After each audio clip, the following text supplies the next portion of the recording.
Imagine this. People from all around the world running together at the same time. Welcome to the Wings for Life World Run, the world's largest running event. Let's go! The running event for everyone, where 100% of all money raised goes to spinal cord research. Join the run on May 5th. Sign up now at wingsforlifeworldrun.com. Let's run for those who can't. What does it mean to live the search? Oh, well,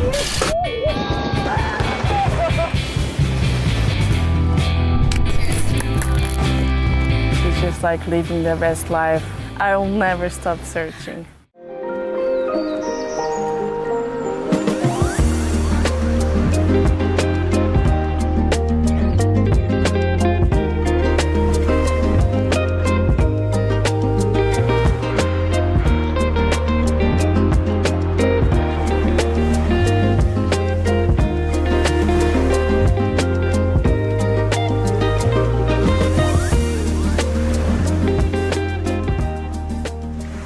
Mr. Worldwide. I think originally from Montreal, puts in a lot of time in Portugal and Indonesia. All right, good morning, everybody.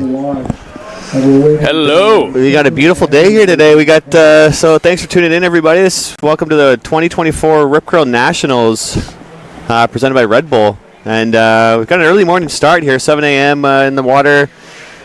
We've got the open men's, and to my left, I got Curtis Parker, dude. How you doing? Good, buddy. How you doing? Yeah, I'm doing fantastic. Yeah, it's been a pretty legit morning, I think, with condition-wise. I mean, the surf is a little bit smaller, just with that south direction, kind of where we're situated here in the tower. But I mean, you can't complain. It's blue sky and sunny. Oh, dude. Last year, I think it was like the movie Twister coming in sideways. It was crazy. This year is like it's tropical, Canadian tropical. It was great.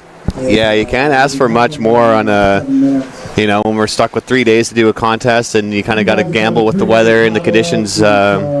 Pretty much anything goes. So it's really nice to get the start off to the season here with a nice old Friday. So on the screen here we got open men's. So we got a pretty huge division with the open men's this year. Yeah, it's a different format this year. I was trying to figure out how it all works. Do you have an understanding of what this all means? I believe they've combined all of the pro men's, and they've just made one giant division, the open men's, and a lot of the returning pro men's or the returning men's and women's that placed well last year are automatically bumped up into round two. Okay. They'll be surfing later today. And so that's why we're stuck with all these heats this in the morning. We're getting through a lot of people today. So bear with us all day. It's going to be a lot of action, but we're at the beach. Life's good. Life's good. I'm kind of stoked on because it's shorter heats too. It's like 15-minute heats, whereas last year was 25. Yeah. I think so. Yeah, it's going to be nice for just like calling them at least. It's going to be high action. Just different people, different nicknames, different whatever's going to happen. It's higher pace. It's going to be tricky for the guys out in the water too. 15 minutes. I mean. Everyone tuning in, and a lot of everyone at the beach here. We've gone out and surfed, and there's been times where I haven't caught a wave in 15 minutes. So you really got to be on your game and kind of do a bit of time here before your heat and kind of look where these peaks are, because there are some flat spells out there. So you really got to be critical out there when you're trying to get a decent scoring wave. Fair enough. Yeah, and competition surfing is a whole nother beast. Like learning to navigate the all the waves is in a time limit too. You got the pressure, you got the gun to your head. It's so hard. Yeah, and the ability to calm those nerves, which it's over the years. It's surprising that both men and women's out here in Tofino are kind of becoming pretty decent at contest surfing. We don't really have too many contests that come over this way, but the Rip Curl is such a great event, and just seeing the progression over the years, people are able to calm those nerves, relax, just following the footsteps of all the legends, before them, Pete DeVries, Seb Breweiler, and all those girls, Kath Breweiler, and so it's anyone with the name Breweiler. yeah, I know. I forgot my cheat sheet back home. There's so many of them, but yeah, and I mean the 15-minute heats. That's definitely a bit of a curveball, So you definitely got to be pretty yeah, you definitely gotta pick the right wave because you can spend a lot of time paddling out there, and that clock counts down pretty quick. Yeah, and with this long period south swell, it's like beautiful, really clean, nice, but longer waits between sets, which adds to the pressure. You're waiting for a wave, and it just sometimes, like with a long period south swell, you can wait 10 minutes for a set. Oh yeah, So- and that's that thing, with that long period, people sometimes kind of forget that. You can, sometimes the sets can come in a flurry, 4 or 5 waves, but then it can go dead for 10 minutes, and then you're like, okay, well, Do they award extra points if they're just like fighting in the water or something in the downtime? Some sort of arm wrestling. We'd have to talk to the head judge here and see if they're changing things up a bit, but yeah, thanks for tuning in here. This we got a big day today, so we started at 7 o'clock, first heat in the water, and I believe the heats will try to get through as many as we can. We'll probably be finishing the day around 6 or 6:30 tonight, so we got a lot of action. A lot of coffee. And definitely need a lot of coffee and a lot of water. Uh-huh. But yeah, are you out in the water this year? Yeah. Yeah, 9:30ish. 9:30. Yeah. Yeah, it's gonna be. I got a few. From what I can tell, a couple good surfers in my heat, so I'll probably lose, as is tradition. But yeah, excited. So we got guys paddling around right now. Not much action right, but when the heat started, there was a set that came through, and guys got some waves. Like Jake Smith in first right now with a 6.5, Keanu with 6.17, Andrew trying to get a wave. Oh, looks like Yellow just got one. Danny Van. Oh, he's got a fun last name, Van Waynesburg. Van Waynesburg? Yeah. Go easy on us if we don't pronounce your name right. There's I think I nailed it actually. Van Waynesburg. You actually did. Yeah. Danny, my man. Yeah, we got 6 minutes here. So yeah, Jake Smith just picked off a few waves at the start there to put himself in the lead, and Keanu's not too far behind. Only needs a 3.01. Yeah, and then there's like 6 minutes left now. So like we got guys that haven't caught a wave yet. So it really shows pace is so important. We got Red on a wave here. Little backside, little chop pop. He's really working it. Yeah, that wave looked quite soft. So.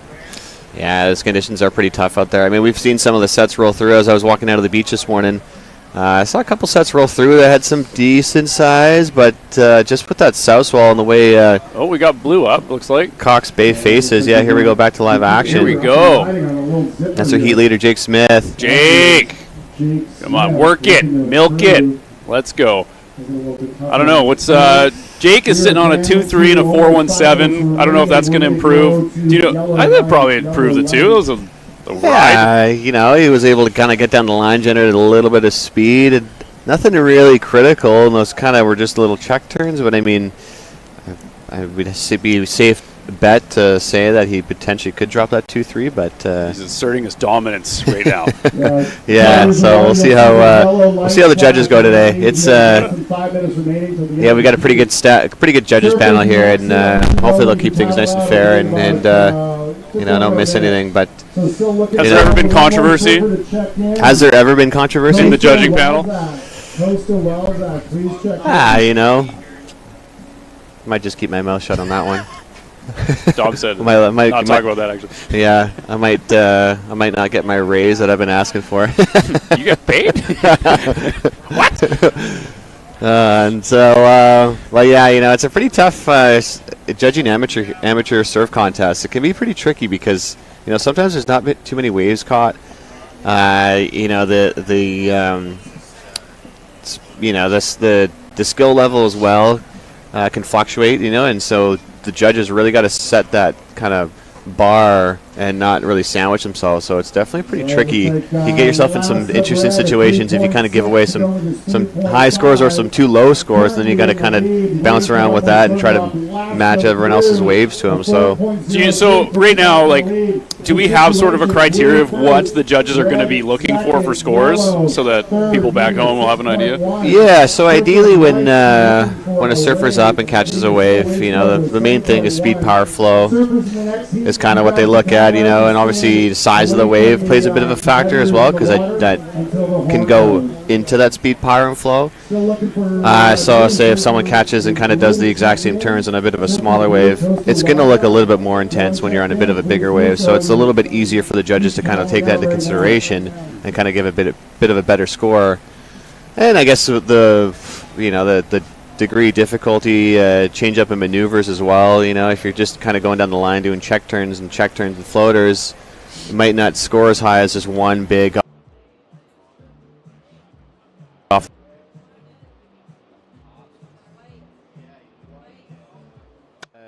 Can be interesting and definitely pretty difficult sometimes to give a fair score. I guess. I remember watching like years ago and just like gripping a Red Bull, screaming at the TV, but having no idea what's actually going on. And then you come up here and then you realize how difficult it is to judge, especially when it's like quite even conditions like today. It's gonna be interesting. Okay, it looks like we got yellow up on a wave, little check turn. Actually, this one, I think it's frozen. Pushing through the back foot. It's really milking this one. Nice little turn, another turn. That was like a three turn wave. Little celebrate at the end. Flexing his muscles on his opponents. Yeah. That was yellow. That was Denny. Let's go, Denny. He's got a couple minutes left here. Denny Van Winsberg. That's should have said his name about 10 times to warm up on this mic before he got up here. And wins. All right, so everyone just caught a wave there, basically. I saw white up, saw blue up. It's going to be interesting to see where this all lands. The judges are going to need to probably watch the replay a couple times to get a good score here. And we are, like, counting down. Like, we're a minute and a half left in this heat. Yeah. So those waves might matter. Jake Smith in first. He's got a couple fours, which, I mean, I don't think anyone's coming close to that right now unless, actually, Yellow Denny had a great wave, so he might come close. But once again, I have no idea what I'm talking about. I'm not a judge.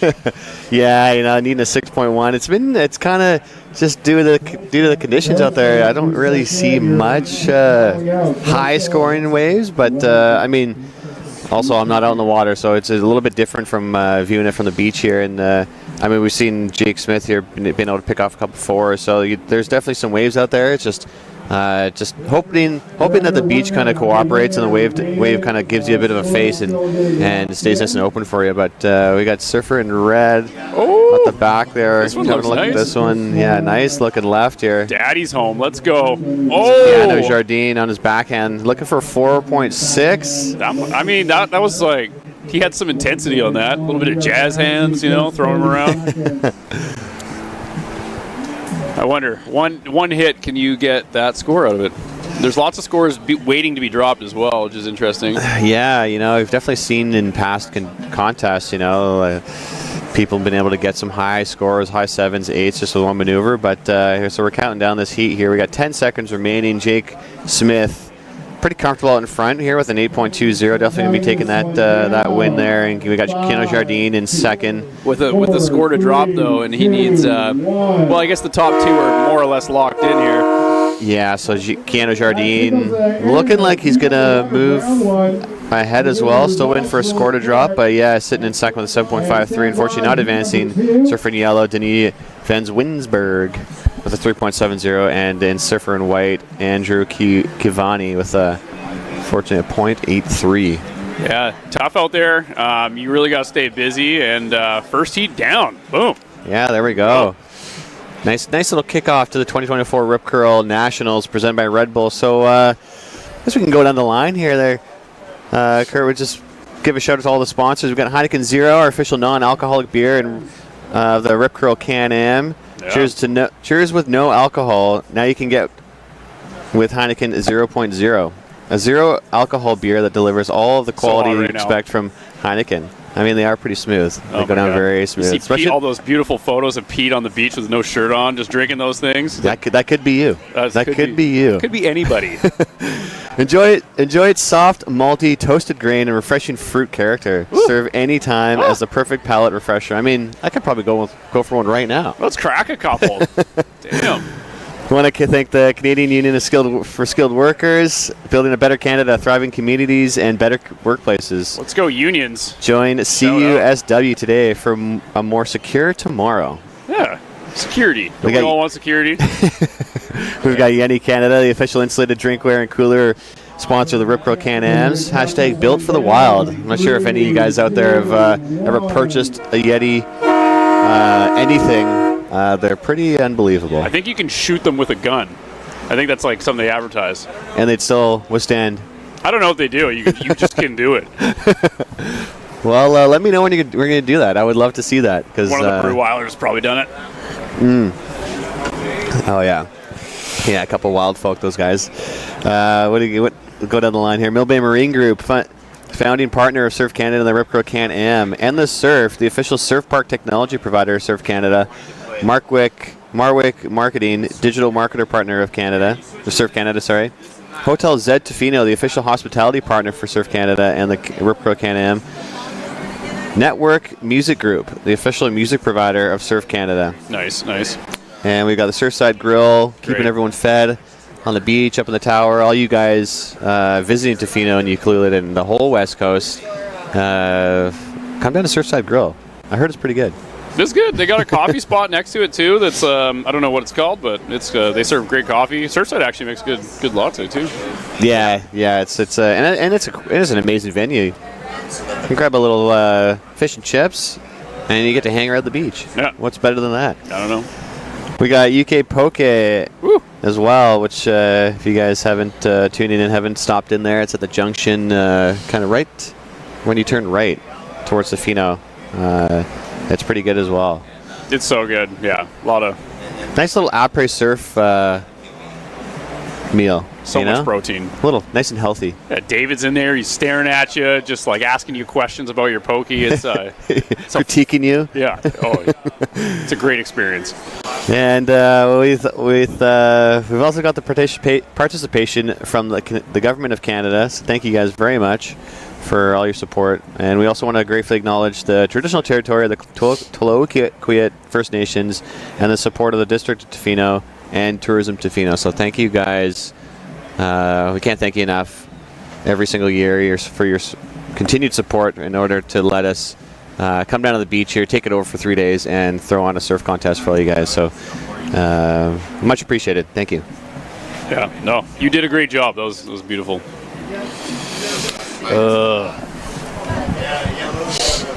Is the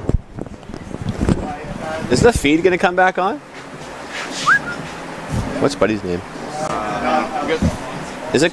Yeah, this modem has stopped working for a second. So once we get that, that'll. 82 has started. Can people still live though? Can people still hear us? Yes. Oh shit. Fine. It's just that's frozen. Okay. Are they seeing what's happening or? Yes. Oh, okay. Okay. Oh. So we can just watch. It's just related to that laptop. Okay. No worries. Okay. All right, we're going. Oh, we got white up. Little top turn there. Little end section. Not bad. We got red up the back paddling for one. Doesn't really get into that, so that won't be a score. Yellow thinks about it. Doesn't get any. Yeah, you can kind of see if, the difference between the first and the second heat. Surfers kind of moving to the north end of the beach here, just with that swell direction coming in with that pretty southerly direction. And Oh, and look who's in first. Our man, Robbie. Robbie in white. Fellow announcer Robbie out in the water with a 7-foot board, I hear. 8 feet. is that legal? In white, a 3-point. It's Robbie. He can do what he wants. He's got a foil on that thing, too. That's Robbie Elliott. And Yeah, we got a pretty good heat here. Heat 2 of round 1 of the Open Men's. Surfer in yellow, Greg Urata. Surfer in white, our fellow commentator, Robbie Elliott. Dropping a nice couple of good scores here. Greg with a 4.33 and Robbie with a 3.33. Let's go. We got Surfer in red, Maxine Tarian Arel. And Surfer in blue, Costa Walczak. Walczak. Costa. Let's go, Costa. Again, apologies if we mispronounce your names. We're doing our best up here. So, yeah, a little bit of action there in the first minute of that heat. Greg Urata with a 4.33 and Robbie Elliott with a 3.33. So, yeah, it's trying to stay nice and busy out there I mean, like we said earlier during the first heat there, Kurt, you got to be catching waves. 15 minutes is not a long time to get some scores. Oh, here comes Robbie on one. Gets a little deep. Doesn't quite get to the open section. Just jumps off that. But, yeah, no, this is exciting. Good to see Robbie out there. He said he hasn't stood up in a shortboard in like over a year. So this is going to be interesting to see. He's already in second place right now with one wave. Yeah, he's a busy man, that Robbie Elliott. Yeah, I guess, probably a good idea going with that 6'8" this morning. I have to get some feedback on if that's actually illegal for a shortboard division. Send the cops out, arrest them, cuff them. We're going to have to get the beach marshal, Jay Rosine, get them all suited up and drag him up the beach. Jay's got a taser. He got the okay, so yeah, it's probably a good choice for today. I mean, we got a nice big set up the back there. Oh, we got a Chuck Testa coming in out the back here, boys. Woo! And as we said, with that long period swell there, Kurt, there are waves out there. There are very high potential scoring waves. You know, the waiting game is going to be, a bit of a thing today for a lot of the surfers out there. But, if you can get on one of those set waves. Oh, we got Yellow scraping into one. This one actually kind of is opening up a little bit for him. Little hop here, little end section hit. That'll be a good score for Mr. Greg there. Yeah, that was Let's a nice. Go, Greg. Greg's definitely no stranger to the beach out here. He's been coming to these Rip Curl events, surf contests for a number of years. Native of Washington. An American. Just over the pond there from Victoria there down in Washington. He no stranger. Hey. Damn. I don't know if you guys unfortunately can't see on the screen, but Kurt Parker has some of the most amazing boots I've ever seen. Thank you. It was they had a sale on. It was buy one pair of cowboy boots. Oh, we got the live feed. You want to see my boots? Yeah, let's give him a look there. Check these babies out. Wow, Freedom, baby. there you go. I am Land not of the American. free, home of the brave. Oh yeah, they're leather. You buy one, you get 3 pairs for free. Well, we know who you're cheering for this heat, I guess, eh? I guess. Our boy Greg Urata. Greg, my fellow American. He's been pretty busy out there as we're analyzing those boots. In the first 5 minutes, he dropped his first scores of 4.33, his second score of 5.67, and he's got a backup score of 5.00. Daddy's home. Let's go. Greg Urata flexing some early heat muscles out there. Oh yeah. He's still on a little inside here, trying to work that, just pumping this thing. Let's see if it'll stand out for him. Just beating that face to a pulp. Oh my God. There we go. It worked out for him. He was able to get a last kind of maneuver there and right out of it. So Greg is, for you guys out potentially going out in the water or later today, you pretty much just got to stay busy. 15 minutes can count down pretty quick. So Greg definitely, his heat strategy here is paying off for him. Robbie Elliott, he's still in the hunt. He's got a 3.33 and a backup of a 0.67. Definitely can drop that 0.67. Needing a 7.34, but he can pick away at that and not just get one Hail Mary wave. You can get a couple of decent 4s or decent high 3s to speak of the devil. Chip away. Here he goes. Robbie. Okay. Little turn there. Now, this one is a tricky. Is that going to count as a turn or not? Because he kind of completed and then fell over. Do you think the judges would score that?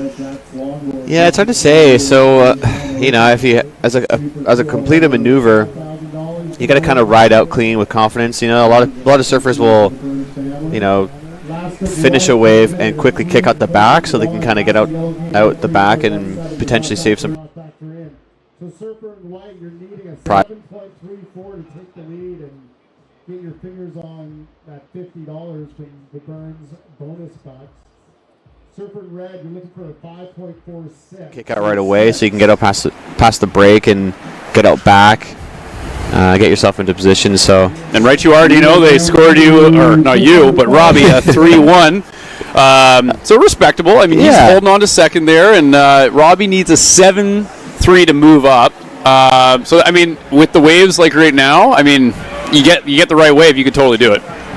Yeah, and perfect example there. Greg Urata up in first. He's got 2 5s, 5.67 and a 5.00. And Yeah, Greg. we did see that set wave come in earlier, so there's definitely waves out there. It's just, then with that long period swallow, you just gotta wait and try. Hopefully be in position when those sets do come, and that's kind of the dreaded curse of a long period south swell. Sometimes is that waiting can really weigh in you sometimes, and it can pull you out of position. So. Yeah, and there's been a lot of current lately. I don't know what it's like today, but I find that you can get stuck in a conveyor belt of current out here. And for the guys who surf here every day, like, they kind of know how to maneuver it. Like someone like me that comes here once a week, if I'm lucky, it's a challenge every time. And a lot of these guys don't surf here every day, so it's learning to navigate the lineup here. It's such an advantage for the locals. Yeah, totally. Kind of like home ice advantage and home wave advantage. I guess it's that's the beauty of surfing, especially at a beach break. Everything's changing all the time. These sandbanks don't stay here forever. You one big storm, one big swell shifts the beach entirely. So when you finally think you got it figured out, yeah, Mother Nature gives you a big slap on the face and says, "No, here you go. We'll just change all that up for you and make you keep working." So it's that's the beauty of surfing. It's a very intense sport. It's very difficult. And that learning curve can be sometimes pretty aggressive, but it's definitely really rewarding. You get to.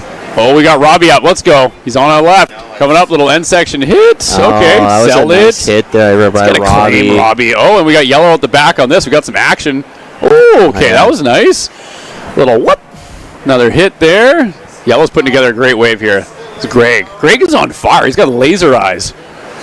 Yeah, it's just that he's just able to kind of stick with it, He's always able to kind of wrap it back and stay in that power section. He's finding them right now. Generating all that speed, which in turn, can develop all that power. We got Red out the back paddling for possibly a good set here. This one could turn out good if you can get into it. Here we go, surfing Red. Having a scratch at this thing. No. Unfortunately, couldn't get into that one. And then guess who picks it up? We got Greg Urata. This one. Nice open face there. Nice tap off the top there. Right now, clean. That one had some nice intensity. It wasn't a huge wave, so I don't know if he's going to get advance his score on that, but it's really flexing on his opponents right now. Yeah, geez, Greg, leave some for the rest of them out there. Freedom isn't free. Wow, we got 7? We've got a couple of crazy scores dropping here, so we'll just once we get official lock-in, we'll update you here, but it looks like Greg is going to be dropping a 7.00 on that last right of his. So it was probably it was definitely the best wave. He had a bunch of great turns. The wave was it opened up for him, and then on that last turn they gave him a 6.17. Wow. So just showing what the judges are rewarding with a lot of intensity in their turns, pushing through the back foot, as Pete DeVries would say. It's not my words; those are his. Nice when you surf with power. And flow and speed, power, flow, baby. Yeah, there we go. Yeah. The three kind of words you got to live by when you're a contest surfer. Just to kind of link things together. And all you got to do is throw in a couple of old surf flicks and watch Pete DeVries kind of link some of those things together. Or even Reed Platinius, those guys are kind of the definition of speed, power, and flow. Mateo Olin as well has got beautiful style. Oh yeah. And then Sanoa, oh my God, they're all just so good. And it's pretty amazing to finally see a local Tofino in the Olympics. So cool. Yeah, shout out to How amazing Sanoa. is that? That's going down, I think, in Paris. What's that? Almost like under 100. Where do you surf in Paris? This year they're having it in Tahiti. It's different. At Chopu. It is a French colony. Right. So good bread.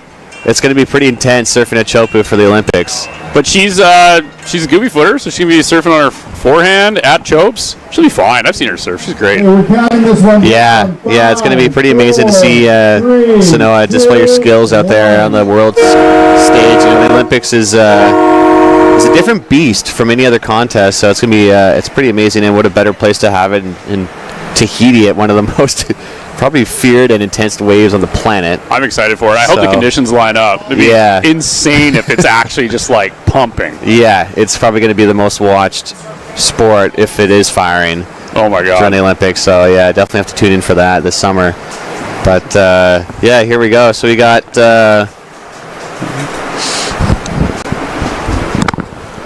looks like we got the end of the heat there. Got the surfers coming in. I think that's going to lock in Greg and Robbie as the top two move on to the next round, and the bottom two pack their bags and kick rocks. Head to Surfside, grab yourself a coffee. Yeah, head to Surfside, and I'll be joining you, so I don't feel bad. Robbie moving on to the next round. Exciting. Attaboy. Oh, Robbie. Yeah, gonna make our job a little tougher here. We're losing one of our beach commentators, but yeah, good for Robbie. I mean, he was able to pick off a couple of waves. I mean, weren't the highest scoring waves. Greg was definitely getting the advantage of that one, but I mean, he did enough to get through. So sometimes that's all you need to do. Yeah. Two vets knowing what they're doing out there. Robbie riding a 12-foot longboard. Amazing. Taking advantage of the conditions. 12-foot longboard, making it look like a shortboard. It was pretty impressive. He's huge out there. Most people don't know this. Robbie's like 6'7". Beer can looks like a little pill bottle in his hand. Oh boy. So up next, we've got heat 3 on the water, so yeah, 50-minute heats again if you guys are tuning in. So on the water, yeah, they're flying by today, guys, so don't step away from your screen. We've got surfer in blue out in the water, that's Charlie Thorne. Surfer in red, Samuel Weber. Surfer in white, Dustin Jones. And surfer in yellow, Stanley Novak. Okay, let's 15 go. minutes and 50 seconds on the clock. Let's go. Yeah. Dustin Jones, Stanley Novak, Sam Weber, Charlie Thorne. All great names. I don't know what else to say. Charlie, you're in first with Say one. no more. Say no more. Charlie with a 1. That's it. I'll hang up my headset. I'm done for the day. Currently in first, early stages of the heat here. We did see the last heat there in heat 2 of the open men's that, yeah, we definitely saw a couple of good scoring rides and waves also roll through. So I'll be excited to see how these surfers navigate this beach, especially with the changing tide. And I think that wind is supposed to stay pretty mellow all day, which is going to be pretty nice for keeping those faces nice and groomed. And yeah, this kind of short, small, high period south swell is sticking around all day and going into tomorrow. So amazing. The conditions are going to be looking like this pretty much all day, and pretty much all day tomorrow. I know it's supposed to switch on Sunday. It's going to get potentially a little nasty with a bit of wind, and the swell does jump up in size. But I mean, we got white on a bit of screamer right now. Oh, little picking up tons of speed, just running down the line, kind of getting an end section turn and a cutback, and I mean that's Charlie from the looks of it, and that's Dustin. Surfer in white, Dustin Jones. Yeah, looking pretty good there on his forehand. They're picking off that left, and you give him a 3, so he moves up to second place. Congrats, Dustin. Oh boy, you gone done it. So we got some scores to update here. We got Surfer in red now currently sitting in first with a 4.33. Dustin Jones, Surfer in white in second with a 3.00. Charlie Thorne with a 1. Stanley Novak still waiting to open up his score there. But yeah, if I was going out in the water for a heat, I'd kind of pick something out of Greg Urata's page or his heat book there. He was active. I think he got about 8 or 9 waves that last heat. So yeah, stay busy, and you never know what's going to happen here. We got Surfing Red up and riding here. That's your heat leader, Samuel Weber. He's just getting busy though. That's what you got to do, because like these, you just don't know which one's going to actually open up and have like some nice power if you do some turns. If you get on that one, you're going to get a crazy high score. And there's a lot that are coming through that are just like cheeseburgers right now, and just got to find the cheeseburgers from the whatever's not a cheesoburger and see what happens. Yeah, the cheeseburger from paradise, as they say. Good song. Jimmy. R.I.P. Jimmy Buffett. Yeah, what a legend. R.I.P. Yeah, we can't really ask for a better day to open up this all the waves. Beautiful surf weekend we're gonna have ahead of us. You know, it's gonna get nice and toasty this afternoon. I think up to 15 degrees potentially.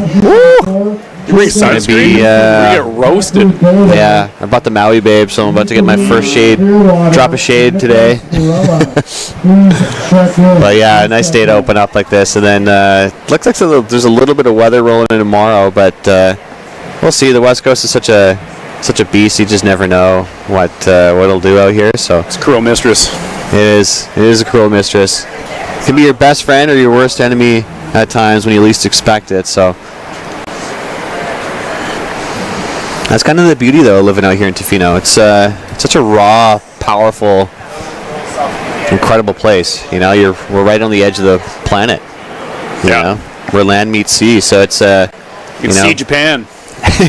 On a nice clear day, if you guys come down to the beach or tune into the webcast, Japan's right on the horizon there. If you give your eyes a little squint, but it's a pretty amazing place, and the district of Tofino, the tourism Tofino, and also the Taloka First Nations. You know, they do such a good job at helping us out every year, letting us come down to the beach and take it over for a couple days. So it's thank you guys again for your continued support. Yeah, definitely a highlight of the year. So fun for down here. It's a huge event. So much goes on. And it looks like we got some sets rolling in. This is we got 9 minutes left. We got a pretty tight. Well, not much waves have been ridden yet. It's kind of tough. I feel like there's a lot more closeouts right now with the dropping tide. Yeah, it's kind of looking like that. Hey, there hasn't really been too many open faces. I mean, we saw earlier Sam Weber get a couple of waves at the start. Our last, he was like Greg Urati. He was kind of switched his positioning out there a bunch of times. He kind of was sitting at the back, had a couple who was sitting on the inside. So yeah, it's that's the whole thing with surfing a beach break. You know, the conditions change pretty much every hour as that tide either comes in or goes out. So and the swell changes as well. You know, that south swell, we say it's coming from the south, but you do get intermingling the swells out there. So there's also underlying west swells and to deal with. So a lot of mingling, a lot of mingling out there. So yeah, it's again, that's just to make life difficult for a surfer. You gotta take all the conditions into play. So it's makes it pretty rewarding when you do catch a wave, though. Yeah, or if you get a good one, like just in general, like there's days where you get a good swell and all the windows line up and it's perfect, and you're like, wow, surfing's so fun. And then there's other days where you question your whole life and you just like scream into your hands as loud as you can, and then you got red up, a little turn there. That was actually pretty nice, push through the top. Yeah, Sam Weber. Sammy! Getting those fins for you a little bit, just that's going to be a good score for him, I think. That's a good backup there. He's got a 4, 3, and a 1. Yeah. That's going to help him. Yeah, and he'll definitely get rid of that 1. Stanley Novak, you got to just get a wave here. Get your feet in the wax. We got Blue up right now. Let's go Blue. Kind of just feeling it out. A little end section turn. I mean, that's going to help, and he needs some more scoring waves. So remember, the goal is to get into the top 2 so you can move on to the next round. Bottom 2, you get eliminated. Yeah. So it can be a long day or a pretty short day, if depending on how many waves you catch, and that's the unfortunate thing about contest surfing. Top 2 advance and top 2, get training. We'll see you next year, but 7 minutes remaining in. It does make it pretty difficult for these guys here. We got Surfer up in white. Here we go. In white up and riding here. Good little end section at the end here. Okay, kind of rode out of it there. Yeah, Dustin Jones. He's looking for a backup, so it's definitely going to go into a score line. That's going to help, honestly. Like that was a decent sized wave. He, had some style there in the top turn. I have no idea what number that means, but we'll see what happens. See what the professionals say he got. Yeah, so that's what a lot of the judges do. So when they'll take into account their previous waves and kind of try to compare them equally or see if they've kind of improved on those. Unfortunately, with us up in the tower here, we don't have the replay to actually analyze it other than us in the booth. But it is a pretty difficult thing sometimes to try to build off of their last wave, especially when you set the bar. That first score that comes in, that kind of sets the bar for all the other scoring of the waves. So that's one thing about being a judge, can be pretty difficult. You can sandwich yourself. You give a high score, but then you see someone do something extraordinarily better, then you're like, uh-oh. Yeah. So you can get yourself pinched pretty quick. So I think Dustin there with the 3.43, it's pretty honest. Leaves the door wide open for him to do potentially more.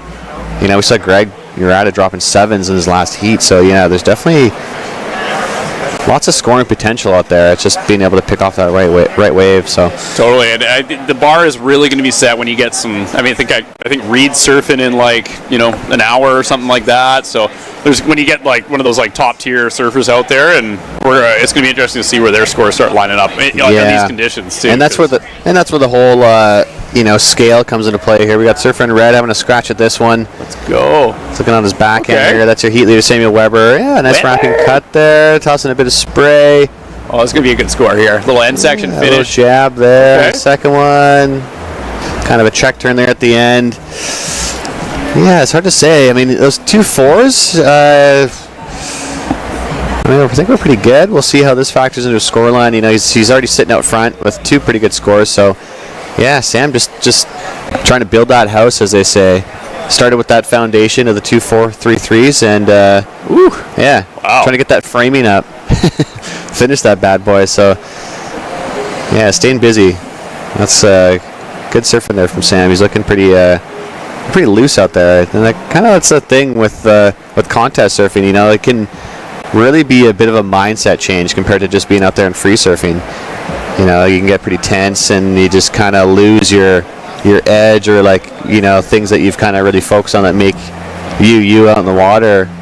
So switching mindsets to kind of being a killer, and trying to win, it can take a toll on some people, and some people are made for it, some people aren't, and it's definitely a different type of surfing, contest surfing. Oh yeah, no, it's totally different. Like for me, just like I've been a free surfer my whole life or whatever, and like just jumping into contests a few years ago just to see what it's like. It's a whole other beast. Like it's so different. Yeah, the mentality is different. How you surf is different. It's like the guys who are actually consistently winning are at you have to be head and shoulders above everyone else if you want to consistently win at surf contests. Yeah, exactly. Majority of these guys and girls are all friends out in the water, but you kind of got to throw that out the window and cut leashes, snake people, yeah, put oil in their wetsuit, give them X-Lax. Here we go, Blue. We got Blue up. We got Charlie. Charlie needs a good score here. So we coming through. Little kind of floater turn combination hybrid. That's probably going to help him. Yeah, he was definitely, the fact that he was able to ride out that last maneuver. Looked like he got a little loose there, but was able to stick it out. He's looking to drop a 1.00 as his backup. I'm pretty sure he'll be able to do that with that last ride. It might even be his best wave of the heat. But yeah, he's looking 2 minutes and 38 seconds left. He's got a bit of work to do. He's looking for a 3.76. It's doable. It's doable, but that the worst thing that can play against you is that time clock there counting down. So you definitely got to get yourself into position. And here comes Stanley. Something there. Come on, Stan. Need something big here, and he's got a great wave. Couple little turns, gonna hopefully end strong here in this little section. Okay, he's sitting on a 167, so that's gonna help. What does he need he needs a 4.76. I don't know if we'll get it. Yeah, it's hard to say. It's a pretty close heat. Stanley, that's a second wave of the heat, so he's only needing a couple more rides there, and he can get right back into the mix here. We got Surfer in White up and riding. That's Dustin Jones. Currently in second place. He's looking for a 5.4. A couple of turns there. See if we can finish off this end section. Okay. Kind of just closed out in front of him, but Dustin, he's sitting on 2 3s, so there we go. We got Sam Weber. A little end section, nice. With a huge hit off the top. Wow, Sam Weber, he's looking to replace a 4.33 to extend his lead. He's feeling pure off there. That one looked good. That was a pretty nice turn. We'll see what the judges say with that one. That thing almost. Yeah, looking loose there. Definitely had a little bit of that coffee this morning down at Surfside to get all fired up, and he's been the busiest surfer out of all of them here. He's got 2 4s, waiting for scores to drop here. We'll update you as soon as they come in. But he's looking to flex his muscles and try to extend his lead. It's kind of nice when you can have a bit of some padding there. Sammy with the 5 on basically one turn, which is great. Yeah, and that's just it too. Is you can't get those high scores on one maneuver, and Sam is displayed that perfectly. He took off on one of the bigger waves of the set and hit the critical section, given that speed and power from off that bottom turn there and hitting that top and riding out clean. It was very well ridden there by Sam Weber. So we got about 15 seconds remaining left in Heat 3. Again, this is the round 1 of the Open Men's. We've got a lot of heats today, so stay tuned. We're going to be rolling till probably around 6:30 this evening. So lots of surfing today. So and here comes the buzzer. We'll see if this one plays into factor. I think this might have been off the buzzer, but we'll kind of a burger on that one. I think that's how she's going to stand there, team, on your screen. Surfer in red. Sam Weber in first with a 9.50 heat total, and in second, Dustin Jones with a 7.13. Moving on. We'll see you guys in the next round.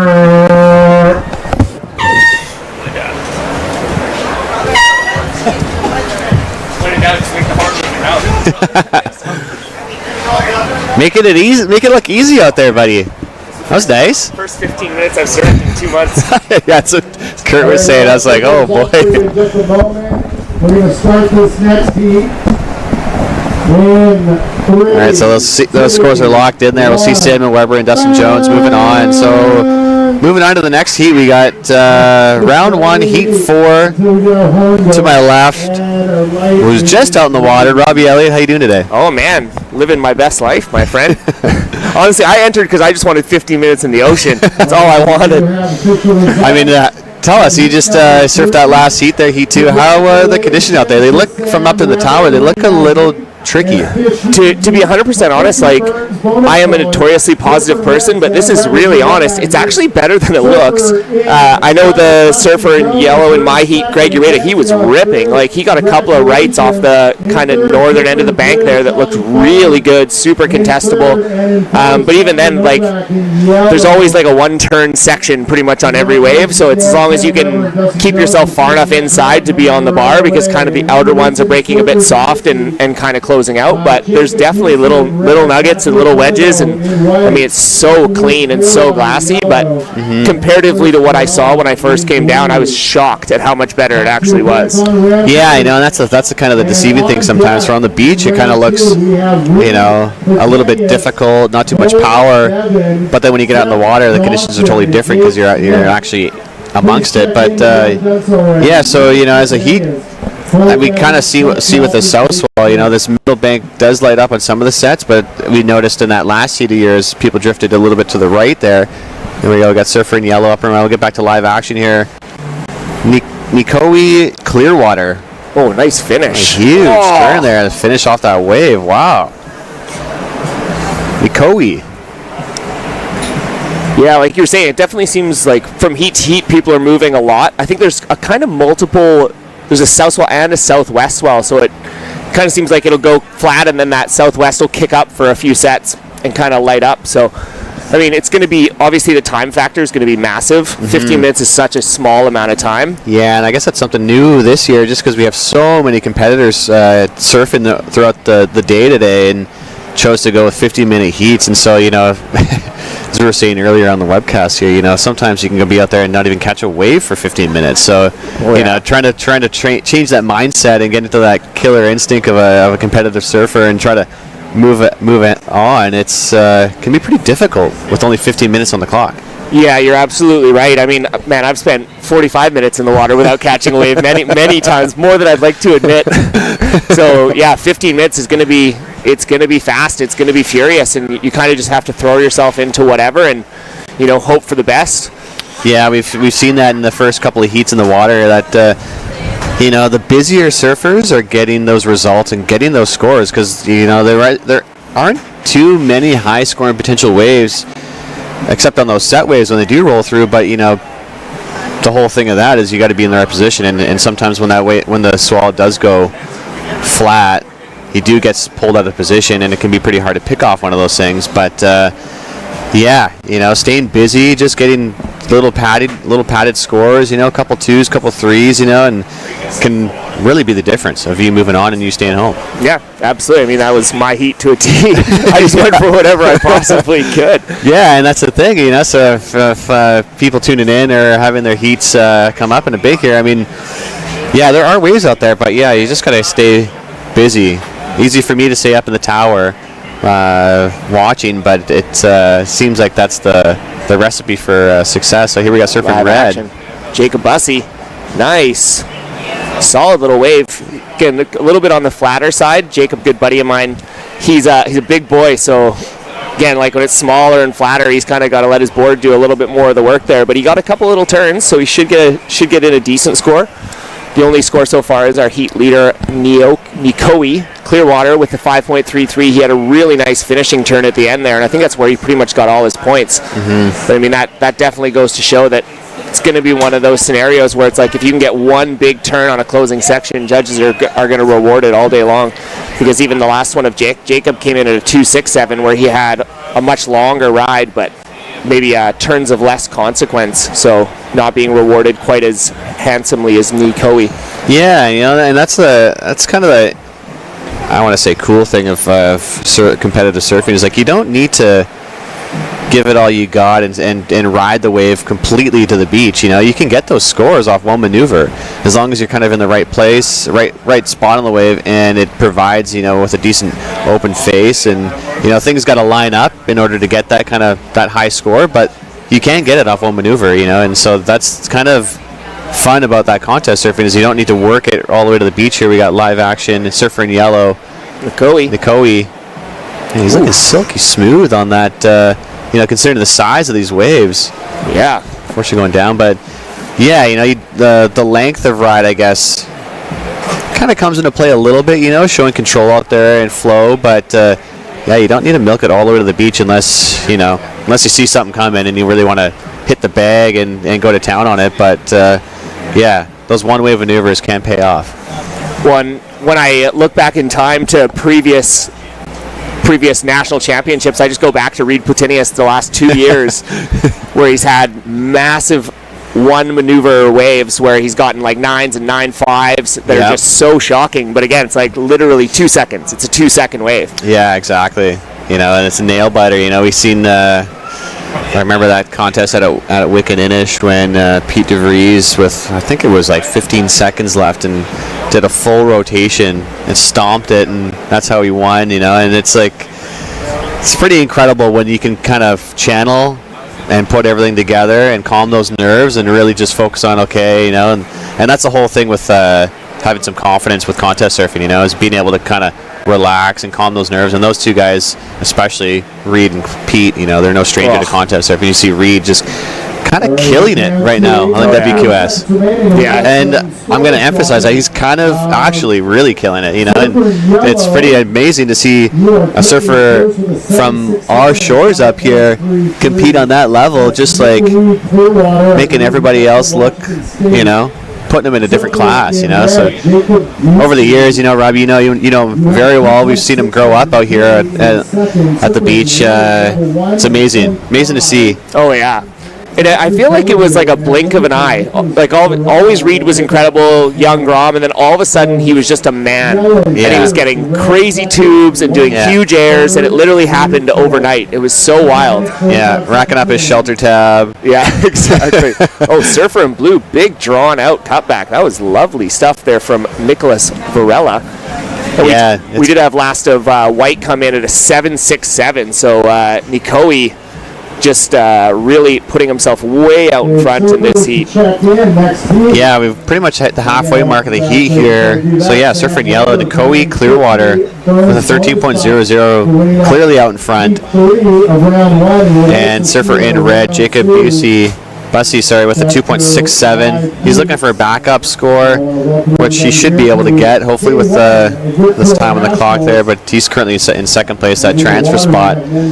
Surfer in White Zachary Bilodeau with a 1.50, and Nicolas Varela still looking for an opening wave here. We got to set up the back approaching here, Robbie. Let's see if anyone can kind of get a hold of these things. We got surfer in red. That's Jacob having a look. Didn't like that one. No, that thing just gassed out right on the bank. And I mean, that's just from being out there, that's the challenge. It's really, you're kind of just taking swings at every pitch, and hoping that they hit the bank, but some of them do, some of them don't, and that's again where you start to see the local guys that are really good. They just know exactly what peaks to pick, and they know exactly where to sit, and I mean, again, Cox Bay is just a whole nother brand of surfing because it's just such a huge playing field. There's so much water moving. There's multiple swells. It's open to so much. So it's always interesting, I find, when you have people that come from outside of Tofino and surf here, and they'll be like, this is just a whole nother monster, this place. Yeah, and that's kind of the fun thing about beach breaks, is you can, at least Cox Bay, it's such a huge amphitheater to surf. You've got the corner up to the right there. You've got the middle peak in the middle. You got Landis to the left there. So there's such a variety of waves you can catch here. And for you guys tuning in to the webcast, we're kind of focused on the middle peak here, just where the judges tower is set up. But there's just the whole bay is lighting up with waves, and that's the intermittent swell with that southwest. You were saying in the southwest. That's the fun thing about a beach break is you can kind of just sit anywhere and catch waves. Obviously, there's different breaks or different peaks that break with different swell directions. But that's the fun thing about beach break because it really teaches you to get in tune with the ocean and what's going out in the lineup. And compared to surfing a point break, that just does the same thing every single time. But it really, I feel like growing up on a beach break can really develop you pretty strong surf habits. That'll stick with you for a while. Oh, absolutely. And when you actually do go to a proper reef or something like that, you realize that you don't have to duck dive 100 from the mouth. You don't have to duck dive 100 waves before you catch every wave, and the wave breaks in the same place every time. It feels like you're dreaming. Yeah. I always joke, like, whenever I go and surf anywhere that's like a good reef break, I always say it's kind of like Game Genie for Nintendo, where all of a sudden, like, you're playing a hard game and you can't win, and then all of a sudden you get all the codes, like infinite lives, and like that's what it reminds me of. Yeah. Yeah, exactly. And it's to a point. That's pretty much true. Not taking anything away from point breaks, but I mean, learning on a beach break can be very difficult. And out here in Tofino, we're just open to all of the elements. The conditions can change on a dime. So quickly. Here we got surfer in red up and right in. Right out of that one. But yeah, it can go from perfectly glassy and offshore and perfect in the morning, and it can be howling northwest, crazy wind swell in the afternoon in a matter of a couple hours. Oh yeah, absolutely. So interesting situation here. We've got 3.5 minutes to go. Turn up. We got 3.5 minutes to go here. In first, Nikoe Clearwater way out in front with a 13-point score ride. In second, Jacob Bussey. He's trying to replace his .83, which I think he will from his last one. But Nicolas Varela dropped a 3.4, so that put him in a position now where he needs a 2.37. I believe. So the longboarder that's right in the and then we have our surfer in white, Zachary Bilodeau. He's looking for a 4.77 to get himself up into that transfer position. Here we got some live action. Nicholas looking to get that second score. Unfortunately, just comes unstuck. You can see the Rip Curl flags on the stage holding that. So that will probably not be the 2.37 he's looking for. So with about 2.5 minutes to go here, Nikoe's way out in front, which again, I've never seen Nikoe before, but obviously he's got some game sneaking into this division. Dropping a 7.67, with authority there, and kind of seeing this center bank here starting to light up with this tide switch. But yeah, with 2 minutes and 30 seconds, Nikoe is kind of running away with this one. It's kind of all up for grabs for second.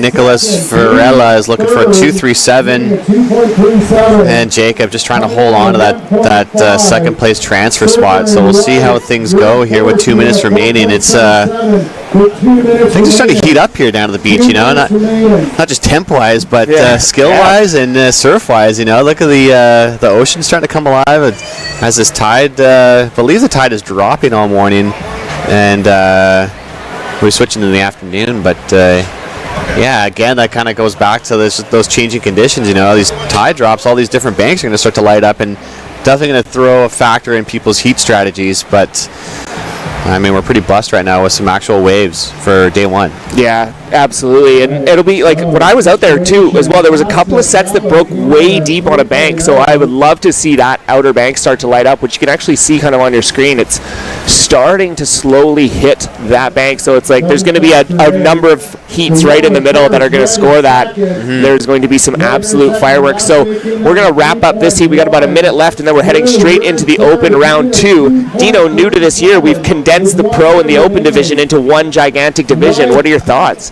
Do you want my honest opinion? You know, it's kind of a mixed emotions. You know, I for you know the pro men's and women's. You know, you could separate that the cream of the crop into that other division and kind of combining everyone together.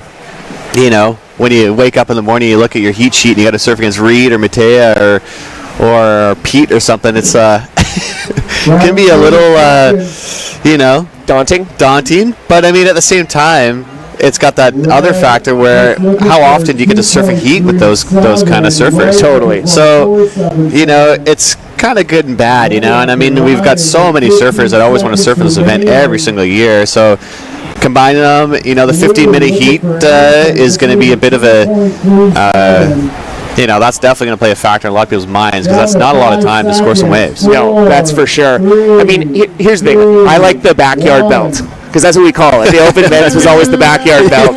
Yeah. So it's like the bragging rights in the ocean, but I'm also a factor of like surf against the best. Rising tide raises all ships. So Exactly. So we have counted down here. We are finishing up open round 1, heat number 4. We're going to head straight into round 2, heat number 1 after this. Congratulations to Nicoe Clearwater and Jacob Bussey for making it on through. We're going to take a quick commercial break, and we'll be back here at the 2024 Rip Curl Nationals. 2, 1.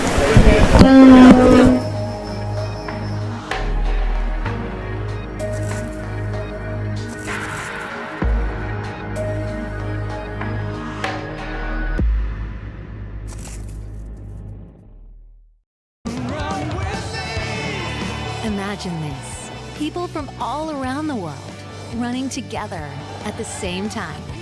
Welcome to the Wings for Life World Run, the world's largest running event. Let's go! The running event for everyone, where 100% of all money raised goes to spinal cord research. Join the run on May 5th. Sign up now at wingsforlifeworldrun.com. Let's run for those who can. Silver and white, Holden Evans. In yellow, Seth Johnson. And in blue, James Smith. We do have official results of round 1, 2, 4. And we are back here at the 2024 Rip Curl Nationals. Bonus battle. We are Clearwater, congratulations. You just won that heat. You're moving on to round 2. Reed just paddled into one, dropped an 8.33. He did 6 turns. 6 turns. Man, cream of the crop. What were you talking about, cream of the crop? That's a mic drop moment right there. Oh, wow, dropping an 8.33. Here we go. We got Seth Johnson up and right on his backhand. A couple of nice turns there. That was nice. But yeah, things are about to heat up here going into round 2. I mean, Reed Platinius is definitely one of the favorites out here. He's been surfing incredible for the last couple of years. And as we said, you know, rolling into this open men's, combining the pro and the open men's together. I mean, that's the exact result. What happens totally when you throw Reed and these guys into the mix? They're going to come out swinging, and you know they're not shy to flex their muscles. And you know, like you said, you know, there's that kind of local knowledge out there, and Reed's definitely, you know, he's got everything in the bag right now. So he's gonna be fun to watch. Yeah, you're absolutely correct. And here's another thing I thought about that I really love about the combining is that we get the best surfers in earlier, and they're also surfing way more heats, which I really love as well. You know, because again, like the last few years, there's been sometimes where it's like straight into quarterfinals. Like it's literally straight into quarterfinals. Where this is like we get way more reps of the top surfers. So yeah, it'll be kind of nice. You can have a potential shocker in the morning, but then you can kind of get things figured out and get some new wax on that board and get back out there and you can surf a way better heat. So having that second opportunity with all these heats, like you said, does can play a factor into how these surfers are surfing out there. So there's gonna be a lot of surfing this weekend. Wow, today starting at 7 a.m. We're working until probably about 6:30 maybe, depending on how many heats we can get through. So that's a big one today. We're going for it. We're going for it. There's gonna be a lot of coffee down here. Yeah, I mean, why not? Look at the weather out here. We got good waves. It's gonna heat up to probably around 15, 16 degrees today. It's gonna feel like summertime out there. Totally. It also helps when Red Bull Canada is one of your official partners. So Red Bull giving everybody wings while they're down here is very, very helpful. So current situation update, our surfer in red, Reed Platinius, dropped an 8.33, best score of the morning thus far. Surfer in yellow, Seth Johnson, has a couple of smaller scores with a combined heat total of a 7.17. Cole Bevan just has a quick up and out, and then standout from heat round one, Jake Smith has yet to open up his account. So now you're getting those round one surfers shifting into the round two seeded surfers. So generally whoever's in blue will be from the first round hopping in, and then your red pinnied surfer will always be your number one ranked surfer in that heat. So Reed Platinius, no surprise. No surprise there. Dropping that 8.33. It's the highest wave score we've seen all morning. I mean, Greg came a little close there in your heat. He dropped a 7.67. Oh, he was ripping. And he was ripping there. And so it's going to be fun to watch here in round two. Reed definitely, came out swinging there in the first 2 minutes of that heat. I mean, dropping an 8.33, man, you got to be feeling pretty confident hearing that from the announcer, knowing that you dropped a score like that. You can potentially, you've only got one wave on your belt.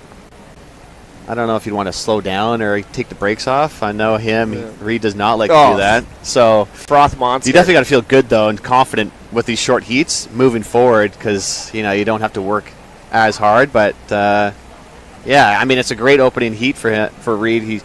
He's no stranger to making finals out here, so it's going to be fun to watch this weekend. Yeah, and you can obviously tell as well, as soon as we've gotten into this round two, the scale has kind of shifted a little bit because that first wave of Reeds, if that was in round one, that's probably going in the 9.5 range. Well, realistically, it's going in the 9.5 range. He did tee off on that thing, and like the level of his turns on his both forehand and backhand, but backhand in particular on that last wave was just so elite. Like he's just throwing so much spray, and he's just so quick. Yeah, and that's a very difficult thing here for judges up at the tower, and trying to find that scale. When you have surfers like Reed and especially when they're going up against other amateur surfers, it's pretty difficult to kind of figure out that scale right away. You don't never really want to. We're kind of elaborating on earlier. We don't really want to pinch yourself too early and not really leave yourself any wiggle room.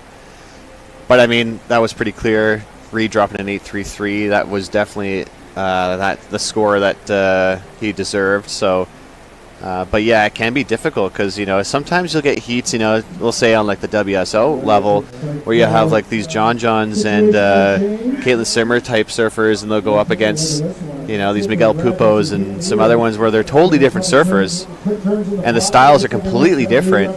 So you got to kind of navigate that scale and then play, be fair, I guess. So it definitely can be pretty tricky. Beat a judge, and trying to give him an accurate score. Well, I think, and that's the general challenge of subjective judging, right? Because it really is a combination of what did you see and what stuck out for you. And one thing that's always been amazing about these national championships is they have incredible contest directors and incredible head judges, and the judging team is always usually really, really on point.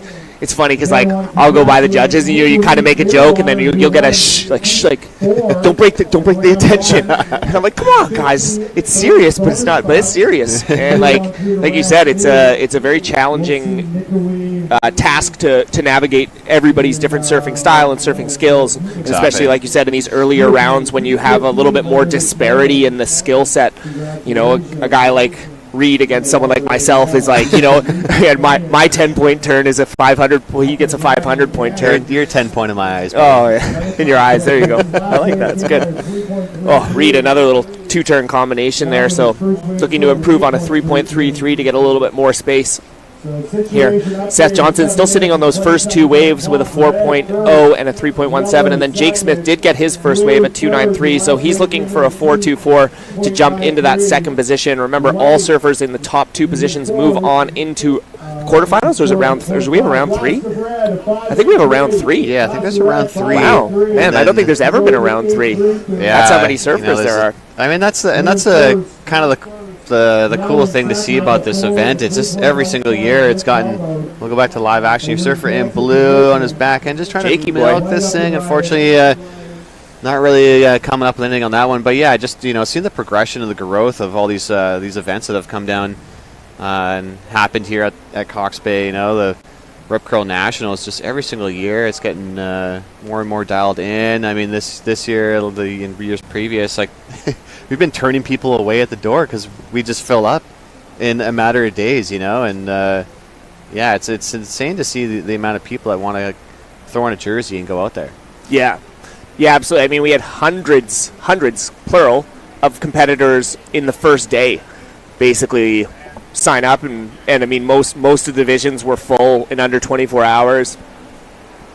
And again, one of the sad things is that we don't get enough competitions here. It's like, I know that you did some work about a decade ago where you built your own competition, which was great, which was awesome. But yeah, again, feels like a lifetime ago now. But the amount of work and money and resources it takes to make this happen is massive. So yeah, exactly. And a really big factor out here is just conditions. It's difficult to kind of pick a right time for a lot of people, and sometimes it'll be beautiful and sunny like we're seeing today, and sometimes it'll just be raining sideways, 100 mils of rain. And so when we ran our contest years ago, it was we were blessed for a few days and doing it in the national park. I mean, the Rip Curl Nationals, we were able to do it in the national park as well, so that's the beauty of this whole kind of West Coast amphitheater. We've got so many beaches to choose from, but Cox Bay is definitely ground zero for contest surfing here in Canada. And I mean, there's just so many memories and so much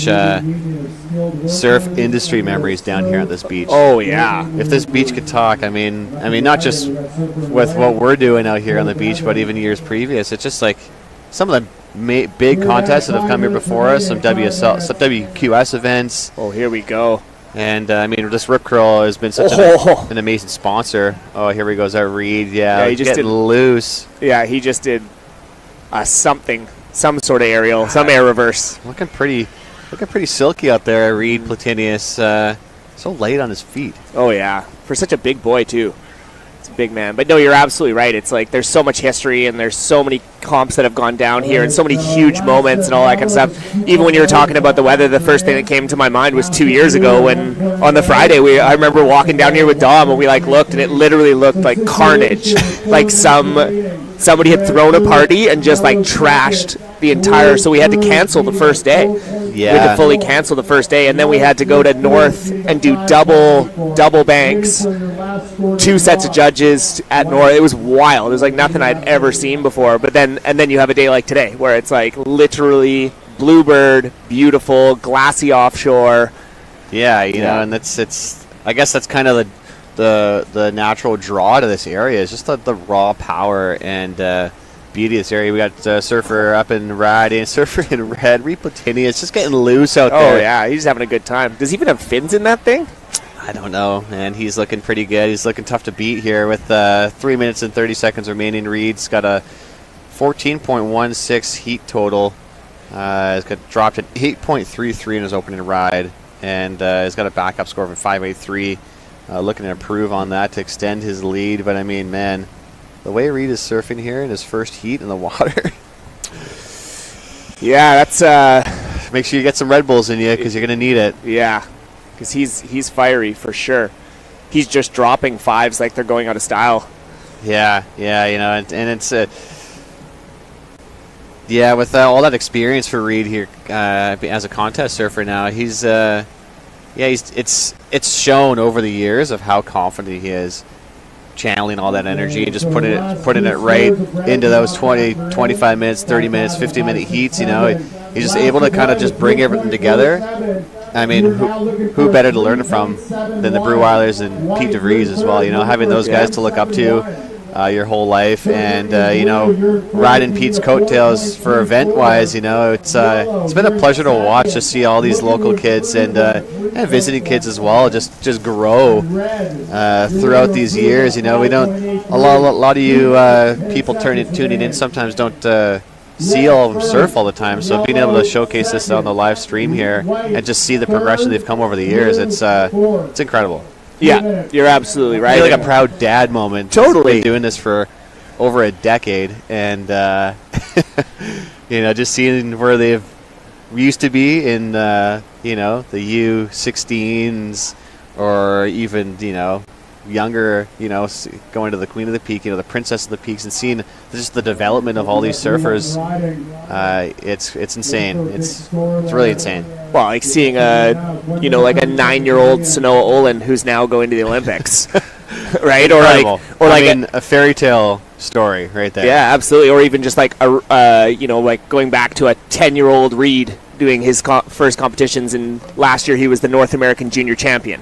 Yeah, right. It's incredible. Yeah, I feel it's just with the whole industry up here and the vibe in Tofino. It's just it's becoming a bit of an area to develop some pretty kind of tuned in surfers. There's I think it's just the culture, the support system, the amount of people that surf out here, and the support system out here. Everyone's always got each other's backs in one way or another. Yeah. So having that support system, and also getting those proper coaching into place. I mean, what Shaz Brown has done over those years for development of people out here and their surf skills is just in and out of the water. It's it shows for sure as these guys throw a jersey on. Oh, here we go. So we got about 20 seconds remaining here. It's kind of a battle for second place. Surfer in blue, Jake Smith, is looking for a 3.48, and Cole Evans looking for a 3.71. So kind of mid-range threes to get themselves up into transfer spot number 2. Reed has definitely comboed the entire field at this point, so he'll be moving on. But time is going to tick away, and I don't see anything on the horizon. So it looks like that's how this is going to finish. We have completed round 2, heat number 1 of the Open Men's Division here at the 2024 Rip Curl Nationals. Congratulations to our surfer in red, Reed Platinius, and surfer in yellow, Seth Johnson. And we are going to take a quick commercial break, and we will be back with round 2, heat number 2. What does it mean to live the search? Oh, well,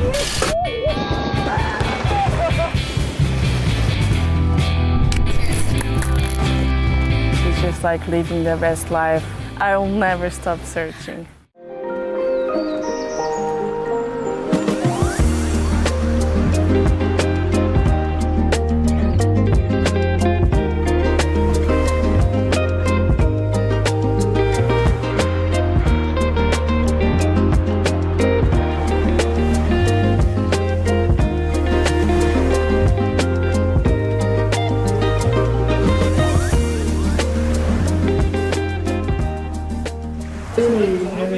Dario Phillips. I didn't think it was working. As soon as the surfers from the last heat get in, we'll make an official announcement. We can do it now. On deck, 3, Nicholas Polschuk, Taylor Stubens, Lucas Vanesca, and Fiona Jardine. We have returned here at the 2024 Rip Curl Nationals presented by Red Bull Canada. Currently in the water, surfer in red, finalist in the Open Men's last year, Keenan Bush. Surfer in white, Memphis Brown. In yellow, Aaron Rooney. And in blue, Dario Phillips. So we got a lot of local flavor here. We got some live action here. Dario up and riding on a nice little right-hander. Good little turn off the top. Pretty soft wave, so couldn't quite lean into that probably the way that he wanted to. And then we got surfer in yellow, Aaron Rooney. Unfortunately, that thing just turned into nothing. So Keenan Bush has already dropped a 5.33 with a couple of little searing wraps. Keenan local photographer here. In second place, Been around for many, many years. He is one of my favorite surfers, always the most fired up, the most stoked. He has a really sweet YouTube channel where he goes and does like point of view shooting with his underwater camera and ends up filming a bunch of different local people. Oh, here he is again, having a look at this one. If this hits the bank, this looks awesome. Oh, bang! Keenan with a huge turn. Oh, unfortunately, that thing kind of ran off on him. But Keenan with a really nice wave there. And then I am joined now here. We've literally been waiting in a cave for 362 days for this moment, sitting there holding each other in the cold. Everything in my life has led up to this moment. Up to this moment, Curtis Parker. Howdy. Welcome back to the booth, brother. I got you some fresh coffee with some crema That on is top. some serious crema. Shout out to the crema boys. Let's go. Yeah, shout out to the crema boys, probably listening online. Marcus, Noah, Michael. Yep. Fire us over a crema whenever you have time. Look at that, you worked so hard, there's blood on the cup. I went to the bathroom in the forest and I fell into the bushes. Oh no. Because I heard the announcer going. There we go. There we go. Send a shot for the crema boys here of our crema, but It's the most important media I'm a part of. so you came second in your heat? Yes. Damn. I know. Almost $50. I know, right? God, we paid for I parking only today. needed like another 9 points to get the $50, but we don't need to bring that up. Dude, you were surfing so pure. It's beautiful. Right? And then you're coming up further in the. When are you at? I surf in like an hour, I think. Okay, So I'm gonna have to cool. go stretch my legs pretty quick here. I feel like the WSL guys, like, they should be looking towards us and being like, man, they surf and commentate. Yep. Super. Imagine if Strider just paddled out into the lineup mid-heat and Yeah. just started hassling people. But I think we should be calling from in the water like Strider. Yeah, we'll talk to Dom about that. That'd be so fun. I feel like that's a thing that could be done. Like, I'm pretty selfish. I just want to be surfing right now, and if I could be talking about surfing while I'm surfing, that'd be even better. I feel like, full honesty, from an entertainment value, I would pay good money to listen to that. Listen and watch that. Yeah. Yeah, Yeah. 100%. So current situation update. Surfer in red, Keenan Bush, the froth master, Oh my God. dropping a couple mid-range scores. I knew something was out there. You could feel the Oh froth yeah, here. he's a monster. He's so great. And then our surfer in white dropped a 717 downtown Memphis Brown, Here we go, Memphis. Oh, I remember Memphis from last year. ripping. And the captain blanket, Dario Phillips, and Aaron Rooney. All right, I don't know Aaron, but excited for him. Good luck, Aaron. Yeah, good luck. Yeah, so got. Oh yeah, look at this. Got Dino working the just hold it there. technical Could you stuff. just hold yeah. it? Yeah, thanks. Yeah, just stand there and hold it. That'd be great. You can I just put it like that. It's totally fine. And then Curtis, Yes. thoughts? We've amalgamated Open and Pro division this year. I'm There's confused. only one division now. Spell it for me. No. Lay it out. So there's no Open Men's anymore. Yeah. Because it used to be like the amateur division. Yeah, get and then rid the of pro them. division. And then we just took them, basically drove them 150 kilometers an hour into each other and amalgamated them. Beautiful. So now all of the amateurs surf with the pros and all of the pros surf with the amateurs. Your thoughts? honestly, I don't really know. It's kind of confusing. I'm probably going to lose to whoever they put in my category. I'm kind of used to that at this point. I mean, it's interesting. If this is your first surf contest and you have like Reed Platanius in your heat, like why even paddle out? Yeah, I mean, do it for the love of the game. Obviously, that's why we're here to have fun. But like, damn, Yeah. that's like asking someone to climb Everest and their feet are asleep and they don't want to climb Mount Everest. Yeah, and they don't do well with altitude. Yeah, they get sick really easy. They're allergic to mountains. Like they get headaches They around don't like snow. the cold. No, Yeah. I mean, I'm really looking forward to surfing, but also I just don't think I'm going to advance very far. But if I do, my goal is I really want to be against someone like Reed or Pete or Michael, one of the top dogs, just because. And I just want to try and throw them off their game, like cut them off, hit them, just pull some, like, cause what do I have to Maybe nothing to lose? offer them a gentle tin while out there. Yeah. Just try to get them out of their game. Yeah. Well, I could go up beside them and start crushing a tin and put some oil just on their board. Yeah. Just make them slide out. Yeah. There you go. I'll power up with protein and they'll get all slippery with oil. Oh, it's perfect. So schedule for today, we got round 2 running for a while. That's going to run for a while. There's 16 round 2 heats, so that's going to run all the way till noon. That's a lot of round 2s. Then we're going straight into round 3. So basically till mid-afternoon, you're just going to watch the open men's, which is great because there's going to be lots of great surfing. Mm-hmm. Then we're heading into longboard men's. Exciting. Yeah, U18 boys, and then longboard men's quarterfinals finishing up at almost 7 o'clock. Oh my God, we're going to be here a while. Yeah, so we got a blanket. We've got pillows. Mm-hmm. There might be some naps involved. Oh. Super excited to have a third commentator this year. Dino, back in the game. It's great. We called the opening heats this morning because you were out surfing, and we had a good time. Yeah. Yeah, he's a good guy. Yeah, he's definitely the most professional and straight edge of the lot of us. Mm-hmm. Yeah, so he was not a wild card at all. No, not at all. Yeah, Straight he's very, shooter. very straight shooter. Yeah. So He's we can holding the Bible the whole just be time. ridiculous this whole weekend, which is just great. I know, this is just starting. I'm going to get pretty... How many coffees have you had? Just one. That's it? I know. Dude, we gotta light you up. I try to manage my caffeine intake right now, but like That's fair. Things are going to escalate. Things Can't are wait. going to escalate. I'm going to do nothing but try and poke you and prod you to fire you up as much as humanly possible. So we got about 7 minutes remaining here. We are in open men's round 2 heat number 2. Currently in first, Keenan Bush. It's been a little sleepy this last few minutes here, but Keenan Bush sitting in first with a 9.5. Memphis Brown just got one wave, 7.17. So he's actually Memphis is kind of mostly in control of this heat. That's classic Memphis. Yeah, One just big one hammer. massive wave. Classic Memphis. And then we've got Dario and Aaron both sitting on kind of 2-point heat totals there. Memphis back up and riding. Had a nice little backside schwack off the top there. So that's going to improve his heat score, and he's probably going to sneak himself right up into that first place because he just needs a 2.33. He doesn't even have a wave to replace. He just gets a freebie. Watch your back, Keenan. I mean, I know you're excited to be out there, but Memphis is going for the kill. I love the heat strategy here too. Hey, Curtis, everyone's kind of like shifted way further north. Seems like there's kind of some better rights rolling through now. Keenan Bush logging into this one. Ooh, little cutty. Nice little cutty. Oh, yeah, just pump. Beat Looking for that end section. Beat it up. Oh, There you go. Like it. yeah, that's gonna help. his.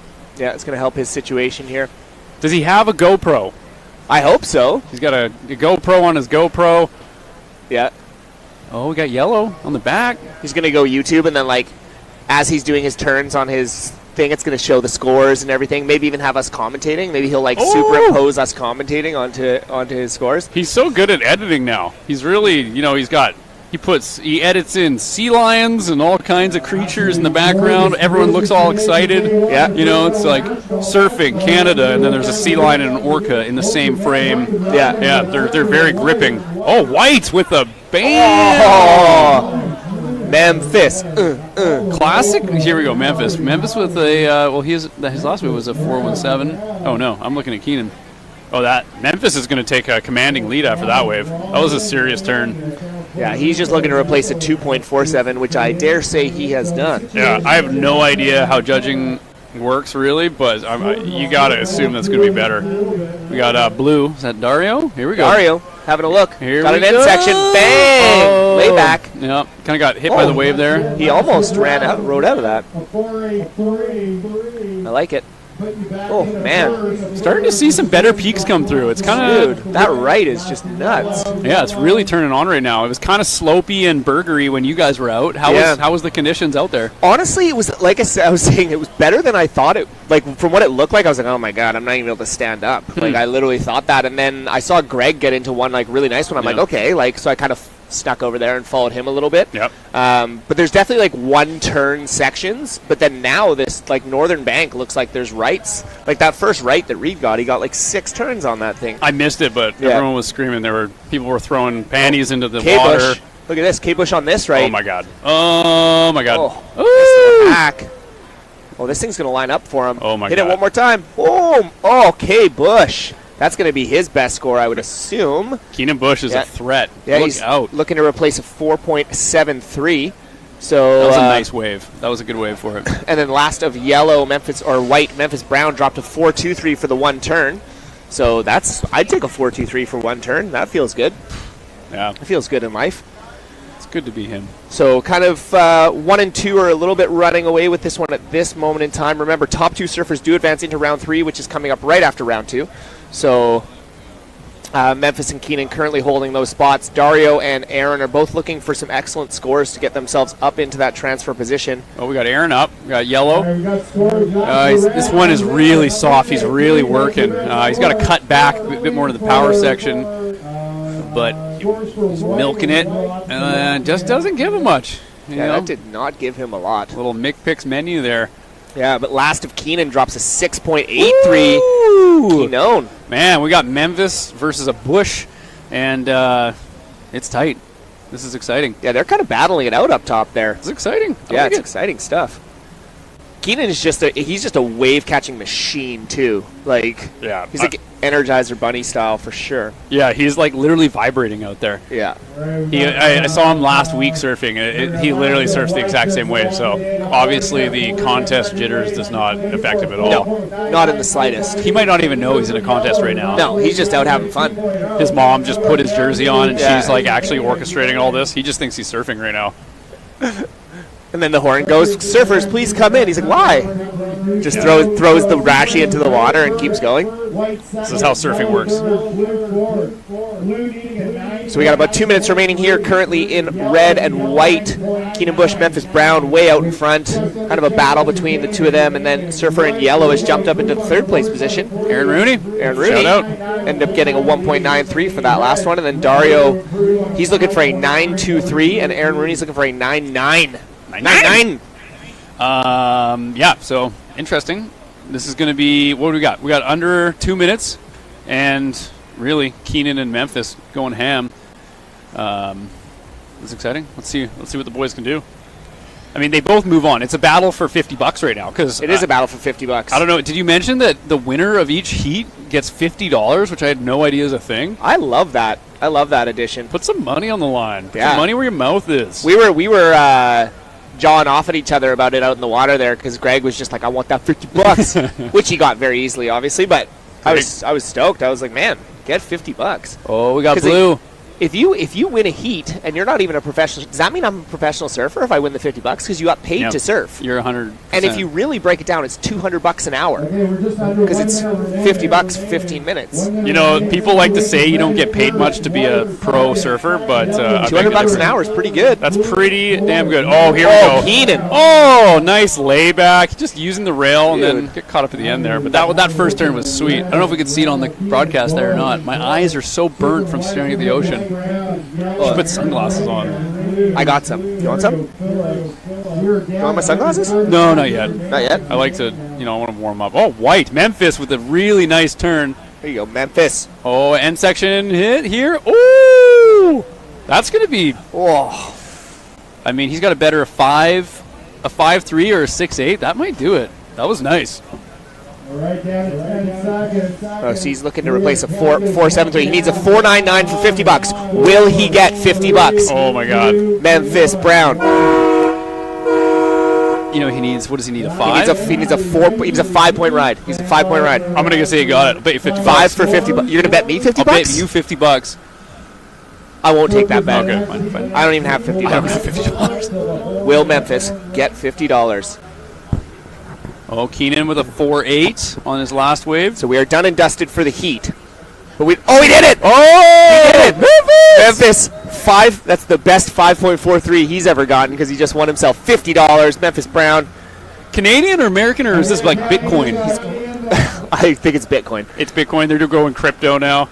So we are going to take ourselves a quick commercial break. Congratulations to Memphis Brown and Keenan Bush for moving on. We are going to be back with round 2, heat number 3 in the 2024 Rip Curl Nationals here at Cox Bay in Tofino. Do not go anywhere. Don't leave.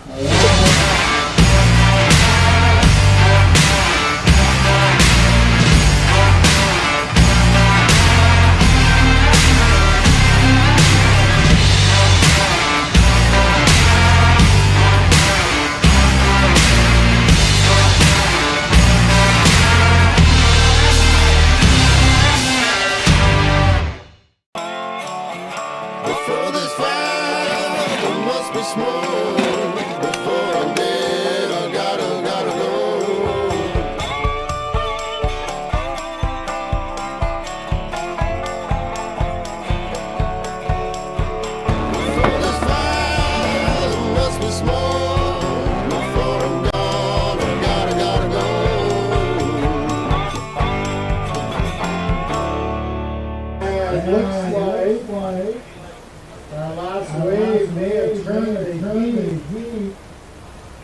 Okay, winning that heat in white, Memphis Browns. Congratulations, Memphis Browns, winning $50 bonus spot and going into round 3. I don't know if we're back. I don't know if you can hear me. My colleague Robbie is eating a breakfast sandwich and he's talking to Shannon. It's just me, Curtis Parker here. Hopefully you're waking up to the sound of our voices and surfing. It's sunny, but it's cold. I mean, if you want to stay home, that's fine. We got a new heat coming up. Memphis Brown taking $50, which was pretty cool. If you win your heat, you get $50. So like open men's is like professional surfing. Pretty exciting. Good conditions. Hopefully going to keep getting better. Today is going to be nice. It's going to be a long day. We're here till like 7 o'clock tonight. Yeah. Great. Can't wait. Yeah, come on by. Say hi. Bring Why us not? Coffee or something. I don't know. Whatever. I love it. I like putting it out there. Remember Genevieve last year? Genevieve brought us like this. Genevieve Fuji Johnson, if you're out there listening, she brought us like this huge care package of like amazing, like fruit and tea and bars and like it was awesome. Yeah, those like cherubs kind of fed us grapes as we were fanned. Totally. Yeah. Amazing. I know, right? Why do I do any other job besides this? I don't know. There's only one a year. I can't really afford to only do this one thing. That'd be pretty sweet if we could, though. And then just hang out for 362 days a year. Can we force them to like just do more contests so that this is all we can do? People Totally. would I mean, I don't know if like message us if you're sick of us already, but like, would you be sick of hearing us talk all day, every day for 7 hours about surfing? I guess. Give us a thumbs up, thumbs down. Yeah, thumbs up, thumbs down. We're open for criticism. I mean, don't be too mean, but, we're here. Oh, yellow on a screamer right now. Here we go. And that one didn't quite open up like I thought it would. See, I don't really know what I'm talking about. Just got the text that everybody's been waiting for. Oh, woo. Oh, from Pete. Hey. He's going to come down, get him in the booth. Oh, my God. Wow, starstruck. I know, right? Ooh. Remember that last year? We were starstruck. So if you guys didn't tune in last year, if you don't know who Pete DeVries is, then you do live under a rock. But Peter DeVries, the GOAT, the Canadian GOAT, basically had to pull out of the competition because his back had lit up and he had to take a step back. Came and joined us in the real competition in the booth. We had Pete all weekend. We had him to ourselves. Literally the puddle of drool. I've never drank so many Heine Zeros in my life. And the puddle of drool of just like watching him talk about surfing was like literally the greatest moment of our commentating careers. Yeah, because we I mean, you know what you're talking about for the most part. I have no idea. Yeah. And then after being in a few heats with Pete, you realize that surfing is like hard, and the stuff that he looks at is completely different from what I see. I see someone do a turn, I'm like, oh, he did a turn, and then Pete's like, oh wow, his weight was distributed differently. Yeah. And he talks about pushing through the back foot and all this random geometric shapes and stuff. Like he's kind of a scientist, that guy. And literally. But for some reason explains it to guys like you and I that we're literally just, I have no idea what he's talking about, but somehow it just makes sense. Are we bad announcers? Do you know what? Great? Do you know what? Bad is subjective. It's true. It's a subjective term. No one's told me I have to leave. No. And no one sent us a thumbs down yet. That's true. I haven't had a single thumbs down. Your phone's turned off, though. Shh. All right, fight's gone. Round 2, heat number 3, currently in red. Nicholas Polishchuk ripping, has a 7.00 and a 5.17, so really nice scoreline there. TDS, Taylor Duffy Stubbins, my boy. He's got a 6.00, so actually sitting on a really nice mid-range score there. Lucas Fonseca, who kind of sounds like a gangster of some variety. Fonseca! So Lucas has got a combined heat total of a 3.33, so a couple of small scores there. And then Keno Jardine in blue looking to open up his account. So wasn't he in the first? He was in round 1. Yeah. Oh, is he surfing again already? Yeah. Wow. Yeah. Good for him. Yeah. He's getting reps. See, he's getting his money's worth. Good for him. Yeah. Good for him. Yeah, getting your money's worth. That's what it's all about. I mean, parking is not cheap. I mean, it was what, like 18 Canadian dollars to park today for me? Whoa. I know. So like one heat pays for my parking for the weekend. Like if I could win it, that would be amazing. That'd be great. That'd be huge. Imagine. I know. You'd actually have a little bit of change left over. Yeah, but 18, oh, maybe not. 18, 36, 54. Short $4. hey, we got the comments. Eric Vanular. Taylor Duffy Stubbins, you got. We get the comments again. This is so fun. Yes. Okay. Right, This so is going to get so much better. If you're watching on YouTube, you can comment and they will selectively pop up. Oh, here we go. Red. Nicholas. Wow. Oh, that was nice. I like that. Come on. Nice and vertical again. Oh, Nicholas, that is lovely surfing, young man. Broke his back on that last one. He I know, is he folded okay? like a table. So he's looking to replace a 517, which I have to say he does. Yep. That was unreal surfing from him. Yeah, that was great. Those backhand turns were nice. So that was that's going to be a really nice score for him. He's got he's already sitting on a 7? Yeah, dude. He's ripping. Wow. Who is this guy? Oh, 8-point ride. Whoa. 8-point ride for Nicholas Polishchuk. That's like is that a, what did Reed get on his? 8.33. Okay, yeah, I was going to say, that's probably the bar set. Brad Locker, let's go T-Dog, baby. We got a lot of sport here for TDS. Let's Taylor go Duffy Stubbins. T-Dog. Keep the comments rolling in. Keep them fun.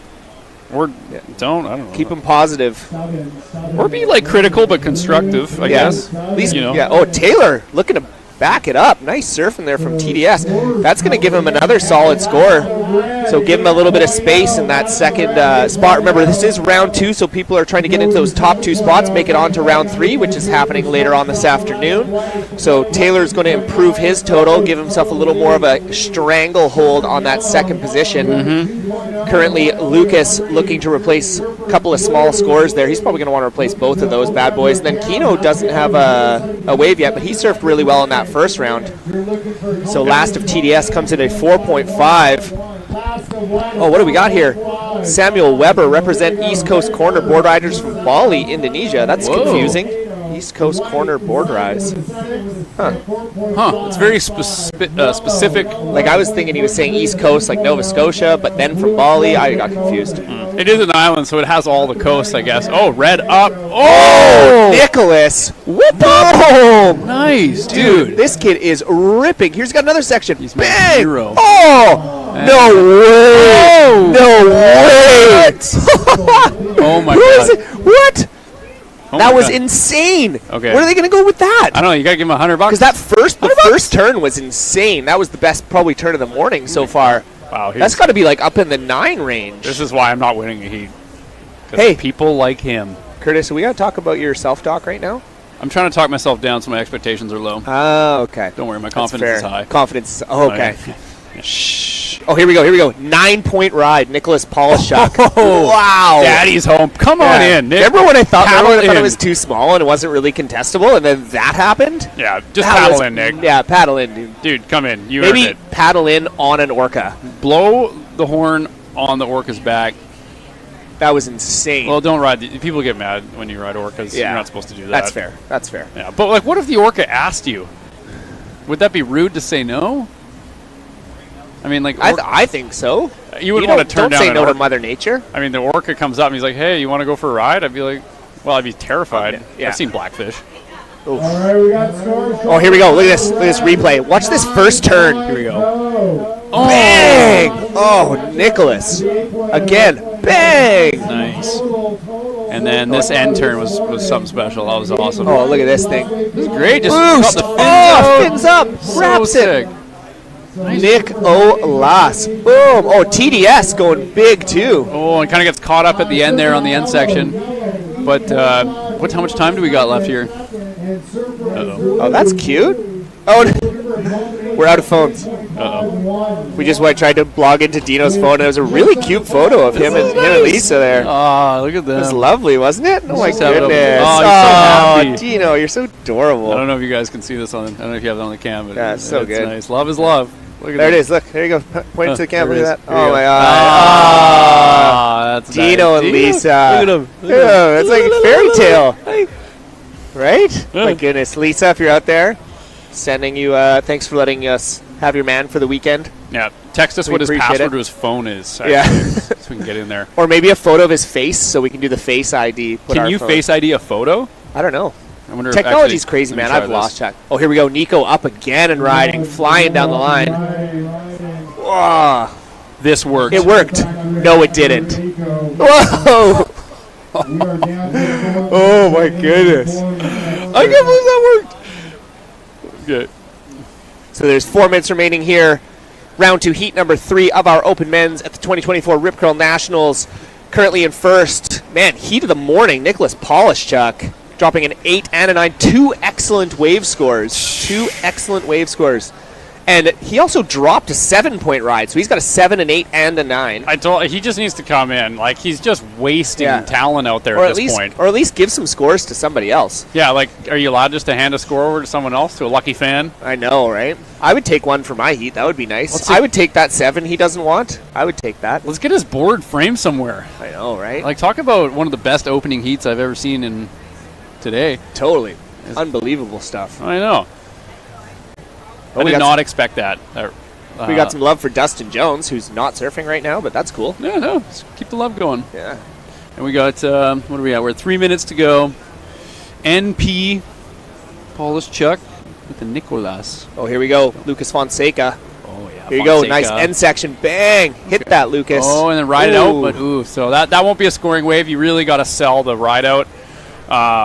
Yeah, you want to stay standing. Stay standing is crucial in surfing. Oh, we got blue. Kind of want to go fast one give here. Him something. Come on, Kino.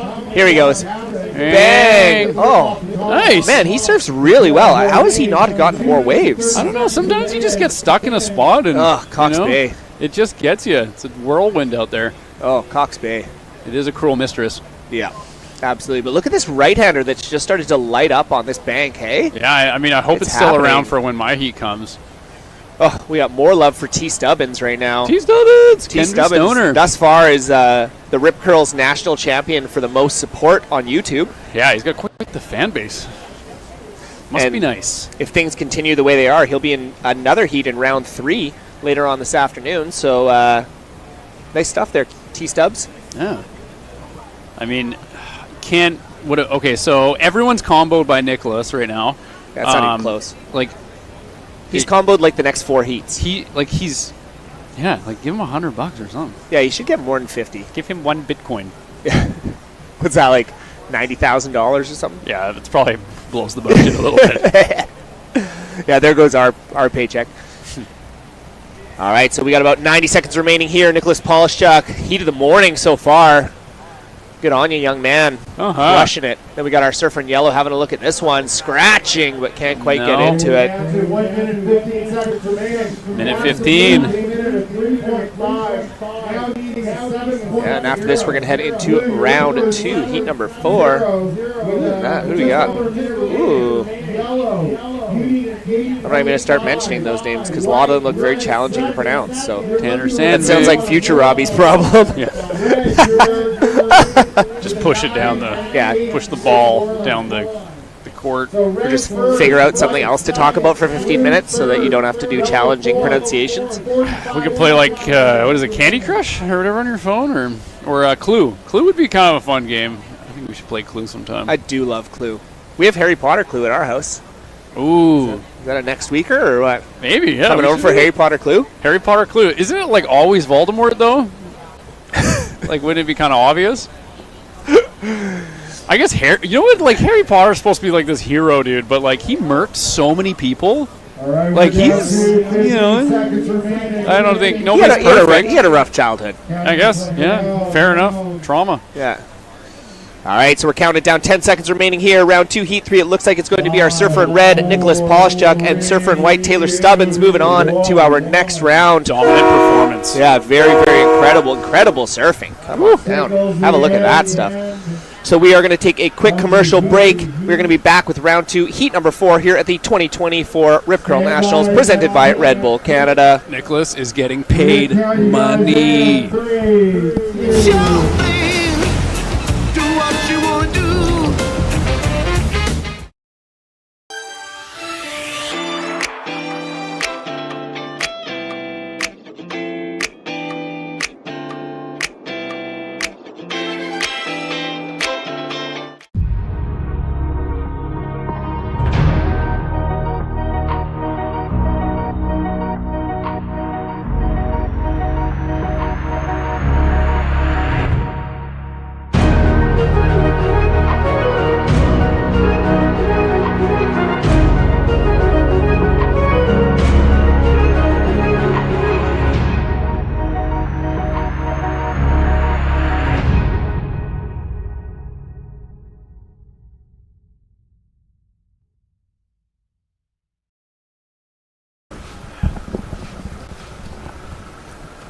And welcome back.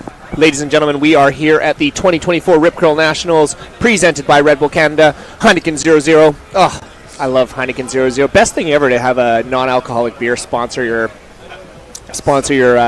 surf competition, because you can sit there and have sunshine and crisp, frosty beers, really enjoy them, but then also not get drunk, so it's great. So currently in the water, we have round 2, heat number 4 of our open men's.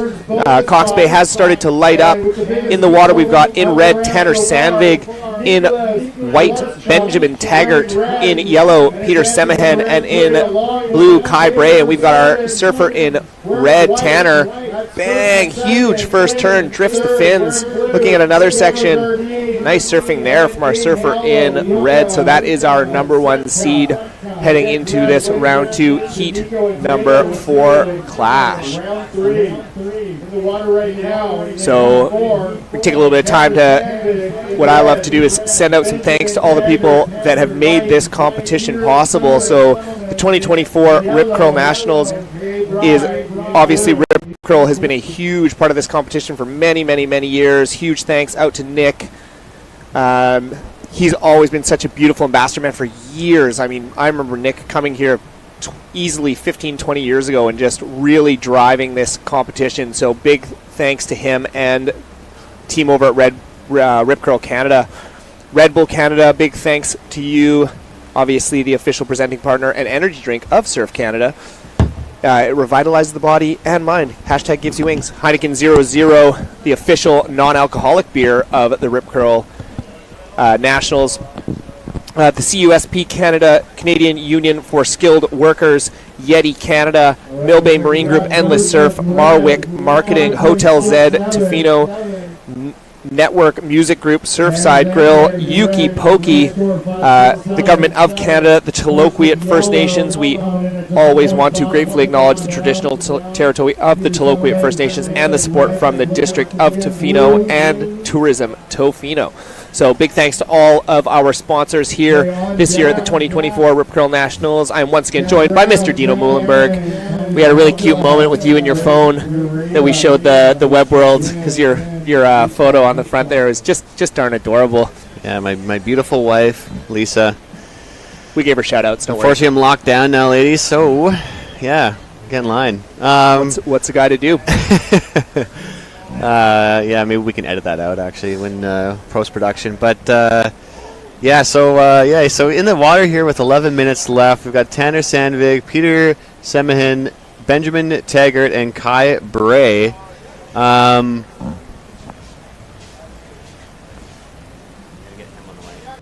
We're getting like actual interviews now. Yeah, Robbie, I'm gonna pass it off to Nico, who got the highest heat total score there in the water. So yeah, here's Nico, guys, everybody. Thank you guys. Hop on in, Nico. Welcome to the booth, brother. Oh, thank you guys. Oh man, dude, how's that for an opening heat? Yeah, pretty good warm-up, I would say. Yeah, dude. So again, you locked in a 7-point ride right off the bat, backed it up with a 9-point ride and an 8. Like, tell us about that. That backhand is just looking sharp. Well, I was just focusing on having fun out there. Like, the bass tournaments, I feel like I was taking myself too seriously. And I just feel like contests is just all about having fun and having a good time with your friends and sharing the stoke. Yeah, dude, I can tell you right now, man, if I was having fun and surfing like that, that's all I'd be thinking about all the time. Obviously, when we first came down, it looked like a little bit small, kind of soft. Man, that right-hander just started to like kind of light up in your heat. Tell us what it was like out in the water. Yeah, I mean, I was just getting in a rhythm, to be honest. I got that one, and that was just like a confident booster for me. I just paddled right back to the peak, caught another one, and just trying to time the lip good and not fall. Yeah. Man, that was honestly awesome to watch. That was one of the best early heats I think I've ever seen in the history of this competition, dude. Yeah, seriously. Yeah. Thank you, Don. And then what's the focus going forward? I don't know. I just want to have fun and hopefully, get in the podium at least and just, do well. I want to qualify for the ISA and do well in the Worlds. So, yeah. Yeah, man, that's awesome. Do you want to shout out to anybody out on the web there? Yeah, I know Kira and my dad and my mom is watching. Thank you guys for always believing in me and supporting me. I appreciate it a lot. And where are you from? I'm from Mexico. Oh, you're from Mexico? Yeah. Nice. That's awesome. Whereabouts? I'm from Sayulita. Oh, Sayulita. I was actually there in October. Yeah, I mean, it's a pretty crazy town nowadays. But there's a couple fun waves, good training, small waves. But, you know, that's all you need. Yeah, totally. I actually, when I went down and watched the surf, it kind of reminded me a little bit of here. Yeah, it's definitely similar conditions around here for sure. Small, 4-foot, beach break. There's good waves there too, but you gotta time the tide and the swell and be lucky, kinda. Yeah, yeah, that's how it is kind of everywhere. And then how is it surfing in a wetsuit? I mean, yeah, first year came here, like last year, it took me like a month to get used to the new feeling of a wetsuit. But now this year I'm fully warmed up to it, and I feel comfortable in the wetsuit now. Yeah. And then how stoked are you that when you win a heat you get $50? Yeah, I'm pretty stoked in this lunch money. Yeah, you know what I was saying? I was like, if you do the math, that's $200 an hour. Yeah, $50 for 15 minutes, man. That's $200 an hour. Better than most jobs in the world. Totally. We actually, honestly, we straight up, we were like, man, Nico, he needs more than $50 for that heat. I'm like, we need to give him like 100. Like if it's like a full excellent heat, like $100 cash. Well, lunch is on me today. Oh man, keep that for yourself, dog. You earned that. Keep that. Don't be giving that away. Don't be giving that money away. So we are currently in round 2, heat number 4 of the 2024 Rip Curl Nationals. Our surfer in red, Tanner Sandvig, way out in front. Unfortunately, this heat's gone a little bit slow. All the rest of the surfers don't really have much of a score, but our heat leader, look at Tanner Sandvig, bang on those rights. He saw what you were doing, ones Nico. out there. Yeah. That kid shreds. Yeah, he's ripping. Another one. Milk it. Yeah, that was like one more. Bam. Oh man, that is going to be probably somewhere close to some of those scores you had in the last heat there. I was going to say, we were watching, and then all of a sudden it was like Reed came up in his heat and right off the bat did like a 6-turn wave on a right-hander. And it was like ever since then, it's been goofy footers on right-handers that have been dominating. Yeah, I mean, the rights are way better than the lefts recently. Like, caught a couple of lefts yesterday, and they were just so flat. Yeah. Yeah.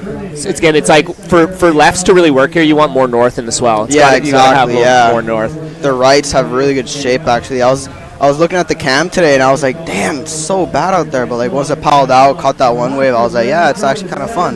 Yeah, it's the magic of Cox Bay, man. This place changes so fast. And it's like, it's so open to swell that it's like, even like a little tiny bump will produce something. Yeah. So we got last Tanner Sandvig, 7-point ride on that last right. Yeah, there's good waves. You just have to get lucky and kind of, hunt them down. Got to be hungry for it. Got to look for it. And how does it feel for you? 15-minute heats. 15 minutes. Well, I was actually doing contests in California, and there were 15-minute heats. So I got used to it. Yeah, for sure. Yeah, I was used to the 20-minute heats, but like that just changed my mindset to catch more waves and just start right off the bat and just try to catch anything that comes near me. Just get on it and see if it's worth getting a good score. And yeah, that's how I got my 2 good scores, just trying to scratch around, finding anything I can. Well, and again, getting that 7-point ride right off the bat, that must have been a confidence booster for sure. Yeah, for sure. I felt kind of like wiggly and squiggly at the beginning, but once I got my feet in the right position, yeah. Yeah, I always find surfing like in the first heats of the morning is always a bit challenging. Yeah. Right? It's the most nerve-wracking heat out of all of them. It's the first heat. Yeah. Again, like it just feels like it all happens so fast, and it's like you're in the water and like the heats are happening super fast. You haven't had a chance to kind of see how people are approaching the lineup and all that kind of stuff. So but yeah, man. I was looking in the warm-up. I was in a little warm-up before my heat, and I was just like eyeing out that one right that's breaking right there. It's still breaking. Yeah, that's definitely the one right. That's the money maker right there. But it'll also be interesting because the tides are big, so it's like it'll be really interesting once it shifts a little bit further down here. You might actually get a decent left or a right out front here as well. Yeah, I would love to go left. I like doing frontside airs. I know, right? How is that little tail release like? I don't even know. It's like a full Rio that you did on the end. A little spinner. I call them. Spinner. Yeah, that was awesome. Yeah, those are fun. Those are one of my favorite tricks for small waves, especially. Like, get a little whitewash and just spin it around. Yeah, and even like on that wave, I was stoked because the first turn you had on that wave was huge. Like chucked so much spray. Oh, for real? Yeah, and then the second one was kind of more of a check turn, but then you did that full spinner out. I was like, it was just great to watch. Yeah, I was just trying to get a good pace on that wave, not really rush it. Because usually when I get nervous, I tend to rush things and not really think about what I'm actually doing. So I was just focusing on, trying to like make myself see in slow motion, in the flow state. When you're in the flow state, you can kind of like see everything before it happens, kind of. So I was just trying to link into my inner self and just have fun and be zen out there. Yeah, man. What's your practice? Do you got meditation practice? Is that what you do to keep yourself in that spot? No, usually I just try to not take my emotions seriously. Like put my emotions to the side and just, just focus on the rhythm of the ocean, Yeah. If one peak shows up there, most likely the next set is going to break there. So I was working on that, and fortunately it actually did happen for me. The next set came and it was just right there, and a couple of paddles and I was right in it, and it was a good one. Yeah, most people can't, most surfers can't put together a 17-point heat total in a 25, 30-minute heat, let alone a 15-minute heat. Yeah. Well, where I'm from, the waves are pretty like this, so I'm just pretty used to it, Yeah. Especially where I'm from, there's like 50 people in one peak, so it makes me like real savvy and real hungry, and yeah. You know how to get waves when there's not a lot of waves to be gotten. Yeah. All right, so we got about 2.5 minutes to go here. Currently, surfer in red, Tanner Sandvig, on the strength of that 7-point ride, is sitting in first place. It's kind of a battle for second right now. Benjamin Taggart has a couple of 1-point rides, and then Peter and Kai both have a couple of very small scores. So pretty much for the second place there, which, again, that's what you need to move on through. One of these gentlemen just needs to lock on a score of some significance, and they can put a little bit of distance between the rest of the pack. But at 2 minutes to go here, kind of just got to get yourself into anything. So we got the northern side of the bank here starting to light up here. I can see Nico's eyes. He's just staring. He just wants another one. Got to visualize before my next heat. Absolutely. And this is the best place to watch the surf too. Yeah, mentalizing. Yeah, absolutely. Yeah, for sure. So we got about 90 seconds remaining here. We got our surfer in white, Benjamin Taggart, trying to get something. He's trying to replace a 1.17, so try and get a little bit more distance in between him and the rest of the field. So Peter, surfer in yellow, is looking for a 2.24, and Kai is looking for a 2.07. So it's a minute left. Nico, you're looking for a 2-point ride. What's the game plan? Just get anything. Just get any turns. 2 turns. That's all you need. Oh, we got our heat leader, Tanner Sandvig, got another right. Oh. Another one? Oh, look at this section. Bang! He's eyeing out a good section. Oh, fins out. Just couldn't quite ride out of it. Oh, no. I mean, he doesn't have to worry. He's going to win this heat anyway, but that would have been sweet if he'd have ridden out of that one.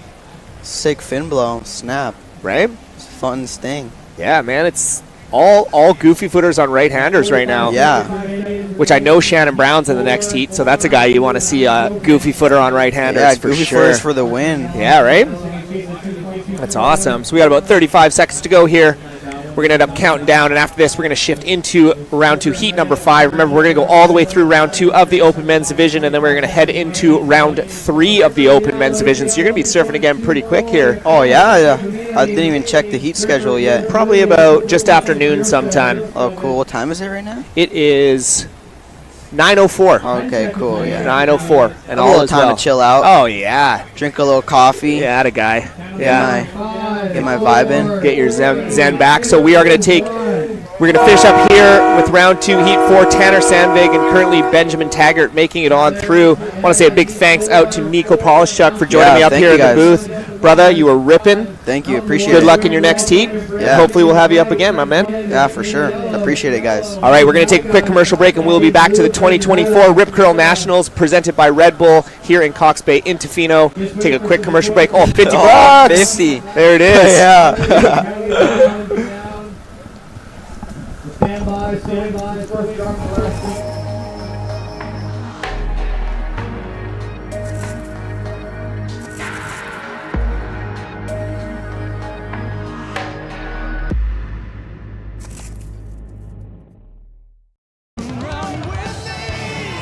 Imagine this. People from all around the world running together at the same time.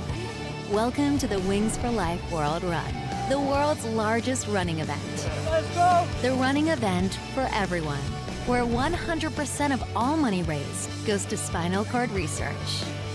Join the run on May 5th. Sign up now at wingsforlifeworldrun.com.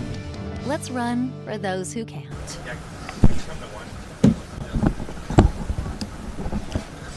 And we are back here at the 2024 Rip Curl Nationals, presented by Red Bull and Heineken 00. We are heading into round 2, heat number 5. Oh, David the man. Cheers from El Salvador. Wish I was there. We wish you were here as well. David, man, longboard champion of last year. One of the fiercest competitors I have ever come across. So big love and shout out to you, David. You are a staple here and obviously a past champion. So we just got a shout out from David. Man. So currently in the water, we are round 2, heat number 5 of the Open Men's Division. We have, who's Shannon Campbell-Brown? Never heard of that guy before. So in red, Shannon Campbell-Brown. In white, Trent Gammon. In yellow, Tommy Zahalka. And in blue, Greg Ureta. So pretty solid little lineup there. I know Shannon's probably been licking his lips looking at those rights that have been running across the bank. It's kind of been all goofy footers on rights these last couple of heats. Yeah, kind of a big deal. I think this Shannon who? Brown. Bit of heavyweight. He's a bit of a local legend out here. He's definitely one of my favorite surfers to watch. I'm a bit biased because I am a goofy footer, so you know it's yeah, he's definitely no stranger either to making finals out here too. He's yeah, you know, he knows this lineup better than anybody, so it's it'll be fun to watch and kind of see how he approaches this heat here and kind of utilizes those banks and just his local knowledge to kind of figure out where to sit out there. So it's always fun to watch, you know, and especially as his caliber kind of increases. Here we got Surfing Yellow up and right, a huge tap off the top there. Tommy gun. You know, it's just awesome to see kind of this local knowledge and just kind of see how they kind of play the lineup, as you'd say, you know. So they, as the talent gets better and better, you know, they're you know, there's a reason why they're the top dogs in these heats, you know.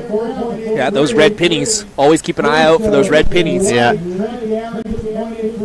Yeah, and Shannon Campbell-Brown, also one of the most fierce competitors I've ever known in my entire life. I don't think I've ever played anything with Shannon where he doesn't get that eye of the tiger look in his face. And yeah, you know, like there's one thing that I know about Shannon: he hates to lose.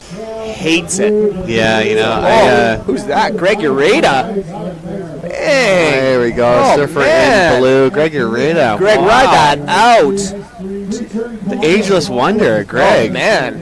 It was funny. I was out there with him in my heat, and he just, at the end of it, he looks at me. He's like, "Man, best way to wake up, hey?" Just stoked. I was like, "What? By winning a heat? Yeah, man, it's a great way to wake up."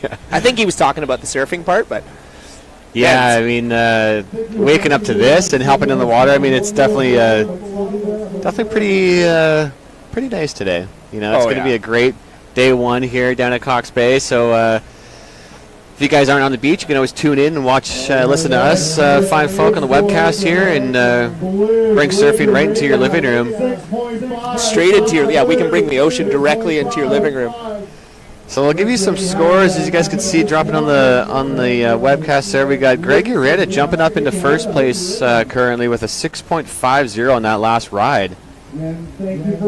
Shannon Campbell-Brown dropping a 4.67 on his opening ride. Then we got Tommy Zahalka with a couple of scores, 1.50 and a 3.00. And then Trent Gammon with a kind of just up and down. So, yeah, Greg Ureta coming out swinging there with a 6.50. Yeah, he was froth monstering after this morning, so dangerous-looking dude.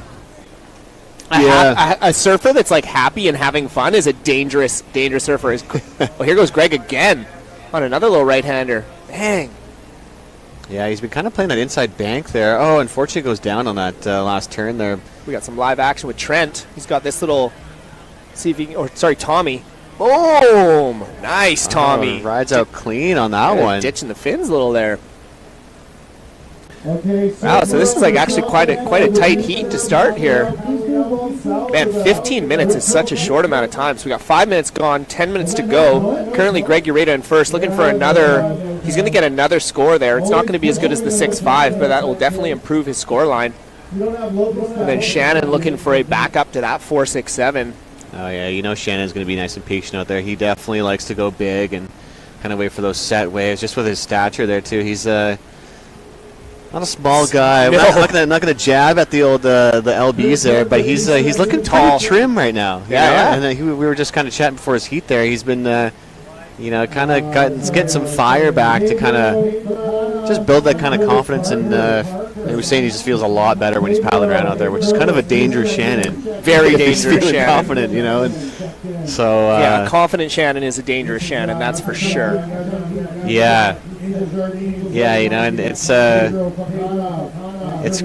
always fun to kind of chat with the competitors before they head out in the water and just kind of feel that vibe, that they're that intensity that they're kind of bringing as they're trying to shift into competition mode, and so it's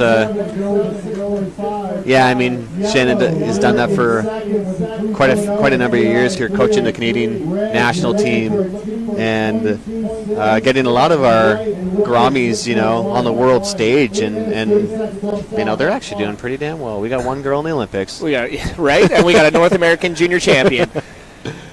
No, it's so awesome. Like, again, what he's done with the Canadian national team and the pro program and all that kind of stuff is just so amazing. But the thing I always go back to is what he's done for all of the amateurs in town. Like, he's just brought the middle range of surfing up so much. Like older fellas like me, where it's like I don't even know where I would be without Shannon Brown. Just, again, he's just such an incredible coach. He's so patient. He's so good at being able to describe a little bit of the undescribable, because surfing is so hard to describe, right? Yeah. So he's so good at giving you the right ways to think about things and the right mindsets and just dumbing it down. Oh man, yeah, exactly, right? But it's like making it so simple and so digestible to understand, but with everybody. So it's like you've got to be able to hit all those different marks. So yeah, mad respect for Shannon Brown, up and riding right now. He's just trying to get a nice little backup here.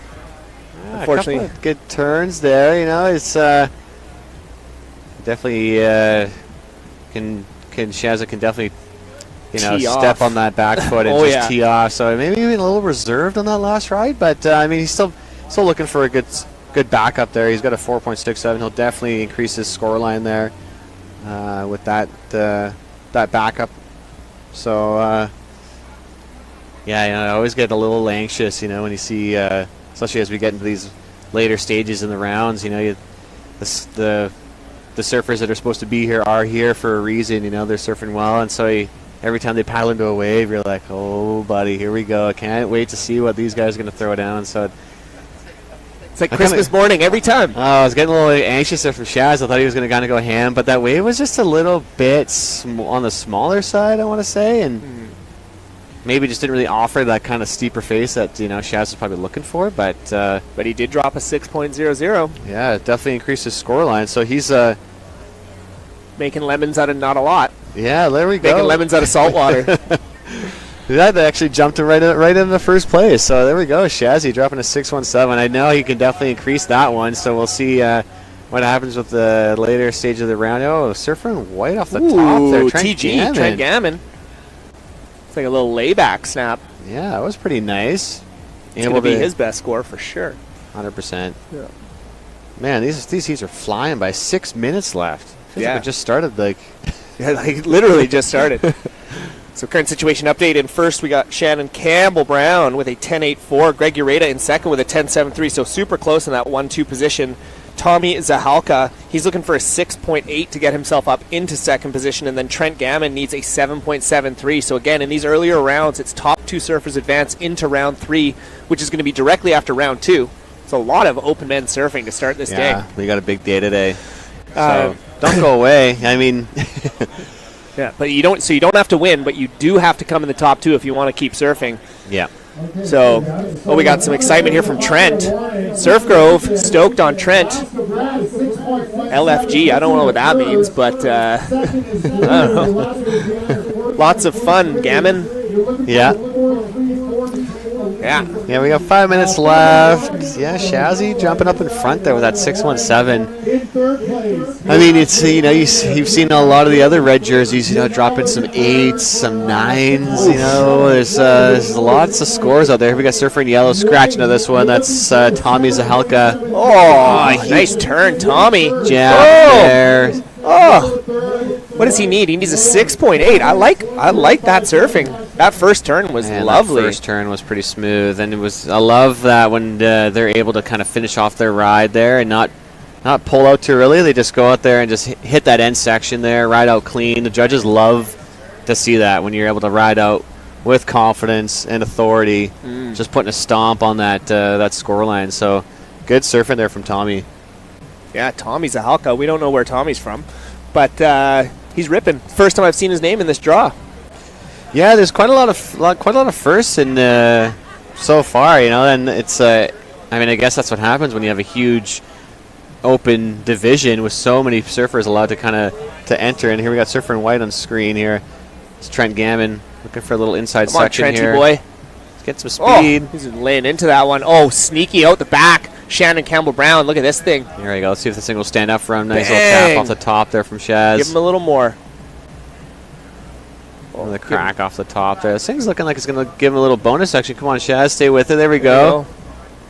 Oh. Man, that is making milk out of not of a lot, man. Wow. And again, like we were saying, like Shan's a big boy, man. Like that is not a small man. That was good surfing there from Shaz. Wow.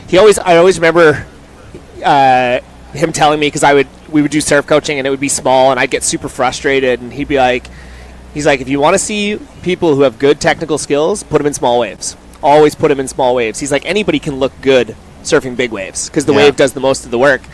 So I always have kept that in mind, even when it's small. It's like there's so many technical things you can work on, but like that was literally like a waist-high wave that was super slopey and fat, but his technique was so good that he just did 5 turns on it. Yeah, and that just comes with the experience that Shannon has out in the lineup. He's just so good at getting back to that power source there and staying close to that foam ball.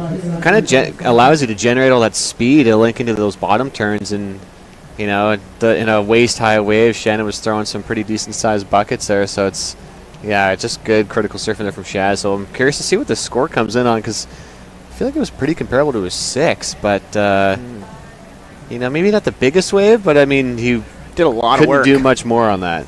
No, absolutely not. So do have a lot of scores to drop. Still another one for Greg, another one for Tommy and Trent. So we might get some shifts up in the score lines here. About 2 minutes to go here. Man, these things are flying. Oh, we got Tommy back up again. Oh, Tommy looking good. Yeah, nice work there from Tommy. Yeah, so he's got a lot of scores to drop. Again, I'm really curious to see where that 2-turn combo comes in at. Oh, there we go. Yeah, we got some good scores. Man, it just got real interesting here, Dino. Yeah, it's the difference between third and first right now is under a point. Points here. So yeah, Tommy looking like his last ride there, Surfing Yellows, dropped a 6.13. Greg Urata dropped a 4.23. We're still waiting for another couple scores to drop. Here we go. Looks like last is Shaz is going to improve his score. He dropped a 5.67. And so that kind of boosts him up a little bit farther. Greg Urata is not far behind, though, dropping a 5.23. Man, this is like machine gun scores. Man. This is wild. Yeah, keeping the judges on their toes here. We got 1 minute remaining. Man. So Tommy's now looking for a 5.61 to get himself up into second place. Remember, top 2 surfers do advance. This is the tightest heat we've had all morning. Yeah, it'll be. We'll see how it goes here with a minute 45 seconds remaining. Tommy's been surfing really well this heat, so it's. He's just needing a 5.61. And it looks like there's a couple of wedges coming towards the lineup here, Dino. This could be some fireworks right at the end. Yeah, here we go. White and yellow both paddling for this one. Tommy on the inside. Having a look at this one here. Beautiful. Here's your chance, Tommy. Wow, nice turn. First turn. Another kind of wrapping cutback there. Hopefully this thing stands up for him. Bang! Oh, man, kicks out the fins. Tommy with the claim, too. Oh, that was legit. He's looking for a 5.61. Man, that is fireworks. Okay, ladies and gentlemen, we are going to count down this heat So we are going to wrap up round 2, heat number 5 of the Open Men's Division. We are going to take a quick commercial break. We're going to come back with official results. Official results are not locked in just yet. Currently, it's going to look like Shannon Campbell-Brown is going to make it through, but will it be Greg Ureta or Tommy Zahalka making it through to round 3? We will be right back after this commercial. Get your pocketbook out. Yeah, get it out. I will be right back after this commercial break. What does it mean to live the search? Oh, well,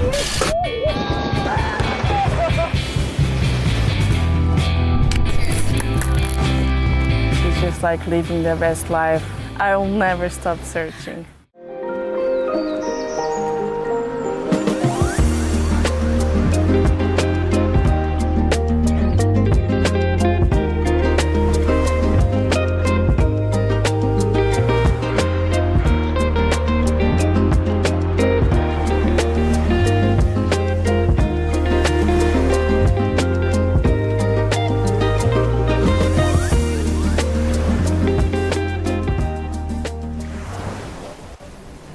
Oh, fucking took the lead on that one. All right, welcome back, everybody, to live action down here at Cox Bay. So we do have official results here. Tommy going out swinging, dropping a 6.20, actually winning that heat with a buzzer beater. Tommy, you monster. Yeah. And winning $50. Tommy. That a boy.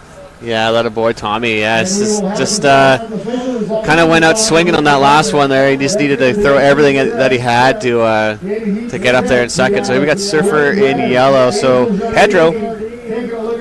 So in the water in red, Angel Jardine, who was actually the winner of last year's Open Men's, if I remember rightly. In white, Sam Coffey. In yellow, Pedro Facana. Hope I said that right. And in blue, our fellow compatriot up in the commentator booth, Curtis Parker, King of Herring. King of Herring, yes. So Curtis Parker surfing in blue, or wearing blue out there. 50-minute heats. I wonder what his strategy is. It's kind of been, being up here in the tower, analyzing all the heats coming up, and seeing where the kind of banks have been situated. So I'm interested to see if Curtis has kind of taken, everything that we've been spitting up here into consideration and throwing it into this heat. So we'll see how he puts it together. But Robbie, that last heat with Tommy coming out swinging, getting that score he needed, man, that's exciting stuff to look forward to. Tommy Bahama. Tommy Bahama. Get the chairs out. Right? Get the screen on. Put the Maui Babe on. It's going to be fuego down here pretty soon. Oh, I'm stoked for him, man. Oh, there he is. There's Tommy waving his $50. There he is. Tommy. Dude, legend. I don't know him, but I want to know him, Yeah, so Surfer in red, Angel has dropped a 6-point ride, Pedro a 4, Sam a 3, so we've got some opening up of accounts here. See, you know what? Curtis Parker, I've surfed with Curtis a fair bit. Curtis, man, I love Curtis in big waves. That guy charges so hard. He has no regard for his own safety at all. So what I'm excited for is him to get a chance to go big on a huge end section, because he will throw everything he has into one of those end sections. Yeah, he's kind of a bit of a beauty. You know what I mean? He's his no care attitude to life. It's it's pretty addicting, and like you said, in bigger waves, he's definitely not afraid to check the old body into some sticky situations. So, hopefully we can see him scratching at this one here, picking off this inside wave. He goes flying down the line. See what we can do with this end sector. One bonus here. Big rapid cutback. Curtis looking smooth and riding out. And dunks, look at that dive under, too. Curtis. That was a huge wrap. Yeah, that was pretty much all you could kind of really do on that. Didn't really stand up for him and offer a critical hit there. So, wrapping it back there and coming full circle, that was good surfing there from Curtis. Yeah, lovely stuff. He's going to need to be he's going to be on his toes here, because he's got a couple of big scores that have already dropped for Surfer in red and Surfer in yellow. Sam Coffey, Surfer in white's got a 3, so looking like Curtis is kind of going to be in that same range. They're dropping a 3.17. Please check in with Beach Marshal Jay. Here we got Surfer in. We got Surfer in yellow up and riding here. That's Pedro Facanha. He's got a 4.00. currently sitting in second place after dropping that 0.67. And we still have Angel Jardine currently out in front.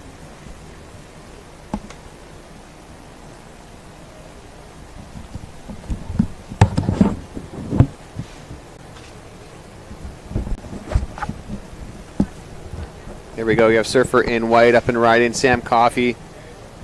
He's looking for a 3.01 to move up into first place.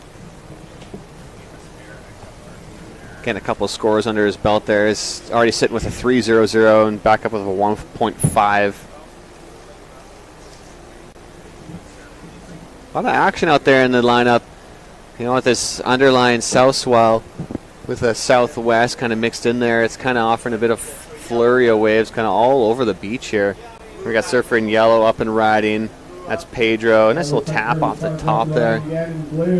Staying busy with these 15-minute heats. It's kind of anyone's game. You know, it's a very short amount of time to get some scores on the board. So it's been an interesting to watch throughout the morning here how people are kind of dealing with those short 15-minute heats. And up the back, Angel Jardine and Red. There we go. We got your heat leader. That's Angel Jardine with a nice wrapping cut back here. Just trying to develop some speed here. Huge tap off the top. Angel Jardine trying to get some padding on that score line. He's already got a 6. Representing Canada at the World Juniors. Yeah, that'll work. Yeah, that'll definitely help his score line. As this backup wave. I mean, this one's like it's turning into a pretty decent heat here. It's pretty close. The difference between first and fourth is really only a point and a half. So, you know, Curtis Parker dropping that 3.17. It's got to feel pretty good. I mean, definitely room to grow, but I mean, a 3 as we've seen in these morning conditions is, I mean, that'll sometimes be the difference maker to get you through. Yeah, absolutely. It's especially with the southwest swell running and the south swell running, it's a little bit lullier. So again, those lulls, like, they can last 5, 7, 8 minutes. So it's like all of a sudden those numbers can be very, very important. Oh, last of Curtis Parker drops a 4.77 and last of Sam Coffey a 4.6. Oh, look at the spread for second place right now. Currently CP. Kind of unreal, hey? Like Curtis Parker and my fellow comrade Robbie Elliott, you guys are just throwing down, going for it. Leave me all by myself up here. Oh, you can. Yeah. All of a sudden, it's like, yeah, you're just commentating the whole thing by yourself. I love to see it though. You know, it's always good to see the boys throw down and the girls as well. Especially, you know, it's like you said earlier, it's kind of like the battle of the home beach belt. You know, bragging rights, but it's. You know, it's all fun and games. You know, especially on a weekend like this when you can get the whole town together. You know, totally. Vibes are so high right now. It's amazing. It's great to see everybody. You know, especially on a beautiful sunny day, which honestly is going to feel like summertime. I think this afternoon the wind's supposed to be non-existent. It's going to be cooking out. What a better day. Could have asked for a better day to start off. No. Day one. No, absolutely. And actually, this is a first-time experience for me because this is my first time doing this not living here. Because we just moved away last month, so coming back. Moved away? It's like, yeah, we live in Cumberland now. Fellow Eastsider. All right, fellow Eastsider. But it's like, it's such a trip coming back here because you come here and it's like, visiting here is so different than living here. Yeah. And like you come in and everyone's just so amped to see you and it's like there's this crazy energy here. So it's like, yeah, it's such an exciting adventure. Like obviously having this comp here is great, but like, yeah, coming here and not living here is a whole nother ball game. I'm gonna dig deep here. One of my favorite things that I'll always remember from my time being in Tofino and in the West Coast, because currently resided, kind of jump back and forth between Yuki and Port Alberni, but coming into Shelter Club. Oh, the old Shelter Club. Seeing Robbie Elliott sitting there flipping on the grill, you know, smiling, always waving, always giving a shout out to the boys every time we roll into the restaurant. That's such fond memories of. But you know, you've been such a staple in this community for so long, and it's like it's definitely when you're coming home. It feels like coming home every time you come out here. Yeah, absolutely. As on live action there, Sam Coffey just busted a full backside rotation. I don't know Sam Coffey, but whatever coffee he's drinking is obviously pretty good stuff. That's for sure. But yeah, that's gonna probably jump him maybe up even into first, because that was a pretty sweet little maneuver there. Yeah, it's been an interesting. Here we go in the live action replay here. You get so much speed. Tons of speed on that backhand here. And hitting that lip in full rotation. A little bouncy on that landing, but man, he got that board right around, rolled out clean. Yeah, maybe not. I thought it looked a little bigger to me. Maybe live it looked a little bigger than it did on the camera. And if it was just the one maneuver, so we'll see where they lock him in there. And that's the interesting thing, Robbie, as we kind of touch on that, combining these two divisions, the pro men's and the open men's, as well as the pro women's and open women's. It's, you don't, especially with the names that we're not familiar with, it's kind of like, you don't realize that some of these guys out in the water are, surfing up to standard pretty much to like Reed or Pete or any of those guys out in the lineup. So, and that's kind of the thing with combining it into the open. And you never know what you're going to get. You just don't. Absolutely not. On the screen there, we got Marcus Palladino, my boy, who's probably going to be joining us at some point up in the booth here. Giving a shout out to our boy Kurt. Kurt in the water. We got a lot of support for Kurt in the water right now. Big fan favorite. Yeah, totally. Unfortunately, the last of Sam Coffey dropping the highest wave total of the day so far. Dropping a 6.67 for that backside rotation, so that put him right up into first place. Currently in second, Angel Jardine with a 10.93, so he's looking to improve. He wants a 5.51 to get up into first, and then Kurt's now looking for a 6.16, and then Pedro is looking for a 6.93, so both of the third and fourth positions are needing kind of a mid to high range score there. But remember, this is round 2, heat number 6, so top 2 surfers will advance on into our round 3, which is happening later on today, right after round 2, actually. So, again, first and second is where you need to be if you want to keep surfing in this competition. It's coming into our screen there. We got Pedro. Yeah, he's chasing a pretty decent score. He's looking for a 6.93. Pick it up in second place. Here we go, surfer in white. Oh. Sam Coffey, heat leader. Man, making a couple of beautiful turns there. Generate some speed here. Nice little end section for Sam. Riding out clean. That's how you do it. That's how you from surf. Your heat leader. Yeah. Oh, and then Kurt with a nice little wrap, too. Trying to get, see if we can get out of that section. Got a little stuck there, but he was able to get a nice wrapping cut back there. Kurt, he's chasing a 6.16 to get up into second place, so, or sorry, up into first, so he's got a little bit of work to do. We got 3 minutes and 45 seconds. There's not totally, still got tons of time left, but yeah, you got to feel, as that time slowly ticks away. Oh, man. Things get a little nerve-wracking, but the guy's got nerves of steel, so. Oh, Curtis is unfazable. Yeah. Unfazable. All right, so currently in first, Sam Coffey, an 11.5. Angel Jardine with a 10.93. It's kind of nice to see. Again, when we first came down, it looked pretty small, pretty soft, but these waves have started to really deliver. Very, very contestable stuff, especially some of those right-handers moving through the north end of the bank there. We got surfer in red, Angel. Yeah, Angel just linking together a pretty nice ride there. He's got 6.00 on the back of a 4.93. I think that one's going to be probably around that 4.93. Not sure if he's going to get that score, but I mean, I'm talking, I'm not judging, so we'll see how that factors into his score line. He's already in second place, so I mean, he's not super comfortable, but he's in second place, so that's top 2 surfers advance, so that's kind of what you're trying to get here, is just getting to that transfer spot in order to keep surf moving the on. rounds. He's got to keep moving on. That's the key. So, yeah, Curtis Parker, surfing blue, looking for a 6.16. We got 2 minutes remaining. We got to set out the back. Let's see if anyone's in position to get a hold of this one. It's almost a wash through. We got another one out the back. Yeah, big closeout. Yeah, waves are starting to fire. Definitely with these set waves, though, if you're in the right spot, man, look at these shoulders that are just peeling away, unridden. Peeling away. Unridden. And that's the thing with the long period swell. Here we go. We got CP. Surfer in blue, Curtis Parker here, needing a 6.16. Nice tap off the top there. Oh, unfortunately, that one just closing out on him. That's unfortunate. That was a good-sized wave for Curtis.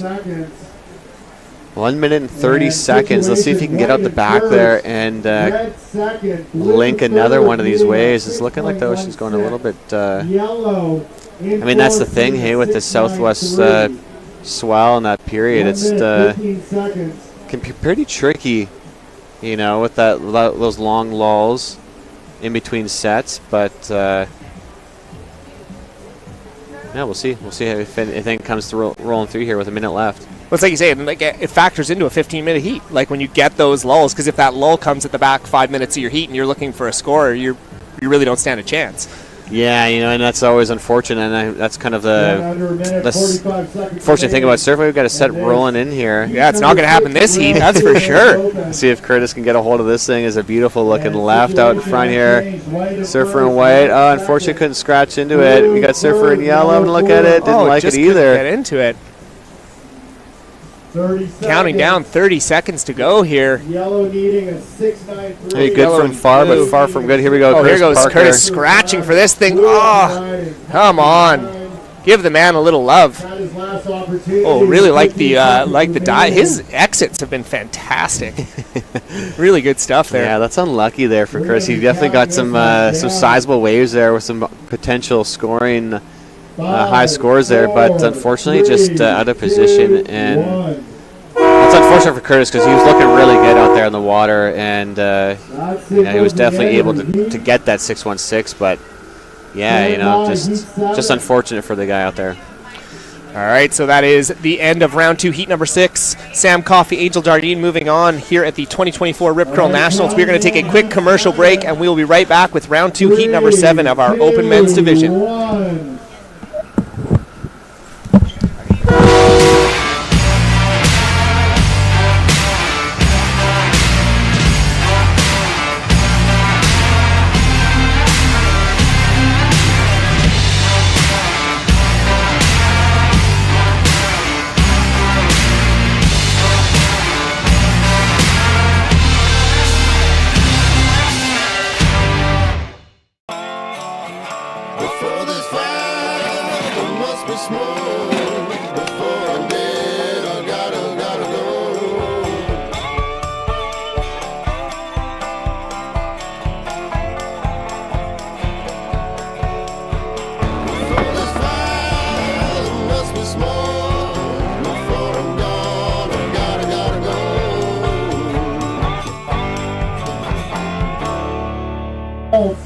Heat 6. Congratulations, you earned $50. All right, back here with live action and up in the booth. Thanks for joining me, Pete DeVries. How you doing? Yeah, good to be back. Another year, another event. Yeah. Here we go, Nationals again, hey? Yeah, it's looking like a pretty good weekend ahead. You know, the waves are actually definitely a lot better than kind of anticipated. Yeah, I wasn't expecting waves this fun for today. Just I thought it was going to be all southwest down the beach, and luckily there's a few sneaking in here on the corner, and yeah, a couple right wedges, and looks like a few like mushy longer lefts. So definitely contestable. So great venue and great opportunity for everyone, really. Yeah, it's kind of seems like with these 15-minute heats we've got, they're rolling by pretty quick, and it seems like the busier surfers are kind of getting rewarded. And I mean, Pete, you're no stranger to contest surfing. How does that factor into your mindset out there? Yeah, I mean, 15 minutes is really, really quick, especially when you've got a little bit of a random variable swell. Like, there's some sets that break quite a ways out the back. Who we got here? We got a couple riders up. Is that Shea Breweiler? Oh, nice little left, couple taps. And then White's going on the other side, getting a couple nice turns too. So I think with these young surfers that we have, for instance, they're used to being super busy in the water, and I think these conditions will really suit them.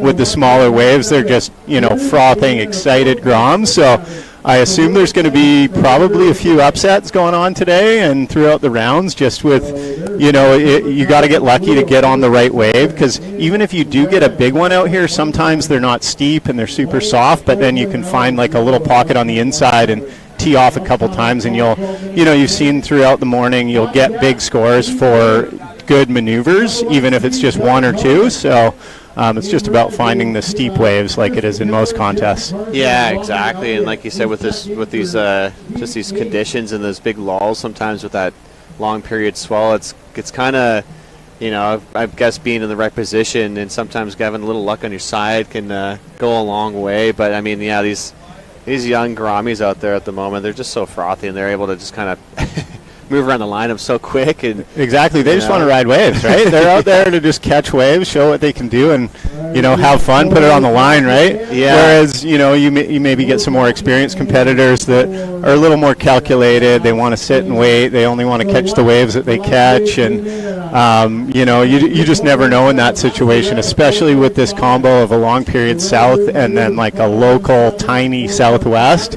You just don't know if the set's going to come half the time. And then moving into the later rounds of the event on Sunday, it's going to be completely different from these first 2 days. So it's going to be a full mixed bag, and like the competitors that make it through till Sunday, maybe they're not suited for that bigger onshore chaos that's coming on Sunday. It's going to be interesting, that's for sure. Yeah, that's kind of one of the things that we kind of have to deal with every year, is just we're given a few days to run a contest, and whatever the conditions are those 3 days, kind of just go for it, and it can be a bit interesting, where other contests around the world, they do have a waiting period, and they can kind of wait until that opportune swell and conditions line up. But I mean, I guess it kind of makes it a little bit exciting as well. It kind of just shows how skilled some of these surfers are to surf so many different conditions. Yeah, I think that's kind of one of the great things about surfing as a sport. It gives everybody the chance to beat anybody.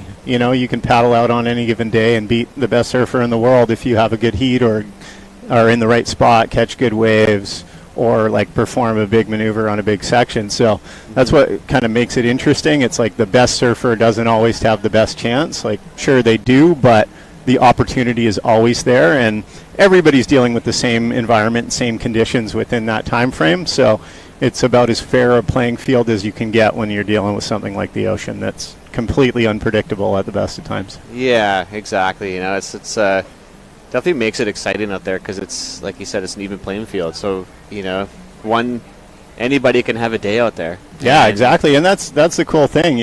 Like a kid in a heat right now, he could land the best air of his life on a great section and get a 9.5 or a 10, and it's going to be hard to beat that. Who we got? We got Shea Bruiler in first. He's got a 5.17, a 4.5, and then Clay is in second with a 4 and a 3.33. So those two are buddies that surf together all the time, and they're pushing each other every day. So it's cool to see them in the same heat. And Trevor's got a 4.67, so that's a good score. So he's just looking for his backup there. Looks like Shea's taken off, up and riding. Nice snap. And looking for another snap down the line. Third snap.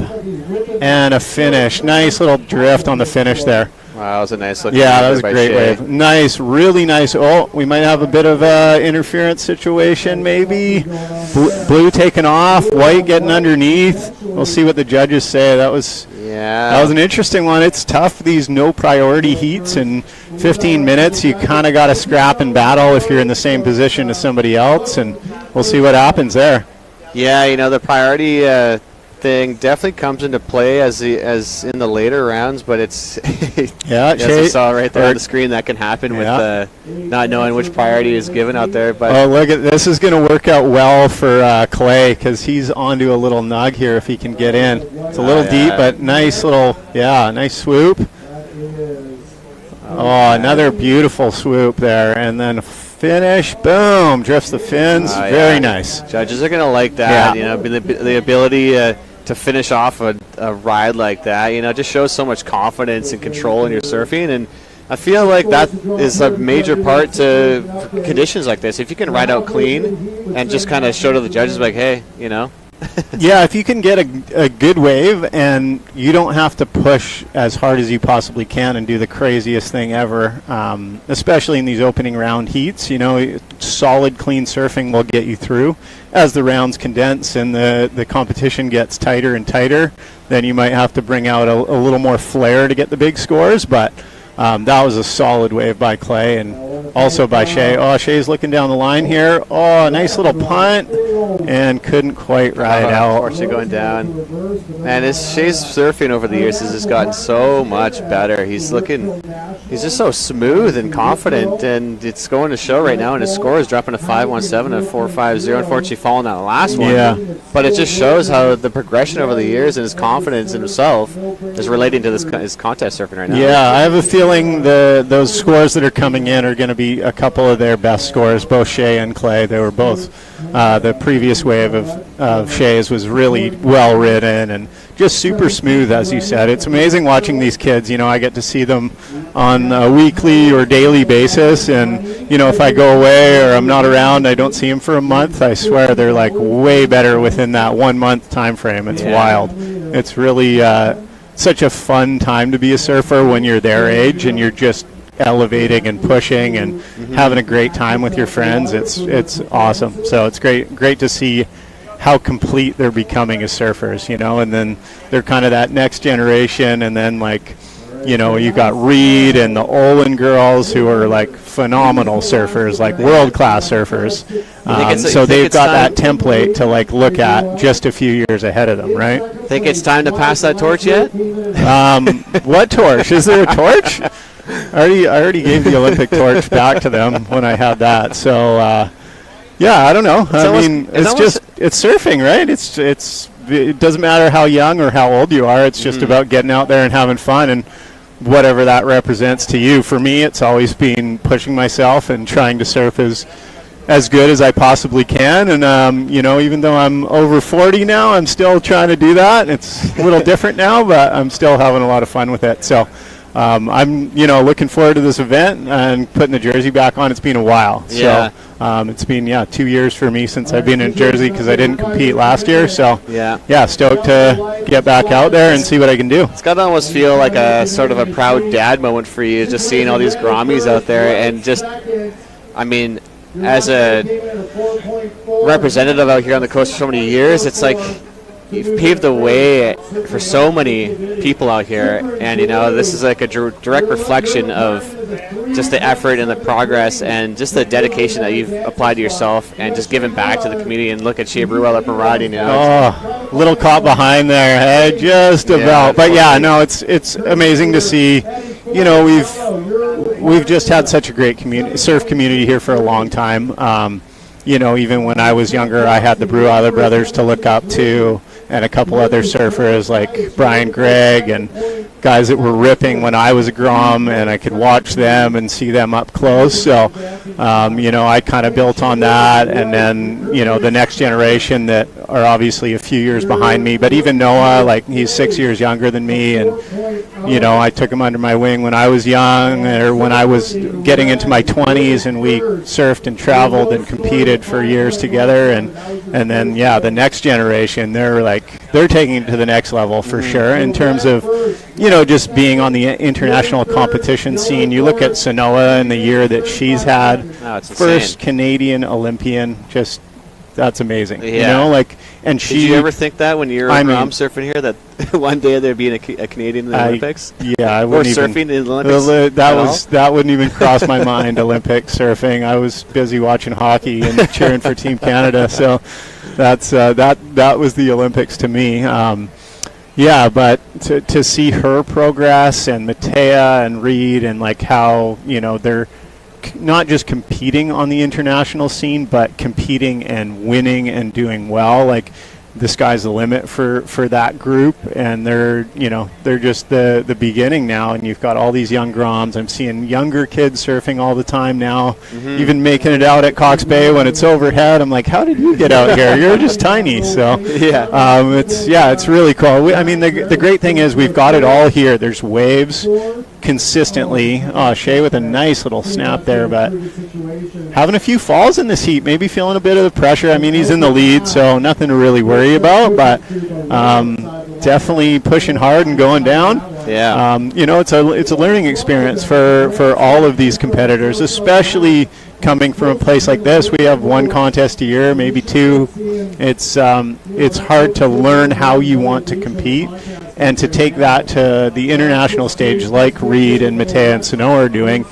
it takes time to, show that progress and learn. And, I feel like when I watch the events that they're in, I'm like, wow, they surf better than so many of these competitors, but the time spent in a jersey just isn't there. So sometimes you can't find a way to get a result or make that heat when even your talent is much greater than who you're surfing against. So it's hopefully we can get some more events up here and give these kids some more experience. But Canadian surfing's in a great place right now, so it's really cool. Now, is there anything that you could kind of reflect on by, being a product of that, not having enough contests? Is there any things that you personally do leading up to the event to kind of switch that mindset from, just out there free surfing to like, okay, you got to get that killer instinct and I got to get the W? Yeah, I mean, I think, competing, it's a lot of it has to do with mindset.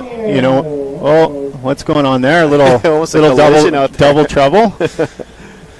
Yeah, interesting. We'll see if anything comes of that. I think it was both. They were both just kicking out, so no harm, no foul there. But yeah, I think just just trying to be in that mindset of finding good waves and just being consistent. Like that's honestly one of the biggest parts of it is just being consistent with staying on your feet and surfing solid on every wave you ride.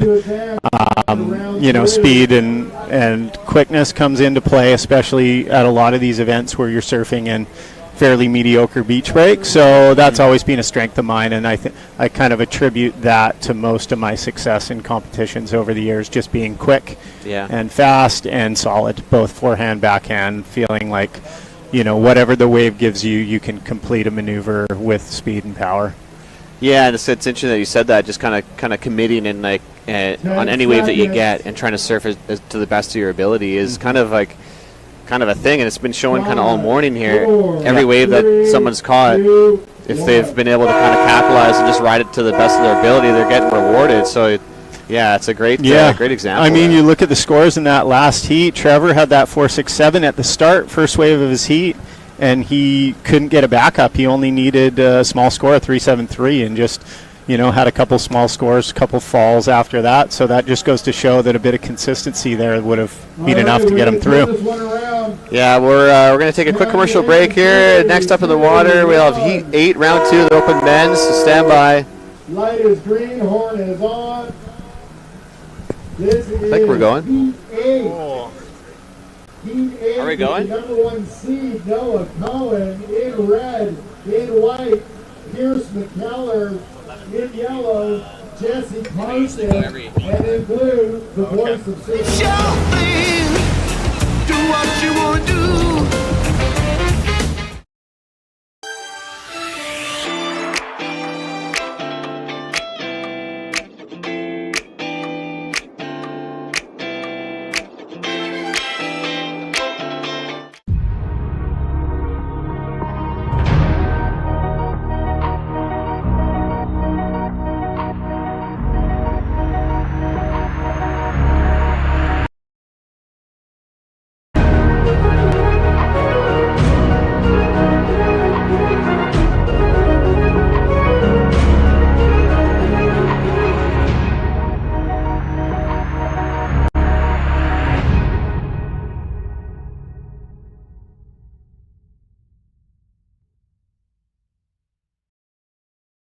Place in blue, Trevor Tice, and in yellow, Steph Bossy. Again, congratulations. We're back here with live action down Cox Bay here for the 2024 Rip Curl Nationals. Moving on to Heat 8, Round 2, the Open Men's. We've got Golden Boy Noah Cohen in red, surfer in white, Pierce McKellar, surfer in yellow, Jesse Carson, and surfer in blue, Robbie Elliott. Oh, wow, commentator out there, hey? There we go. What do we got here? White just got a little tap there. Noah's started off with a 4.17, so a couple nice little afloat and then a hit. Noah made it. All the way from the south swell at lowers. I don't know. It looked like it was pumping down there. So he's probably like, "What is going on over here?" Yeah, a bit of a mind shift coming from one of the best waves in the world up here to Cox Bay. But I mean, we've seen some of the sets roll through. There's definitely some really high scoring potential waves rolling through. It's just kind of being in the right spot. And I mean, Pete, surfing at a beach break compared to a point break, I mean, you know better than anybody. I feel like it almost develops your kind of surfing algorithm, I want to say, and like kind of programs you to almost be a bit of a better surfer to understand what's going on out there a little bit better. Yeah, it's very different for sure. Surfing a perfect point, or points have their different faces too. You know, you've got to be able to read which one's going to be a grower and which one's going to hit deep or go wide. So there are little intricacies, especially dealing with point crowds, because they're usually more crowded places. But I think beach breaks just keep you on your toes. You kind of are moving all over the place. You're looking here, looking there, just trying to find that wedge. And I think out there today, you're just looking for those wedgy ones that have a bit more power. Because there are some waves that are like breaking out the back, but they don't have any sort of push to them. So yeah, you're just trying to find those ones that have a little bit of push. Like, for example, Yellow's up on a wave here. It just didn't have really any power into the section.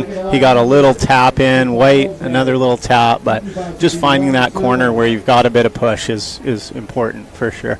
Yeah, we saw in a couple earlier heats there, Nico dropping some 9s. We saw Reed dropping 8.33. So, yeah, there are definitely some potential scoring rides out there, but those are the steeper face waves are definitely a lot more rewarding. You just can kind of throw a little bit more power and kind of oomph into those turns, and that's for sure. In terms of doing maneuvers, like if you don't have any steepness, everything's going to be really forced and hopping. But if you have a bit of steepness, even if the wave's small, you can dig your rail in, and the judges always want to see good surfing. They don't want to see you milking a wave, doing 5 little taps. I mean, it'll get you maybe a 3.5 or a 4 or 5, but if you do 2 good turns, you're going to be up in that higher, 6, 7, 8 range, depending on the wave and the turn. So they want to see good surfing in the end, and it's what we all want to see on the beach. We want to see as commentators. We don't want to see somebody hopping all the way. We want to see them blow up and do something crazy, right? Well, especially with 15 minutes on per heat, you kind of got to go to balls to the wall swinging right from the gate. Well, there's a few strategies you could go with in a 15-minute. I mean, that's such a short period of time. If you get a good wave and fall pushing too hard, that could be the difference in the heat as well. So you got to be confident in what you're trying to do on the wave and not maybe go outside of your comfort zone early. I'm always a fan of, in a short heat like that, you just want to build. You want to hopefully get something mid-range on the board early, build it with another one, and then if you have 2 solid scores on the board and you get a good wave, then you can push a little harder. But it's nice when you can put a couple scores on the board early. Like this heat, for example, Noah's got the 4.17, the 3.5. Nobody else has put anything like the 3.5 on the board, so even though it's not a good score line, he's in a pretty solid position already. And we'll see. Look at that, Robbie Elliott, the 2.67. he's hanging around. He's making it. Yeah. Yeah, and I guess that's the whole thing is you start from the foundation. So as you start building those kind of scores, and you can kind of get. Here he goes. We got Surfer in blue. That's Robbie Elliott. Just milking that cutty, looking a little diggy. Yeah, unfortunately, this thing's kind of running out from underneath him. But as you get that kind of, you get your foot kind of in the wax, you're feeling a little bit more confident, you kind of getting your positioning out in the lineup, and then I guess you can kind of really like throw it at the bag there. I mean, Noah's comes out with a 4.17. From what we've seen today, that's actually not a bad score. That's kind of almost been and look at Noah up on this one. He's cruising on a nice right, nice up into the lip. Oh, a little Larry, classic Noah Cohen turn, the half Larry, nice roundo. That's going to be a good wave. Little bonus section, little perhaps. Mini snap to finish it off, but he did get the finish. Yeah, so that's probably looking at the best wave of the heat, in my opinion. So, he's kind of built from stage 1 all the way through, and now he's, going to put probably in the 6, maybe even a little higher. That first turn was up into the lip, which the judges always really appreciate. So 6.5, nice so score. Looking at that last ride that Noah had, as a judge, what are you kind of looking for in order to kind of drop a score like that, like a 6.5? Yeah, if you're looking at that, viewers back home that maybe don't know how the judging criteria works. Yeah, if you're looking at kind of in that good average, like getting into the excellent range, you want to see a surfer push through their turns. Noah's first turn, he got up into the lip, so he got his board almost vertical there. He's probably at about 11 o'clock, so that's always a good point, especially when you can push through the end of the turn.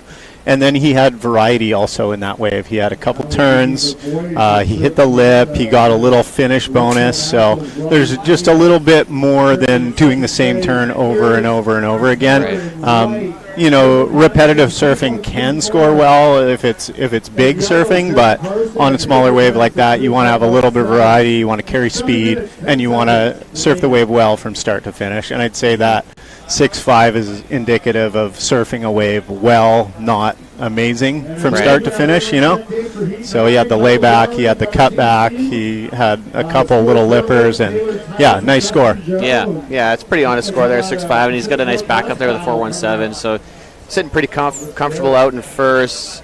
I mean, Robbie Elliott just backed up his 2.67 with a 2.10. Unfortunately, that wave wasn't really a high scoring potential wave, but I mean, he's staying busy out there, and I mean, it's already, we got 6 minutes and 30 seconds remaining on the clock here, so it's these heats are flying by. And look at, you've got Noah's, I just got his 5th wave. Robbie's got 4, 3, 3. You know, it's not a lot of waves in that short period of time, and not a lot of scoring waves either. Like, you know, Jesse hasn't really got himself on a good wave yet, but he's still right in this heat. He needs a 3.44. Pierce only needs a 2.61. So it's a battle for second right now. So we'll see who can pull it out. Yeah, it'll be interesting to see as this tide starts to swing in too. We've kind of early in the morning we saw a couple of the banks to our left of the tower here start to light up, and I mean with that southfall towards the corner there, it's been pretty consistent. But it's interesting to see. You know, that's the beauty of contest surfing. You know, you're given a given amount of time. We've got surfer up in yellow right here. That was probably the wave that's going to turn the heat. He had a nice little turn and then got the finish. So, you know, it's it's going to be 4.31. I think it's right in that range. Yeah, you know, and that's what you're just trying to really get down to, is trying to get in that second transfer spot. I mean, Noah's sitting pretty well ahead. I mean, he's not, I wouldn't say he's comfortable, but he's definitely got a nice lead there. He can either put the brakes on or just kind of pile around and sit and find a spot in the lineup. But I mean, that second spot there between second and fourth is pretty close. You know, the difference between 2.98 is, it doesn't take much to get that score. Super close. Even one turn is going to get you that score if you can catch a wave. So it's going to be tight. Yeah. See if our fellow commentator can find the wave. And look at Jesse now. He's sitting in third still, but he needs a 1.97. So just a tiny score. So. Yeah, that's coming down to the wire here. Though 4 minutes 30. There's still lots of time for a couple sets to come in. Seems like the wind is starting to pick up a little bit. It's funny, the wind forecast. Oh, Robbie's on the left there. See him, here he goes. Just did a nice turn and milking it through to the inside. See if this thing will stand out for him. Got a little tap. Bonus section.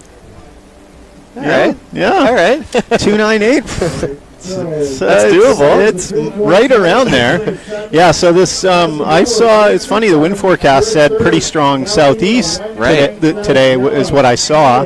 But it looks like it's doing the classic calm morning. Now it's starting to blow south, and then usually that'll swing around and blow kind of southwest and then westerly in the afternoon. So we'll see if that's what we're getting to. Yeah, we'll see. And then, I mean, that's we got surfer in right out the back there. Yeah, Noah on a little nug here. This one's got a nice corner, so see how he can push a bit harder against the grain there because it's bending at him. So that's really helpful when you got a wave that's pushing at you. Oh, and milking it through to the inside. And boom. Oh, doing the finner. Is he getting the nose out? Are we giving it to him? I think he rode out of that way? I saw like an inch or two. We'll see. We'll see how critical the judges are. I mean, it was still a big score. That's still going to be up around there with the 6.5, something like that. So, yeah, it looked good on that wave. But just the difference in that wave is it was bending towards him. It had a little bit of power, and it's just so much easier to push when you're on a wave like that. Just goes to show, no matter how long Noah's been away from Tofino at Cox Bay, he still knows exactly how to surf this break. Growing up here and putting countless hours in the water here. It's just that local knowledge just almost becomes ingrained. Yeah, it's deep-rooted. It is. It's the place we surf the most when you live in Tofino, I feel like, that's for sure. Definitely for me, and Noah's put in thousands and thousands of hours out here over the years. Yeah, many hours. Here we got surfer in yellow up and riding, Jesse Carson. He's only needing a 217, and I mean, and that was a really weak small wave. It's going to be, I don't know. I felt like his last score is his 367 was substantially better than that. So I'm not sure if that's going to factor in. Maybe just getting a little too ahead of himself in wave selection there. Sometimes you just got to be a little bit patient and wait for a little bit better of a wave rather than rushing it, you know. So in this kind of stage of the heat there, Pete, we got 2 minutes left. What's going through your mind out there? You know that the clock's counting down.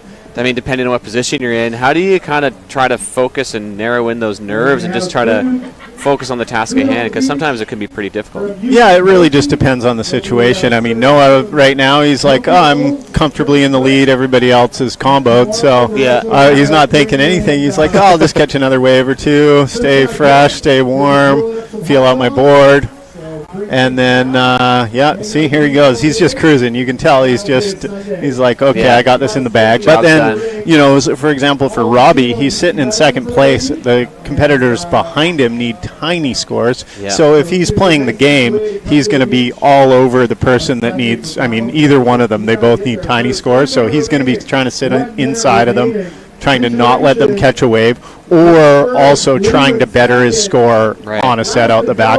In that situation, with competitors needing such small scores, I would be trying to catch a good wave and better my score. Because it's hard to keep two guys off waves that when you need twos. So yeah, so we'll see what happens here. Oh, yellow got away, got a wave. Oh, and it closed out. There we got 30 seconds remaining here. Robbie's, I wouldn't say he's comfortably in second place with a 5.84 heat total score, and I mean Pierce, all he needs with 25 seconds, 2.37, and Jesse at 2.17. Let's see if anything is going to roll in here in the dying seconds of this heat. Yeah, super interesting with this score line so condensed like that. And it seems like the other two guys are not going to get a wave here. It's a little lull. There's a big set coming, but it's not going to get there in time. Looks like Robbie's going to get a little bit of luck on his side there and let Mother Nature take over. So Robbie into round 3. Round 3. Good job, Robbie. And excellent job to Noah, of course. Combo heat win.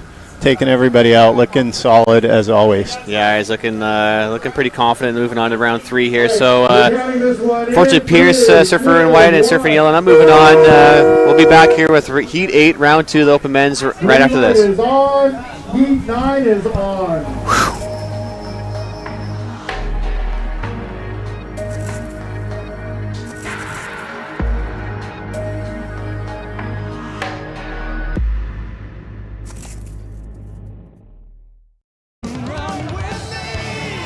Imagine this. People from all around the world running together at the same time. Welcome to the Wings for Life World Run, the world's largest running event. Let's go! The running event for everyone, where 100% of all money raised goes to spinal cord research. Join the run on May 5th. Sign up now at wingsforlifeworldrun.com. Let's run for those who can. Come 7 o'clock tonight, you're going to be like... And Jesse Carson in yellow. Congratulations, Noah Cohen and Robbie Elliott. We'll see you in round 3. And I'll introduce the heat. All right, we are back. What are we in? Heat 9 of round 2. Michael Darling starting off with a bang, 7.17. Nice turn and a little pop air reverse. Solid set wave. What a way to start a heat. That feels pretty good, hey? It's good to be here. Good to be here with you, Pete.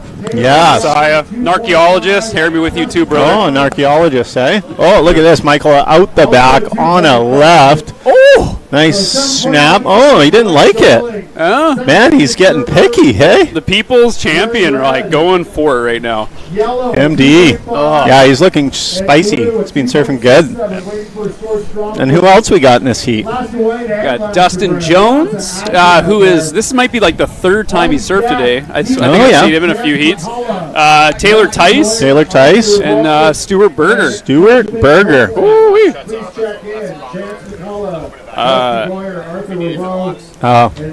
Go. It's just frozen on the bottom of an archaeologist saying Harry be with you, Kurt, which is kind of nice. It's like, keep it there, I guess.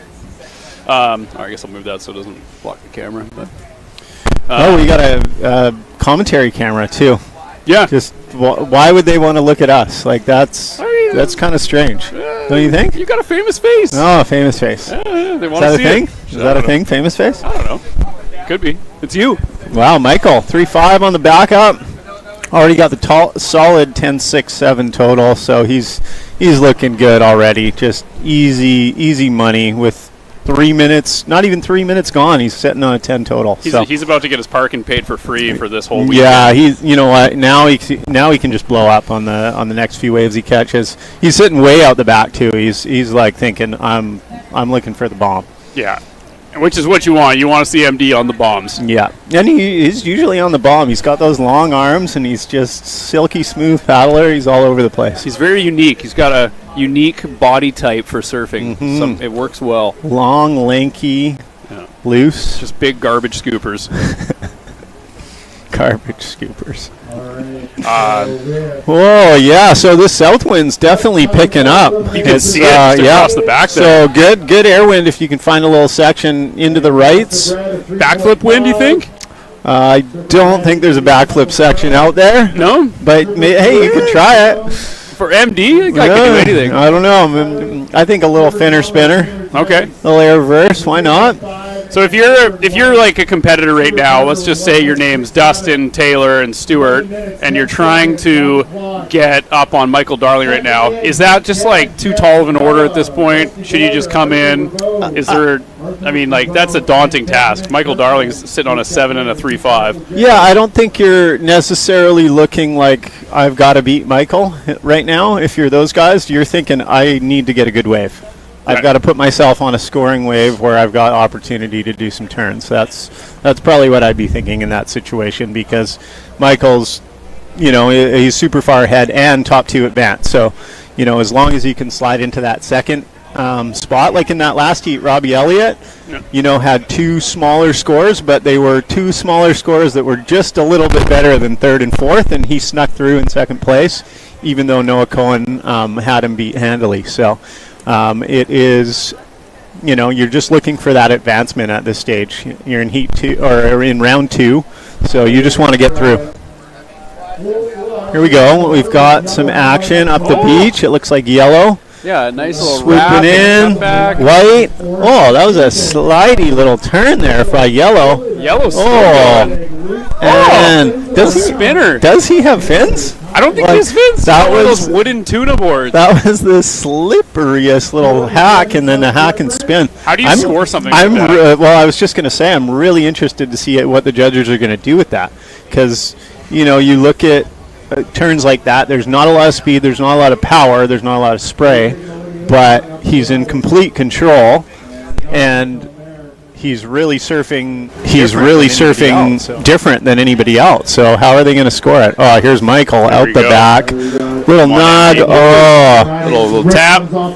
So you can see that there. Yeah, didn't see it online there. I don't think, but Michael just had a 2-tap combo, and it looked like the south wind just crumbled that wave down on him, and he lost it on the second turn. Looked like a really challenging section to surf, but he's getting out the back again, looking for the next best set. So you're like, right, because it was definitely like very little light wind this morning. It was really not affecting the waves. Now we're seeing this south wind kind of come across the wave. Yeah. Is that just making it shut down sooner and Yeah, it's harder to get longer rides? Generally, I mean, you need a bit more of a peeling wave that's sectioning or not sectioning to get a longer raid. Here goes Yellow. Oh, Yellow with a spinner again. Go for it. Oh, he does not have fins in. Or he's got like one little fin or something. Man, Progressive surfing. You know what? He's got those on lock. So what are the judges going to do with those? Yellow is Taylor Tice, and it looks like they gave him a 2.5, but they're still trying to figure out exactly that back-to-back spinnies. That second score, they're trying to figure out what to do with it. I don't know what to do with it personally.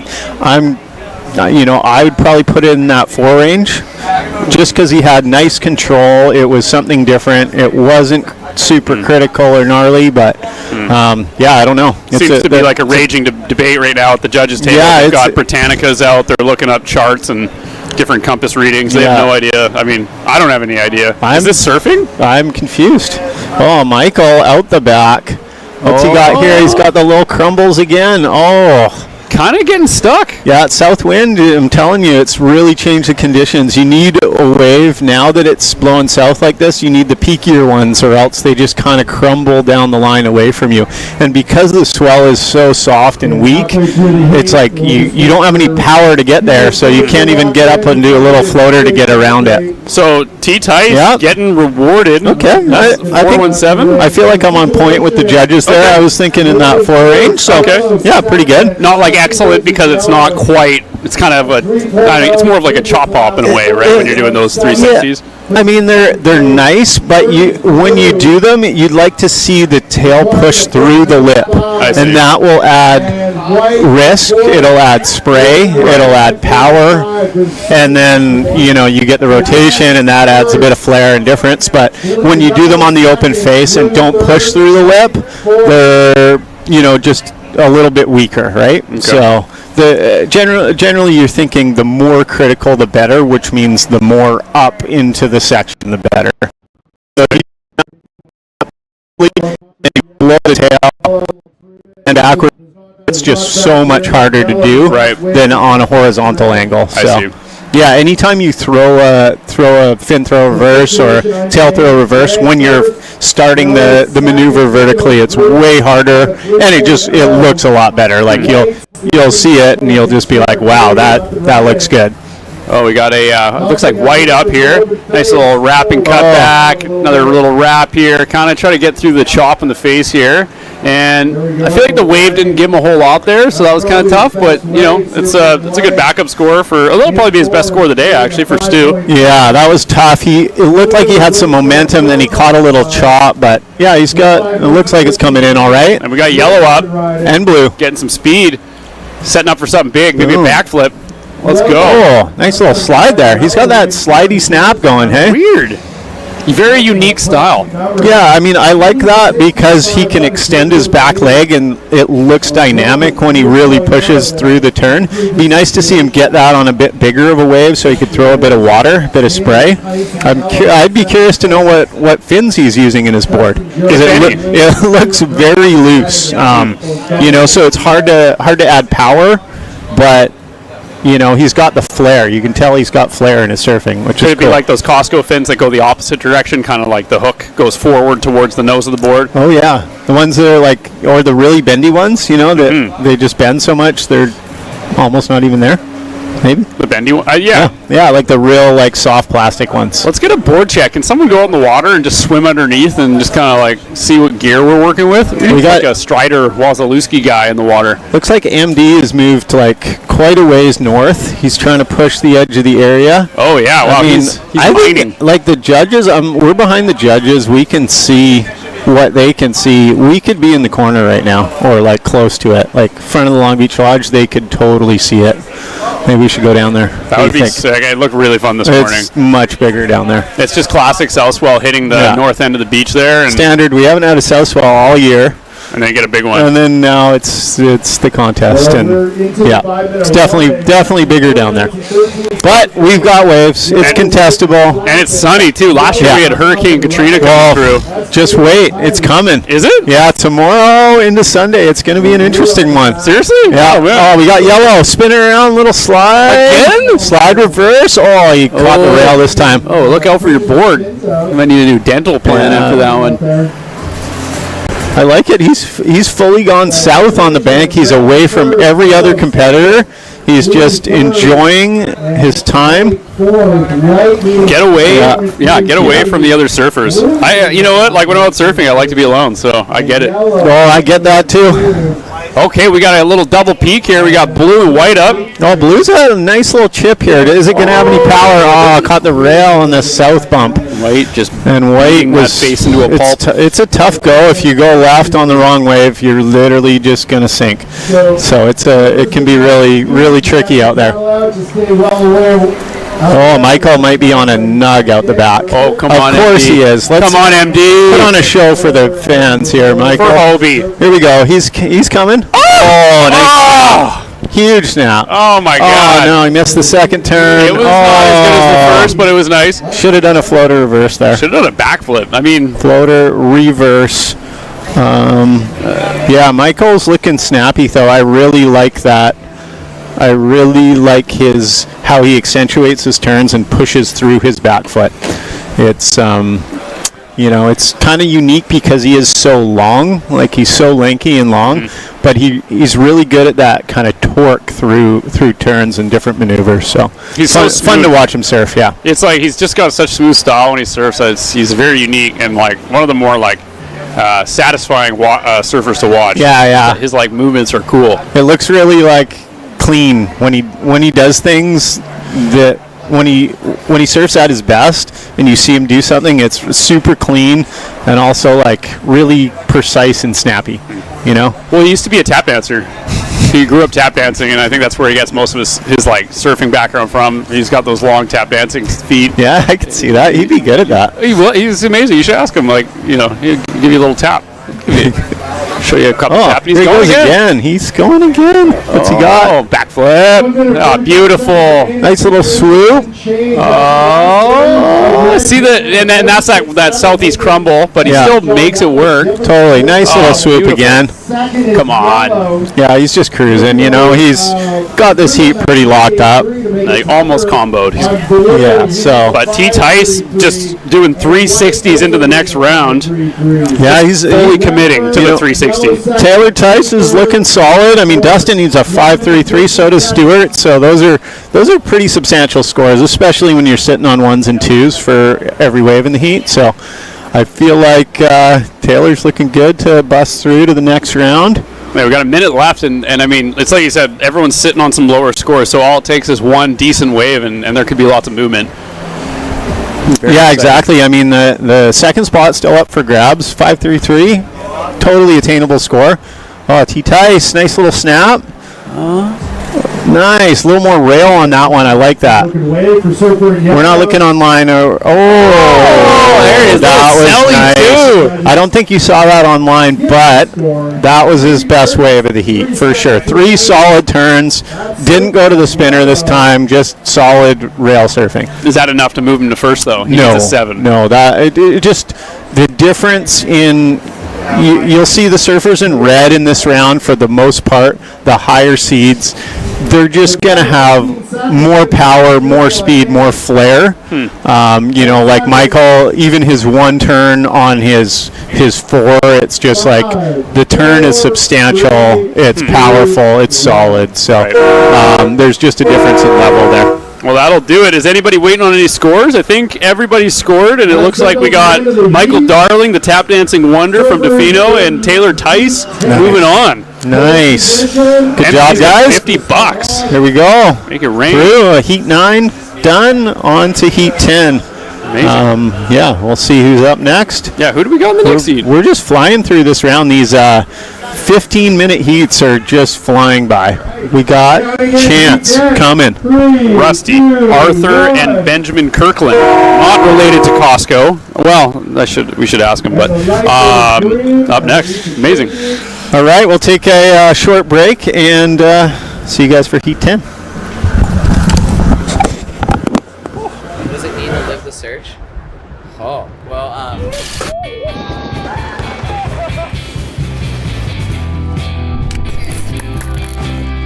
It's just like living the best life. I will never stop searching.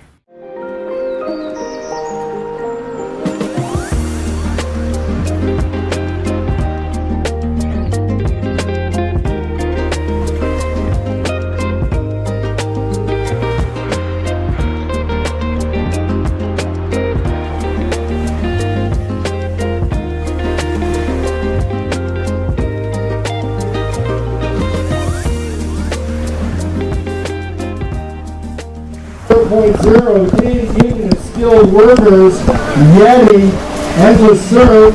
All right, ladies and gentlemen, we are back here at the 2024 edition of the Rip Curl National Surfing Championships. I am joined up here in the booth with none other than the humble but Canadian GOAT, Mr. Peter DeVries. Peter, Cox Bay, chest high, windy. Robbie, you just made your heat. I know. Congrats, buddy. Thanks, dude. How was it out there? Tell me about it. What are the conditions like? Again, it's like there's kind of these like right-hand little wedges. I mean, I saw Noah on a couple that were just like, there was one I was paddling back out and I saw him on. He must have had like a 7 or 8 on that wave. Yeah. But like, they're there and they're kind of bending towards you. Like, you can get some really good turns if you know how to maneuver it, and you can get a couple of really good sections to tag. I wasn't on any of those ones, but Noah definitely had a couple of good ones, and I saw a couple of the other boys sneak into. So it's like, again, all you can ask for is contestable. Yep. And it's kind of more than contestable. Totally, yeah. I mean, I'm pleasantly surprised by the amount of swell down this side of the bay. Yeah. You know, we've got that long period south swell, which generally doesn't get in down here. Nope. And then there's that kind of local southwest that was on the pretty small size. I don't know how big it is because all the Canadian buoys seem to be down, so no idea what's going on there. Totally. Hopefully that's not for a long time. Yeah. That is a relatively regular thing, but yeah, but not all of them. no, Hopefully usually there's one. Yeah, hopefully it's a maintenance thing or something. But yeah, so it's great to see some waves. Everybody's catching waves in their very short 15-minute heat, which is great. Like, you're not seeing competitors sit there and get nothing. Yep. So yeah, great to see, and everybody's got a chance out there. Yeah. Speaking of chance, I know, right? look at that. Chance is in the water.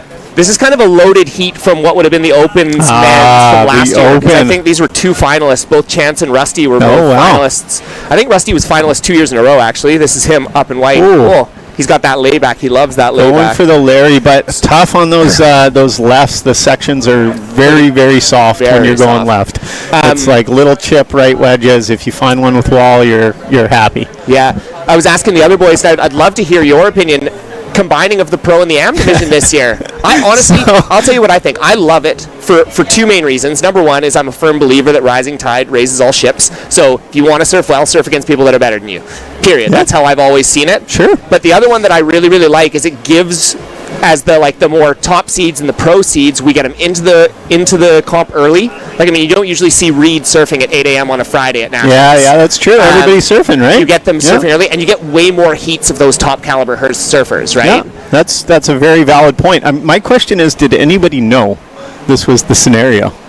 Or did it, it just appeared to me, I was like, 72 competitors? Yeah. Like, multiple rounds, what's going on here? Like, and then I was like, it was, I wonder if anybody actually knew that was going to be the scenario. Well, Dom's, you know Dom's mind. It's always, like, I mean, I'm sure it's like one giant carnival in there. Yeah. So, I mean, again, I can't say that I've not been surprised by Dom before. So, did I know? Absolutely not. Because usually I'll text him and I'll be like, hey, because I'm commentating, I'm like, hey, put me in a division, and usually I'll ask to go in the pro division because I love to surf with you guys. Yeah. But, yeah, he's like, I'm like, are you going to put me in the AM this year? And he's like, there's no AM. He's like, just straight up open to me. That's it. Just too much to organize, too many divisions to think about. They're just going for it. Well, look at Chance down the beach. Oh, yeah. Beauty little right. Nice swoop. Oh, another nice one. Yeah, it's nice that he's getting a little start here. Seat's wide open right now. Oh, make the finish. Didn't see any nose out of that one, so probably deemed him complete. But nice little start for him, though. That's something, right? But he's not looking for much. Hold on, I got to check it on scores because I know I have a phone here somewhere. You got Dino's code. Yeah. You got the code now. Yeah. He's coded up. There we go. So, yeah, he's probably not going to need much. Yeah, he already jumped himself into second, so he got a 3.83 on that last one. So it's kind of tight here, a little bit more of a low-scoring heat with 5 minutes gone. Really kind of anybody's game at this point. Back to the topic at hand, the open versus pro. Like, for me, it's fun either way. Like, whatever anybody wants to do. I feel bad for the crew that wanted to battle it out. Like, I like the AM because it's like the local crew gets backyard belt. Yeah, it's like it's a good battle. I almost think that division shouldn't be allowed. You shouldn't be allowed to go in there if you're a Grom. It should just be like local, open, like 18 plus or 20. Yeah, exactly. Or if you have a sticker on your board, you're out. Yeah. You know, like, so I like that just for the bragging rights and the fun that entails. But yeah, it's cool to have everybody out, and I just feel bad for the guys that maybe want to surf a few more heats and they might get bumped early. But hey, look at you. Into round 3, right? You were in round 1 too, I was right? in round 1. So you're third heat. You're making it to Saturday, right? I think round 3's today. Oh, they're going to do it today. We do 1, 2, and 3. Oh, okay. All okay. in a row. So they changed the schedule up around. Okay, I better pay attention to that. Don't want to go home and miss my heat, but. Yeah, so there you go. Well, when are you just up? never know. I'm in the last heat of this round. Okay. So okay, heat 16 in a bit. Yeah. Stoked to put the jersey back on. It's been a couple of years now. I know, right? Since I was out of the water last year during this thing. So yeah. But again, competition's loss was our gain. Yeah, we love having you up here. I had fun up here. It was a good time. Fun to see it from this perspective and try something new, like always. So, totally. Yeah. And Curtis is like, it was his lifelong dream to commentate with you. I think that was like the best moment of his entire life. He was so stoked. If only I ate more herring, huh? I know, right? Don't worry, he's got a whole weekend. Yeah, I'm going to get herring all over this sound system. By the way, I gotta say, if you're ever driving through the valley, because now I live literally 10 minutes from Kurt, which is awesome. I went over for a crema one of the first weekends I lived there. Best coffee. Oh, wow. Curtis. His coffee game is so ridiculous. Is he opening a cafe? He should. It should be like kind of an invite only, like kind of, like a speakeasy type deal. But man, I will tell you, if you want a good latte, go get Kurt to make you a latte. It's legit. Yeah. Well, I wish I headed that way more. Usually I'm going the opposite south direction. the other way, but enough. definitely if I'm heading through, I'll stop by. Yeah. Sounds good. Look at this. We got a boat coming in close, trying to check out all the action. All right. A little slow out there right now. So, this heat is halfway done, and Rusty, Chance, they've got a couple small scores, but it's a slow go. Oh, Chance on the inside. Some nice pumps. Got his swoop. Oh, it's a tough go. Got to keep the board moving. Got to keep the energy up in these conditions, or else you're just going to end up sinking. That's for sure. Yeah, absolutely. Rusty got a little section here. Bang. Nice snap. Yeah, it's going to be kind of it looks a little bit of a battle of the one-turn wonders right now. Yeah, somebody's got to lock into one of those peaky rights. Those are kind of the key waves, the ones that bend at you a little bit. Yeah. In your heat, Noah got a couple of those, and just the way they bend at you and push a little bit allows you to push back, and instead of just pumping and milking, trying to get to somewhere, which is generally a floater or a little tap. So. Well, and as you know, judges don't really want to see downtime. Yeah, they're looking for critical surfing, up into the lip, pushing hard through your board, not just going down the line trying to make speed. Yeah. So that's the difference in the big scores out there today. Is you'll see people pushing through turns continually on rail and not milking it forever, unless they're pumping to do a big air or something like that. That's when you'll see the big scores for single maneuvers. Totally, and we saw a lot of it in the first couple of rounds, around 2. We saw Reed and then Nico Palashchuk, and then Tanner Sandvig, all goofy footers just teeing off on right-handers. Yeah, I think I saw maybe like 1-2 turn wave in round 1, and then Reed came up and did 6 turns on his first wave. It's a lot easier on your backhand in smaller waves to just go up and down. Mm-hmm. So it's a big advantage if you're surfing small rights to be a goofy footer, because you can just put your board up there and then the wave will push it back down in position and then get back up again. It's a little bit harder on the forehand because you're generally surfing more on rail. And then to get up and then back into another turn, you need a pretty steep wave. Mm-hmm. So it's two different kinds of surfing, that's for sure. Yeah, it's interesting, right? Because again, you'll see the different advantageous things, but like you said, a small right is actually more advantageous for the goofy footers, especially if they can link a bunch of turns together. It's easier to do bigger, higher turns quickly. It's like you can get your board vertical in an instant and then get it down and get it back up again. So if you get a steep 3-turn wave, you can go bang, bang, bang within a shorter period of time than you could front side. Yeah, absolutely. So we've got about 5 minutes to go here. We are in round 2, heat number 10. Currently in first, we got Rusty Goyer with a 7.34. Chance McCullough is just looking for a 3.52 to get himself up into first place, but they're currently sitting in the 2 transfer positions. Ben Kirkland is looking for a 4.5, and then Arthur Revaux is looking for a 5.06. So still a tight, definitely a tight heat here. Not big scores necessarily needed, but there hasn't been a lot of consequence. Looks like we've got a fairly large set on the way, it's going to be interesting because it's going to break way out the back. Chance is the deepest, but he's quite far in now. So, and it's with the south wind starting to blow, it's really crumbly. So you need to catch the ones that are peaky in order to make it down the line, or else you just get caught behind. See how this wave's just kind of crumbling everywhere? There's not a lot of power, not a lot of section, and everybody just ended up getting caught inside. It was basically just closed out for 200 meters. Yeah. Which is unfortunate because there hasn't been... here comes a really nice right, actually. This one out the back looks pretty beautiful. Nice, so if whoever gets this wave is going to be in the zone. Rusty looks like he's in the spot. Oh, sneaky little inside move, but he didn't make it around this section. No. See how Blue was kind of in the spot for that wave, but Rusty kind of swizzled inside of him? Yeah. Great competitive move right there, because say Blue gets that wave, he's probably still on it, getting a score, and Rusty would maybe get bumped down to second if he got a big score on that. Yeah, I was in the last heat with Noah. I was talking to him about the no priority situation, and he's like, I don't remember the last time I've surfed a no priority heat, and he's like, it's kind of a trip because it's really just who's going to be the grindiest. We are bringing back the 90s here. It is, right? 15 minutes, no priority. We might as well just do a beach start. I know, right? Just like priority buoy out in the ocean or something like that. Gotta go touch it. Is it like a fitness test? Yeah. It's a super interesting situation. Like it's so different the way you can compete with priority, without priority. It really changes competition, and the advent of priority was one of the best things ever for professional surfing. Yeah. Because you get to watch the surfing, not the hassling. Like watching jockeying and hassling is fine, but not for an entire heat. No. It's nobody really wants to see that. So, it's different. The good thing about a venue like this is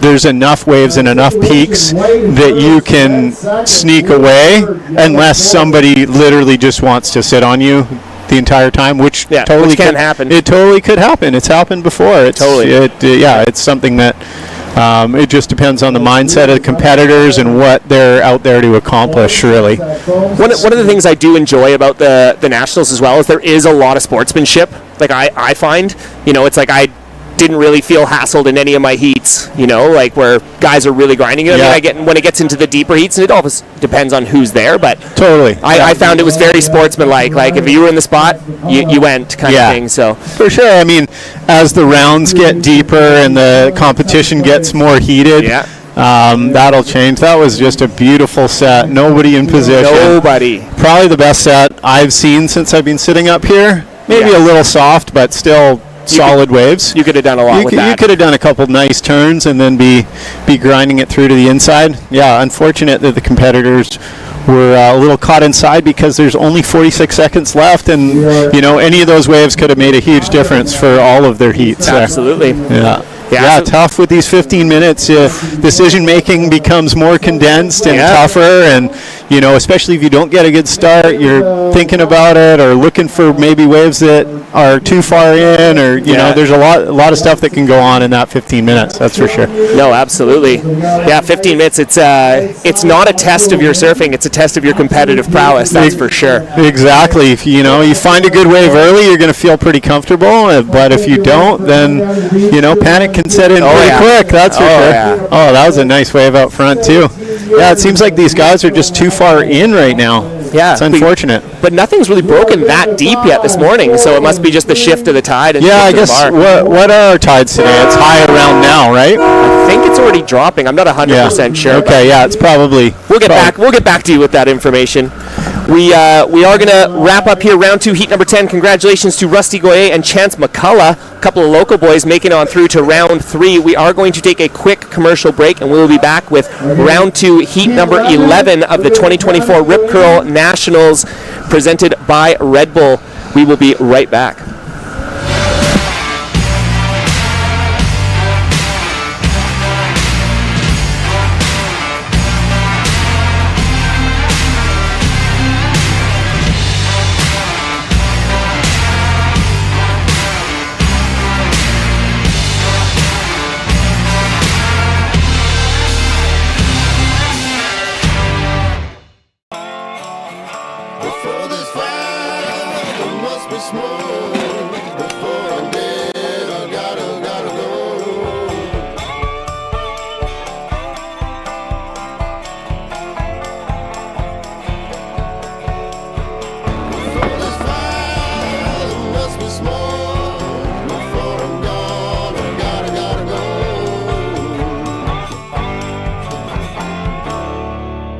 We literally sit right out on the mud flats. I saw a bear from my bed. Nice. Good for you. Yeah. Another minute to get out in the lineup.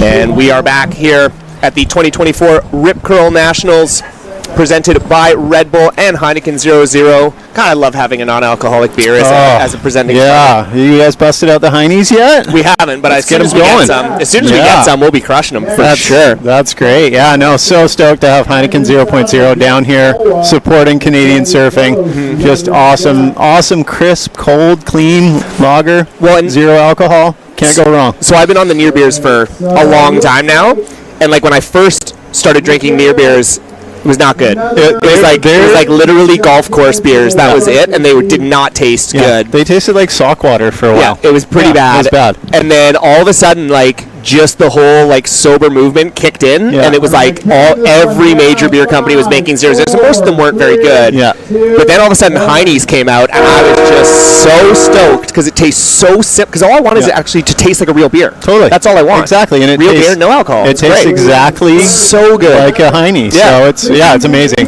and it's so cool to see that trend becoming popular. Yeah. You know, I've been off alcohol for almost 2 years now. Congratulations. So yeah, just really, it's cool to see. You go into, grocery stores, you can have your choice. The liquor store here, you can get your Heineken Zeros. Yeah. It's awesome. Yeah, it's great. And it's good to just share a beer. Yeah, totally. If you're it's not like, going to have the alcohol. Yeah, you go out for dinner or whatever, and you want to drink, but you don't want alcohol. It's just easy to do. It's becoming so much more acceptable in our society and culture, and it's just a healthier way to live, really. Totally. And even like people that like to drink, it's nice to have an option on it. Totally. Like, hey, you know what? I just don't want the alcohol content. Boom. Exactly. Heineken 00, you're laughing. Here we go. We got the little surfer in red up. Hurricane Hereda. Yeah, just up in shredding right off the bat. Just solid hacks. Wow. Boom. Gonna be a big score. I feel like that was exactly what you were talking about. Yeah. Backhand. Up, down. Exactly. And he did get a bit of variety in there too. So he pushed at different angles, got vertical, hit the closeout. That's a solid score. Yeah, that was amazing stuff. That's going to be a massive score. What was your guess? What are you thinking? I got to put that up in the 7 range. In the mid to high 7s is probably where I would put it, just because maybe it was a little softer, so maybe not as good. But, I mean, you couldn't have surfed that much better. Yeah, that was about as good as you could do. I'm giving him an 8. He's going 8? I'm giving him an 8. That was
get things going. But I mean, it's been nonstop action here, and we've seen some pretty good surfing so far this morning, and it's been a pleasure to watch.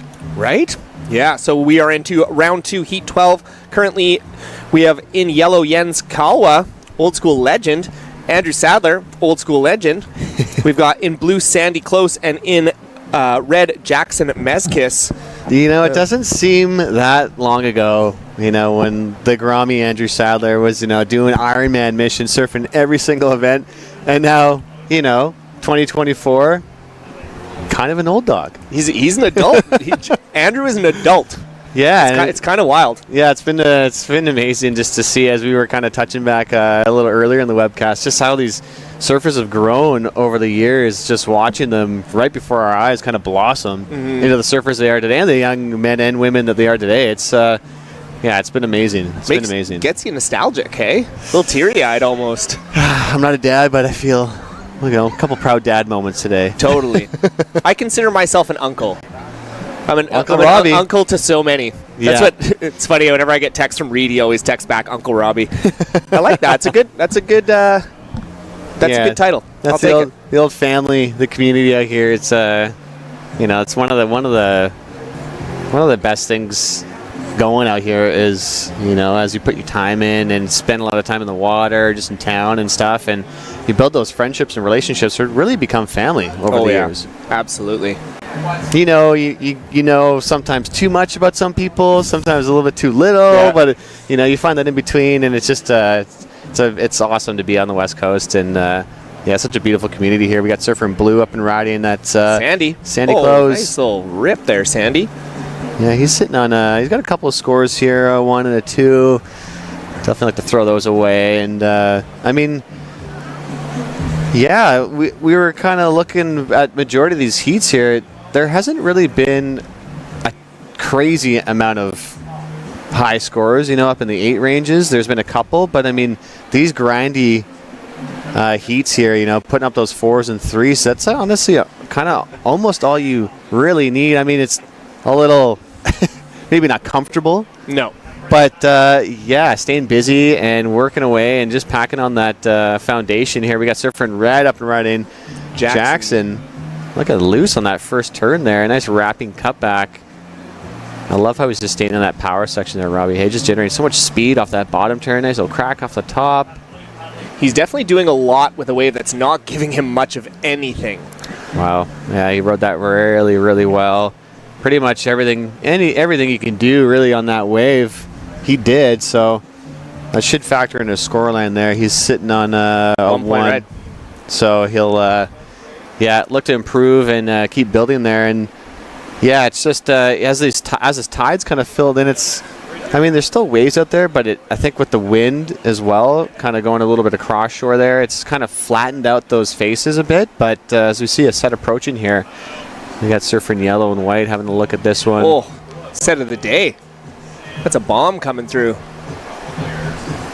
Yeah, it's definitely all about positioning right now, being on the lineup, and we can keep sound like a broken record, but this long period swell, it can be amazing because it's pretty easy to get out past the break. You know, it's nice clean conditions, but that waiting game sometimes can be a bit of a battle. Oh, in a 15-minute heat? That is just painful. Yeah. Yeah, and you know, Robbie, you surfed a couple of heats already. Maybe could you walk us through what was going through your mind? Here we got Surfer in Blue having a look at this one. He's out. Just kind of what was going through your mind out there in those 15-minute heats? I mean, checking in. Not much time out there. No, it's not. It happens real fast. I mean, for me, I'm kind of a different beast at this point because I go in for fun and I just love being able to surf with the homies and that kind of thing, and especially because I've been away for the last. We moved away. Fun's your middle name. When are you not having fun? I generally have fun most of the time.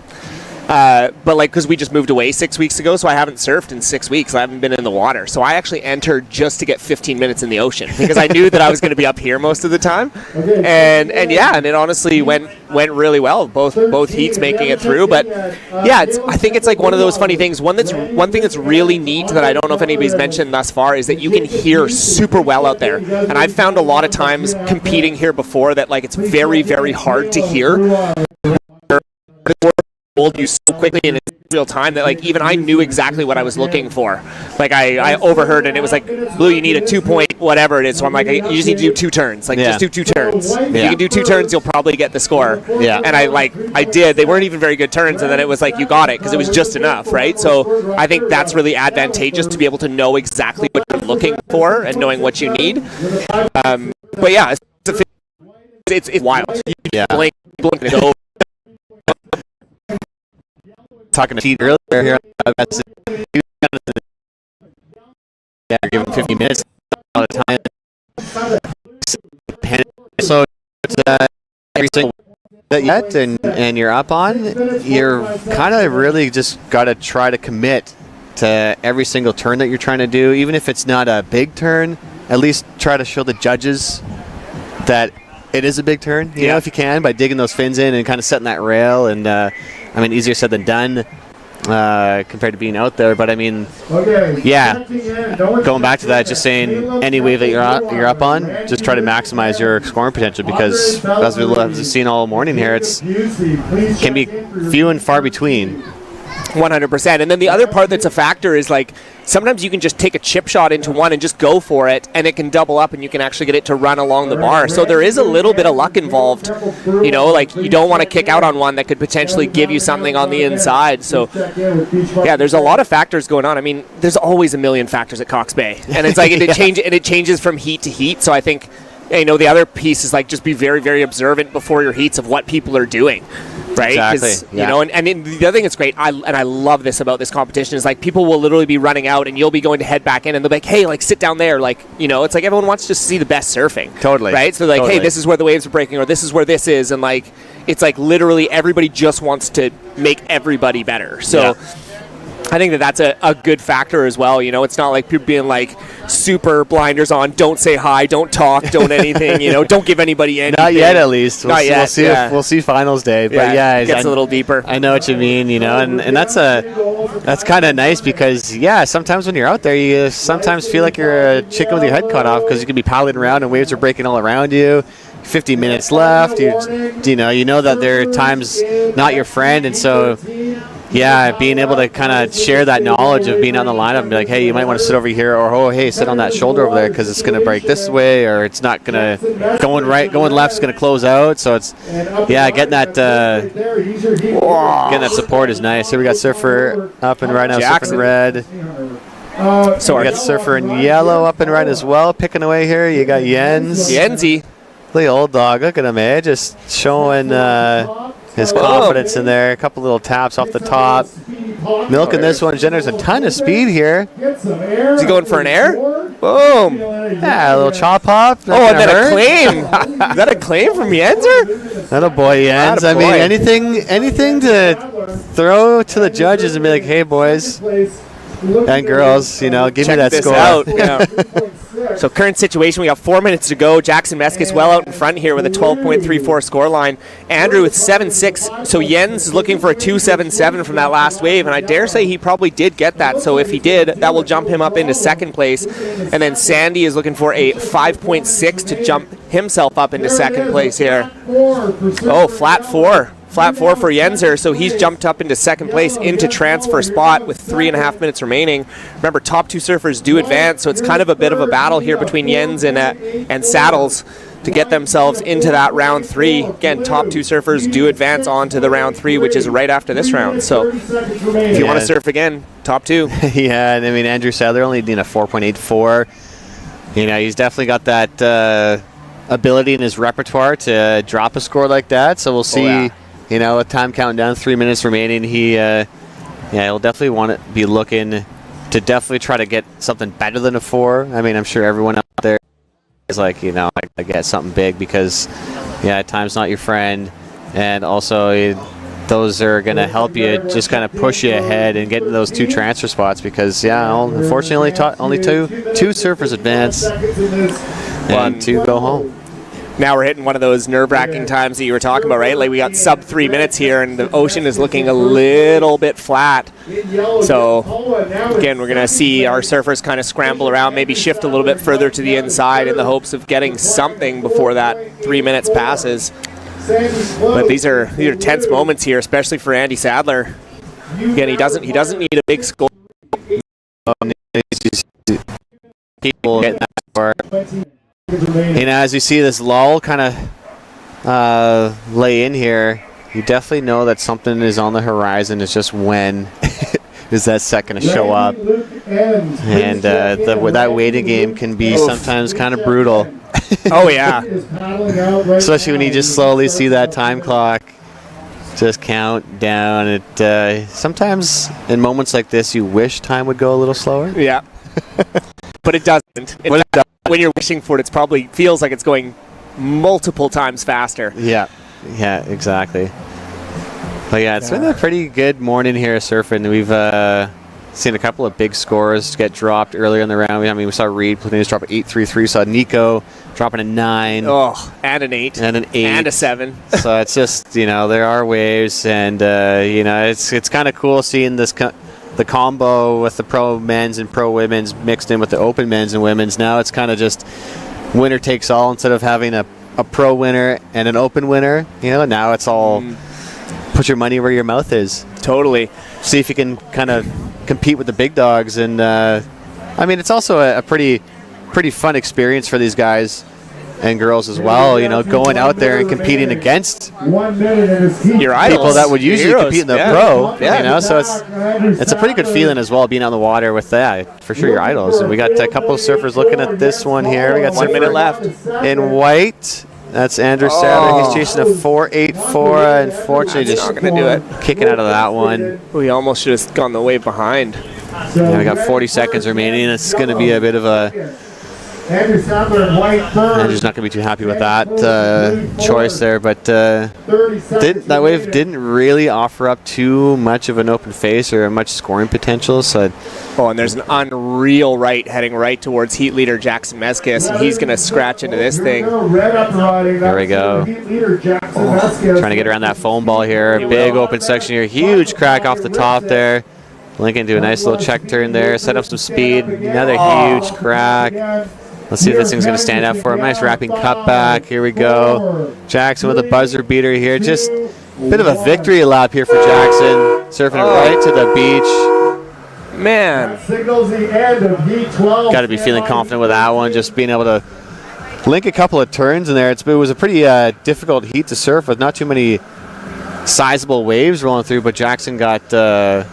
a really good one there. Yeah, and I think that was the best of his heat, too. Extend that lead for sure. Yeah, exactly. He's got a 5, 6, 7. Definitely going to drop that. Looking like scores are rolling in here.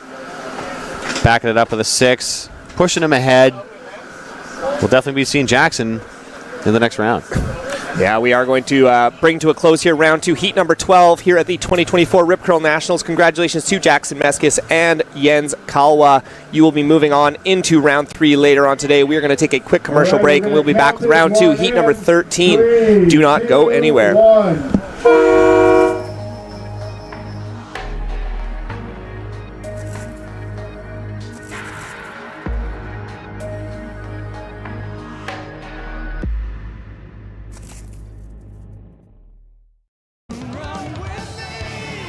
Imagine this. People from all around the world running together at the same time. Welcome to the Wings for Life World Run, the world's largest running event. Let's go! The running event for everyone, where 100% of all money raised goes to spinal cord research. Join the run on May 5th. Sign up now at wingsforlifeworldrun.com. Let's run for those who can. And moving along with Jackson, surfer in yellow, Jens Kalwa. Congratulations, Jens. We'll see you in round 3. Andrew Sadler wearing white in third, and Sandy Close in blue in fourth. Her parents, her sister, So my brother there you go. Jackson Meskis and Jens Kalwa. Congratulations. Like We'll see you in some round both 3. of our childhood best friends are there. Like we have lots of people there. Her family and Totally. And her bio dad's there. oh yeah, Yeah. So sweet. So yeah, I mean that's the thing. Looks like too, you got a quick score for access for, like, surfer in blue, Jacob Busey, 0.7. yeah, on the coast is playing competitive volleyball. You are? Yeah, it's been awesome. Really? Yeah. So on deck for Heat 14. All right, we're back here with live action here in the water. Heat 13, round 2, the open men's in blue. Mika Busey. In red, Caleb Temple Breweiler. Who dat? Who dat? In white, Randy Lukens. And in yellow, Andre Bellerive. It's nice to see the going into round 2 here, seeing the top dogs get in the water. It's been a pleasure to watch all of the surfers in red showcase their skills. Here we got Caleb up and riding here. Nice little tap off the top there, trying to generate some speed here. Oh, a beautiful snap there. Nice little finish from Caleb there. Sometimes I find him very hard to tell the difference between him and Pete. Of anybody that I've seen surf here, he surfs the most like Peter. I feel like he's definitely the most kind of put together surfer out of his kind of age group, out of those Grommies that kind of blossomed out here on the coast. He's just such a smooth, calculated assassin. Oh yeah, out there, you know, and it you know, it goes to show in those like that last couple turns there. He's got so much power. Fair enough for his size, you wouldn't expect it, but he can generate so much speed, and any little face that he's given out there, he's gonna rip the bag off it. Oh yeah. So it's it's pretty amazing to see Caleb blossom into the surfer he's become, and definitely a power surfer. It's fun to watch. And it also helps coming from a certain lineage called the Breweiler lineage. That always something is generally something in that blood. Something in that blood. Something in that water. All right, so first of Caleb did come at a 5.17. And that little left-hander. A couple of small scores for Jacob and Andre. They'll be looking to replace those guys. So the only score of consequence thus far for Caleb Temple Breweiler. Again, remember, red surfers in the red pennies, they are the top-seeded surfers coming into this competition. So as you start to shift into these rounds, you're going to see the real cream come in those red jerseys. And Caleb is already showing that's what he's here to do.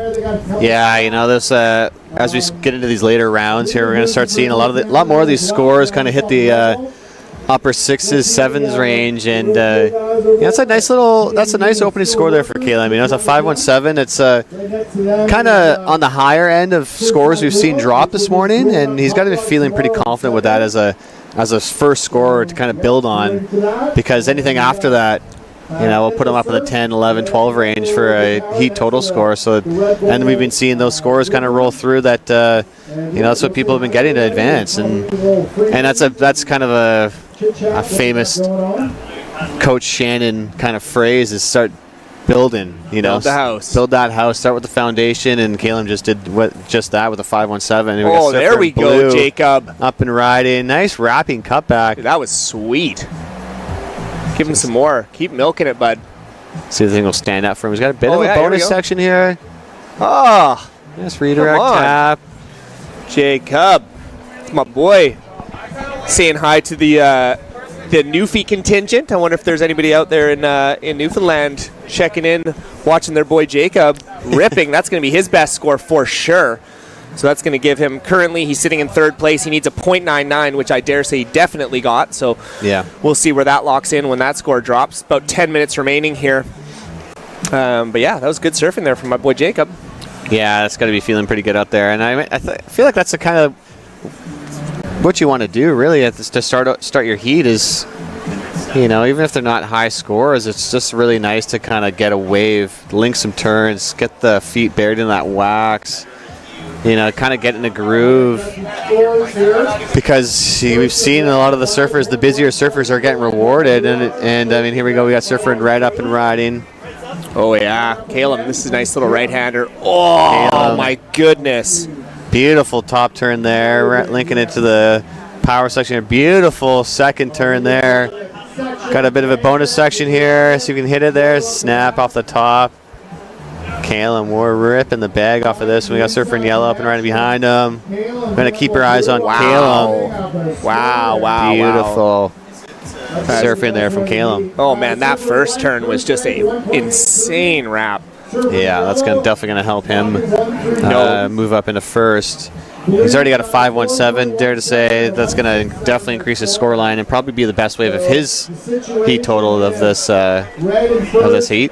Blue in second. Yeah, and he paced himself so well with that wave because it really didn't seem like it was giving him a lot as far as like actual power and coming back towards him, but he came so far from behind the peak on that first turn that he had so much speed and just chucked buckets. Yeah, and as we were saying earlier, as we see these top dogs get in the water, you really show how calculated and how dialed they are at picking apart these waves. And Caleb was a prime example there, staying in that power section, always being able to generate speed, not really doing too much work on his own, just allowing that wave kind of push him and being able to dig those fins in there and link a bunch of those turns, and he got rewarded with that 6.83. Yeah, incredible stuff. Like I said, like especially with these slower, like slopier waves, like that ability to pace yourself and be able to get like good bottom turns and really like lean into them, and like it's such an incredibly challenging thing to do, and that's what's going to separate those top seeds and those better surfers is their ability to pace, especially when there's slower moving and knowing exactly when to push and when not to push.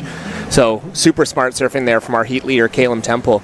And then last of Jacob, Bussy came in at a 4.17, so great surfing from Jacob. That's his best wave. He's put himself in firmly into second place. Now surfer in yellow, Andre Bell needs a 4.02 jump into that second spot, and then Randy Luke Enns is looking also for a 4.02. Remember, top two surfers do advance, so right now Jacob is sitting in that second position. He'll be looking to build on a 1.67 to give himself a little bit more breathing room here, because it's not a comfortable spot. He's not out of the weeds yet. He's in a spot, but he's not in a comfortable spot. Yeah, Jacob. That was a nice last wave there, 4.17, and I mean his backup score 1.67. He should easily replace that one. We see a set approaching here. Look like Jacob having a look at this one, scratching his way into that one. Unfortunately, just kind of flattening out on him. Yeah, that wave of Jacobs too, it was really, I would say, about 3.5 of those points were on that first turn. Yeah. That first wrapping kind of cutback that he did, that was really well executed. Got a lot of speed back off, and then the wave kind of died off because he's a big boy as well. He's in that like probably 6'2" range, and when it's waist high, squishy type Cox Bay, bigger bodies are not the most ideal for that general setup. So we have about 6 minutes remaining here. We are in open men round 2, heat number 13. We got 3 more heats here, and then we're into round 3 of the open men's. We're flying by here. This is great. Yeah. It's we got a lot of surfing on hand here today. We're probably going to be closing out the day around 6:30. Whoa. I think this might be a record. It might be closer to 7. Maybe a record day here down at the beach of just the amount of competitors we have out there, and we're running through over 100 athletes throughout the weekend, and definitely a lot of surfing. So don't go away. There's a lot of action still to come all day long. We're sitting here with 5 minutes and 25 seconds remaining. Caleb still out front, looking pretty comfortable at that 6.83 and a 5.17. Jacob got his 4.17 on his third ride, and he's got a backup of a 1.67. Definitely want to increase that because he's not totally out of the fescue there. He's got Andre and Randy not too far behind. They're only needing a 4.02 to get up into that second transfer spot and move on to round 3. Yeah, and a 4-point ride is 2 turns. It's 2 turns, 2 solidly placed turns, and that's going to get you on through. So, and looks like there's some kind of lines approaching the lineup here. So all of our surfers are kind of scratching to get themselves out a little bit deeper. Pete really pointed out like there's the kind of like not as far north now. It's like kind of more towards the middle, but there's these like sloping right-handers that people are kind of sitting a little bit too far on the inside for. But Jacob is right in the spot for that one. Just couldn't scratch into it. Surfer in yellow is going to take advantage. Andre is hunting a 4.02. Let's see what we can do on this one. Beautiful rapid Nice cutback. Unfortunately, that wave's stretching out a little bit too far in front of him. Still hunting a 4.02. We got surfer in white as well, chasing a 4.02. Unfortunately, that one Randy closing out in front of him, but is able to link a nice little turn there, cut back to that foam ball. Yeah, that might be his best wave so far because he definitely got a nice little turn off the top there.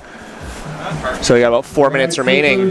Tense moments here. Tense moments, 4 minutes remaining. And we got surfer in blue up and riding. Jacob coming into your screen here, kind of hitting that end section. Wait for that single horn blast. And then Andre kind of got a greasy little insider there.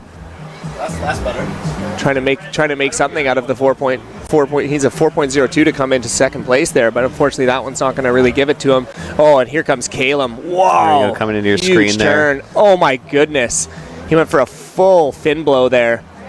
Just couldn't get.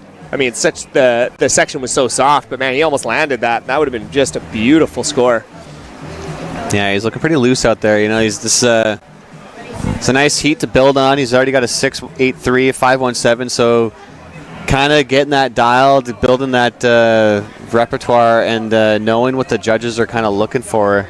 And you know, he's the few waves that he's got. I mean, those scores definitely represent the way he's been surfing out here.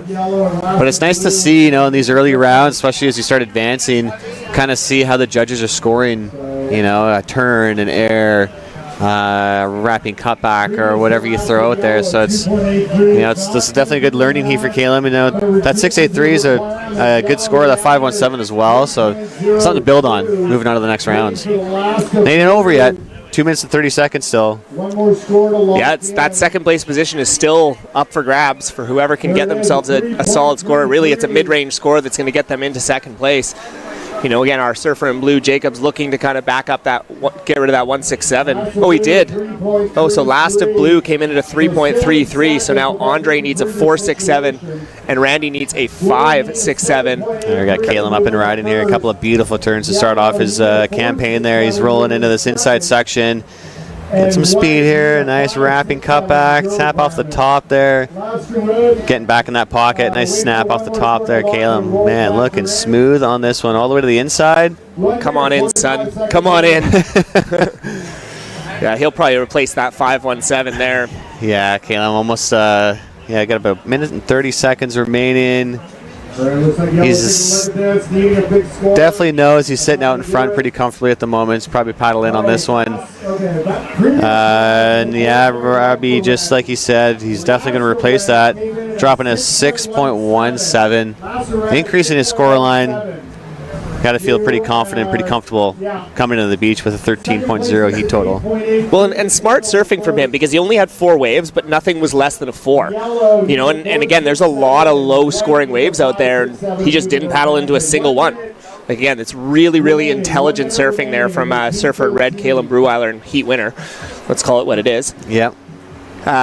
You know, again, like being very smart, being patient, like to come out of that with again 4 mid-range scores that's just great. That's just great surfing and smart competitive surfing from him. So we will definitely be seeing him in the next round. Yeah, we got Jacob Surfer in blue in second place. He's got a 4.17, a 3.33. Yeah, 3.33. Yeah, I mean, Andre's got a bit of work to do here. He's chasing a 4.67. We got a couple of sets rolling in to see if anyone's in position to get one of these things. It's looking like it's going to roll over everyone's head here. And unfortunately, Andre not in position to capitalize on those the last set here with 10 seconds remaining. But Calum and Jacob doing enough to move on. It's looking like on to the next round here, round 3. My boy Jacob. Holla at you, boy. You got to cheer for your friends. All right, so we are going to wrap up round 2, heat 13. Congratulations to Calum Temple Breweiler and Jacob Bussey. You'll be moving on into round 3, which will be later on this afternoon. We are going to take a quick commercial break, and we will be right back here with round 2, heat number 14 of the Open Men's in the 2024 Rip Curl Pro. Does it mean to live the search? Oh, well,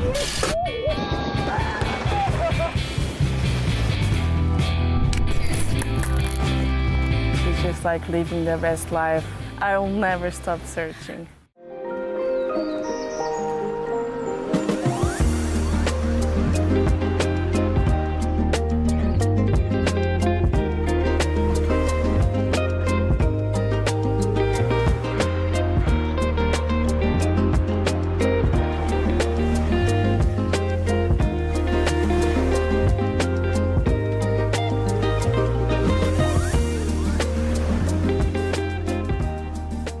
Now Pedro Belfort in white, Seth Breweiler. All right, welcome back to live action here down at Cox Bay for the Rip Curl Nationals, presented by Red Bull. Heat 14, round 2 of the Open Men's To my right, I got Shazza Brown. How you doing, buddy? I'm good, thanks, mate. Oh, hey, we're on screen. Man, you look handsome. You haven't aged a day.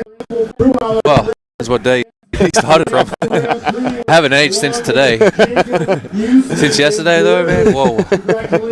Yeah. So Shaz coming in. He's already surfed a heat. How's it looking out there? How's the lineup and for the conditions right now? How's it looking? It's definitely tricky out there. Like from the beach, it looks like it's pumping for sure, and you really couldn't ask for much more for a contest. But once you're out there, like it's deceptively soft. You got to be really like selective and make sure you choose something that's going to have the right amount of wall, I guess. Yeah. If you get one that's got a shoulder, you're like, oh, I could get a combo on this, but then it goes real soft.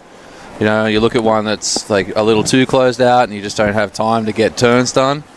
It's tricky, but there's lots of good waves, and I've seen a lot of really good surfing, so I'm psyching. Yeah, it's been pretty good here. We got surfer in yellow on our screen. That's Matt Primo scratching into this one. Just gets into it. Ooh, getting low. He landed it, I think, before he jumped off. Oh, up behind, the one, the only. There we go. The man, the myth, the legend. Man, this guy's looking younger every day. That's Seth. Nice tap off the top. Huge crack coming off his backhand there. Seth Breweiler looking to build on his scoreline there. So Shaz, I know we're running 15-minute heats here. Did that play a factor in your thought process when you went out for your heat? Yeah, it puts an added bit of pressure on you. There's a couple different ways of looking at it. I mean, it's easy to want to panic and catch a lot of waves. But at the end of the day, you only need 2 rides, and 15 minutes is still tons of time to do that in. But I was feeling it. I took a wave in the start of my heat that maybe I wouldn't have normally, and it led Greg Gerardo in my heat getting an absolute jam, uncontested, and you're like, oh man, oh well. Well, it's good to see. The damage was done. It was a pleasure to see. I'm not going to say an old dog, an old vet out there, kind of still flex the muscles a bit. You're not going anywhere. But somehow you still managed to say it.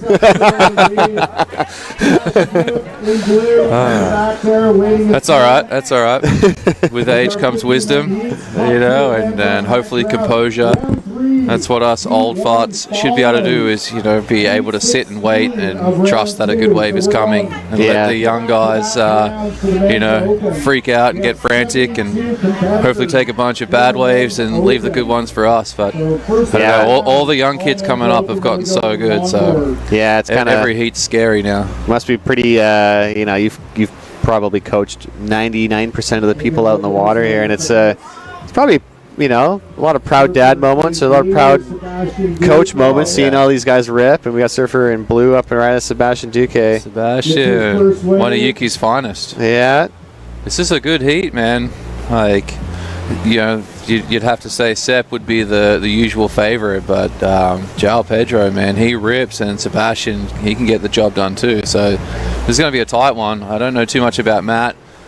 He looks like he's having a good time out there, though, but it'd be a tall order to compete with these 3. Yeah, and I mean, that's probably one of the nice things when you're going out in the lineup with waves kind of like this. It's kind of anyone's game, and we've seen as these sets have rolled in, as the tide's been changing, banks have been shifting, and a lot of people have just been kind of being in the right spot and getting lucky. And I mean, as the red jerseys have been getting in the water, the top dogs, you've definitely seen that kind of local knowledge and that confidence kind of show in the scoreline. You got a lot of local guys that know the lineup well, and here's Sep on the backside, right? That was a nice turn. Oh, just beautiful timing and placement, and the ability to get up and over that. Man, that guy's good. Yeah, he's been able to hold on to the end there. It's just showing that power and that confidence, and being able to ride out of that. I'm sure the judges just love that when you can complete a whole wave and right out of that thing and not opt to hop out or kick out too early, and well, the interesting thing there, like, it was that last turn was essentially a foam climb, but it's It's one of those underappreciated maneuvers. It's so difficult to climb up and over it the way that he did just then, and to pull it down cleanly as well. You can try to fight your way back through the foam. It's one of those, like, yeah, it's kind of hard to go to it, but it should score more. Like, the difficulty involved in that is unreal. So anyway, we'll see what's going to happen. See what the judges throw at it. Yeah, we got some scores dropping here. So yeah, like that's probably the 5.33 we're seeing there. Yeah, exactly as you Two said. nice down the liners. Yeah, Sepp's got a 5.33. He's got a backup of 4.67. He's currently out in front. And Chow, Pedro, Belfort. He's got a 5 combined heat total score 5.33. Yeah, he's got a 4.33 there. A lot of threes. A lot of threes. Yeah, and he's definitely going to replace that 1 at some point. But yeah, 4.33. I mean, we've seen all morning. Those have been kind of the average score, you know, that have been kind of pushing people through. Those kind of mid 5s, 6s. We've seen a few 8s and actually 9 dropped earlier today. But those high excellent score ranges been hard to come by out there. Well, again, it's been able to find the diamonds in the rough. You know, a lot of waves look good. There's a lot that have an okay pace, but maybe don't have the steepness or any lip in it to really connect with. I know I really struggled when I was out there to find one that stood up and had a lip that I could tag. But they're out there. But in a 15-minute heat, like a 4.33 is a really strong, at least a strong backup score. So within the first sort of 5 or 6 minutes, if you're sitting with a 4.33, that's a great place to be. You know, he's got a good 7.5 minutes here to now get another strong backup.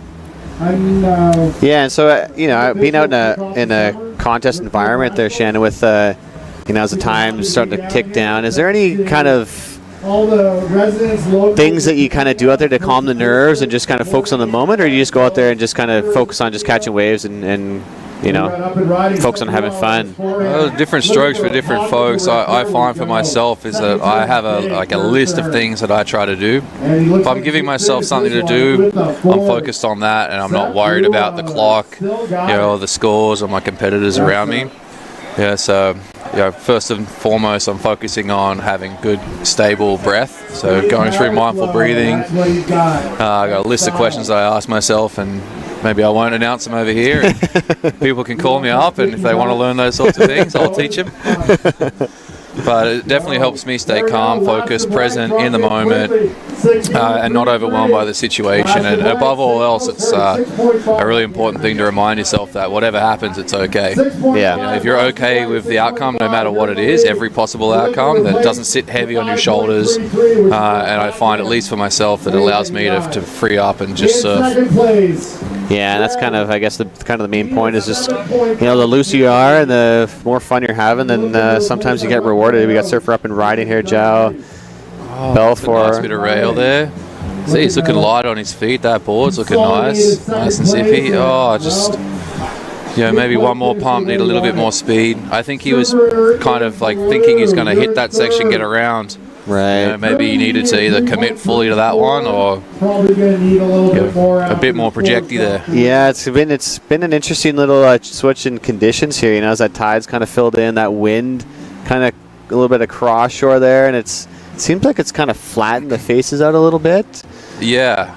Well, I think the tide might be starting to drain now, so we'll see what happens there. But it's interesting with the wind blowing into the rights. Like, the waves are already pretty soft.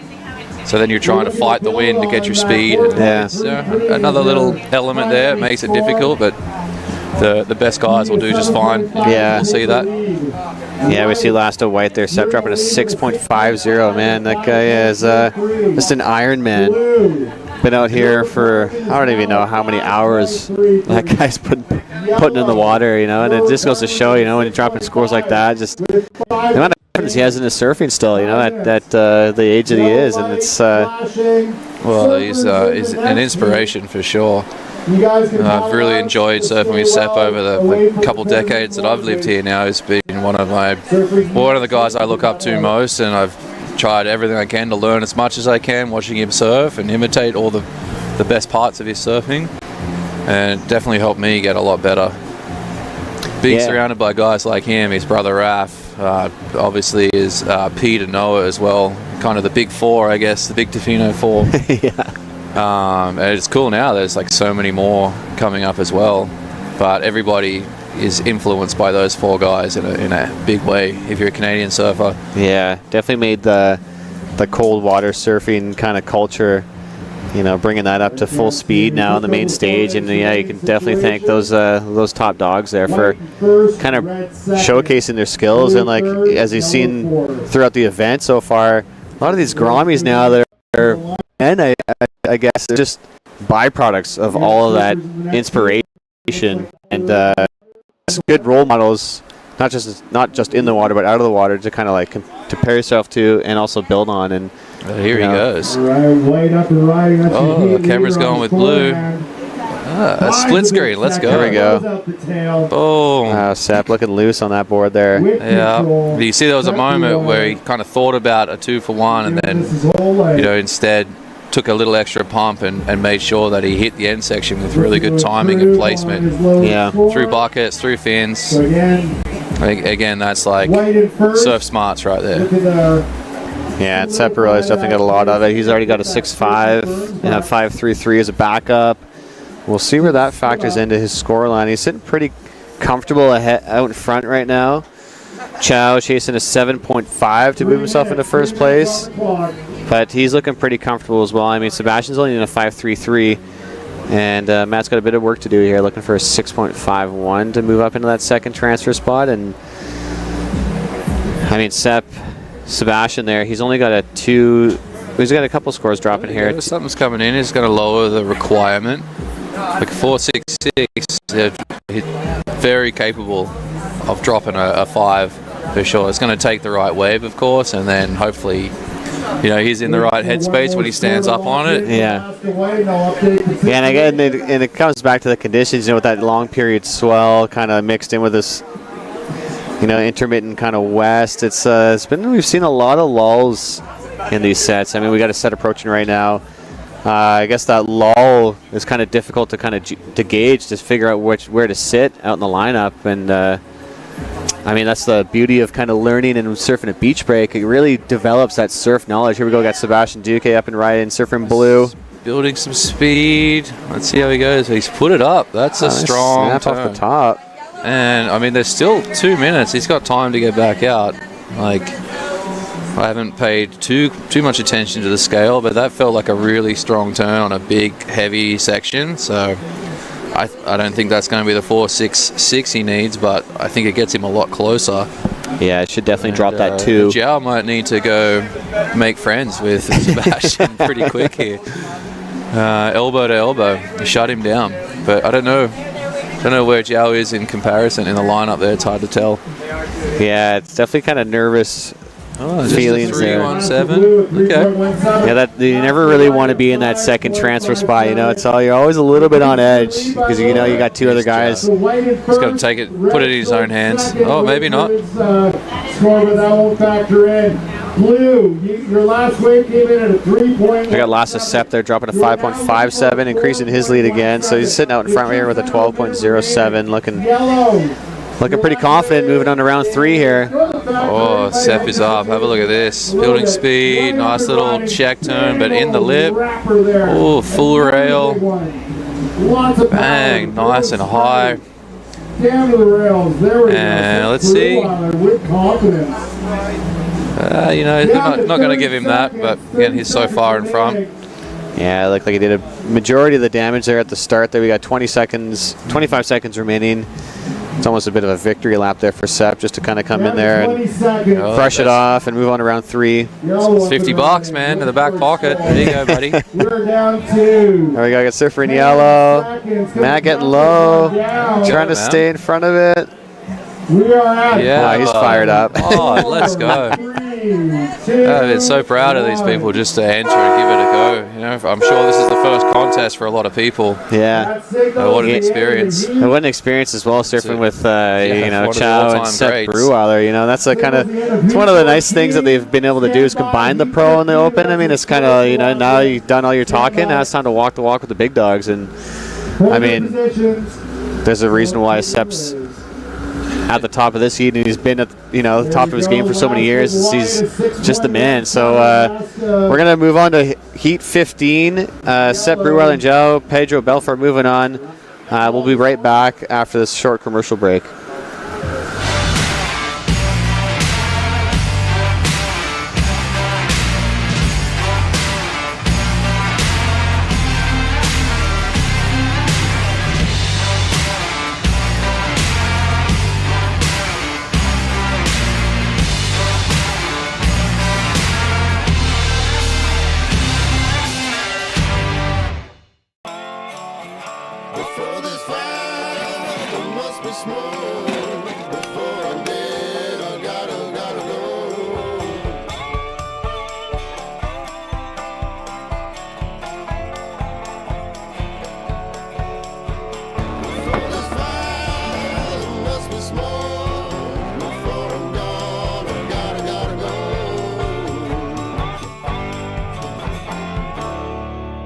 Was Sepp up in that last year? Yeah, Sepp crushed it. Oh, fuck In yeah. third place, Sebastian Duque, and in yellow, fourth place, Matt Primo. These ones? Congratulations. I think so. Are we back? Turn up a little more. Are we back? I think we're back. Here we are. I don't know. We are back to live action. Curtis Parker here with Coach Shannon Brown. Hi. Things are good. Yeah. Congratulations, Seth Brewell. There you go. There you go. The mic super far away. Thanks, for the coaching. Mic coaching, Yeah, it's 20 bucks. I'll teach you how to cut back, and you teach me how to commentate. I don't Or know. at least how to hold a mic properly. I can do that. I Yeah. can at least do that part. Put it by your mouth. Yeah. Oh, we got a Step score one. on the board already. Kind of looked away for a minute. And Nico E. I'm going to call him Neek. So I may have trouble pronouncing that. Neek Clearwater's drops a 4.67, and that's a pretty solid score. It's a cool name, Nicoe Clearwater. It's just like Clearwater, it's like I don't know. It's cool. It's like a cowboy name. Oh, here we Jonas. go, Jonas Meskis. So this kid's been on the junior team for a few years now. He's a really, really good surfer. Strong rail game, as you can see there on display. Yeah, you can tell. He just like the way he's hovering, like the way he's cutting across the chop there. Everything's so smooth. His movements. Yeah, keep the board moving, Must but have had some doing good it cleanly. coaching, eh? Somewhere along the way, someone good told him some good things to do. He's a good listener. We were talking earlier about Michael Darling and how smooth he is at surfing, and a lot of people didn't know. Oh, here we go. We've got Vinny. Sepp holding up some money. Man, don't show too many people. I'm sure you owe someone $10. Oh, he's headed down to. Come see Sepp, get your $10 back, whoever he owes $10 to. I think I bought him gas once. He owes me some money. But we were saying that Michael Darling, one of his strengths is how smooth he is and with his long limbs. And apparently there was a rumor that he actually grew up tap dancing. He was a very skilled tap dancer for many years before he picked up surfing. Okay. Do you have much experience with tap dancers getting into surfing? Some of my cousins were pretty into dancing, and a couple of them definitely did tap, and I definitely tried to tap dance along with them. But really, I just jumped around and slammed my feet down. And you did tap dancing? No, I didn't do tap. I tried. My cousins they were tap dancers. Crazy. So I put on the shoes and tried to clickety clack. It's kind of a lost art. Yeah, I think it needs to be brought back. It's 100%. like 90s stuff's really trendy right now. I don't know if tap dancing is a 90s thing. It's more like I don't know. When I think of tap dancing, it's like 1920s. I feel like when I grew up, I went to a tap show or tap performance. My sisters a did bunch tap of dancing. fellas that tap danced. They were called the Tap Dogs or something. The Tap Dogs. It was sick though. All right. That would Back to explain it surfing. though. It takes a lot of balance to do all that stuff. True. You got to have a calm upper body. Surfing's just like tapping. water dancing, really. Especially Water longboarding. spider dancing. You put your arms over your head and you try to lean back like everyone does on a longboard and take Instagram photos. There's a difference between not trying to use your arms and then using your arms properly when you should. So is that not using your arms with the classic over when you're leaning back and you put your hands over your head? Is that just That's like trying to manufacture doing nothing. And a lot of people kind of substitute that for good style and good surfing, but Okay. really you're just not doing anything. So you heard it here first from Coach Shannon. Don't put your hands over your head when you're surfing. It's bad. Oh my! Here we go, Nico Clearwater. We got a guy using his arms very well right there. Nice. Oh man. Well, I'd say the damage was done. Okay, we got a low-key threat here. I'm not sure I've ever seen this guy surf before, but he's ripping. Where is he from? Do we have any backstory on Nico here? I'm gonna call him Nico. I hope that's okay. Looks like we got Derek Smuck. He's gonna smuck the wave. It's gone 2/3 ahead.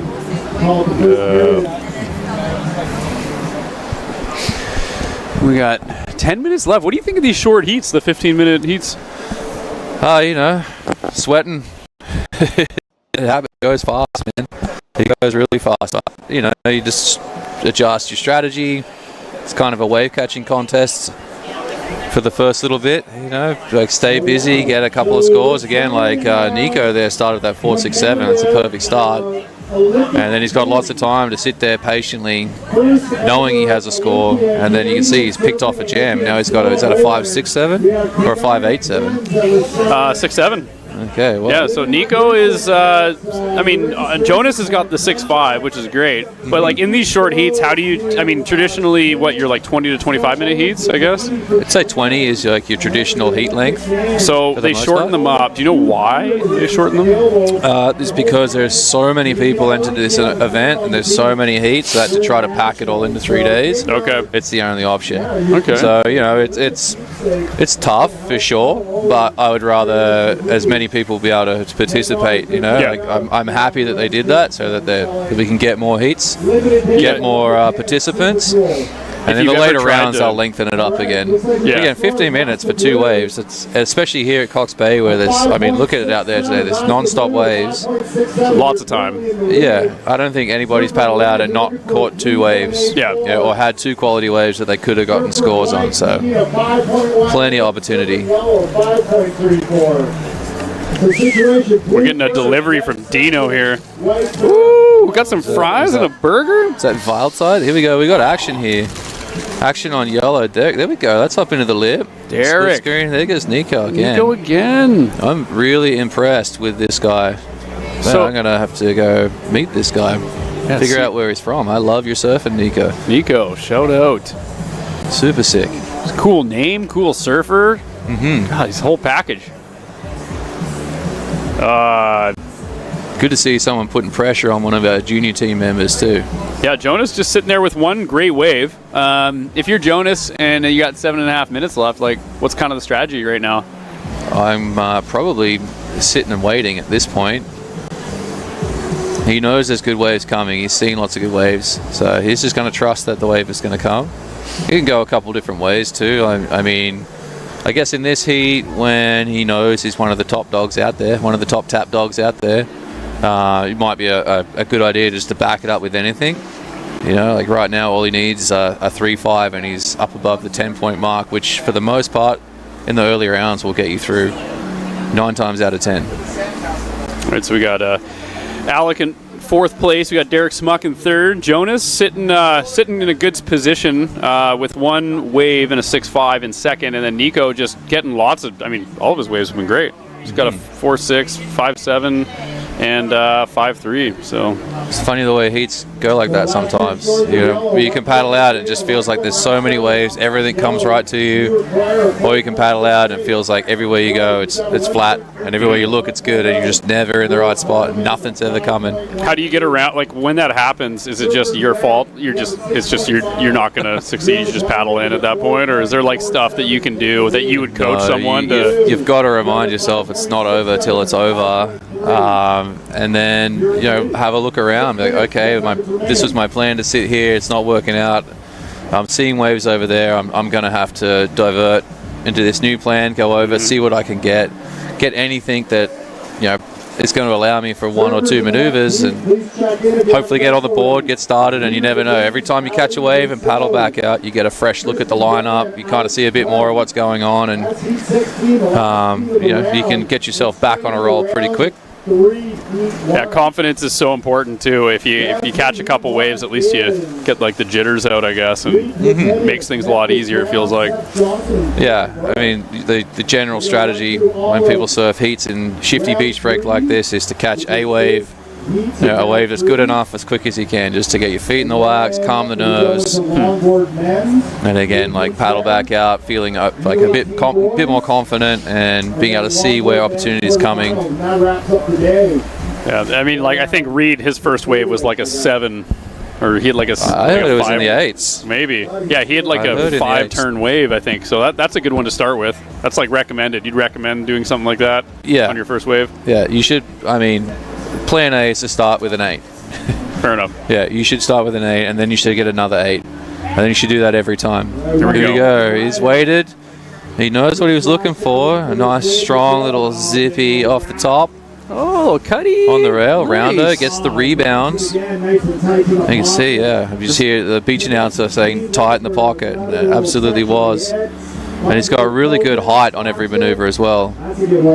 Okay. I know one of the things that I'm always trying to encourage and coach is to get maximum height on your turns, and basically that means trying to get the rail line of the surfboard above the lip line of the wave. So there's no replays on this thing, but if anyone goes back on YouTube later and watches it, you'll see that every turn was right at the top of the wave. Nico throwing down hammers. Oh, let's go, bud. I mean, he's kind of doing the same maneuver, but he's throwing a lot of spray. He's getting some good like amplitude, I guess, off of the turns. Whereas Jonas had a bit more variety in his wave. Yeah, that's a tough one when you're trying to split the difference between front side and backside. Backside there is just straight up less options. To go out and use your rail is taking you away from the pocket, and all of a sudden you're doing softer, less critical turns.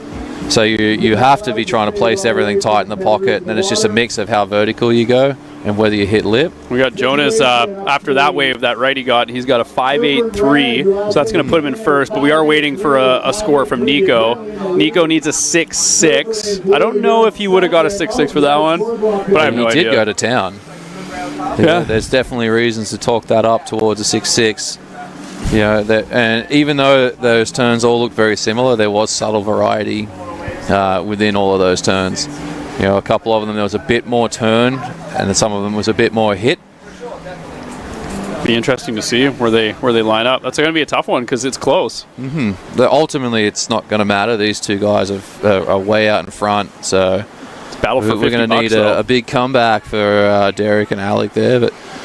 We'll see. If the right wave comes, anything can happen. Yeah, Derek and Alec both need at least a 9, or they need more than a 9, which is, I mean, you got to get the best wave of the day so far. They might find themselves comboed because, again, Nico there went pretty straight up and down a bunch of times in a row. Oh, and speaking of the devil. It's a 5-something. It's in his top 2. Is he up again? That is sick. Nice, dude. Oh, a little foam climb. Yeah.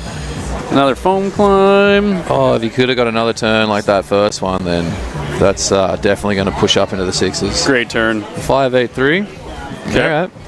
Now, there's another question. So he got a 5.83 on the wave that he got before this. Is that one going to score higher? And then Jonas with a nice wrapping cut. Well, we'll wait and see what the judges come up with. The waves before, there was lots of turns, but that to me kind of looked like maybe one of the turns of the heat. So the judges aren't looking for lots of turns, they're looking for major turns or major maneuvers. Okay. So if you can put up a huge turn and then kind of button it up nicely with a couple of little finish turns, that usually means you're going to score more than if you get 4 or 5 average turns in a row. Yeah, so Alec is now comboed from the looks of it. Derek is close. But don't give up, man. Just keep swinging. In this situation, do you just try to attack the people in first and then like take away their board, like pull their leash? Yeah. Well, it depends. Are they bigger than me or are they smaller than me?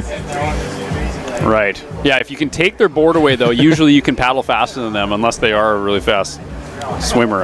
I don't know. That's a tough one. And then you got to weigh it up with like what happens back on the beach. You just run. If it's one of them little groms, like maybe, but then you get back on the beach and there's 100 of them. Yeah, they and travel they all in packs want revenge. usually. Yeah, you can't fight 100 hands. No. What is it? What would you rather fight? One duck-sized or one horse-sized duck, or like 50 duck-sized horses? That's a good question. I think the small horses. I know, but they're so fast. You couldn't outrun. That would be the scary part. 50 of them, you can't outrun them. The horses are kind of awkward though. It's not like they ain't got no opposable thumbs, you know. They can't really do much. They can bite. They got to bite, yeah. Yeah, it'd be a weird But then bite. they don't have fangs. No, like it would hurt, I think. Like a horse-sized duck pecking at you with a giant beak. I mean, They hopefully got you little spikes on their feet too, you know. they're savage. Like, it's scary. Oh, is this heat over? Woo! Alrighty. Well, that was a great heat. That was a tight battle between red and blue. So congratulations to Jonas and Nico. Really impressive surfing, boys. Nice, good job. Yeah, that was a great heat. I think so. Nico really surprising us here, kind of coming out of nowhere and just throwing hammers down. Great surfing. And then Jonas, one of the pupils. One of our team members has served his country well. I'm proud of him. People don't go anywhere. The big heat's about to happen. The top tap dog of Tofino is in the water in this next heat. Who's up? Mr. Peter De Vries. Oh, Let's damn. go. I can't wait to exciting. see what he does out there. This is exciting. Well, I think, do we break for commercial? Is that what, are they waiting for us to break for commercial? Do we have to say it? Break for commercial.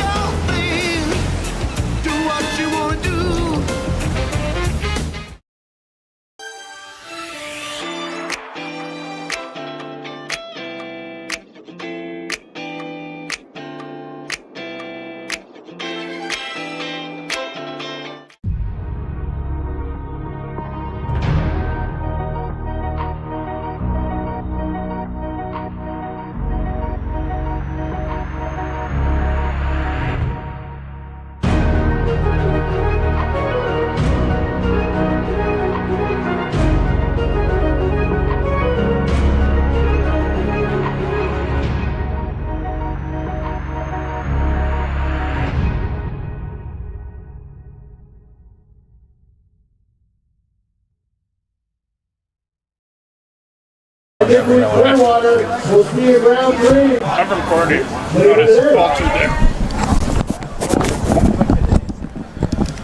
And we're back and right on cue. Look at Guess this. who? Who else? Oh! At the front gate. Oh Wow. my God! The people's hero. It hurts as a fellow competitor to see that. We know that might have to surf against it. How does it make you feel? Yeah, you know, honestly, it makes me feel awesome. Awesome. I want to get out and give it a swing, you know. What's your strategy when you take on someone like Pete? Don't think about Pete. Okay. Don't think about Pete, not even for a second. Just imagine he's The not there. second you think about Pete, then Pete does Pete things, and next thing you know, the buzzer goes and you're done. Would you say he's probably the most dangerous competitor in the contest right now? That's a tough call. Here we go. Definitely for the last couple of decades, but the man is so fast, so precise, reads a wave perfectly, nothing out of place, and then just has that gear to go to. And he just starts off. So we talked about Reed getting an 8. Pete starting with a 7.33. Great start. Good first wave, Pete. Feels like they scaled it down for him too. Yeah, I mean that would. That score is a reflection of what is possible when Pete surfs. So that sets the bar for the entire heat, though, right? Like that's. It does. So everyone has to compare. So that is a 7.3. So you really have to try and you have to do better than that. Can Yeah. anyone do better than that? We've got a tough call. We got Ali, we got Tristan, and Alex. I know quite a bit about Ali. He's probably more comfortable on a longboard out there. He's quite a good longboarder, and he's kind of developing his shortboard game. Tristan Day, I think, spends most of his time in California. He's a pretty gnarly grom. So I'm really interested to see how he goes, because every year he's come up here, he's gotten better and better. And I don't know too much about Alex Clem. Well, could be a wild card. Kind of excited. You never know. I remember Tristan Day from last year. He's a great surfer. Yeah, he's real good, man. And we got Ali on the board with a 1.67. So it's kind of like you said, just get your feet in the wax, get the feel for the waves. Pete was able to find that like nice. Nothing was like head high almost that he took off on. Yeah. Good, Alex. Okay. It's Alex Cloud. Here we go. Oh, hello. Just a little turn. That was sick, man. Okay. Will also be a healthy battle for sure. Yeah, I don't know. I don't know if the boys have the chops to do what Pete's doing, but you know, there's second place goes through too. So, well, Pete was like foaming at the battle. mouth. He said he wanted that $50 more than anything in this world. Well, these kids in the hockey programs, you know, like. Do you know how much Tim Hortons that buys you? $50?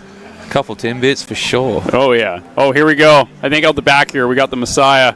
We get a replay on this, Yeah, live let's see, action. pick it up. Oh, so smooth, silky. Oh, gets the Wow. fins out. He's great. Look at him go. Just when everyone's coming in and saying how soft and hard it is to surf, and then someone's going fast and throwing tail and buckets. It's always it's a difficult thing to see sometimes when you're out just looking at the surf, deciding if you should go, and you're like, oh, it doesn't look that great, but then you see someone catch a good wave and they do a bunch of turns. You're like, oh, it can't be that bad. You paddle out, and then you see that it's Pete. And you realize that the conditions are actually horrible, and you probably shouldn't be out there either. And he just made you come out, even though you're never going to get a wave as good as he does. He's tricked a lot of people over the years. Nobody surfs bad waves better than that man. And he surfs good waves really good too. He's a Terminator.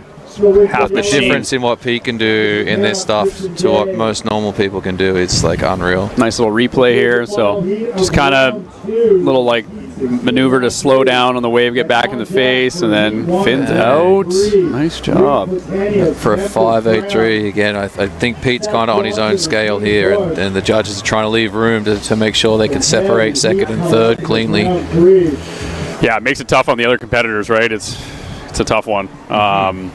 But again, they've got to put that aside. It's not about Pete for those guys. You got three people battling it out, and it's the winner of that three people gets the second spot, advances through to the next round. You're still alive. I know. It's just you just pray that you're not going to be in the same heat with him again. But then what if you are? It's terrible. The way the draw is set, then you stay with your guy from the first heat. So you're just delaying the inevitable.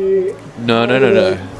You're keeping alive your chances, man. Anything can happen. I've seen Pete not catch waves in a heat before. Okay. It does happen. So you're saying now, that's the there's thing a chance. with contest surfing is it's easy to get intimidated by the names that are in your heat, but you can't expect those names to go out and do what those names are supposed to do every time. So you got to focus on you, make sure that you put up, some quality surfing of your own, and then let the chips lie. Put your hat in the ring, and then see what happens. It's kind of one of the messages I try to pass on to all our kids, or all our athletes, not just the juniors, but the open team as well. We're approaching the halfway point here. Pete in a commanding lead. Got Alex in second with, he's got one wave and it was a 4-3, which is great. It was a solid wave. Yeah. I think his second turn, he really connected through buckets. Tristan's trying to find one, but I think he's been in position, but Pete's just been a little deeper than him, right, and taken the set waves. So Tristan's in a tough spot right now. Why it's so important, I guess, like you're saying, to just get waves. Just find waves in the beginning to build that comfort level. Well, I mean, he needs a combination of 4.5 points to get into second right now. Yeah, super and you see doable. Pete do something amazing on a wave and think, okay, that's what I have to do now, but that's not what he needs to do. At this point. He just needs to do something that's going to be competitive for second place. But he's at the mercy of Mother Nature and the ocean, so hopefully some sets come through and he gets his opportunities. I was really excited to see Tristan surf, so fingers crossed. Some waves come and he gets his chance. Yeah, I believe in you, Tristan. Come on, channel that energy.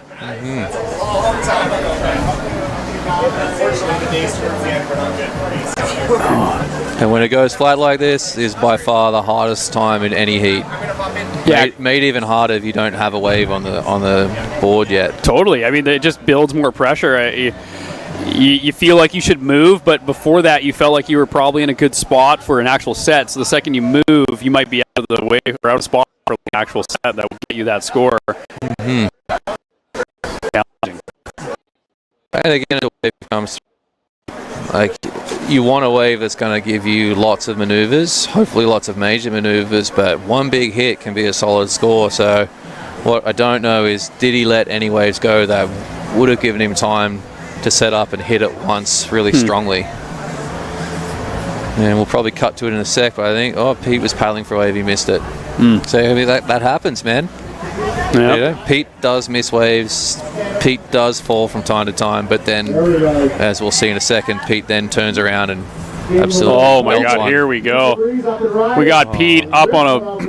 Oh my God! Here he comes in the frame. They just got the last turn, but he had two nice down the line checks before that. Ali actually dropped in on him. I don't know if they'll give the interference. I would say that it didn't actually impede Pete's scoring potential, but maybe that's not a fair thing to say. It's like not much can stop Pete when he's in full motion. Yeah, you're just laying in front of a steamroller at that point. It's dangerous. Yeah. You can't make calls like that based on one particular person. The interference call. I once got an interference call because a guy took off behind me who couldn't make the section, but the judges said if it was Pete, he would have made the section, so they gave me interference. You see that there? Oh, here we go. Here's Pete on a replay. Some nice. You just saw Ali on the corner there, so he was fully on his feet behind Pete. Woo. And if anything, the wake from Ali actually made a nice crumble for Pete to tee off on. So they're working together. Really, Ali should get points, Yeah, he's helping him out. Don't give him interference. Give him some of that score. Tristan, take a little from Pete's and just sprinkle it onto Ali's scoreline there. Here goes Tristan. Come on, Tristan. Here we go, buddy. Can't see if this is a real good wave or not. He's got to work and get some speed. Tough one. So that's the frustration boiling over there. You can see he got around that section. He 100% could have just tagged that. He tags that. He gets, maybe it's a 3, but then he only needs a 1.3. I know Tristan saying that he needs a 2.8 to get in. Like he's so close, and I don't wonder if he even knows how close he is. So head's got to be in the game from start to finish. So, I mean, this is the easiest place to do it, man. From up here. That's going to do it for Tristan there, I think. Away for a split second. He hit it well. Yeah, so he had a nice little end section turn, and he had a small sort of check turn before that. So I mean, he needs a 2.8. All right, let's do it. Oh, and here we go. And they gave him some points for it. They gave him a 3. And then he's back down again. Changing, so shuffling. All scores aren't in. It sort of takes a second for everything to get locked in and average out. So if you're at home and you're watching scores change, it's you have 3 judges. As those scores get locked in, they end up averaging out. So if 2 scores are in, a number pops up when the third one comes in, that might change the average. So nobody stormed the tower. Here we go. A big floater by Tristan here. Nice height on that. Great floater. So he's served a good heat in these last 2 or 3 minutes. The question is, could he have done that in the first 2 or 3 minutes and then had all that time to wait for a good wave? The amount of times I've watched people surf an amazing first 5 minutes of the heat in the last 5 minutes of the heat. You get stuck scrambling when you could have been busy at the start and had time to be patient at the end. So it looks like that was enough to move Tristan back into second, though, so good on him. It's so tight for the bottom 3 here, though. Anyone can jump back into second here. It's everyone's one good wave away. Well, again, Alex needs a 1.33. So we'll see. With time's definitely winding down. With 2 minutes left. If you're Alex, get busy, man. Get something. Yeah. Stand up and just do a turn. Do something. Celebrate. Get some pizzazz on it. And you got to be careful. You start waiting for a set wave, and then there's 2 minutes left, and then you need a 1, and no set comes, and you could have maybe moved in and picked up a medium-sized insider. Got a turn or 2 and been sitting pretty. It would be devastating to get knocked out needing a 1.4. But it happens. He's on the move now, though, and Pete was too deep. Here we go. Just do a turn. Patience pays off. Oh, okay. Okay, and that's... we have a buzzer beater going on right now? Again, that's not much. That should put him up into second, but it definitely leaves the door open for Tristan. Oh, and here comes the Messiah. What do you think? Is he going to get around and throw fins? A little foam climb? Backflip. Do a backflip. We're under 1 minute. Got 50 seconds. Okay, all eyes on yellow. Again, Ali doesn't need that much. Ali gets the wave of the day, and he's right in it too. So they're still waiting on a score for Alex, and this is huge because all he needs. 100%. He gets the score. You think so? Okay, so it's a lock. Mm-hmm. So but but it's not going to be a big score. It's not going to push the requirement too high for Tristan. So Tristan just needs. I mean, he's got to get a wave. He's got 20 seconds, and here he goes. Okay, this is exciting. Here we go. Go paddle. No. This is where it gets back to that one that he pulled out of. Right. And he had speed if he had it timed up, a nice finish section. That might have been the score he needs. Yeah. I thought that would have pushed into the threes or fours. That was a tight one. Because that's, Alex climb. They gave him a 2 or a 3:10, which was just enough to squeak in a second. Good for him. So there you go. Wow, we got Pete. What a battle for second and third there. That was cool. $50 for Pete. The rich get richer. Yeah, well, like we said, that's going straight to the hockey fund for Asher. Mm-hmm. And probably straight to Tim Hortons, like you said. Yeah, I mean, you got to put it in the Tim's fund. Yeah, together we got it right. Does Pete eat donuts? He's so skinny. Maybe he needs some donuts. Have you seen how much he surfs, though? Like, he burns that off.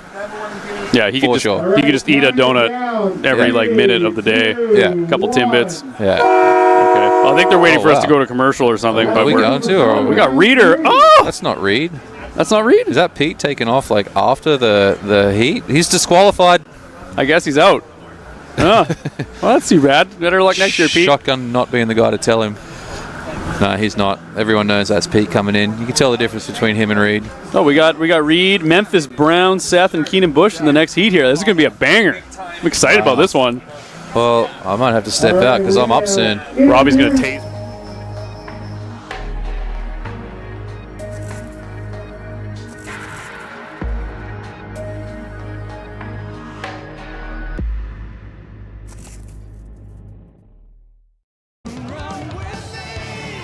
Imagine this. People from all around the world running together at the same time.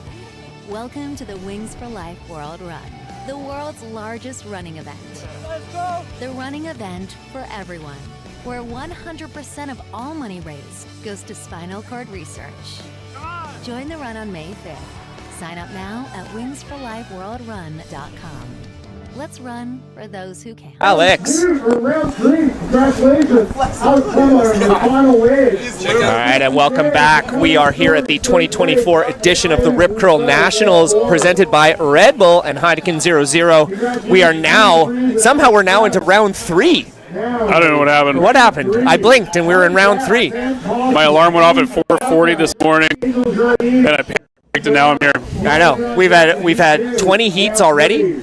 We are into round 3 of the Open Men's, so now we are into this is the big money rounds. These are for quarterfinal berths tomorrow. This is a really exciting heat. You've got a stellar standout, like someone like Reed, the Mongoloid, and then you got Memphis Brown, who throws hammers. Keenan Bush, the absolute frothmeister. You could have a reality TV show just about this heat right here. I'd be tuning in on the daily. And Seth, I don't mean to leave you on the whatever here, but what's your story? Do you know Seth? I don't. No. I'd like to. Yeah. Well, shout out to Seth. Maybe we need bios. Yeah. Favorite color. Totally. What car do you drive? Animal. What was your favorite movie? Yeah. Are you a dog or cat person? That's a good point. I feel like that's a good question to ask. Yeah. Well, Peter DeVries made $50. I know. The rich get richer. The rich get richer. Yeah. Wow. That guy's going to be just money's going to be falling out of him by the end of the weekend. Right? Yeah. Oh, here goes Seth. Oh. Nice ditch, Seth. I like that. What the effort? Who do we got in the yellow helmet out in the lineup there? Some sort of surf photographer. Oh, Reader. Reed. Oh, here we go. Just surfing over to the corner. He's going to end up in Rosie Bay. Right? Someone get a boat to get him back to the lineup. He just slid into the bar at Shelter. Probably. Someone had one of those long cigarettes that the Corella DeVille has. Oh, yeah. Pre-lit for him. Man, his legend is growing. So first of Blue came in at a 5.00. K. Bush dropping to 5.00. Memphis dropped to 3.17. Last of Reed comes in at a 6.17. Yeah, we kind of missed his wave, but I think it's easy to assume it was great. Yeah, and we got White. We got Keenan, the Frothmaster. Or sorry, apologies, Memphis. Downtown Memphis Brown. Let's go. Oh, that was a nice little finisher there. Yeah. Oh, is that going to count? I don't think that's going to count. That last maneuver? Reed Potatoes is 6.17. First of red is 6.17. First of Oh, here we look at this one. Blue. K. Bush is locked into a money one. Oh! Keenan. Pop, pop. How was that first? How was that first turn? Oh my God! Nasty. Gonna put someone into cardiac arrest with that turn. It was beautiful. Keenan, just Bush, Tofino's favorite influencer, right? Yeah. Oh man, and like, you know what I love about Keenan the most? He's exactly how he seems on his YouTube. Like, he's just always friendly. He's always stoked. When he's like cheering you on every time you get a wave. I'm just like, man, this guy's awesome. Imagine if he was mean. It'd be so weird. You suck. Like coming down the line, like best wave of your life. You suck. That's all he does, just chirp you. Yeah. Doesn't even stand up on waves. There's people like that'll just paddle out just to chirp. Oh yeah. Oh, we got yellow up. Seth. Here we go. Hustling. The wild card. And a bit of a foamy one. I mean, he went for it, and that's the thing. You gotta just stand up on waves. Yeah, that's all it is. So last of Keenan Bush came in at a 5.17. So Keenan's got a little bit of a lead here. Oh my God, Reed's in third with a 6 though. I mean, he's a 6.17, but it's kind of one of the funny things about this is like really Reed is kind of in control of the heat because he's got no second score. So he just needs to drop to get it up into first. He needs to drop a pretty low score. He actually needs a 4 to get into first. But remember, top 2 seeds do advance into quarterfinals tomorrow. And Reed's making some moves here. All the surfers are moving to the north end of the beach here. Oh, here he goes. Oh, he can smell it. He's standing up. Oh, little turn. Oh, that's nice. That was nice. And he's going to run over the cameraman. Get extra points for that. Yeah, do you get extra points for that? I don't know. But look out. Oh, that's 4? Is he get 5 turns? 6 turns? Oh, man. So like an okay one. I mean, the wave was just mushy. It wasn't really his fault. Oh, here goes Memphis. Uh-oh. Here we go. Buckle up. Oh. Okay, a little squirrely on that one. I mean, fair enough. You got a couple big hitters in your heat, and you got to throw down. You can't muffin it or like go soft. Sandbag it. There's no sandbagging. Well, sandbagging is like cheating, isn't it? I thought sandbagging is just not trying that hard. You're just half I thought effort. sandbagging is if you're the best and you just go into a lesser category. Oh, because you weigh yourself. But if you put sandbags on, you'd be heavier and you fight. Like, I guess if it's fighting, you're fighting a heavier weight class. See, I like the fact that you're trying to pick this one apart, but I think it's just one of those words that you just say it. You know, you just say it. We got I don't know. Sandbagger Reed Potentius. Oh, last of Reed coming in at 5.00. Oh, amazing. So he's jumped right up into first place. There is $50 going straight into his pocket, going to his piggy bank and buy a lollipop. 8 minutes. Buy a 8 minutes from now. Can of soda.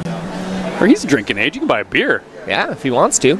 Or if he wants a non-alcoholic beer, he can have a Heineken 0.0. Shout out to our sponsors of Heineken 0.0. Oh, man. Love you guys. Yeah, do you, because you don't drink alcohol, but I do not. do you experiment with the non-alcoholic beers, and do you have a favorite? I do. Honestly, I just drink whatever's given to me. If it's a non-alcoholic, I don't really go searching for them. But on like a weekend like this, where it's like sunny and beautiful, tail drift, Memphis, downtown, ring the bell, call the choo-choo train. He has come to town. So he needs a 5.5 to jump up into second. Woo, man, that's going to be tight because it was a little bit squishy to start, but that final turn was a little bit of electricity there. Yeah. Oh, here we go. Yellow. It's your boy, Seth. Come on, Seth. I believe in you. Channel your inner warrior. Oh, here we go. This thing's going to stand up for him. Attack!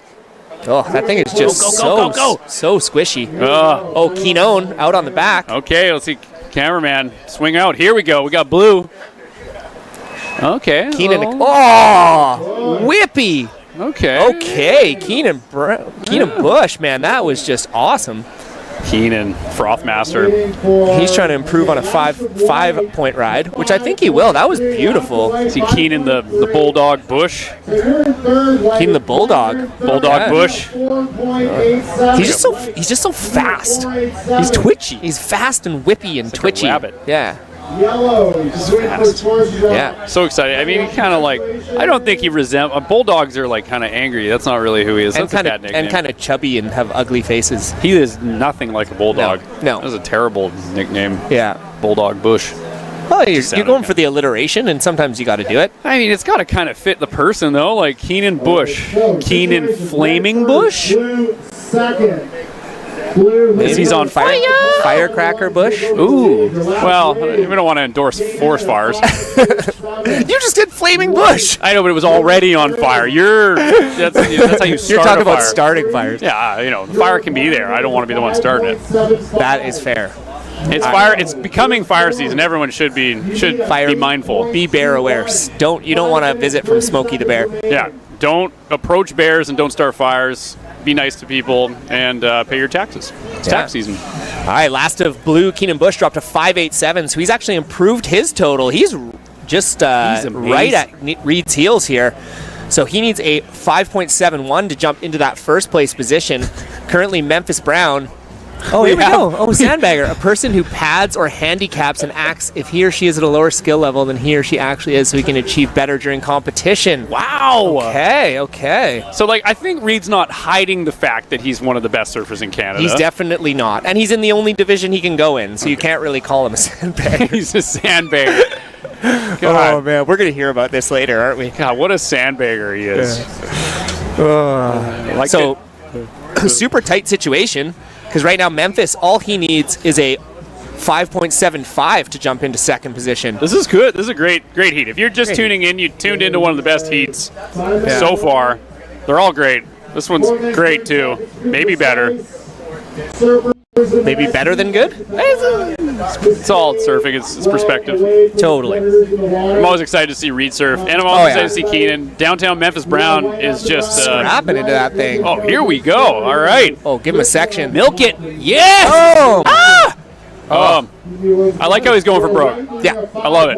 Yeah. He's not patty caking it. No, he's not sandbagging it, that's for sure. There are no sand or bags in his repertoire. No. But I also I just want to see people go for it, you know? There's just something good about, literally no regard for your own safety or that of anybody else just to perform. I want to see backflips. That would be pretty sweet. I would do backflip if I could.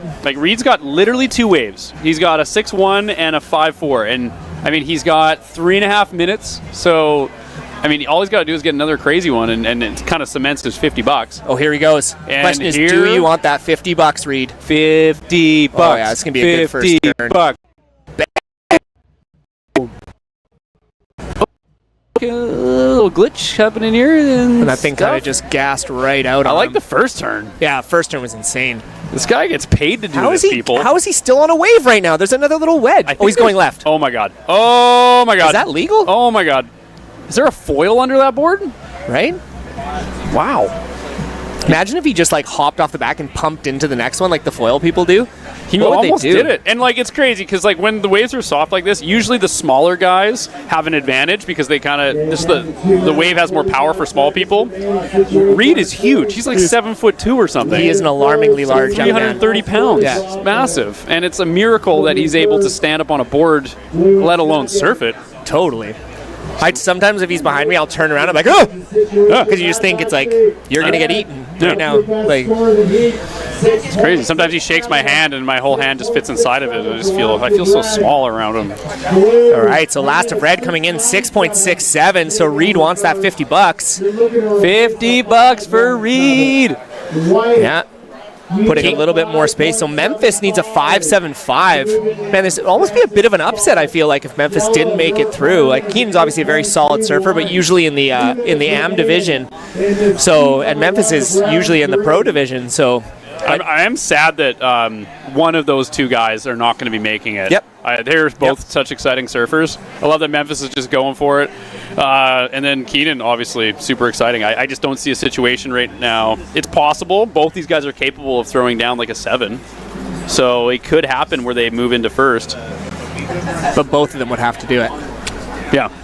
We do have some sets approaching the lineup here. We got about 90 seconds to go here. We are just started round 3 of the Open Men's Division here at the 2024 Rip Curl Nationals. So thank you, all of you out there that are tuning in. It's been a pretty awesome day so far. Again, coming down here in the morning, I was definitely worried that we weren't going to get quite the waves we were hoping for, but it's been nothing but contestable waves this whole morning. Yeah, I mean, there's been some slow periods, but all in all, like, this is great. It's one of the better conditions I've seen in a long time. It's just nice. It's consistent, sunny. We don't have hurricanes blowing rain everywhere. Last year was crazy. Yeah, that was nuts. Really cold. I was free. I'm wearing like not a t-shirt, but like yeah, we're in sweats and a sweater. Yeah, last year we were wearing full parkas. Oh man, and still cold. Yeah, Reed. Oh, here we go. Memphis. Oh, Memphis. This one might jack up for him. Oh my God, I like it. Come on, fade. Get back. Oh no, man, that is just cruel. That wave just did not. It looked like it was kind of apexing a bit, and then it just mushed out into a giant cheeseburger, but not for paradise. Oh, poor Memphis, man. That is just. I mean, he's got 30 seconds. He can do something, but it looks like he's taking his hood off. Yeah. Oh, that's tough. Sorry, Memphis. Cox Bay giveth and she taketh away. And we got blue and yellow going for this. Oh, is Memphis going to have a look? It kind of looked like it. Go. Oh, they're going to... We're going to count this one down. 5. We got guys going in the last buzzer beater seconds. Oh, he's in. Here. Memphis is in. Go, Memphis. Fly.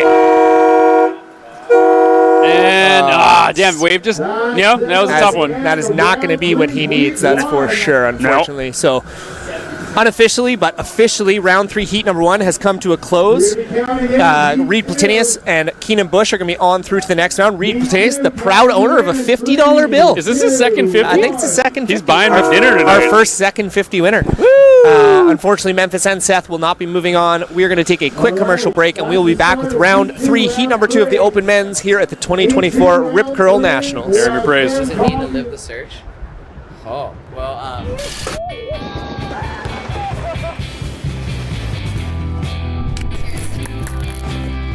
It's just like living the best life. I will never stop searching.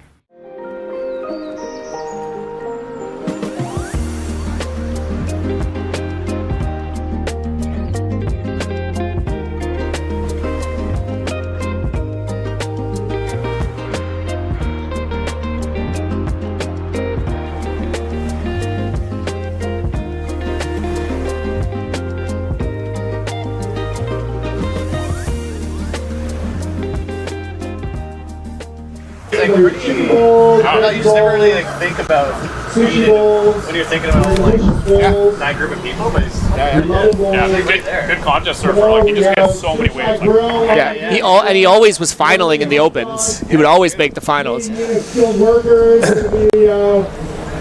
And we have returned here. We got Aquaman coming in the shore in the corner. Was that Marcus Palladino? Marcus, where? On the camera, just in the corner. And then the yellow helmet man, I think, was Marcus. Oh, no, he texted up his... Shout out to Marcus Palladino, everyone's favorite photographer in Tofino. Oh, man. And just one of my general favorite humans in Tofino, to be honest with you. What's your favorite thing with Marcus? What's my favorite thing about Marcus? Yeah. My favorite thing about Marcus? Well, honestly, I love my wife.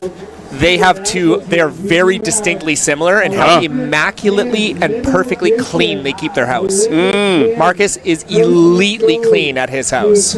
So I like that. Fair enough. Feel like home. He's got like manicured cuticles or something, and it's just simple and perfect and beautiful. And Sam Coffee though here, oh my goodness. Speaking of simple and perfect, here we go. So Sam from California, I actually did a surf trip with his older brother Ben. Oh, there you go. Yeah, a really random connection. He destroyed me in our first heat of the day.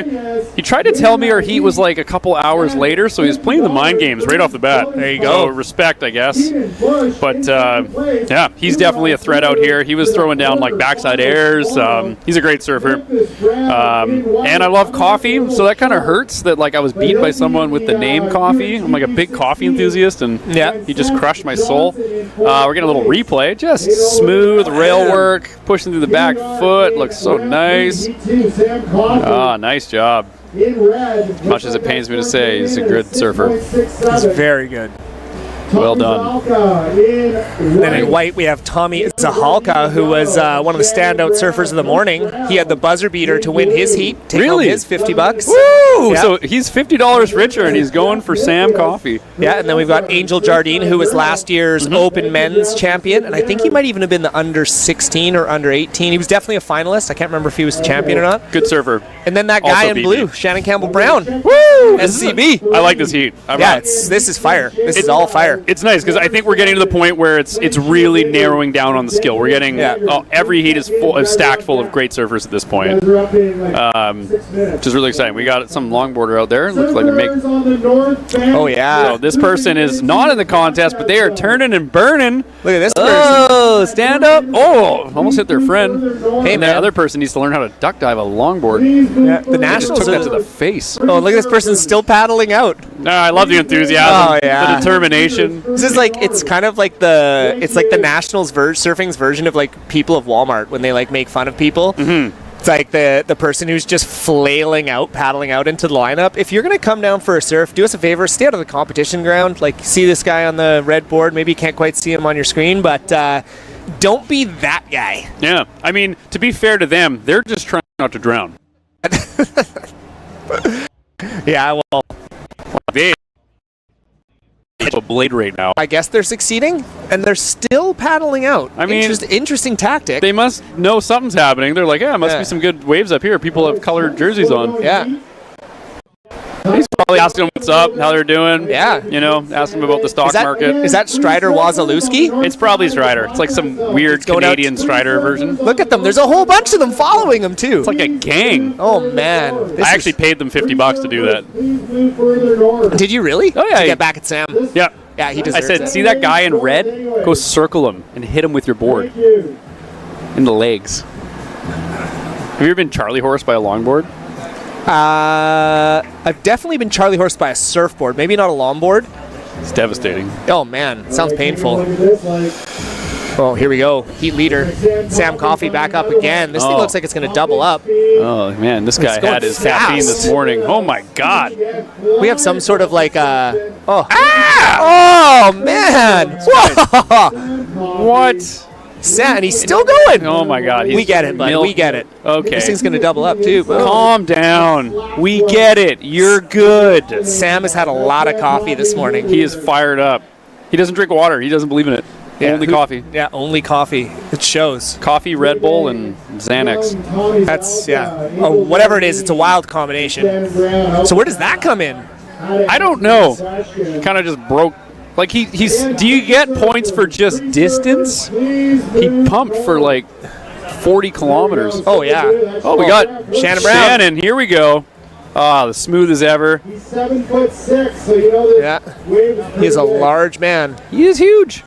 No, that'll open his account because really this is probably the least amount of action we've seen in the early portion of a heat, which is crazy because there's so much talent in this heat. But right now it's been all Sam Coffee, and he's going to be way out comboing the entire field. Yeah. Wow. I mean, that's two waves. He's got a 6.67 and an 8.17. Well deserved. Wow, man. No one's got a score. Just okay, never mind. Tommy's got one, and then okay, we got scores coming, so I lied. Yeah. But it's tough. It's not easy. Okay, we're going to get a replay of this one. You guys should just, everyone have a seat, because this is going to take a while, especially in slow motion. Check turn, and then he just puts on the gas. I mean, he just wanted to go for a walk.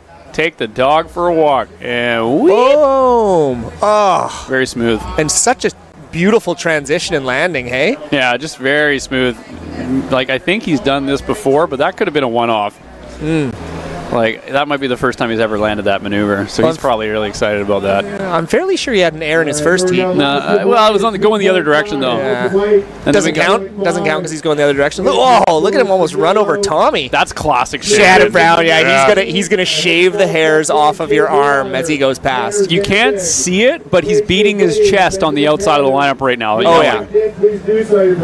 And barking like a dog. Oh, we got Angel. Here we go. Let's go, Angel. Nice. Gets a little high on that, which is nice. Kind of get the board vertical, like 12 o'clock, as they say. Does a surfboard turn for points and possibly for money. Very exciting. There is money to be had. I mean, Sam Coffey is obviously hustling for that $50. Mm-hmm. He wants that money. I mean, he's from America. Like, it's really not that advantageous for him to win Canadian money. No, it's like $50 and it's like $7 there. Yeah, here's $32 and like a loony in like change. Yeah, they're so upset with you that they're giving it to you in like $1 bills. Mm-hmm. Do you ever get those rolls of quarters anymore? Do you ever see those? So rare. Free surfers, you guys are in the contest zone. My wife deals with money a lot, so you're not the money. I see her like at times when she was counting all the money over at the old shelter club. There'd be quarters. So we got, I mean, we're past the halfway point.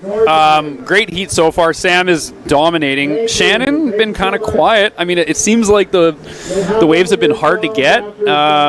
We got a couple of those longboarders just standing up on the inside. I mean, they're not getting points for what they're doing. Nope. But interesting. We got Sam and Angel kind of in the whatever you call it, the two spots that move on to the next round. Sam looking to collect $32 American, and he is back for more. This guy really wants $50 Canadian. He really wants it. He's going to buy a beaver tail. He's going to buy some Tim Hortons coffee, get a plaid shirt and some gum boots. This guy's converting to Canadianism. I hope he spends it here. The $50. I hope he spends it here. It'll go further. That's true. Further. Put it back in the community, Sam. Yeah. Come on, man. All right, we got about 5 minutes to go here. Sam way out in front with combining the entire field right now. Yeah. He's looking to drop a 6.67. He might want to do that. Who knows? But then it's kind of a race for second place right now. So Angel Jardine is sitting in that transfer spot. But Shannon Campbell Brown only has one wave right now. So he's looking to... Snake in the grass. He literally needs a .84. He needs to stand up on his surfboard. Shannon, stand up. If you can. I know you're not young as you used to be. Ooh, age joke. Yeah, I don't know where I was going with that. I shouldn't have even said it. I hope he doesn't hear that. Oh, he can take a joke. Sam Coffey's going for another air. No. Oh, I thought he was. That wasn't great, Sam. You could have done better. I'm going to be critical of him. Well, now. he's shown us. Yeah, it's his own fault. You don't show your hand and then expect not to be held to that same standard. Well, right? I think that's more a normal way for him. I think he just got lucky on those other ones, honestly. I think he's probably happy with that last wave. Like, see here, he's like, you know, he made it around the whitewash. Like, he probably doesn't do that very often. And then he gets a pump. He's probably stoked on that. Kind of does a turn. He's, that's good for you, Sam. Whoa, look at a little rock and roller. Ooh, I liked that. Roll down the windows a little bit. Yeah. Take a screenshot of that, send it to him. We'll probably post it on his Instagram. Oh, here goes Shannon Brown with the hassle. Tommy's Zahalka. Great name. Yeah, it's a great name. He kind of sounds like a bad guy from Rocky. Mm-hmm. Yeah, fighting Tommy Zahalka. Tommy Zahalka. Which actually in Rocky 5, the bad guy was Tommy Gunn. So we can call him Tommy Gunn. Who was Tommy Gunn? I don't know, some like American boxer? Or who was Mr. T? Was it Mr. T? Mr. T was Clubber Lang. Clubber Lang. Yeah, dude. All right, we got 3:45. Sam is doing stuff that is making everyone else's job harder. Angel Jardine also, he's sitting on an 8.8 and a 4.5, so he can easily advance the score. Shannon just needs a wave, and Sam just staying busy. Damn. Sam's just getting all the waves. Green eggs and ham. Sam, I am. Ooh. Oh, here we go. We got some action north end of the beach here. Come on. Couple of paddlers. Ooh, no one goes. No takers. Okay, 3 minutes left. Shannon, literally, come on. Stand up. Oh, yeah. We got a good guy, Marcus Palladino, coming up here. Sweet, sweet sounds. I can smell him. You can smell him. Smells like roses. All I wanted was for you two to commentate my heat, so this is great for me. Well, you're surfing again. Yeah. Okay. And I have to go after this, so you guys will be commentating. Yeah. Amazing. Be good. Yeah. Yeah, it's perfect. I gotta get changed, man. Do you? Are you nervous? No. I'm nervous the whole time. I literally why you're doing I'm that. having so much fun. It's honestly just fun. Do you want us to lie about how good you are at surfing when we're commentating? Can they see me winking on the camera? I don't think the resolution is that good. Don't lie. Don't lie. Hey, you're winking at me right now. I won't lie. Just make shout outs to my wife and daughter and my dog. That's all I care about.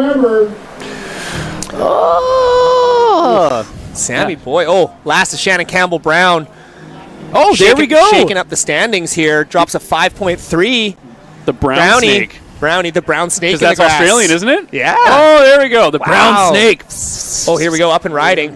Surfer in yellow. Angel. He doesn't need. What does Angel need? He needs a 5.3. That's a tough one. I don't know if this way is going to do it unless he goes. Oh, look at Sam Coffey again. Oh my God. Sam out the back. Just taking everything, giving nothing in return. Sammy. All right. 90 seconds to go here, Curtis. Woo! Tense moments here for second place.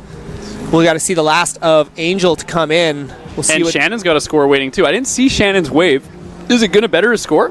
We were too busy talking about snakes. Yeah. Fair. It's okay. We don't really get paid for professionalism. It's more for entertainment. You get paid? I was thinking that you did. That was my guess, at least. I get coupons. Coupons! Yeah, Ian does. Hey, man, that's basically money. Hey, I would have done it for free. Yeah. I was super upset. I went to Canadian Tire the other day. They don't do Canadian Tire money anymore. What? You get a card. It's like a dead currency? Dead currency. Wow. I used to love the Canadian Tire money. So we are waiting for one more score to drop for Angel. Can it shift up the standings? He's looking for a 5.63. He's got 40. He's just got it. I don't think his wave's going to do it, to be honest. And it didn't. 4.17. Oh, that's tough. I mean, that is tough. He's got 30 seconds. Can he get one? I think he's on the inside right now. Oh, no. He's got to work to get out there, and I mean, 26 seconds is going to be a tall order. That is a tall order, like Shannon Brown tall. This is going to be a buzzer beater, if anything, but Shannon is out the back already. Classic snake in the grass maneuver. Ready to go. That's not a snake sound. No, that's not. I That's can't. okay. I guess there we go. All right, Sam going for a little victory lap. We are going to count down the end of round 3, heat number 2. Sam, looks like you were $50 richer, my friend. Sam, that's a lot of coffees in Canada. Yeah, and well, inflation, like 10, 20% tips these days. Yeah. And then Shannon Campbell Brown making his way through into the quarterfinals for tomorrow. So we're going to take a quick commercial break. We'll be back with round 3, heat number 3. Don't go anywhere here at the Rip Curl Nationals 2024. Buckle up. And we'll give you a quick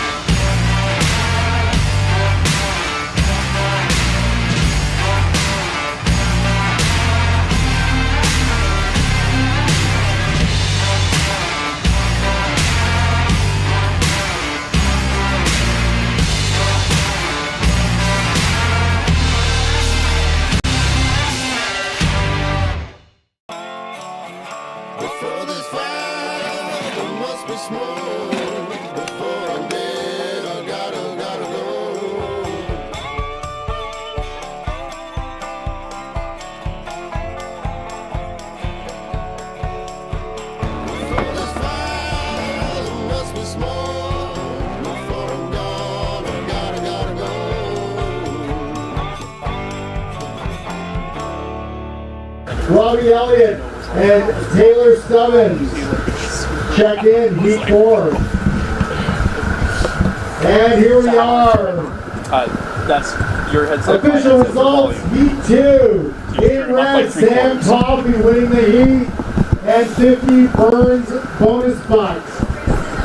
And I think we are live. Open men's round 3, heat 3. I am joined by everyone's favorite Tofino photographer, Marcus Palladino. Oh, thank you. It's really great to be here. I don't know if I'm everyone's favorite photographer, but I am everyone's favorite, well, at least top 3 favorite commentators in the live feed. So a few people have asked me on the beach if I was going to jump up here, so I'm happy to be back for another year of cameo appearances. I guess it's unfair to say that everyone likes you. Like that, no one is loved by everyone. I mean, you've got some haters, I'm sure, but mostly Instagram trolls. But regardless, lots of smiles on the beach when I'm roaming around. But keep it positive. Yeah, and you know what? This isn't about me. This is about the surfers in the water. Speaking of which, a bit of a hustly paddle there from Benjamin, but we've got Benjamin Target in blue. We've got Shea Breweiler in red. Oh, look out for him. And his best buddy Clay Giovanni in yellow, and then Tanner Sandvig with the Sandman with a 4.33 to start. Oh, man. Speaking of Shea Breweiler, here he goes with some nice work trying to get around this section here. Shea is such a good surfer. It's terrifying. Gosh. And He he's is just getting better. getting all the work done on his backhand here.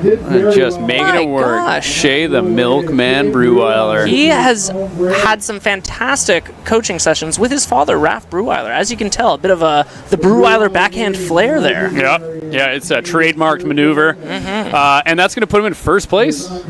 Just like that, a 5.83. Unbelievable. He jumps the Sandman. Well, we've got some fantastic conditions down here at Cox Bay. I was just roaming the beach, and I was just getting psyched for my longboard heat coming up. Oh, you're in a longboard? I'm in the longboard, yeah. That's exciting. I got a little bit intimidated when I saw they combined the men's pro and open, so I didn't jump to sign up, and I made it in the longboard. Dude, nice. Yeah. That's awesome. As long as I don't draw heat with Michael Darling and Reed Platenius, I am happy. Yeah, those guys are killers in any division you're in. Oh, It's yeah. scary. Unbelievable. Shea Breweiler, kind of like comes from the Breweiler family. Great surfer, been a great surfer for a long time. I feel like family of surfers. Yeah. It's in his blood. It's in his blood. Hence the red jersey. He kind of has to be Full of good. blood. Sorry to put that pressure on you, Shea, but You know the what? bar set high. I feel like he doesn't let the pressure get to him, though. It's Obviously like he doesn't. He's a very humble kid, very soft-spoken. He's not paddling around there with an ego or anything. He's very level-headed for sure. Yeah, ego is a tough thing to manage sometimes, especially when you're a young up-and-coming surfer. And shout out to the Brewweilers for keeping him. And shout a out to good Rip person. Curl for giving Shea Breweiler the support he deserves for sure. So I'm looking forward to seeing not only the rest of this heat unfold, but the future of Shea Breweiler. The future. And then Tanner Sandvig. Do you got any background information on him? Any dirt we can bring up? You know what? I don't know Tanner personally, but I have seen his name in contests throughout the years, so he's no stranger to the jersey. I definitely. Oh, here and speak of the devil, the Sandman up, little top turn here. Sandblasting off the top there. Pidgeotto with using the gust. Was that a sandblast or a wet sand? Well, we got Tell Clay me out more. the back. Clay! Oh my gosh. What kind of Pokemon is this? Oh my god. Pikachu? That's a Blastoise right there. Blastoise used Blast. Love that. Oh, and he doesn't hang on to that. Unfortunately not, but oh my gosh, what a flurry of action. Whoa! Shea Breweiler going straight 12 o'clock on that. That's what the judges want to see. I mean, he is sitting on a 5.8, so that's going to be a great second score for him. That's just gonna as be a backup. Yeah, I wish that wave hadn't closed out so quickly because he could have done a nice little setup maneuver before that. But that one turn alone was quite nice. You can tell how flexible and elasticity of his bones. He's I guess when you're that age, you just bend. Yeah, you're like Gumby. Shea, have you ever measured just how far your bones bend at this point? Because you're like a green tree. The branches bend. The older you get, you turn into just like a stump that just doesn't want to move, and it breaks. Shea the Bamboo Breweiler. Ooh, bamboo. Benz does not break. Shea the Bamboo Breweiler. I like that one. We'll keep that one going throughout the contest here. Yeah. And then Clay Giovanni, he's been in lots. Great surfer as well, which you said he's good friends with Shea, so I assume he's around the same age. Yeah, they're around the same age, and you know what? When I am going surfing, the two people I see biking on the mup together all the time with their surfboards is Shea and Clay.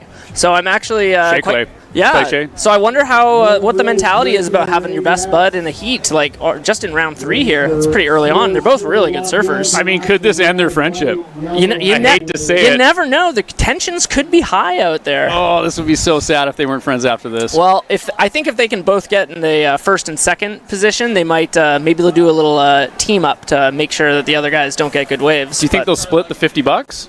I mean, they could. That's a lot of ice cream for sure. Yeah, when you're a kid. Go get a soda pop. Yeah. 2 soda pops. Speaking of which, I'm sorry to hear about your heat, Kurt. And I was watching it online there, and I thought you surfed very well. Thank you. Appreciate it. Yeah, you know, sometimes, especially with Cox Bay, and especially when conditions are like this, it's kind of luck of the draw. Yep. I think. Honestly, it was probably equipment related or conditions related. Yeah. What were you feeling out there? That I didn't do well enough, mostly.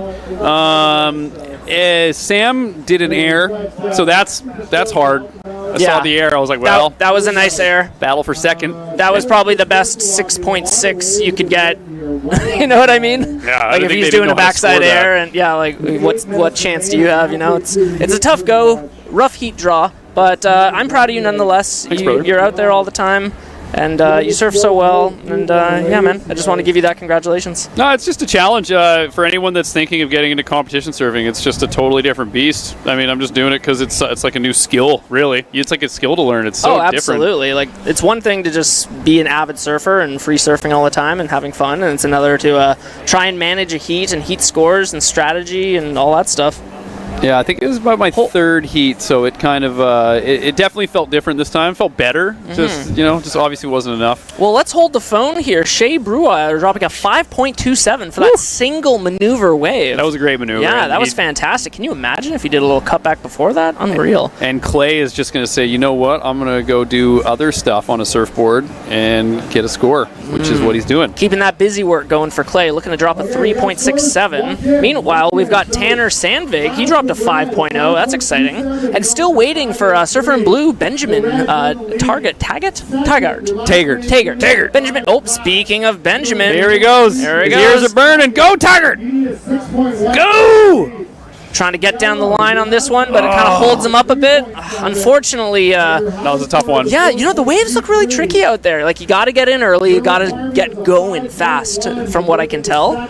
So, yeah, shortboarding is no easy task out there. The tough thing, too, is, like, the good surfers make it look so much easier. It's, like, the guys that are, like, professional surfers that are out right now, like, and I mean, Shea essentially is on that level. They make everything look so much easier than it actually is, and then you see some everyday surfers that are trying out contests and they get in there and they're not catching many waves, and that's because it's a skill. Yeah.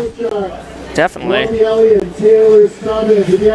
But Benji's going to get on the board here. Good job. Got a .83. I mean, you get a score just for standing up. But yeah, you got to start somewhere. And, he needs an 8.5, so that's tough. Realistically... Didn't Reed drop an 8.5 earlier? He did drop an 8.5? Yeah, Reed's got the best score of the contest so far, I think. So Shea Brewer. Yeah, so back to what you were saying. Yeah, the contest surfing, it's a whole different ball game. And specifically, I was in the surf club with Chance earlier, and we were watching Pete's heat, and Pete caught his first couple waves, and we were like, oh my gosh, it's like pumping out there. Yeah. And then you kind of look at it a bit closer, and you're like, oh wait, no, the conditions are the same. Pete's just ripping and picking the good waves. I was saying that as well. It's like if you're just doing a surf check, and then you look out, and it doesn't look good, and then you see Pete catch a wave. And then it looks really good, and you're like, oh, I guess I'll go paddle out over there. And then you do, and then it's horrible. You realize that Pete's just way better at surfing than you. Clay Giovanni blasting the fins out. Oh, that's exciting. Chiavetti. The old Chia Pet. All you got to do is water and watch them grow. Shout out to all the Chia Pets out there that are starving right now. Yeah, all those great novelty things from the 90s, just out there starving. I think I've got some Neopets somewhere. That's what I'm thinking of. Neopets. Chia Pet's the plant. Yeah, the plant with the growing head. Oh, okay. I'm surprised that's still not a thing. Hold the phone. We've got Tanner up and riding. Oh. Ooh, a quick off the top. Nice little release. Ooh. I like bringing that. it up. That's going to be a... The Sandman needs a 6.1. I don't know if he's going to get it on that, but I think he's going to improve from that 4.33. I liked it a lot. Yeah, he got real vertical, got a little looseness here off the top on this first turn. Get the fins out. Yeah, just like that. see? Little fin blaster. And then a nice little vertical snap. That was good. Yeah, that was great. Very proud of you, Tanner. Keep it up. Sandman strikes again. Go to sleep and he's there. So what's your favorite part about this weekend, Kurt? Just naming people. Naming people, yes. Yeah. I also enjoy a lot of your nicknames you provide. Yeah, hopefully no one gets offended. I mean, I'm just saying words that come into my brain. So hopefully that you like your nickname. If you don't, just let me know and I'll change it. We should start calling you the Joe Turpel of Canada. Joe Turple? The Joe Turple. Turple. Shea Breweiler standing on his board, looking for a set wave. Looking for something. Just under 4 minutes remaining here. He's looking to get a bit of a better backup score here. He really wants to solidify his spot in first place. Wants to keep that red jersey on. Yeah, right. So the colors do mean something. Your jersey color, right? Yeah, so when you're in red, that means you were the previous heat winner. And speaking of red, Shea on one, and we got blue on another. Benji, get nice and vertical on that, Shea. Oh my gosh, And Shea. he wants more. You know Ring what? the dinner bell. He's not only picking the right waves, he is surfing them flawlessly. Yes. Like he's doing his bottom turn in the right spot. He's hitting it just with the right amount of precision. It's really impressive stuff. Yeah, good on him. And I hear Dusty is his younger brother is in the contest this year. Oh, really? Is Yeah. this his first year in a contest? I believe so, yeah. I was chatting with Raph coming out of the water the other day, and Dusty is in here too somewhere. So. Shout out to Dusty. He always smashes so much herring. Every time I have it on the beach, he's like, he craves it. Oh, man, that's great. Herringites unite, that's for sure. Yeah, shout out to the herring community out there. Shea, big, I don't know if he flaunts it too much, but he's definitely a herring guy. He eats a lot of herring. Yeah, low-key herringite for sure. Low-key Clay Giovanni, working on a cutty, trying to stay with it, keeping that pressure down on the nose, but looks like this wave's going to soften out and run away. That's a bad combination when the wave not only runs away from you, but just gets super soft, you know? It's not a cheeseburger in paradise, it's a cheeseburger in hell. Cheeseburgers in hell. That's what they say. So we're at 2 minutes. Shea seems to be in a pretty commanding lead right now. However, don't sleep on the Sandman because he can throw hammers. And then Clay, he's a 5, super doable. I think he's waiting on a... No, he's not waiting on a score. I lied. Or he is. So Clay is waiting on a score. I don't know if that one's going to do it, though. Oh, that one was pretty nice. Are we on a replay? Yeah, it's a replay from... Oh! Okay, maybe... from Clay, sorry. I'm just a surf announcer. What do I know? I think this is going to do it. He might. Yeah, it was a nice wrap. A good little top turn. Only needs a 5.76. Not enough. Oh, he drops a 4.93. Not enough from Clay. He must have said something mean to the judges earlier because they just stonewalled him. If we've learned anything, it's to be nice to the judges. Bring them coffee, bring them treats. Bribe them. Well, no, you can't bribe. You can't bribe them. You can just be nice. treat them nicely. And I think that's how we should treat everyone. Not only just at the surf contests, but also just in life. Treat everyone nicely. Would you do that to a stranger? What, pet them? No, like give them treats at their door. I've definitely given strangers treats at their door before. Do they eat them? Do they trust you? I once you? had somebody knock on my door with a big plate of pastries, and they're like, hey, would you like one? And it was fantastic. It was a delicious croissant. You're rolling the dice. In Tofino, I feel a little bit safer from that. But if I was like, East Hastings and someone did that, I might be inclined to decline. Your current situation or your present area matters. So take that into account before you offer or take candy from strangers. Or what we're saying is don't take candy from strangers. Don't do that, actually. Don't. Just don't do that at all. They told us that in elementary school, and hopefully they still. The producer of this live feed is waving me down right now, and they're like, "No, do not promote candy from strangers. We don't do that at the Rip Curl Nationals. Don't do that." Well, but then they're giving out free stuff on the beach. It's in a controlled environment. Is it candy? I don't know. Be a lot cooler if it was. We're gonna have to report back. And just like that, the heat is over. Moving on is surfer in red Shea Breweiler and surfer in white Tanner Sandvig. Fantastic job, guys. We're gonna take a quick commercial break. Is that how this works? Yeah, I found out they wait for us to say commercial break. If you don't say it, they just kind of wait for us. So we're gonna take a commercial break because we got to shout out the sponsors. I don't know if you've been looking at some of these commercials, but they are fantastic. Watch them. Yeah, watch the commercials. It's marketing, baby. Yeah. Let's go. Watch them.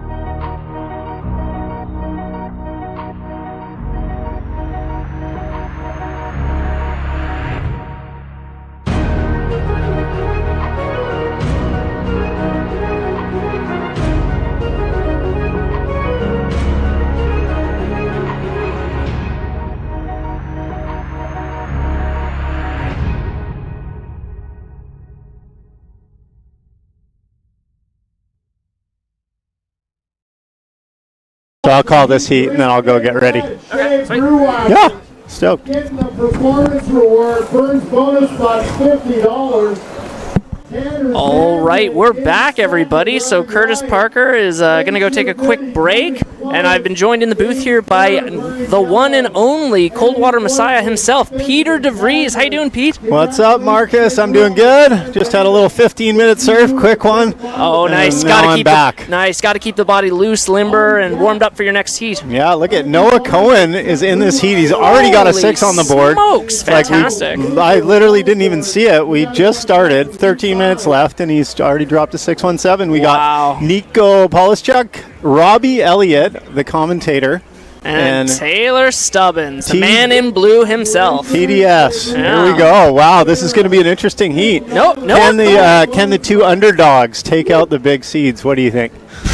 Dude, anything can happen out there, especially with conditions like today. But, I mean, Noah Cohen with a strong start, that's going to be tough to come back from for the other three. Yeah, Seems like it's a contest for second place at this point. Yeah, no, it looks like he's sitting way up the bank there. He's way, way far to the north. So he is too. He must have got one of those rights up the way. I've been kind of looking at that all morning. Yeah. But it looks random up there. You could easily be too far in or too far out. But when the good ones come, they look like the best waves around. Interesting strategy from a guy who got into town at 4 in the morning last night, apparently. Oh, wow. Yeah, I was just chatting with him before I jumped in the commentary booth. And, got in around 4 and made it here bright and early for the contest. Wow, so he pulled an all-nighter, basically, to get here. He got Wow, that's one hell of a party, huh? Yeah, for sure. He was like, you know what? If I miss the contest, then whatever. It's his birthday tomorrow, so I think he's just happy to be back in town with some friends. Why did he leave it so late? Southwell is to leave it lowers or something? Yeah, he posting all the clips from California, and I just thought, is he even going to come up for the contest? The waves look super fun down there. But it was pumping. That was like the first good lower swell of the season, so he's looking primed and ready. Yeah. He's got that nice 6. Nobody else has a score on the board. This is the thing with these 15-minute heats where, 4 or 5 minutes in almost, and no other scores on the board. You can get stuck waiting out the back for those sets on a day like today, and your heat can get really condensed, that's for sure. Absolutely. What would you give as advice for somebody paddling out there right now at this tide? Shay with $50? Oh my gosh. Go to the candy store with that. That is like Grom big money right there. Hold the phone, Peter. Noah Cohen having a quick look at this. Oh, he's up. Up and riding. Woo! Spicy little cutback. He looks fast right now. Yeah, he's looking Look good. at him go. Nice snap. Wants to get an end section here to finish it off, but looks like the wave's going to mush out. Oh, yeah, those sections, some of them are mega soft on a day like today. You feel like your board goes up to hit it, and it doesn't give you anything. It just sticks to you. So nice first couple turns there, so that's probably going to be a pretty decent backup score. Yeah. Maybe in that mid-5 range, I think. And then he'll be sitting pretty, and nobody else even has a wave. So he's looking good right now. Fun equipment conversation with Noah earlier today. He was saying that the board he's riding right now is about 8 years old. 8 years. And it's 2 liters less than what he's riding these days. Well, it's looking pretty good. It doesn't look too small. Yeah, he's looking spicy on it, especially with that first turn. I feel like on a board that's smaller than you would normally ride, you look spicy when there's power, and then maybe you look like that when there's no power. You get a little sticky because you're used to more literage. So, but it's working for him. Look at that, a 5.83, got 12 points on the board already. Wow. And literally everyone else is just sitting there. Noah's calling for a situation right now, like a veteran. Yeah, not his first contest. Yeah, tell me where I'm at. I want to know. I want to go sit on these guys. I'm going to get deeper than them. They're not even going to catch a wave. It's going to be a tie for second with 0 points. Yeah, totally. Yeah, so what I was saying earlier was, what would your strategy be out there for someone to sit on the inside and kind of keep busy and try and get a set, or would you say just wait for the best wave? I mean, it just depends. It depends on your start. Like for me, I like to get moving, catch waves. So here goes Nico. He's flying down the line. Nice little punt. Whoa. Wing. That was radical. Nice little fin reverse there. Yeah, I like it. Done. And on a left, too. We haven't seen many scoring lefts today, so nice to see him get a nice little left. Yeah, I saw Ben Coffey do that one backside reverse. Oh, yeah. That was a pretty nice looking got a nice for him. Nice spinner. So we're going to get a replay here on Nico's wave. Yeah, so fairly horizontal spinner. Doesn't get much height off the tail, but pulls it off pretty clean. A little like jitter on the revert there, but still a nicely completed maneuver. Pretty solid. Drops a 5.5 off that's, the gate. Yeah. That's a good. And we got Taylor Stubbins here trying to do his best on what looks like a bit of a mushy wave. Yeah. Hopefully he can find an end section. Nice little wrap. The wave just unfortunately loses its power, but yeah, that was a nice little wedge, but really small. So you've really got to keep your energy super high on a wave like that to get anything out of it. And it just, there wasn't enough energy there to milk something big.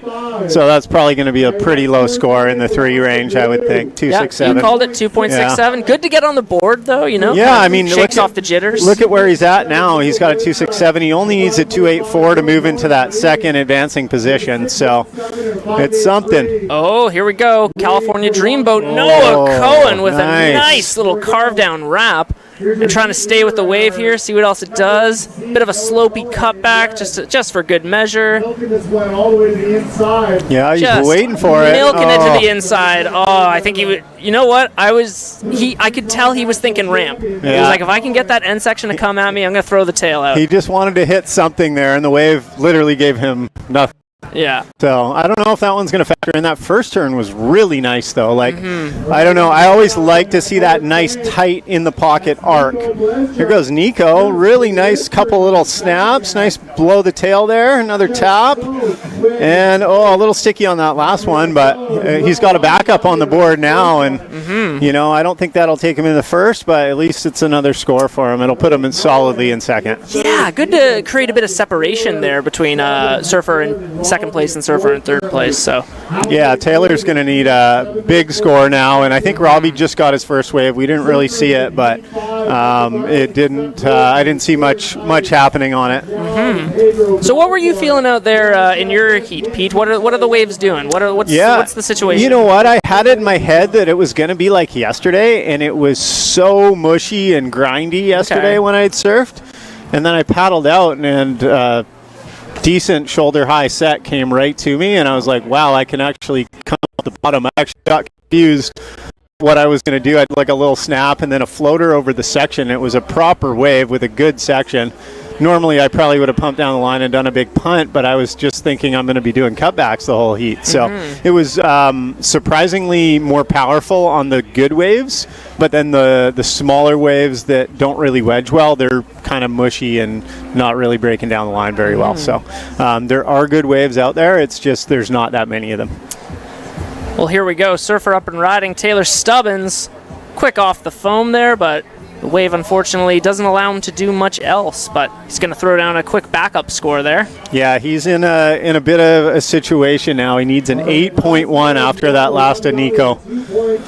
And looks like Robbie's in a very similar situation, needs an 8.77. So those guys are going to have to go out the back and wait for a proper set and get a good wave. Only 6 minutes left, too. Yeah. Man, it really flies by. Holy smokes. 15 minutes, it makes it feel, especially if you don't get a good start in the heat, it makes it feel way too quick, which it is way too quick. 15 minutes is a very short period of time. We're just happy the swell's small when we've got these 15-minute heats, I think. I mean, on a big solid day at Cox Bay, sometimes it takes 10, 15 minutes to paddle out. Yeah, so. Like if you catch a good one later in the heat, you probably won't get another wave. But I think tomorrow, after this round 3, the heats turn into 20 minutes for the open division. Nice. So, and then as per usual, the finals will be 25 minutes. So we'll really get a chance for everyone to see their heat strategies out there. Yeah, a little bit more time on the clock. Everybody can sit there, wait for a good wave, and try and rip it instead of just hustling around trying to get anything that moves. So, and I feel like in the first day of competition, it's always a time crunch to kind of get through everyone's heats and try and set ourselves up for quarterfinals and all the other various divisions, because the men's open and pro is the biggest division. Well, the men's open is the pro. Oh, right. This year, remember? Yes, that's part of the reason I didn't sign up. So it's a combination situation. What are your thoughts on that? You know what? A part of me likes it, because it just creates one big division, and then it really challenges everyone. And the idea of making, I was telling Chance this earlier, the idea of making one heat in the pro division is almost equivalent to making the finals in the men's am. Yeah, in the sense that it's a lot harder and it's a tougher field, and there's so many more people. But that being said, I also love having the men's open and the men's am. Yeah, look at Robbie right now. He's on to round 3. He's served 3 heats today. Dude, that's good huge. for him. Yeah, it's so awesome. Hold the phone. We got Noah up he and wants to riding. punt. He's setting up. Whenever I see Noah at the top of the wave, it looks like he's going to blast it. Blows the fins a little bit. Yeah. Pretty nice. Yeah, I think he got was some spray there. I think he was anticipating having a bit of a steeper section there to really launch off, but he settled for a nice little fin blow. Yeah, not bad. Who we got here? Taylor Stubbins looking to throw away a 2.67. Oh, a nice little snap there. We go. Here we Some go. Good flow here. Oh, another nice snap. Very nice. Looks like he's riding a very small surfboard, hey? Yeah. I know. I brought my little 5.3 Sub-Zero as a backup today. Nice. It's my backup board. I was like, if it's tiny, I might just ride it. Yeah. What are you riding out there? I'm riding a new prototype, the new Hi-Fi 3 JS prototype that I just got. It's fancy. Yeah, so it's their third round of their epoxy technology, and I've ridden it for a few days now. Reed brought it back from California for me, and it's feeling super spicy, and sweet. Yeah, I'm really enjoying it. So really happy with the new tech. It's going to be sweet. Nice. I saw you riding your Black Baron the other day, and I was like, oh my gosh, is Pete going to ride a twin fin out there? No, I was probably riding that board. It's got a black bottom. Oh, well, there you go. Yeah, hopefully it didn't look like a twin fin when I was riding. Fat. I do like that black Baron, though. It's a black Baron, though. Yeah, absolutely. Yeah, so 2.5 minutes left. First and second are looking pretty solid, although Taylor just dropped a 3.4, so that's not bad. Got him back in the heat a little bit more. Nico.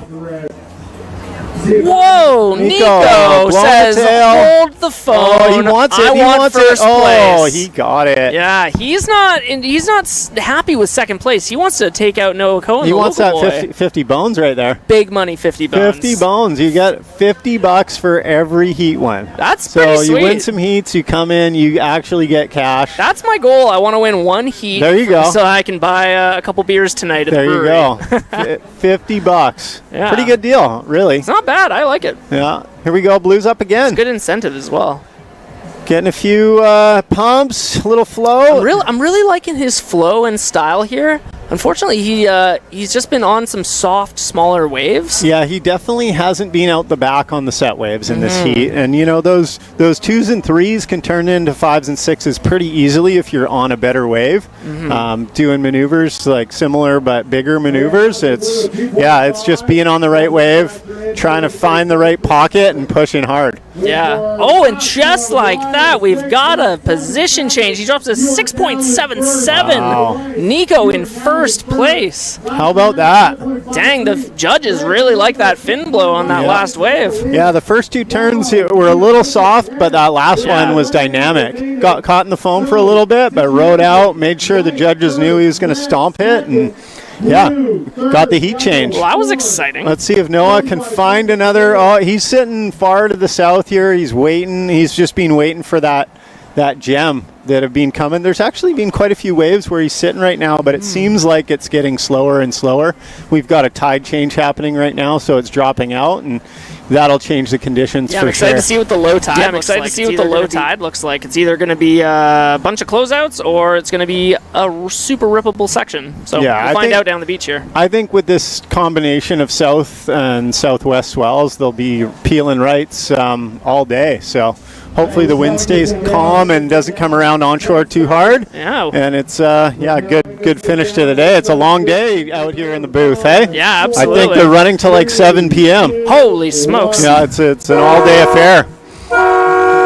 And Taylor Stubbins can't get up in time, but that concludes round 3, heat number 4. Moving on is Nico in white and Noah in red. And we're going to take a quick commercial break. And stay tuned. We got a whole lot more surfing. You heard Pete till 7 p.m.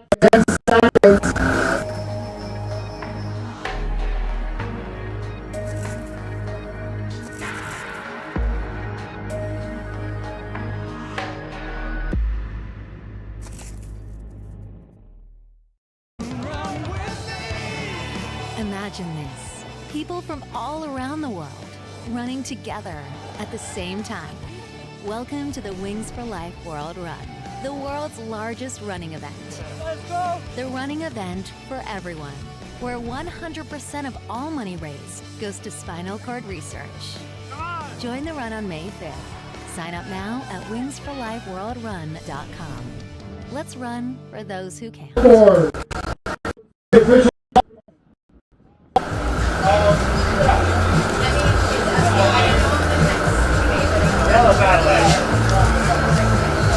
White paddling. Coming, Marcus. White out. The red paddling, red paddling. Oh! That's it! We are back, or I don't know if they can hear us. Building excitement! Woo! Yes, very exciting. Does T. Tice have fins in his board? I've asked this a few times.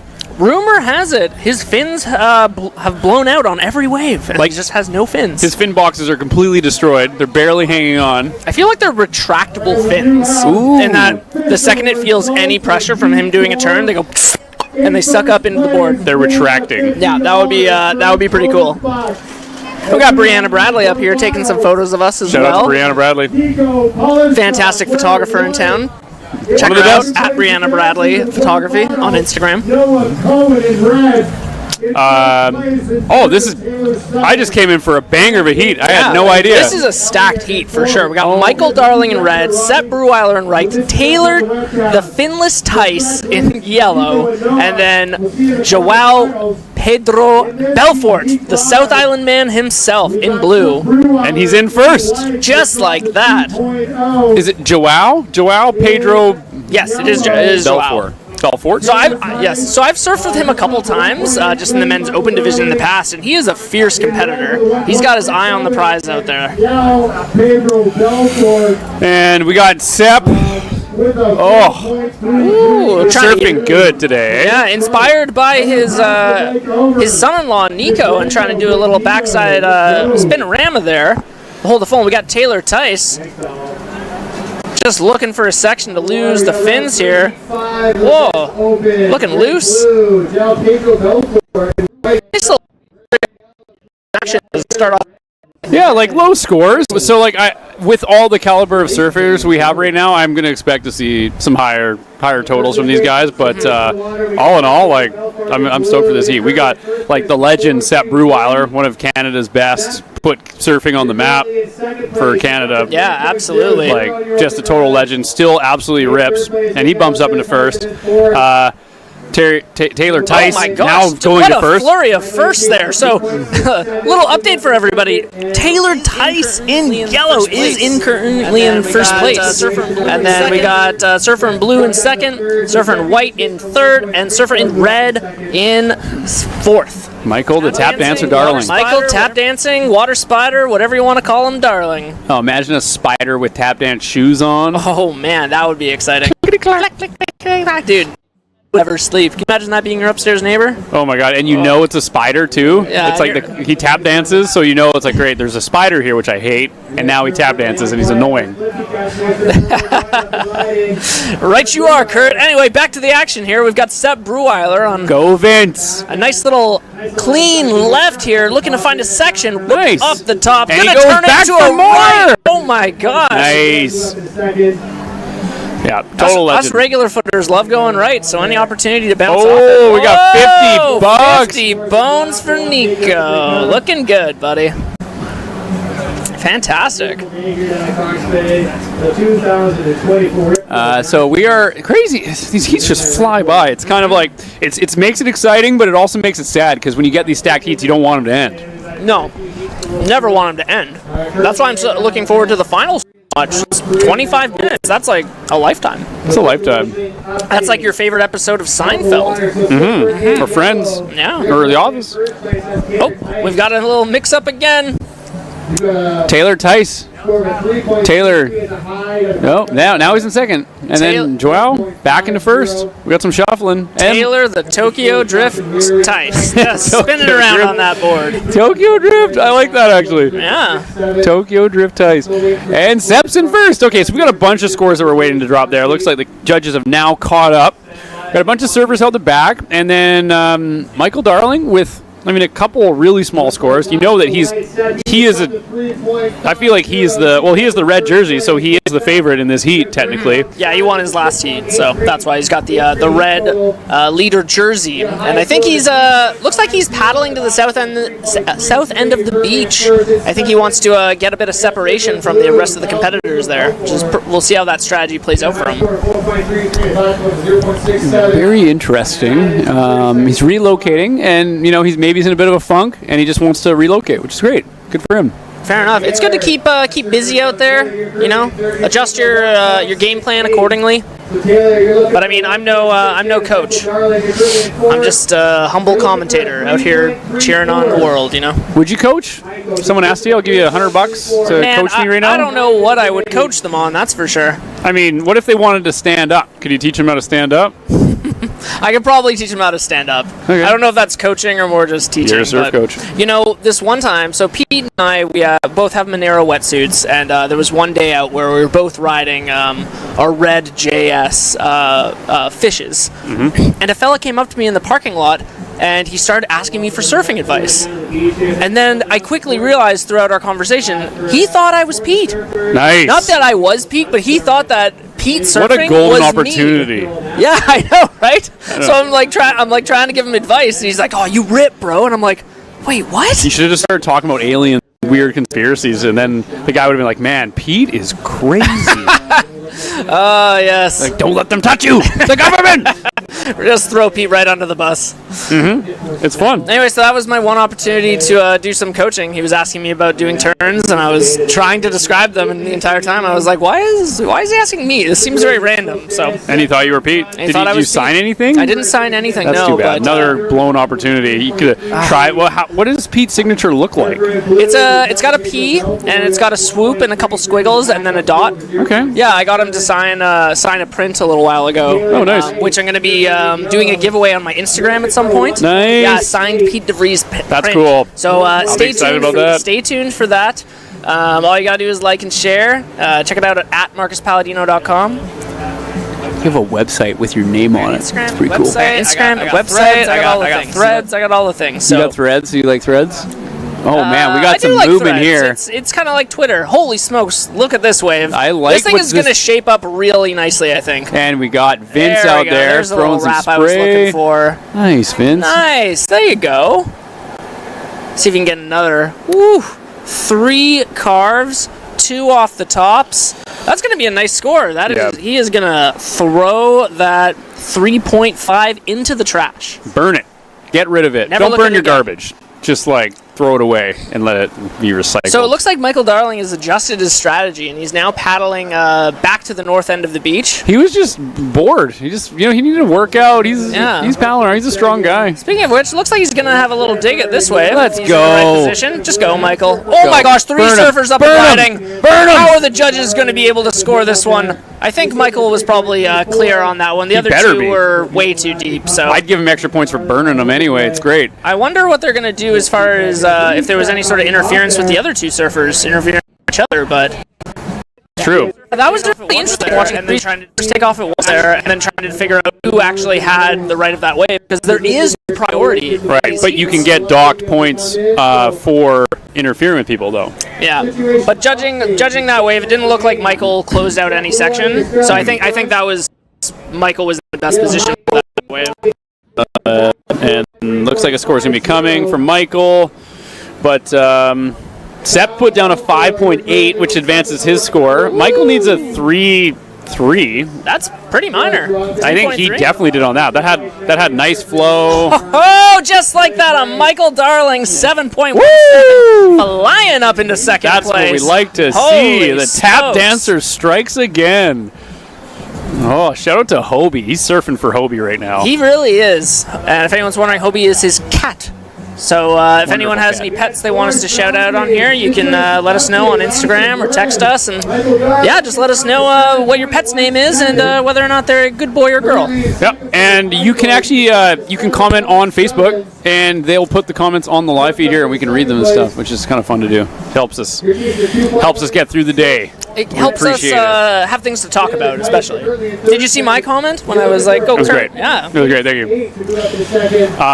you. So yeah, right now we got Sepp and Michael in the top two. Taylor Tokyo Drift Tice sitting in third, and he needs a 4.68, which he is more than capable of. If he does a double spinny, he might. I don't know what points get for that, but like, he can spin his way into the next round. Love to see a double spinny. Joao, he needs a 4.5. He needs a 4.5. So It's Michael close. has the luxury of sitting on the 7 now, and he's going to better that score. He's one wave away from taking first right now. Yeah, absolutely. if I was Michael, I'd be a bit worried having that 1.67 as my backup score. You got to toss that one in the trash as quick as you can before second place slips away from you. Yeah, he's got 420 seconds left. 4 minutes and 20 seconds left. And shout out to 420 because that's the date tomorrow. How exciting! Is it actually? Yeah, Noah Cohen's birthday. Wow, lots going on that day. Yeah. We got 4 minutes left, and we got Sepp in first, Michael in second, and Michael just needs a wave. He just needs to do one maneuver, and he's going to put himself in the first place. Yeah, I feel like most people here need a bit of a backup score to really get going. Tokyo Speaking of Drift! Backup scores, Tokyo Drift not able to slide the tail out around the corner on that one. Yeah, a bit of a mushy wave. There wasn't much of a scoring opportunity or potential there, so a wise decision to kick out and try and paddle back to get the next one. Well, I feel for Taylor and Joao on this one, they've got two titans that they're up against right now. Yeah. Two absolute moguls in the surfing industry here. And they're such good surfers, Taylor and Joao. So this is a pretty hefty heat draw, especially watching Taylor in his previous heat. He was surfing very, very well. Totally. At this point in the contest, all the heats are great. Yeah, it's just so much everyone's really good at surfing, and it's exciting. It sucks to see people get eliminated. You want to see them keep surfing. And we are down to 3 minutes. Well, speaking of surfing, if you guys want to come check out any of the live action down here, come on down to Cox Bay. Me and Kurt are doing a good job up here trying to hype it up to everyone. But come down to the beach, listen to the music, see some friends, post up with a chair, go surfing. Shout out to chairs. Shout out to chairs. What an invention. We're sending them right now. Yeah. Unbelievable. We love chairs. So bring your favorite chair down to the beach. Show us your chairs. Show us your chairs. Hashtag show us your chairs. Let's see what kind of chair you got. What chair are you working with? Show me your chairs. I like one with good back support. At the ripe age of 33, I want to make sure I'm taken care of. Do you want a high back support or low back support? Well, I've got a bit of a curvature in my lower back, so I really like to have it be ergonomical so I can rest fully when I'm sitting. My friend works from home, and he has this thing called the X chair. It's like $1,000 chair, and it's crazy. It's everything is interchangeable in positions. It's all breathable mesh, so you don't get swass. It's great. Sounds expensive. It's sitting in a chair is not cheap. Well, you know what they say. You can't put a price on health. You can't put a price on health. No. Or chairs. Speaking of health, Sepp Bruweiler is just an amazing health these days. Biohacker. Actually, yeah. Yeah. He's kind of like the Kelly Slater of Canadian surfing in the sense that he's just an ageless wonder, and he's still out here, in his 40s, competing with these young kids, and just surfing unbelievable too. I definitely owe most of my surfing to this day to Sepp. He's someone who brought me around very early on to all these great surf spots. He showed me a lot and took me to a lot of crazy. Still, the best surf trips of my life for conditions-wise has mostly been with Sepp. Wow. The guy knows how to find swells and where to go. He's a wizard. Just a legend. Yeah, and every trip with him is an exciting trip that you'll never forget. Absolutely. He's an exciting human being. Well, we've got 1 minute left here in this exciting heat, and Sepp and Michael look like they're about to move on to the next round. Unless somebody can grab a buzzer beater here and shake up the leaderboard. Michael, just get a wave. Come on, stand up, buddy. Stand up. Stand up. Really gone quiet. Well, It's with really this dropping tide, I feel like it's sucking back some of the swell. So it's like, as you can see as they're paddling into wave, it just doesn't want to break because it's dropping so quickly. Yeah. So that's causing the wave to kind of lose its power, lose its phase. Potentially, yeah. I feel like when we get these really low tides and the water just sort of like sucks out to sea, it can be really hard to get into it. And the south wind that's kind of blowing right now is really helping. So we got, man, we're in 20 seconds. I don't know if there's a wave coming. Michael's squeaking through with a super high score and a super low score. Impressive. Well done, Michael. Well done, Sepp. Well done, Taylor. Well done, everyone. Well done to you, Kurt, for being the commentary king up here. Oh, thank you. You're crushing it. I wouldn't call me the king, but thank you. That is the horn. Michael trying to scrape into one. Is he up? Nope, he's not going to get it. No buzzer beaters or anything like that. We are moving on to the next round. Sepp Breweiler, you just got $50 richer. Woohoo! Yeah. Buy you some tinned herring or whatever you like to buy. That's a flat of herring. That's a flat of herring. Yeah, it actually is. Like $50 will get you a flat of herring, pretty much. There you go. Yeah, there you go. It's kind of like a flat of beer. Yeah. All right, well, let's take a quick break and enjoy some commercials, and we'll be back with heat number 6. The search. Oh, well,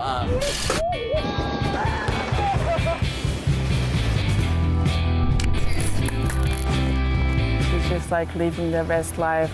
I will never stop searching.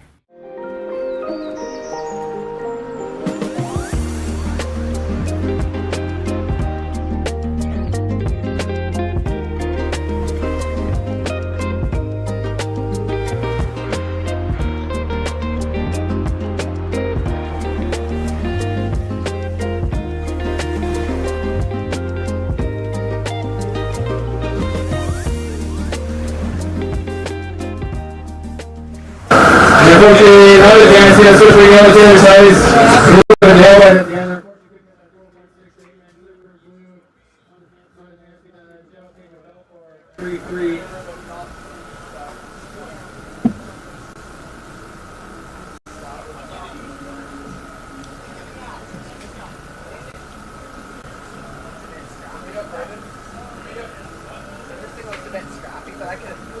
have a go. What you got going on? I want a chip. Dude, get in there. Sorry. No matter. I think this is an egger that's from earlier. Nice. This is delicious. Always got a grandma.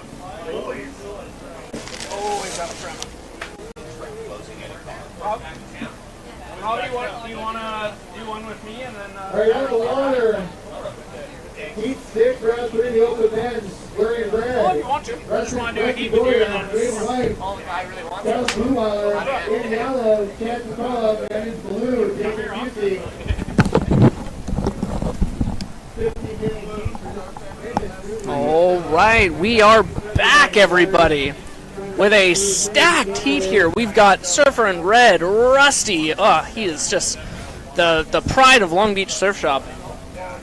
And we've also got Calum Breweiler in white, a proud member of the Breweiler family, and Long Beach Slaughter's own Chance McCullough. He's always a dark horse favorite out here, and Jacob Bussey of Shelter Restaurant. So if you're looking to get some beverages, head down to Shelter and you'll see Jacob serving them. And back in the booth here, Robbie Elliott. Thanks for joining us, Robbie. Oh my gosh, my pleasure. How was your heat out there? It was cool, man. There was a lot of good waves, to be honest with you. I didn't find any of them. I was looking, but I didn't find any of them. But there was definitely a couple of really nice lefts down on the north end of the bank, some good rights. I'm sure the guys that won did really, really well, but there was definitely some good waves. There's still lots of fun, contestable waves, and man, you can't ask for much more than that. Yeah, tricky conditions for sure, but yeah, it was nice to see you out there and doing what you love, you know? Right? Yeah, I like this combo because this is like a beautiful mix of like the pro and the am mixed together, because Rusty and Chance are both pro finalists. Yeah, absolutely. Amateur finalists from the last year or 2 years. Yeah. And then obviously Calum is a staple in the pro division. So he's no stranger to these late heats in the Rip Curl Nationals. Calum, absolutely not, sir. finalist many times. Yeah, so currently not a lot of big scores. The only real major score on the board is that of Caleb Bruweiler. He dropped a 6.5, and then Rusty's got a couple of smaller scores there. Ooh, and then Caleb just dropped another 5.83. Wow, right out of the gate, Caleb with a 6.5 and a 5.8. Fantastic surfing by Caleb Temple Bruweiler. Yeah, not even 2.5 minutes gone, Marcus. Yeah, wasting no time, especially with only 15 minutes in the heat here. Yeah, that's what you want. 2.5 minutes gone and 12.33 score line. Life is pretty good. That's how you feel comfortable in your heat. Just get those two nice, good-sized waves right off the bat, and just work from there. You know. It's called, I believe they call it building a house. Building a house. He's got like a foundation and doors on that thing already. I was going to say the framing is up and he's putting the windows in. That's he's almost just putting a couch in there, maybe hanging up some Marcus Palladino prints. Don't even worry about the drywall. Just get the couch in there and relax.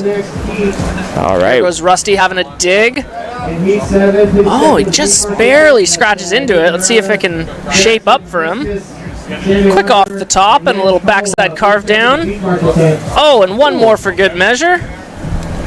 Rusty looking to get rid of that 2.5, and I'm safe to say he'll do it with that wave.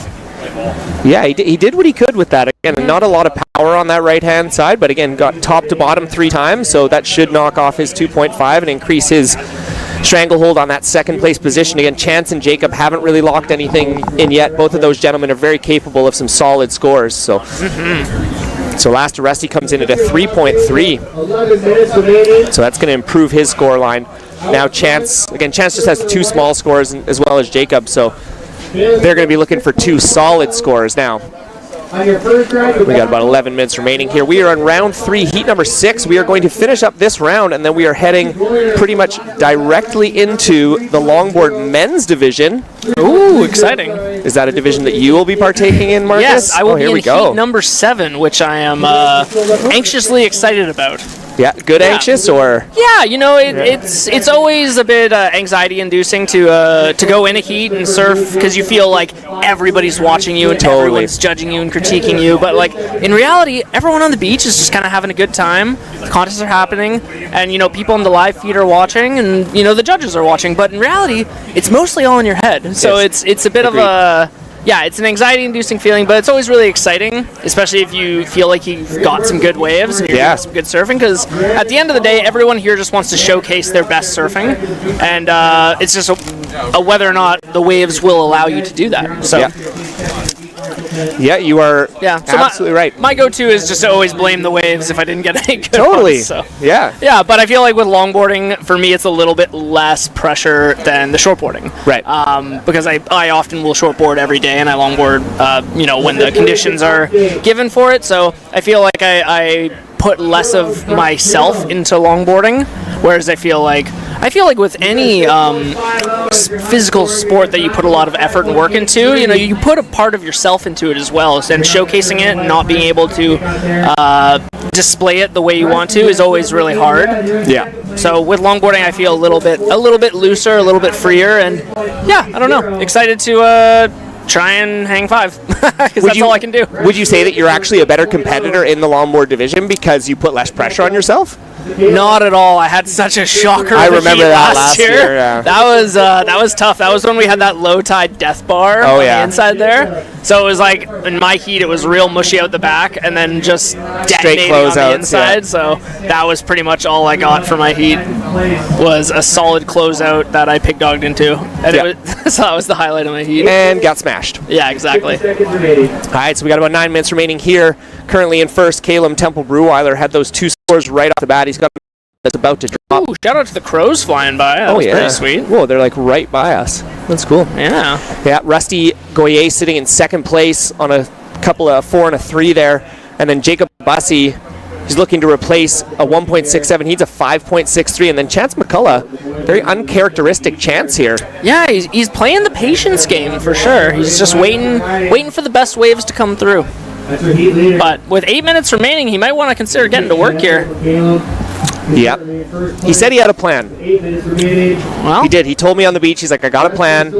I think his plan was to follow Caleb around, which is probably not the worst idea in the world. Yeah, there you go. Seems like everybody's pretty tight in there right now. Yeah, I was going to say, there's a real tight group of guys right there. Brothers, one might say. Friends. Hey, what is Rusty's middle name? S. Yeah. Is it like Samsonite? Well, he's French-Canadian, I'm pretty sure. So, I feel like it would be a French-ish name. Simone. Maybe. I think that's actually a really solid guess. Maybe there's supposed to be an apostrophe before the period, so it's Rusty's Goyer. Or it's Rusty S. Goyer. Oh, like a website. Yeah. Rusty.goyer.ca. Yeah. Yeah. Perfect. Perfect. All right, a little downtime.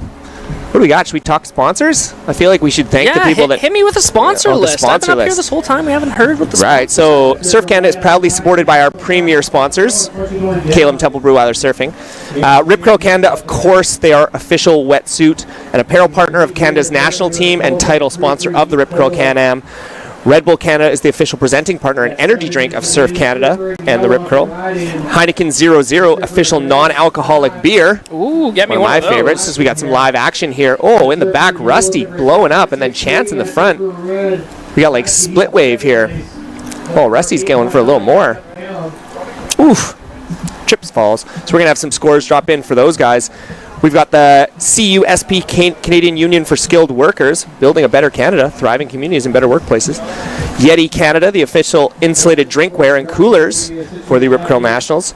Millbay Marine Group, the founding partner of Surf Canada and the Rip Curl Nationals. Endless Surf, the official surf park technology of Rip Curl Can-Am. So, again, there's a lot of technology happening up here. Endless Surf, that's the last one I did. Marwick Marketing, digital marketing partner of Surf Canada. Hotel Z Tofino, official hospitality partner of Surf Canada. I know a lot of the workers are staying up at Hotel Z, which is pretty awesome. Network Music Group, the official music provider of Surf Canada and the Rip Curl Can-Am. And then we've got Surfside Grill, who's been providing us tons of food up here, which has been just awesome. And Yuki Poke as well. Big thanks to David, who made a shout out to us from El Salvador. And then we do have participation from the Government of Canada, as well as we do gratefully acknowledge the traditional territory of the Taloquiet First Nations and support from the District of Tofino and Tourism Tofino, as we got live action Jacob Bussey on a little bit of a runner here.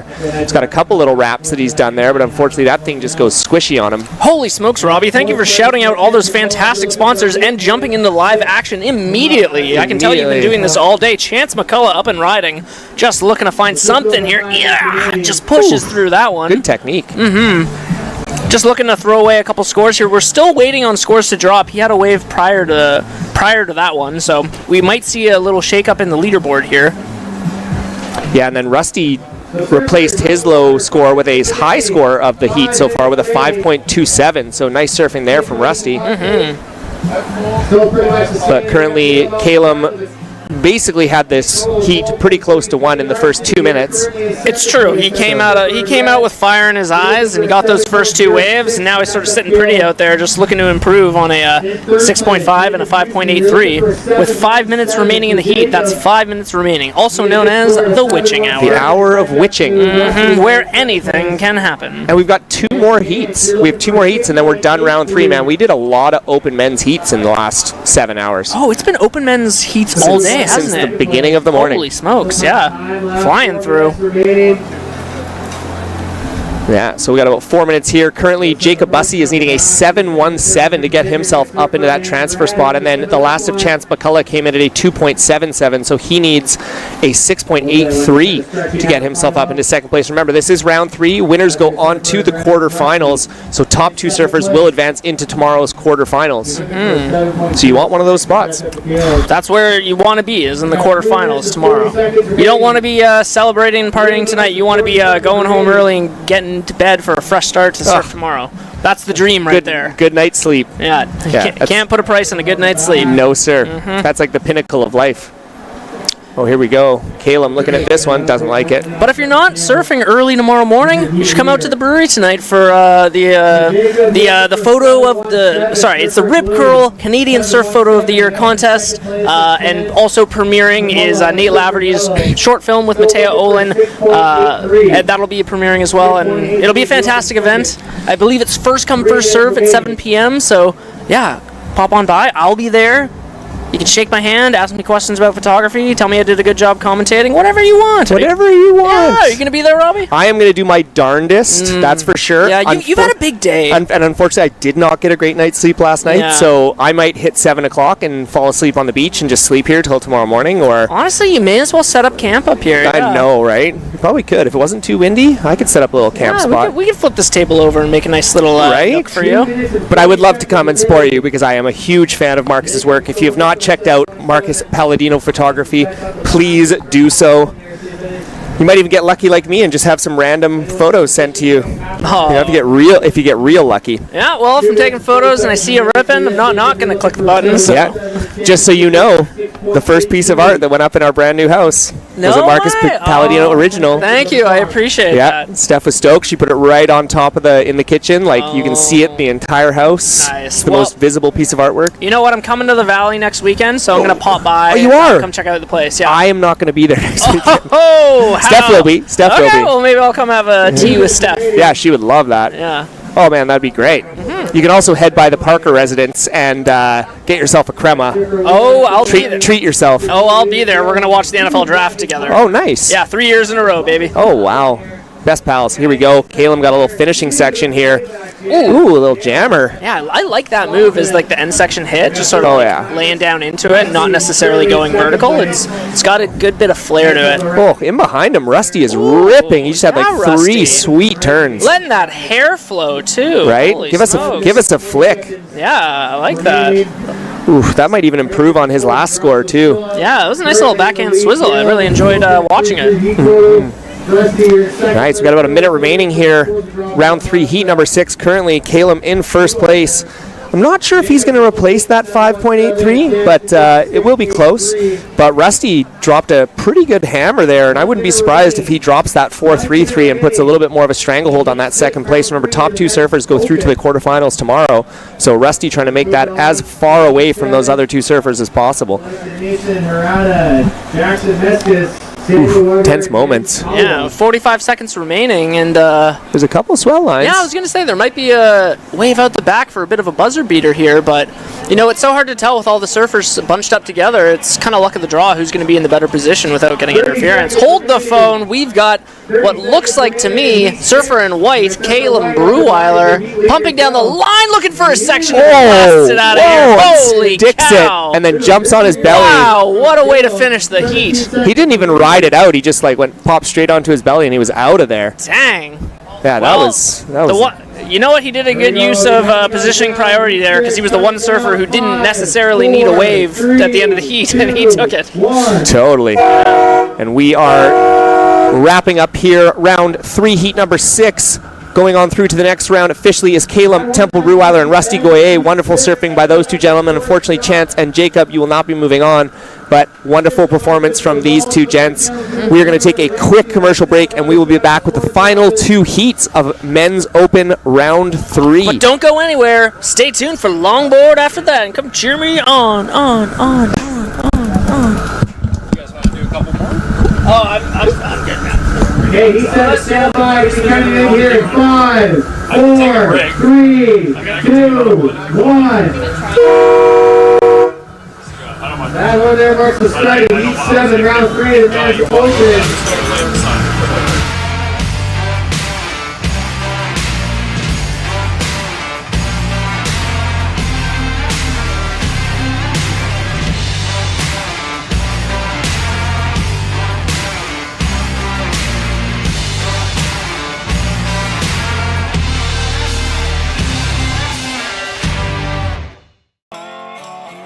Before this fire, there must be smoke. Before I'm dead.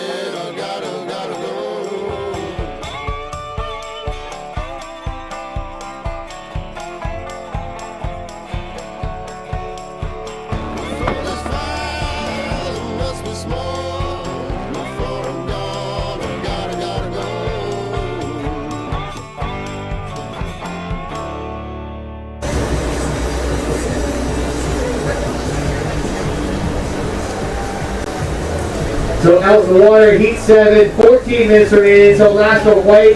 You got the 1.17. We got up and right there, just a quick in and out there. From Jens, it looked like Surfer blue. So out in the water, Surfer white, Jackson Vestas in red. And ladies and gentlemen, we are back here at the 2024 Rip Curl Nationals, presented by Red Bull and Heineken 0.0. We are into round 3, heat number 7. Almost finished our open men's division for the day. Currently in the water, we have in white Jackson Mezquis, in red Nathan Hereda, in yellow Samuel Weber, and in blue Jens Kalwa. So again, a couple of the standouts from the early rounds, Jackson Mezquis and Nathan Hereda. Nathan putting together one of the best heat totals thus far of the day with some incredible backhand surfing. So should line up to be a pretty incredible heat. And then, oh, here we go. Oh, no, hold on. Something's going on with the old live heats here. So, but we do have one. Oh, here we go. Hold on a sec here. Live heats. Where are you at? No. Oh, well. Wow, Marcus has a bigger head than me. Really? Just noticed that by putting his headset on. Oh, yeah? He had it set up really large? Yeah, I never would have taken him for like a big head kind of guy, but like... He's a thinker. He's creative. He's a thinker. Yeah. Creative man. I guess you need there's got to be some sort of photo term of like he's got a wide lens or, you know, something like that. Yeah. For sure. Yeah. But I was surprised. Yeah, he never really struck me as a big head kind of guy, and I put it on, and it kind of like, I feel like 2 of my heads could have fit in this headset. Wow. Huh. Interesting. So for those of you out there that didn't know, Marcus Palladino has a larger head. Huh. I mean, I got a small head, so. Oh, Samuel Weber. Web Dog Millionaire. Oh, he's just trying to throw it. And then the Hurricane Hereda. Oh, the Hurricane. Nice. This kid is insane. Oh, he's great. What a good heat here. A lot of young talent in this one.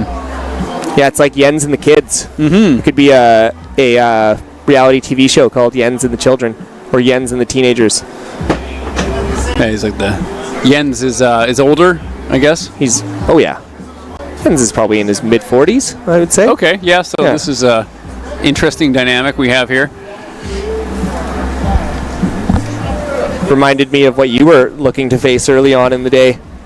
Remember your worst nightmares of surfing against 12-year-olds and just getting smoked? Yeah, I mean, but that is also my reality. So, man, just glad I didn't have a bunch of 12-year-olds in my heat. They're so good at surfing. It's just, you know, I sign up, I pay money to be here. Hey, it's us. Hey, yeah, there we go. Oh, who do we got? Was that Caleb? Caleb getting his $50 bucks. Oh. Attaboy. Solid surfing there. All right, so we do have first score starting to roll in. Nathan Hereda dropped a 6.83, and then Samuel Weber dropped a 4.00. We got Surfer White Jackson Mezquis, teeing off on that thing. And then we have, so Jackson just has a couple of small scores, which he's definitely going to replace. And then Jens also has a couple of small scores as well, so they're going to be looking to replace those. Hold on here. There we go. Got it. Technical difficulties. No, yeah, mine just doesn't work for some reason. Weird. Yeah, I'm doing the little Instagram thing. Oh yeah, so we got some wind happening now. Oh my God, I'm littering. Littering and you would never. Littering and. Yeah. How was your heat? You know, honestly, at that point I was playing with house money, so I was pretty stoked just to be surfing. Yeah. Unfortunately, like right when the horn went, there was a couple of insane lefts that rolled through, but I just wasn't in the right spot for them. And then I got all scrambly and excited, and then like paddled for like 8 waves that I didn't get. Yeah. And then, you know, it's just Cox Bay'd me. Yeah. You know, but honestly, know better than anyone. It can Cox Bay cometh and it taketh. Oh yeah. But in the end, man, it was just so great to be able to surf and like again surf with. I got to surf 2 heats with Noah, who's a good buddy of mine, and a guy who I love and respect a lot. And then I got to surf with Nico, and he again seemed like a great dude. And then TDS, Taylor Duffy Stubbins, man, another local boy. So we were having a laugh out there, and you know we both hadn't caught a wave. And I looked over to him, I'm like, I'm pretty sure we're not winning. I'm relatively sure we are not winning this heat. It's tough. I mean, when you know that the guys you're up against are just head and shoulders above you, and like with the score, it's. I mean, yeah, just have fun, I guess.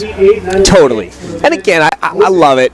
But these guys are professional surfers that are competing all the time. So it's just, for me, it's a fun experience just to be in the water and again, see how they operate and see how they go in a heat and all that kind of stuff. And the other thing that I love is most of the people in this, if not all the people in here, are pretty friendly. And they're easy. Like, you're all just surfing. And Anybody it's like, mad dog you yet? Anyone try to be bully you? Not really. No. No? I'm gonna go with no. Yeah, no. If anyone's mean to you, let us know. Let us know. Yeah. Brace them. Right. So we got 8 minutes remaining here. Crazy. We're like these the 15-minute heats. They fly by. It's wild. Hey, Yeah. How much have we done? We've literally done. I think I did the math. We've done 27 heats already. Crazy. Isn't that wild? It's crazy. Yeah. I'm gonna go sunnies on too. This is nice. Yeah, it is. Yeah, the sun's getting to that point where it's really gonna. It's gonna blare directly into our face. Do you have sunscreen? We're gonna get cooked. I do actually. Do you? I have face sunscreen in my. God. Yeah. Don't worry, I got us covered. I normally have zinc in my truck, and I don't know what happened to it. I was gonna zinc up. Yeah, man. Be sun safe out there. Yep. You know what I mean? Especially around here, because you kind of get snuck up on because it'll be super sunny, but it's kind of cool, and you're like, oh man, the sun's not too bad. And then you go home and your face is a cherry. Oh yeah, it's like what is it? The Baja? It's you get smoked there because it's super hot UV, but the wind is really strong, so you just get torched. And Sam Dog Weber, ooh, there we go, webbing it up on that one. Oh, Mr. What does he Webb. need? Mr. Webb, he needs a 2.84, so that could factor in here. Dare I say that might do it. Again, Nate Dogg sitting on a 6.83, hasn't backed that up yet. So again, as soon as Hereda gets on a wave, he's going to tee off and probably get a decent score. So really, he's in a lot of control of this heat. Even though he's in second place, he has no second wave, so he's got nothing to replace. When the hurricane's coming, you tie yourself to the radiator and you just pray. Hope for the best. Because he is coming. And there is wind flying. There's cows flying through the sky. You've seen Twister. Have you seen Twisters? I haven't, but I saw that. I went and saw Dune 2, which, by the way, you got to. Oh man, it was phenomenal. But I saw Steph and I were and all of a sudden the thing for Twisters, and we're like to see that movie. They do the same like a font must. and everything. It's a must. Yeah, the original OG Twister was pretty darn good. I went to the Universal Studios ride. They had a fake animatronic cow fly by you. Don't lie to me. It's kind of like my thing. I lie. Yeah, we got halfway through this heat, and the hurricane is just the snake in the grass. Like everybody, I mean, we got 4s, we got 3s, we got a 5.8, but we got only one man. The hurricane has a 6.8, and he's got one wave. What are you waiting for? He's toying with us. Yeah, but that's a little bit of a lull spot, right? Yep. And again, he's going to put himself in a position where all he needs to do is stand up. So in a weird way, he's also in a great position. But I mean, 5 minutes can go by so fast. He needs a 0.17. That is literally stand up, breathe at a wave, and it'll give you a point. Absolutely. Open your eyes, breathe. Open your eyes, breathe oxygen. Points. Oxygen points. Surfing. I like that. Judges are like, oh, he's breathing? Points. Okay, we got a whole paddle battle party wave going on here. Oh. Okay. Everyone's going. Oh, wow. Whoa. Whoa, toner down, hurricane. What just happened? We're going to need instant replays on every wave there except for the person who wasn't on it. But maybe we should get a replay for them too, just because fair is fair. We got Yellow out the back here going for a paddle. Actually looking for. Oh, that was a nice little hit there, Mr. Weber. We kind of closed down on him a little sooner than he would have liked. I kind of had hope from it from the back, but just shut right down. It's too bad. But Sammy Weber. Yeah, it looks like Nathan's going to jump directly into first after this wave because he needed a 0.17, and that was actually a really sweet turn. I kind of didn't really know what happened there, but it was aggressive. It was aggressive. I like it. So we got about 4.5 minutes remaining here. Currently in first, Samuel Weber. In second, Jackson Mezquez. Third, Nathan Hereda, but he's got a score to drop, and he needs a 0.17.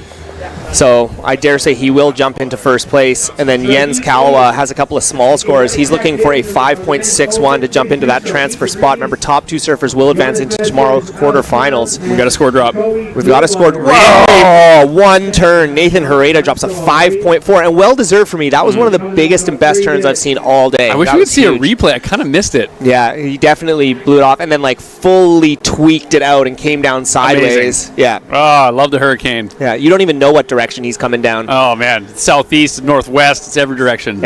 All at the same time. All the same. I guess it spins, so it would be all of the directions All at once. the same time. That is what a hurricane does, I guess. Cool. All right, last of Jackson Meskis. We're really shaking up the standings here. He just dropped a 4.5, so that jumped him up into second place.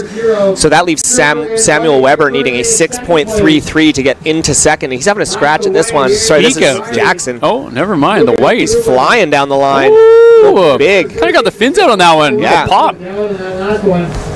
I mean, what does he need? He needs a 6.4. I don't think he's going to get it on that one, but I mean, that's going to be a nice. That might be a nice backup score for him. No, I don't think it will. Probably won't make it into the scoreline, but it was lovely to watch. I mean, the effort, A for effort. A for effort.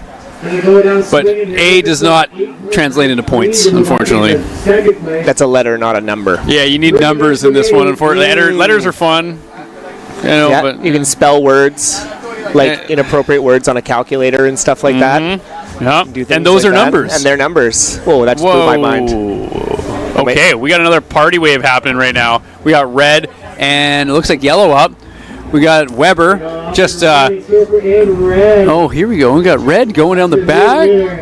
The hurricane, and, can't quite get it on the end there, but it was nice to see the effort. Every time he gets up, something big's coming, so he's winding up. He's made a long way down the beach. He's in the corner now. He's literally right in front of Long Beach Lodge at this point. So, is he in, at what point do they say we're not going to score you if you go too far? The answer is I don't know. But here's the thing. Cox Bay is so big, and it's kind of a smaller day, so it's like, let them play. Let the boys play. Let them play. Let them play. So I'm happy with that. You can still see it. You can still kind of tell what's going on. So I think it's all fair. Yeah. And Samuel Weber, is he involved in the Weber barbecue franchise at all? Or? I hope so. I mean, if he's inheriting the Weber fortune, the Weber family fortune. Yeah, he doesn't need that $50 at the end of the heat here. Yeah, that's why he's sitting in third. He's not even worried about it. I don't need that money. He's gonna get carried off the beach back into his Hummer. Yeah, his driver in his charcoal sauna, in his charcoal Weber sauna. Mm-hmm. That is also a Hummer. That is also a Hummer, and also makes the best burgers in town. Yeah, I guess if you were the Weber family, you would probably just have barbecues everywhere. Like, you're not allowed to not eat food off of a barbecue. Like, eggs? Barbecue. Yeah, barbecue that egg. Oatmeal? Barbecue. Heating up soup? Barbecue. No pan. They don't have elements in the house. No. Purely barbecues. Everything barbecue. Yeah, that's why they heat up their water for their showers. Yeah, it's all hot water on demand through Weber barbecues. Through Weber barbecues. All right. 30 seconds remaining. Count it down. Counter down. Currently in first, Nathan Herrera, the Hurricane. He dropped to 5.27 on that last wave. Category 5.7. Category 5.27. Beautiful. That was great. I like that. Nice work. Thank you. We got we got Jackson Meskis currently sitting in second place with a 10.5. Yeah, a little replay there. There we go. Just wrapping that thing in all kinds of different directions. Nice. Good rail and then there, a stand-up tall. John getting fired out of Chopu right there. Pound the chest. And then Samuel Weber needs a 6.5. It doesn't look like he is going to get it. And then Jens Kalawa needed a 9.1. But unfortunately, this heat is going to come to a close. So Nathan Herrera and Jackson Meskis are going to be moving on into the quarterfinals tomorrow morning. Congratulations, gentlemen. We are going to take a quick commercial break, but we will be back with our final heat of men's round 3 coming up right after this. So stay tuned. Don't go anywhere. We'll be right back with the 2024 Rip Curl Nationals. All right, heat 8, count down at 5, 4, 3, 2, 1.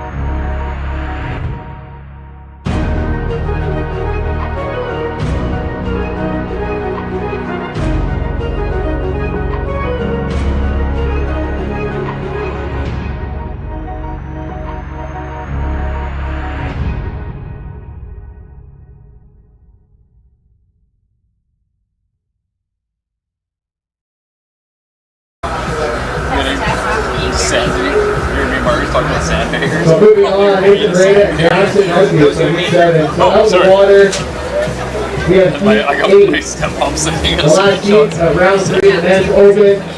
Out of the water, wearing in red, Peter DeVries.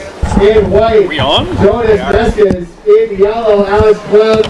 And in blue. And we are returning here to the 2024 Rip Curl National Championships of Surfing. Woo! Woo! We are back, and guess who is in it? We got Peter DeVries. Is Jonas just staying out there?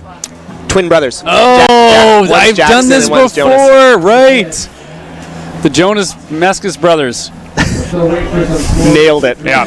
And then Alex with a Y. Cool. Yeah. With a 3. Starting off strong. Good for you. Get your feet in the wax. Feel it out. 3 is a fine score, especially right now. Oh, yeah. It's slowed down with the tide. Be happy with any wave you get at this point. Absolutely. And then we got standout surfer from our round 2, Nikoi Clearwater. Yep. Which he had some fanfare on the commentary. That was fun. Yeah. No, it was good to see. And I think a lot of people were calling him Nico. So Nico. Yeah. Nico. Okay, let's call him Nico. Nico. It's a cool name, though. Hopefully, if we get it wrong, someone will tell us. They usually do. People are good at telling me they're pretty harsh at telling us when we're wrong about stuff. So I mean, I don't mind. Yeah. You know. Yeah. So. All right. We got no one catching waves yet, except for Alex. Yeah, my boy Alex, good buddy of mine. Okay. Yeah. What's the story on Alex? Give us some background here. Alex has lived here for at least a decade, I would say. He used to be the manager at Bella Pacifica for years and years and years and years. But he actually, I run a men's circle, and he sits in the men's circle. So, so Alex and I know way more about each other than we probably should. But that's great. That's what. Oh, good for you guys. That's what men friends are for, right? Yep. And we got, looks like Yellow's up on a wave here. We're getting a turn, and Alex this is the Clem. And he's going to get another wave section for this here. one. And, ooh, little dolphin dive over the side. Yeah. Oh, PD dropped a 6.83. When did that happen? It's Peter. I know, but he's the penultimate snake in the grass. Did they just give him a 6 for paddling out? Pretty much. Yeah, pretty much. That's pretty much what you do. I mean, you kind of you start with that. Yeah, he just look at how far down the beach they are. So these guys are approaching in on the corner at this point. Do you think Pete's hassling that longboarder and being like, "Get out of the competition"? I hope he is. Me too. It's like, if Pete gets mad at you, it's scary but also exciting. Totally. You're yeah, it's like putting a cigarette out on your arm. Has he ever gotten mad at you before? No, never. Too scared. He did to me when Really? when I very first moved here. I almost dropped in on Noah one day in the corner, and I wasn't looking where I was going. Oh, he had some very strong words for me, and I was like, I went home and cried for 3 days. Really? Yeah, I was. You don't want to get told off by Peter. I didn't really know him then. I just knew he was the best surfer in the world, and you don't want to get told off by him. But it was good. I mean, again, these are learning moments, right? I'm not sitting there being like, I actually learned from it. I learned to look both ways before crossing the road, Yep. No, totally.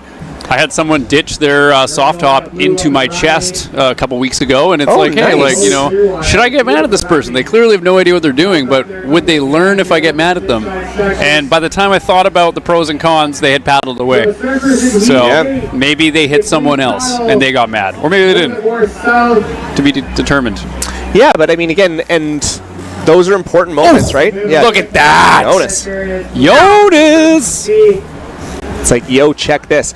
So we did hear on the beach mic, we heard Dino calling for the surfers to paddle a little further south. So I think look at Pete's basically in the corner at this point. Yeah, he is literally surfing through lineups right now, which, I mean, to be fair, we want the best surfers on the best waves, but they are approaching Rosie Bay at this point. Yep. I don't know. It's fun to have fun. I like where this is going. Let's just see what happens. Yeah. We're just those puppets in the top corner just heckling. Totally. We have no control over this. Imagine if all of a sudden there was just 7 more names randomly in the scores. We're just random people. Just throw them in there. Let's get some IDs for the surfers. We got this one turning for a wave right now on the wave storm in the bottom. Strong paddle. And they don't quite make it in, so that's not going to score well for them. But we got someone on a red board. Oh, who just fell over the falls. This is exciting. This is chaos. fun. Look at Peter. harassing this person. Go, Pete. I want to see him burn somebody. Yeah. Here we go. Okay, cut back. Here we go. Yeah. Cuddy. Another turn. Cuddy. The situation update. It's kind of a nice view, though. I like it. I'm a fan. Soft. Work it, Pete. I think that was the most laborious wave I've ever seen Peter on. Oh, here we go. Hurricane. $50. There you Give go. him his money. Pay the man. Pay the keep man. the clothes on, buddy. I know you're excited. But You got paid for the surfing. Yeah. Oh, there it is. Oh. $50. We just got Jay Rosine giving him money. Just giving out money left, right, and center. All right. We have so many surfers in the water in this angle, which is great. This foam topper's on the inside about to get smoked on the head by a bunch of white water. Yeah, good for him. They're paddling for their lives. They're just happy to be there, I guess. Absolutely. Talk about good front row seating. Oh, man. We got longboarders starting to paddle out. This is fun. This will be good. Yeah, we got so longboarders are up next. Yeah, longboarders. Men's round 1. So we got 8 heats of longboard coming up now. I like commentating longboard because I don't really know what they're doing, but we can just make it up as we go. Yeah, I like making stuff up. Yeah. So like this is. I was thinking about that earlier. Actually, Isn't that all life is? Shortboarding, I'm like trying to sound like I know what I'm talking about, but longboarding, I can like obviously lying, which is great. Yeah. But I feel like that's what life is just making it up. Oh, they just cut away from the Messiah. Oh! Hey, you got the fins out. Yeah, fins out. Now, I'm not giving him a score until he drops in on somebody that isn't in the contest. Yeah. Because that's like really it. He's in the contest, so he technically is right away over just a random free surfer. You know, he's just going to burn somebody. It's going to be interesting. I just like seeing fiery Pete. True. Oh, here we go. Paddle battle. Fuego. Oh, we got Blue, Nico. Joey. Oh, nice little hop there. Attaboy, Nico. Is that going to count as a make because he kind of fell on the transition there? I know that they can be sticky about that. Yeah. You really got to sell the ride out. Yeah, definitely. I think he's going to replace his .83 either way. We'll know if they really counted it because it'll be probably more in that like 3 range, but yeah, what is we have that's a nice photo, right? Who took that? Lindsay Henwood. I know that person. Peter Thick's wife. Maybe I don't know. Lindsay Henwood. Phenomenal photographer. Is she from the valley? I don't think so. I know. Maybe it's just a Henwood that I know. Yeah, I do not know. Anyway. And I don't have any code on my phone, just so you know, so you can just flick up. Perfect. Love the security. I know. Why is it still saying Calum is my your phone's mad at you, man. Yeah, it's not working. Your technology is mad at you.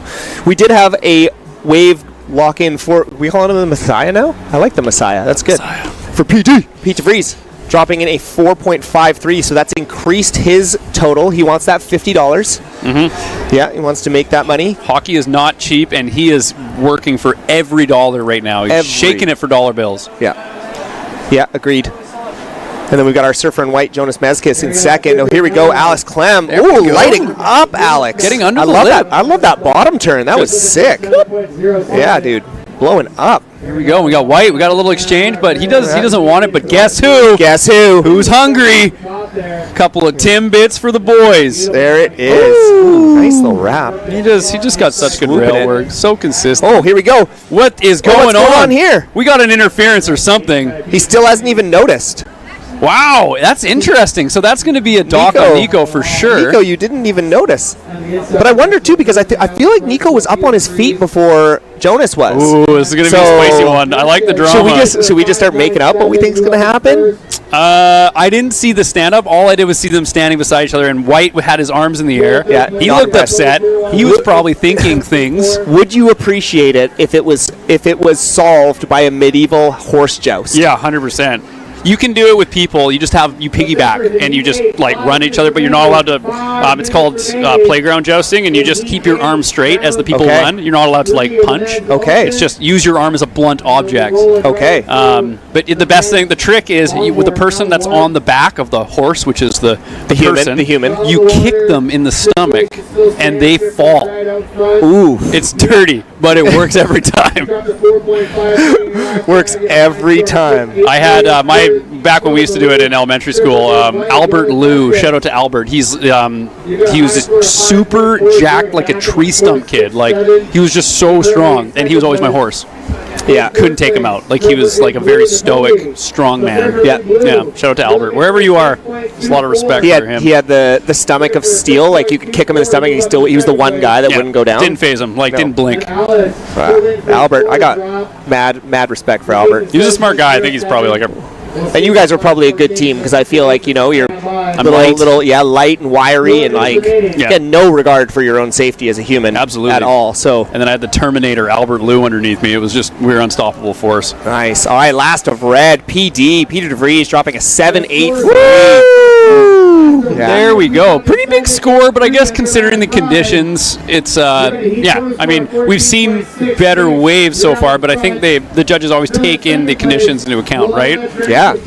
So interesting scenario here because Nico dropped a 5.33 on that wave, so it seems like there was no interference called. Interesting. And now it's made it really tight between him and Jonas. So we might see a joust to decide this. Wow. So that's going to be a controversial one that we're going to talk about, I'm sure, maybe like after the contest, or we'll hear more about it tomorrow from the judges. But you would think there would be an interference call, but not if Nico was up first surfing, I guess is what you're saying. I think that's what I think it would be. Okay. Which is how I saw it go down. But again, I don't know. I'm also really excited right now. So sometimes your eyes lie to you when you're super stoked. So if you're inside of someone and you stand up well before them, you kind of have right away. Is that what you're saying? Yes. Okay. Interesting. I think it's first, again, on the no priority, I think it's first person to their feet. Right. I think. You know what? Let's call it I don't know, man. Because I've been in situations just free surfing like this, and I was like, I got up way before the person, but they were inside and they were kind of like waving their arms. That's again, unless it's like a crazy wedge that bounces back and you're perfectly in the spot, it's kind of a wiener move. Yeah. Not a fan. Okay. I'm not a fan of that. Okay. Yeah. But if it's or when someone takes off in the whitewash and then they belly ride all the way in and then they're chump pumping and then they come up and they're like, hey, and you're like, oh man. Yeah. Oh, hey, we got Pete on a backhand move right now. Nice getting the board vertical. Gonna surf out of that one.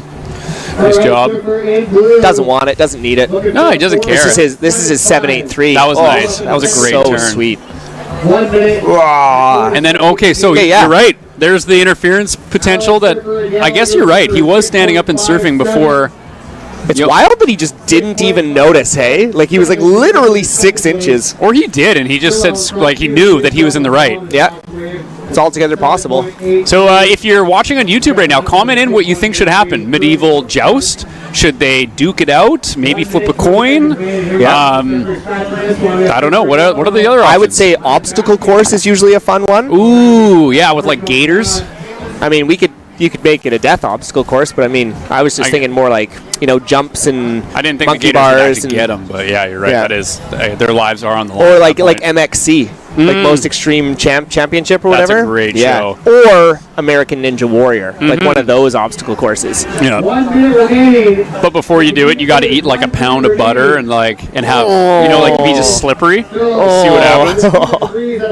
Man, that would hurt my stomach. Oh, Surfer in White, Jonas. Yes, he does not want to give up that second. Was that a claim too? Too? Just reaching up. Jonas is fired judge's up. booth. Dude, he is fired up. I mean, he's in the midst of a bit of a controversy right now. His blood's probably boiling. Oh, yeah. This is great. And he wants to win. And he is paddling to get back out. He's got 22 seconds. He's got to make something happen. Will Nikoi get another chance? Nico. Yeah. Oh, there we go. Wow, so Pete and Jonas looking like they're going to move into the next round. Unless... Oh, Peter again. Oh, no. He fell? That doesn't fall. That's not Pete. That's an imposter. And there's the horn. The horn has blown. So that is the end of round 3, heat number 8. That is the end of round 3 of the Open Men's. We are dunsies. Done and dusted. Wow. All right. So we got to make up some new words. And we will be right back for the first round 1, heat number 1 of the men's longboard. So do not go anywhere. You are tuned in to the 2024 Rip Curl National Surfing Championships. We will be right back here from Cox Bay in Tofino. Counting down 5, 4.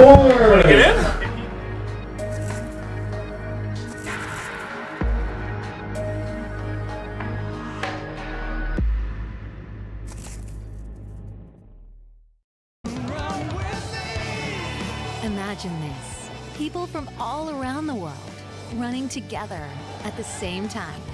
Welcome to the Wings for Life World Run, the world's largest running event. Let's go! The running event for everyone, where 100% of all money raised goes to spinal cord research. Join the run on May 5th. Sign up now at wingsforlifeworldrun.com. Let's run for those who can. 10.77. Nico. Oh, it's not Nico So Powers. Team Ryan, another dancer for Cody Clearwater, answer for Neil outside. At the end of the men's open. I'll do one more. I'll do one with Rita, then you can hop back in. If you want to go back in. Rolling into the men's longboard on their next Oh, no way. Oh, you can empty his longboard? Damn it. blue. And the drama continues here at the 2024 Rip Curl National Championships. We are now into the longboard men's round one, heat number one. After about 7 straight hours of open men's surfing, we are finally into the longboard, and I am honored to be joined by none other than the man, the myth, the legend, Reed Platinius, up in the booth. At least someone that knows something about longboarding that can help me out here. Oh my God, I don't know if I know anything about longboarding. I'm doing it this year though. You're doing it. Yeah. You're on it. I'm on it. Okay, let's do this. Michael Darling, Tristan Day. Wow, this is a stacked heat. Anthony Redpath and Rob Smith. Yeah. This is a good one to open up the longboard category. Michael, Also, one of my best friends. Tristan is from Malibu. Oh, I thought he was Oregon. I don't know where he's from, honestly. I think he's from California, though. Okay. Central California. Yeah. He rips on a shortboard. That is for sure. And we saw Michael earlier today advance into the quarterfinals in shortboard as well. So I'm pretty sure Tristan's doing the junior as well. So these guys are doing double duty. Yeah, it's a lot of surfing. Yeah. And we definitely have some seniority disparity here with Anthony Redpath in the mix. Legend. Yeah. Local legend. For sure. That's super cool. The Redpaths, both Anthony and Mike Redpath, both down here this weekend. We got some waves, Robbie. We lucked out. I was a bit nervous about this forecast, but I mean, it showed up today. When I walked down this morning, I was like, this is barely contestable. Yeah. Like, it was barely contestable. Yeah. And then, again, paddle out, and there was waves. There's been nothing but waves. It was crazy. Like, literally the first round went through, and then, like, no one got more than probably a 2-turn wave, and then your first wave, you did 6 turns on your back, and I was like, okay. There's contestable. I locked into that thing. I just paddled out, and the thing came straight to me. I was lucky. I haven't surfed out here. I think I've surfed out here once since February. So you've been doing a lot of traveling, yeah? Been on the road, yeah. How's it been? It's been fun. Not the results I've been looking for, but still enjoying it. Learning from every loss. Not losing, just learning.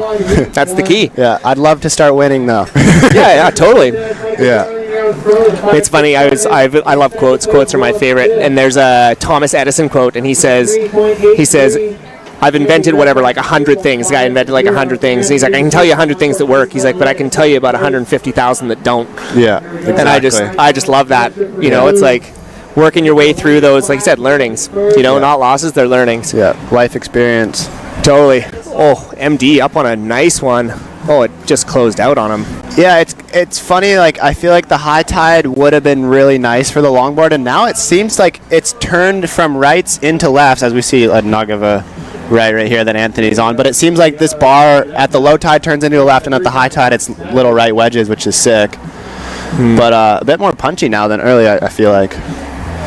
Yeah, because it did have a bit of a soft section there through kind of round 3 of the men's there. Yeah. There's definitely a lot of softer sections, but as it kind of drops, apparently there's been a really good left kind of more to the south end. It's kind of wild. Like, if you've seen today, it's like we've shifted like a kilometer in each direction, and now we're finally coming back to right out in front of the tower. Yeah, in my last heat, we were pretty much in the corner. The judges have their work cut out for them for sure. Just trying to watch down there. When you go left way down there, it's really hard to see. But yeah, these longboarders now are straight out front. It seems like there's like, here we go, Michael on these lefts I've been talking about. Hanging 5. There we go. Get out of the way. Get out of the way. Oh, he's got another little section here. This is a little gem that he's found. Straight to the nose again. This is going to be a good score. And the finish. Oh, wow. Wow. Yeah, that could go excellent. That was pretty solid, man. Like, that was definitely the best wave of the heat so far. That wave just gave him so much scoring opportunity on it, too.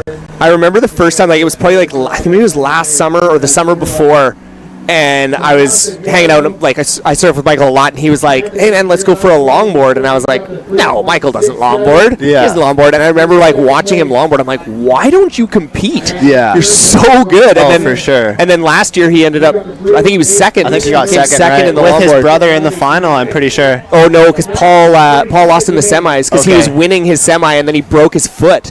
And remember the paddle was so bad that he couldn't run up the beach because his foot was so messed up. So he tried to paddle back out, Oh my but the waves were so big that he just got smoked the whole way. Yeah, Michael's brother rips on a longboard. Oh, yeah. He's in this event again this year, Paul.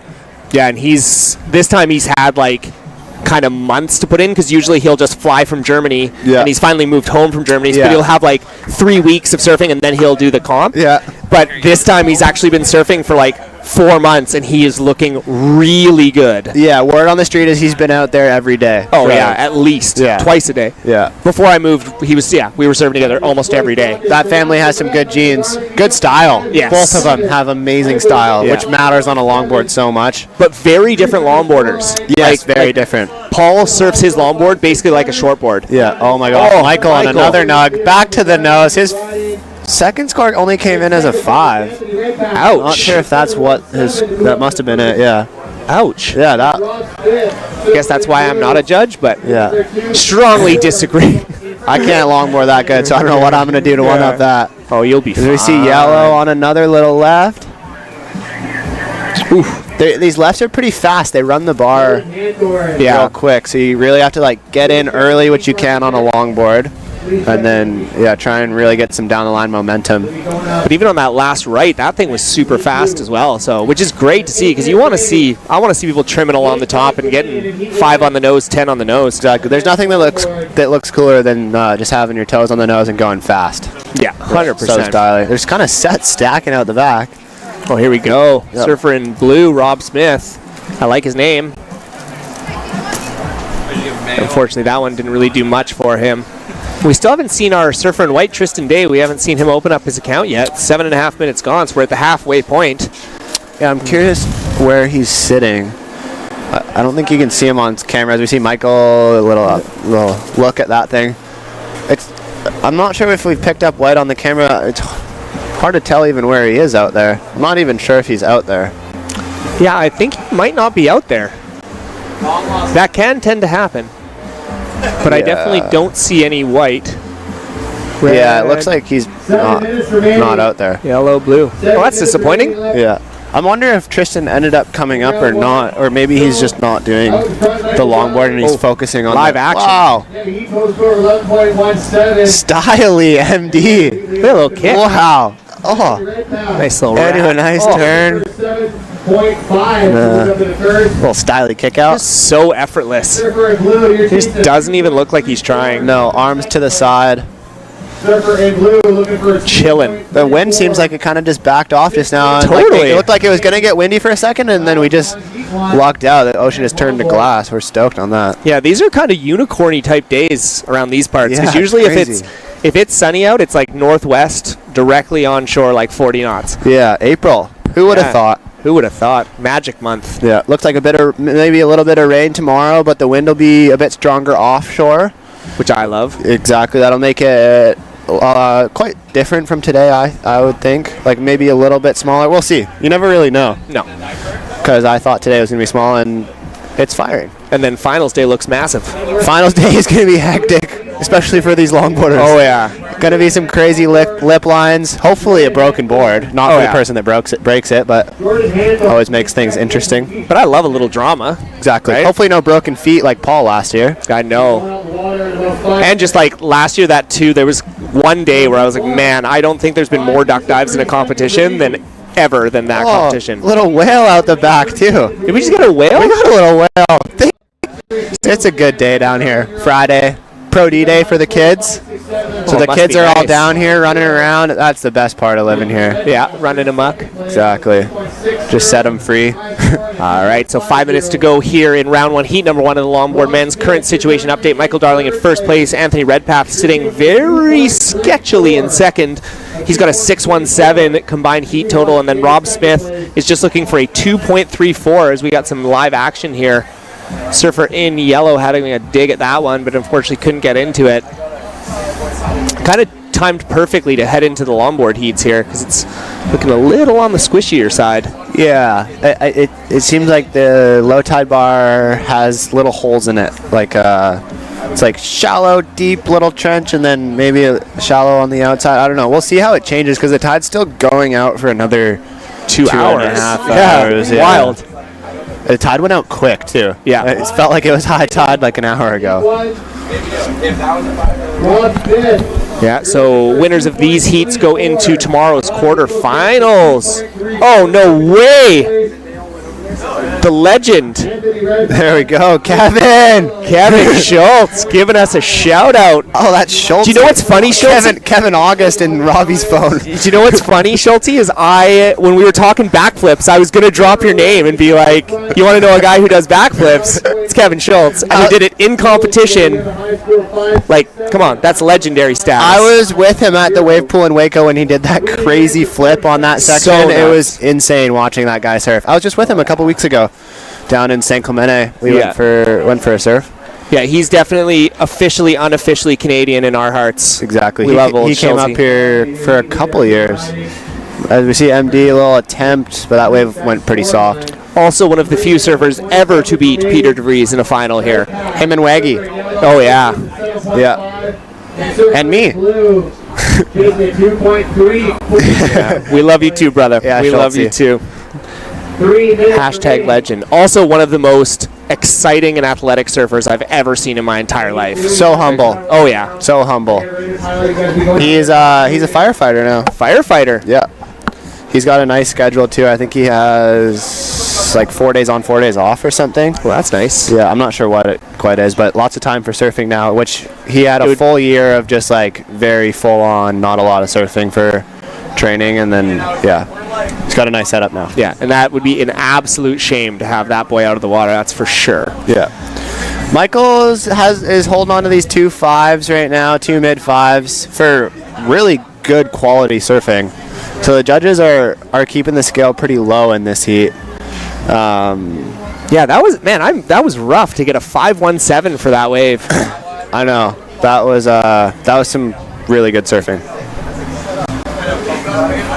I'm curious what they're looking for, what the criteria is. He didn't do many turns on that wave, so I'm curious maybe if they're looking for turns, which I think that the cross step should be rewarded over turns when you're longboarding. I like watching it more. Here we go. Michael looking for vengeance here. Uh-oh, blues in the way. Yeah. Well, a little tap, cheater 5. Oh, nice hit off the top, too. There we go. That was a sick little backside turn. I feel like that's especially if it gets a little bit bigger, like that's where Michael gets so dangerous because he can just wrap that board so hard. Yeah, he gets right onto the tail, and he has control when he turns it too, which is always cool. Oh, here we go, surfer in blue, Rob Smith. He's looking for a 2.34. Looking to turn the heat. Couple cross steps. He's gonna hold on to that one. Oh, jinxed him. Commentator's curse. No, that's unfortunate because that probably could have got in that 2.34 range. Yeah, he had the little step. I'm curious where the judges will go. Do you give it to him? I'm not sure. I'm confused on the scale. Yeah, because fair. I think in any heat that is a 2.34, but I mean that's saying that's within 3 points of Michael's 5.17. So they 2.5. So he gets it. Oh man. That is just literally like hairs. Battle of twos right now. Battle of the 2-pointers. All right, so now Anthony needs a 3.5. 3.5. Ooh. Michael went flying down the line on that last one, but unfortunately that thing just shut down on him. There's the zoomed out angle. You can see how fast this tide's dropped out. Yeah, so a little boat out seconds. Oh, we got a boat. We got whales. I don't know if we can pick up this whale again. I don't know. Did you see it spray again? I don't know. I just saw it that one time. These camera people are very skilled at finding little nitty-gritty things that look cool. Totally. All right, so 10 seconds remaining here. Oh, it's kind of going quiet, so I'm not sure for Anthony that sucks. Rob turned it at the end. Yeah, that's hard. But we are finished up round 1, heat number 1 in the longboard men's category. Michael Darling, Rob Smith are going to be moving on to the quarterfinals tomorrow. So we're going to take a quick commercial break, and then we'll be back for round 1, heat number 2 of the longboard men's. Don't go anywhere. Live the search. Oh, well,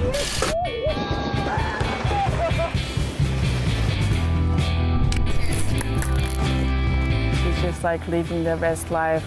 I will never stop searching.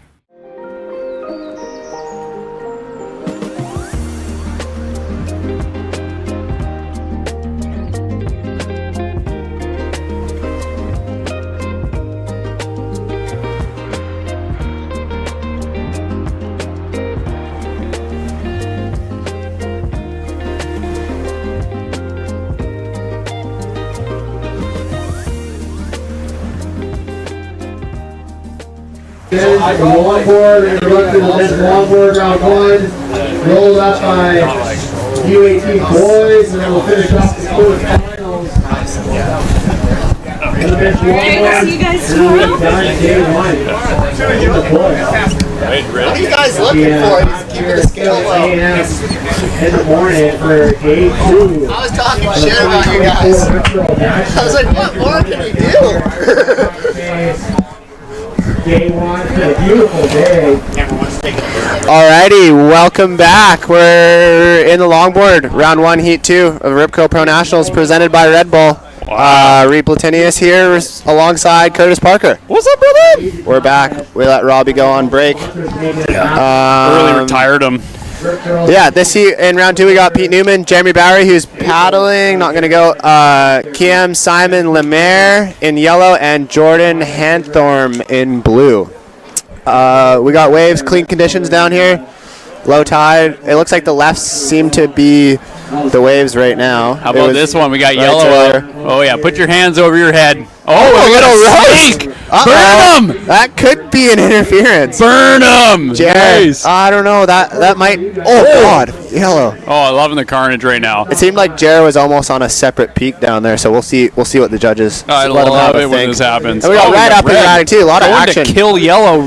Pete Newman, local legend. I don't know what yellow did, but people are gunning for him. Oh my gosh, blue too. And so everyone with the quick start right now. Okay, here we go. Let's get some scores on the phones here. See what we're dealing with. So blue's first wave was just a .83. His next one will come in better than that. Pete, I'm curious on who got the best of that exchange. I think Jer maybe. Pete's wave didn't give him too much scoring opportunity, so we'll see. How was the last heat? MD went overall. He another $50. That guy's raking him in. What's he? He's got 150 today, isn't That's he? insane. Or no, I'm not sure if he won his second men's heat. Maybe did he? No, you're right. He came second. I think. So I think Seth beat him in that one. Yeah. You're gonna. Mine's not working. I don't have service here. Okay, we're gonna get the scores up for you guys. No scores to drop yet besides just the throwaway for Jordan. But everyone's going to get a score here. It'll be interesting to see where it kind of stands up here. But these conditions are definitely better for longboards now. It's kind of actually great timing that they have now switched to longboarding. It seems like a completely different beach right now, just the way that the tide went out really quickly and it went from right to lefts. Yeah. Which I am stoked on. I'm coming up in the longboard. When do you surf next? I think I'm heat 6 maybe of the longboard. Okay. Yeah, so pretty soon. But these 15-minute heats go by really quickly. It's kind of scary. If you don't get to that quick start, you might be left with like 6 minutes remaining needing a score. So you've obviously been serving a lot of contests. Is a 15-minute heats normal, or is that different? I haven't served a 15-minute heat since I was like 12, probably. Yeah, so not super normal. We have so many competitors this year in this contest that it's hard to fit it all into 3 days. It seems like. Looks like yellow went to the nose and did a little spin and fell. So let's keep an eye on yellow. It looks like he's got some tricks. Is that what you call it on a longboard? A trick? Yeah, let's call it tricks. Jordan Anthem. This is a good looking wave. Little snap. And a little carving it back into the foam. Oh, he might get stuck behind this thing. Get there. Nice, and he's back. Oh yeah. Little cut back. Oh yeah, we got White out the back. This looks. Come on, Pete, get in front of this thing. This thing might reform nicely for him. Hopefully. I remember Pete Newman from last year. Yeah, he's a good longboarder. Wife Roslyn. Oh, we got Red Pistol Pete. Here we go. That was a nice little lip line on a bigger wave. We'll see how they score. I'm curious to see how the judges are scoring turns versus the cross steps. That's always the controversy in longboarding, right? Like if you're trying to do like high performance ish looking turn, sometimes judges love it, and or do you want like the soul surfer like style, exactly, tap dance, whatever leotard stuff people do? I think it's going to be those people that can do a little bit of both, have the style, have the tricks, and MD was a prime example of that in the last heat. I didn't even actually see what he did. We got a board going into. Oh no! Wow, that thing's going all the way too. Going up the country. And Blue's just like, oh, you lost your board. That sucks. So who is it that lost their board? I think who's that in the water? Oh, we got someone running. Yellow. Oh yeah, here we go. No, Kim Simon. Oh, that's a bummer. I mean, that's living life dangerously. You're surfing without a leash. Do you get extra points for leashing or no leashing? It'd be cool if you did. I think Kiam's wishing he did right now as he's swimming in. Now, is he going to get scored for a body surf? That's the question. Ooh, yes. Nice little barrel roll or something. So Pete dropped a 4 for that lip line, and that's going to be the highest score of the heat so far, as Jordan with the little carves got the 3.83. And Kiam is just wading in, trying to catch a wave here. He's paddling for one. Oh. He's close. Looks like someone with shorts is not going to help him, but they're just testing the water. They look cold. I don't know where that longboard even went. Someone's carrying out? That thing's way in there. I wonder if we can get a little camera angle on this. On the log. Where is that thing? I think it's maybe down to the right a little bit. Wow. Just gone. As we see Rad out the back on a bomb. Out. See, he's got a leash. As we see Blue, isn't going to scrape into that one. And White on the right, also another closeout. Wow, it's kind of bombing. This was a big set. Here we go. Oh, Blue gets smoked on the outside. Oh my gosh. This is carnage already. The rights and the lefts are like peeling really good right now. This is great for longboarding. Yeah. But Kiam coming in to grab his longboard. That's devastating.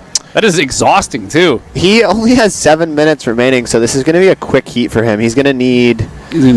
What does he need right now? He's fallen to the bottom of the order here, and then somebody with cameras just standing there. And yeah, thanks for the help. You have, and the short heats make this way more difficult. Yeah. And did someone else lose their board? Oh, it looks like. Oh man, Pete. I think that's Pete. Yeah, that is. Did Pete. his leash break? I wonder if he even had a leash on. I think he did. It's gonna be. It'll be fun to see who decides to wear a leash and who doesn't. This day will be the medium-sized day. Tomorrow maybe a bit smaller, and then Sunday is gonna be big. So we'll see. How big is Sunday looking? I think it's 9 at 10 in the morning. So. Oh man, that's finals day. So that's gonna be great. And on shore, so definitely carnage. Lots of lip lines. I love it. As we see Jeremy. Oh yeah, let's go, Jer. Legend as well. He's also a very good shortboarder. He's just cruising. He did a little cross step, little float. He'll ride out of that. Oh, I might have jinxed him. So we had a couple fan-submitted questions specifically for you, Reed. Would you rather fight one duck-sized or 50 duck-sized horses or one horse-sized duck? 50 duck-sized horses. Yeah. Or one horse-sized duck. Yeah. I'm taking the 50 horses. You think about it, say like I'm just pulling numbers out of the air here, but like a horse has about 8 teeth. Times that by 50. Yeah. That's a lot of teeth. You know? But imagine a horse-sized duck just coming at you and pecking you. It's kind of lethargic though. It's big. It kind of waddles. You could probably get around it, but if it gets you, you're done. It's ducks are scary just at their normal size. I know. Imagine 50 little horses that can run like 30 miles an hour. Having the leash might be paying off for Jordan right now, because he's one of the only ones out the back. Yeah, it's a good debate question. because I feel like you could almost just I mean, if this is the fight to the death and you have to survive, I think you could kick the little duck-sized horses. That's 50 of them, though. They're all That's just a lot coming at you from all angles. Dude, it's a herd. How are you even going to kill the horse-sized duck, though? Just run for your life. I think you got to get out of there. Those things could probably run, though. Have you ever seen a duck run? It's pretty uninspiring. They kind of like waddle, but they can fly. Yeah, you could hide. You know? Yeah, you could get into a little small space that it can't get into, maybe. Yeah, like that's a big duck. That is a big duck. So Jordan with the 2 3s right now is in the lead. Pete Newman is just looking for a small score here. Oh, we got Pete. Speaking of the devil. He's up and reading. Ooh! Get a little lip line in here, Pete. And I mean, that wasn't give him a whole lot, but like, what does he need? We're just trying to pull it up here. I was having issues with the live heats. I wasn't able to get on. Oh, yeah. So we're kind of just snowballing it here, but or spitballing. Yeah, we could do the math. I think that score is. You're an athlete, and I'm not a math magician. You went to school. You probably can do math. I graduated high school. I don't know. Oh, here we go. Here we go. Okay, Pete Newman only needs a 2-3-3. Okay. And they haven't dropped his last score yet, so I'm curious to see if that'll push him into the lead and get those $50. Yeah. How many 50s have you got? I've got 2 50s. Boom. And then I'm hoping to make 2 more in the longboard. We'll see here. I'm coming up. That's kind of nice, eh? It really gets you like, it's like makes the heat way more exciting to get first. I know. Keenan was in the lead for a little bit in my heat, and I was like, oh, I need that $50. Yeah, Keenan is a weapon. Oh, my God. He was ripping in my heat. As we see. Oh, my gosh. Oh, wow. Just rolling down windshield the wipers. Oh, yeah. Wow. To the nose. And he's doing some sort of arm movement. I think you might have claimed that wave. Don't lose your board again, dude. You got hang on. 3 minutes. So bottom 2, kick rocks. You might as well just paddle out to the horizon. Top 2, you get to go home. And Pete, or whoever's in first at the end of this, gets $50 Canadian. $50 Canadian in cash. Cash too. Smells like maple syrup. Yeah, if you scratch it, taste it. It tastes like maple syrup. Yeah, exactly. So it seems like people haven't been able to find that long wall out there. Maybe it's getting a little bit more closed out with this lower tide. We saw Pete get his 2 scores both on like lip line turns. So his last score wasn't enough to push him into the or it was enough. Oh yeah, there you go. So 283 for Pete. And he's in the hot seat for the $50 right now. There we go. Just one step closer to $32 American. And Jeremy in white looking for the 374. Kiam looking for the 45. He was just up and riding. We'll see how the judges fare with that wave. Maybe they have already dropped the score. Judging longboarding is so tough. Like, yeah, shortboarding is, I guess, is a bit easier when you think about it. But I mean, longboarding is so subjective. Yeah, it comes down to more the preference of the judge. It's easy in shortboard to like almost read off a criteria, and you know what you're looking for. Longboard, you can do a lot of different things. Yeah, the bigger the board, the bigger the repertoire. Exactly. More spins, spirals, handstands you can do. Love to see someone do a handstand in this event. Yeah, how do they score handstands? I'm curious. Yeah, well, I mean, we'll have to find out. Maybe I could try one. You should do a handstand. There we go. Like, get your head in the wax, as they say. Yeah.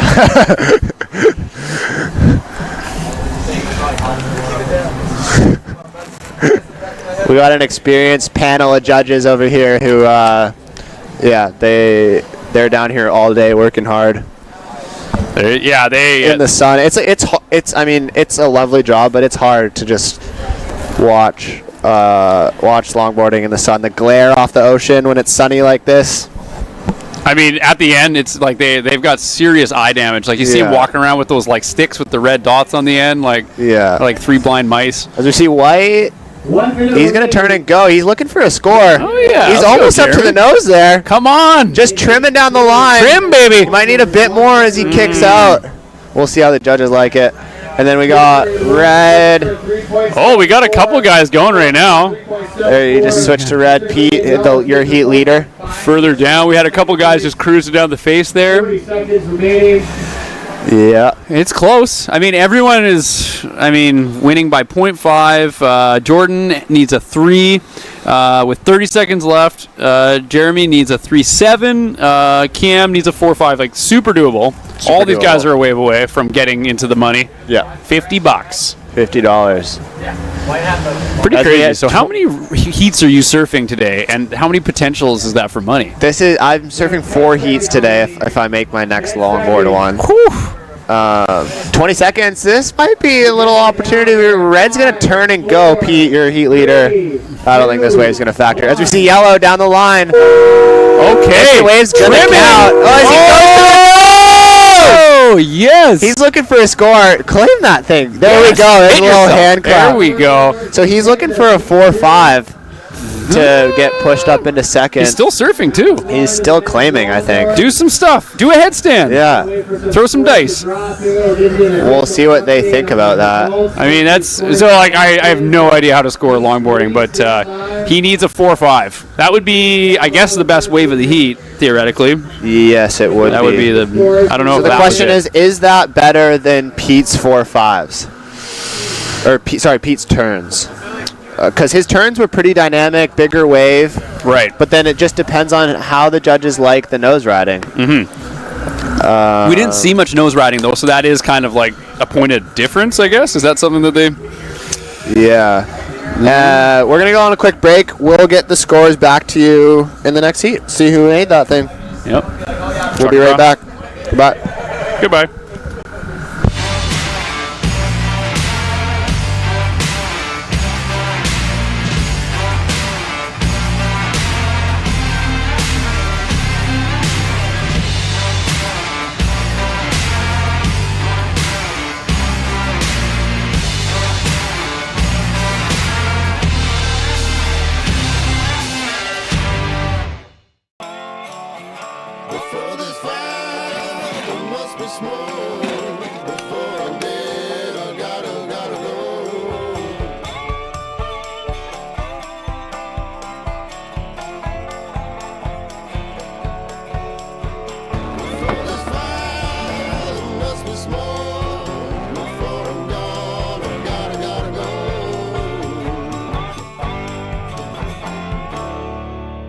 I did a Gatorade bottle once and I got it right to the tip. I was terrified.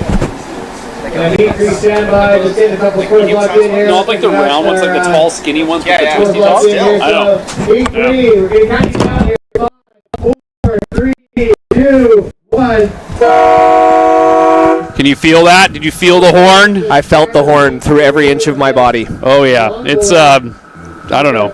Do you ever wake up sweaty after the contest and you feel that horn in your dreams and you're just like, ah!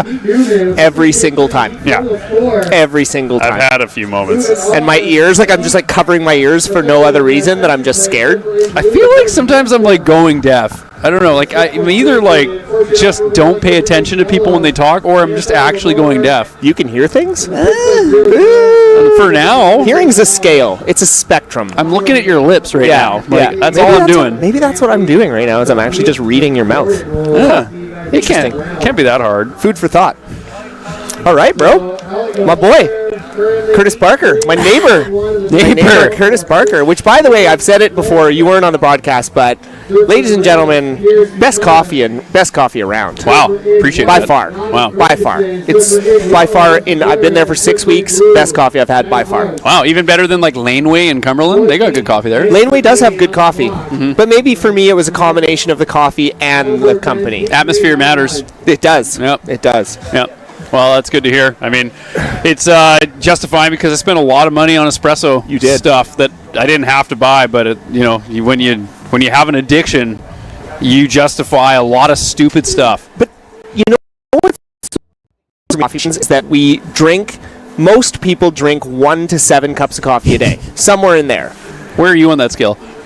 Right now, I'm actually at 1 full calf, 1 decaf a day. Was 7 one of the options at one point for you? Never. Oh, wow. I would have Okay. full heart palpitations if I did that. I think the most I've ever gotten up to consistently was 3.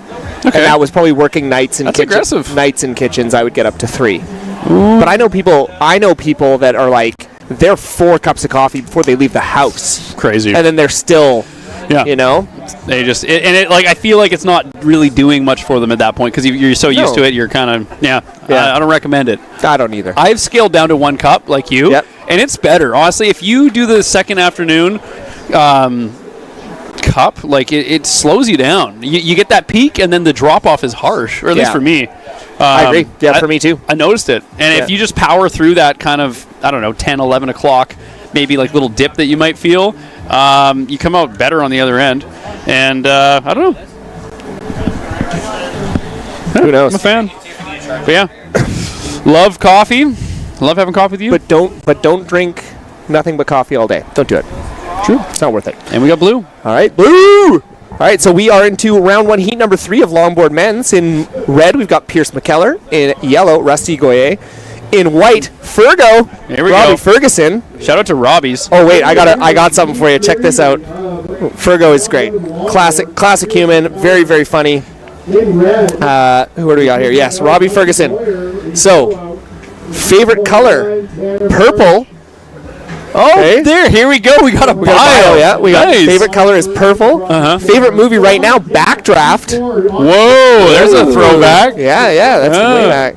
His favorite wave is tea trees in Noosa, and Moods Heads, which I've never heard of. Mood Heads? Moods Heads. That place pumps. Okay, well, just glowing spots on the. Probably shouldn't have said that, unless this is all smoke screens. And then his version of sandbagging is where weighing others down and giving them the gears, verbal jabs and good fun at buddies. Okay. I don't know if I trust that. I don't know. English in those sentences was not very good. Is he Australian?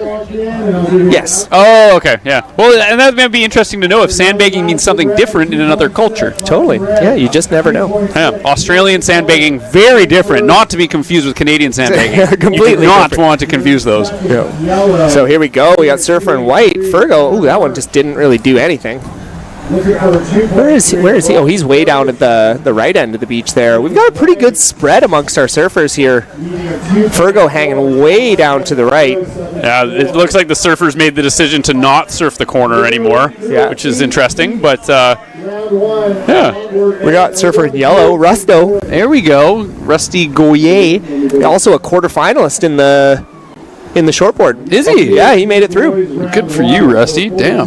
He was kind of. Ever since coming on to the competitive scene, at least from what I remember, he would always make the finals of the open men's. He would just tear through. He's a very, very, very good shortboarder, so awesome. We'll be seeing him in the quarterfinals tomorrow. As he slowly makes his way back. So casual, Not a lot of urgency there, but no, but I kind of like it. Yeah. Classic longboarding, very casual. Don't rush it. We got Tanner. Tanner goes nice marching right here. Marching down the line on this one. Here we go. Get to the nose. Tap it. Trim. Do the thing. He's going. Not a lot of scoring potential on that guy. Definitely got some good wave time, but unfortunately not much in the way of direction changes. Had a couple little cross steps there, but couldn't quite make it to the nose. So like a cross step is points. Staying on the wave for an extended period of time is also points. Tricks like a headstand, where does that fall into the? I come from 2 camps here. Okay. In my own personal version, I think there's a lot of things that should be points that aren't, but I think they're more like novelty maneuvers.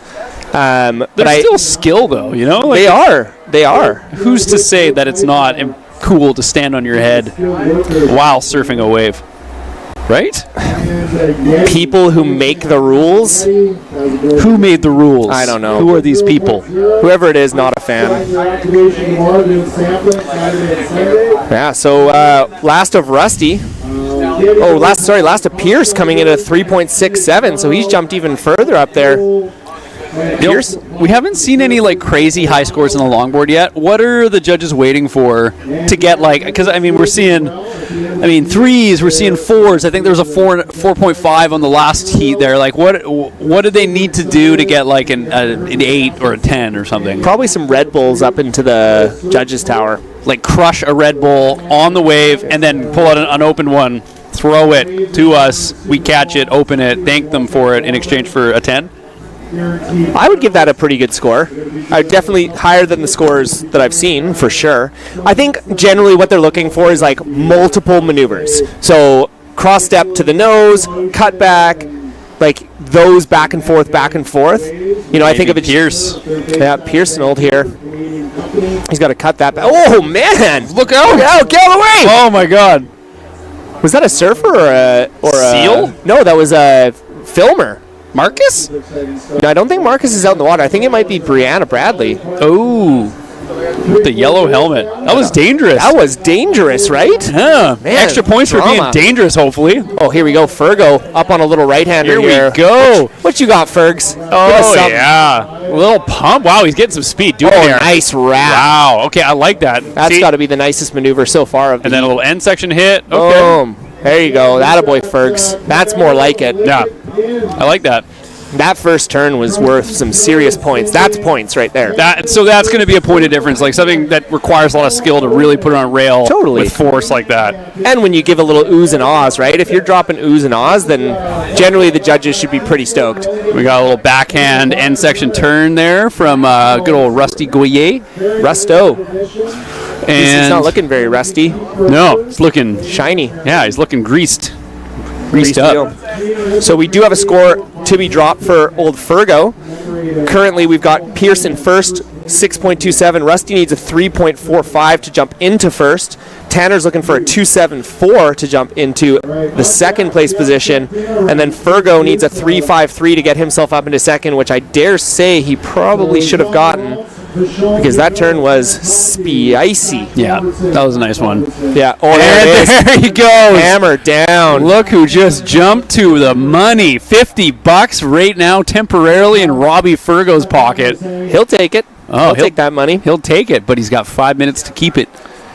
Let's see. Yeah, so he's really just jumped into control with a 6.83. Wow. Wow. It's okay. Impressive. Yeah, so that apparently works. Yeah. Okay, do what he did. We're learning. Just like you folks out in Web World, we're learning. Yeah. Always learning. Always forgetting things and then relearning the same thing again. And again. All right, 5 minutes to go here, Kurt. Man, it's kind of a tight little pack there. You know, Fergo's definitely put himself in a very, very good position here. If he can get himself a backup, he can kind of run away with this thing. But there is still a pretty good battle going on for second place, because last of Rusty came in at a 4.5. So now Pierce needs a 3.67 to get himself up into second place. We got someone up and riding here. That's Rusty again. Nice little fade takeoff. That's what that's called, by the way, fade takeoff.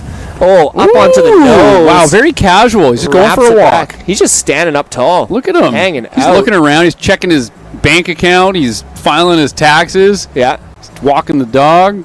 Dude, that was lovely stuff there from Rusty. Nice. He's looking to drop a 2.83, and I dare say he's probably done that. I mean, he didn't even look like he was surfing. If he just went from the waist up, you'd think he was like, just eating hanging a sandwich. out, having a nice time. Eating a sandwich. Then Pierce trying to answer back. He's looking for a 3.67. He's probably going to need more than that, because Rusty is going to improve on his score. And Rusty needed a 3.41 to get into first. So that's going to... I'd say he probably has. Yeah.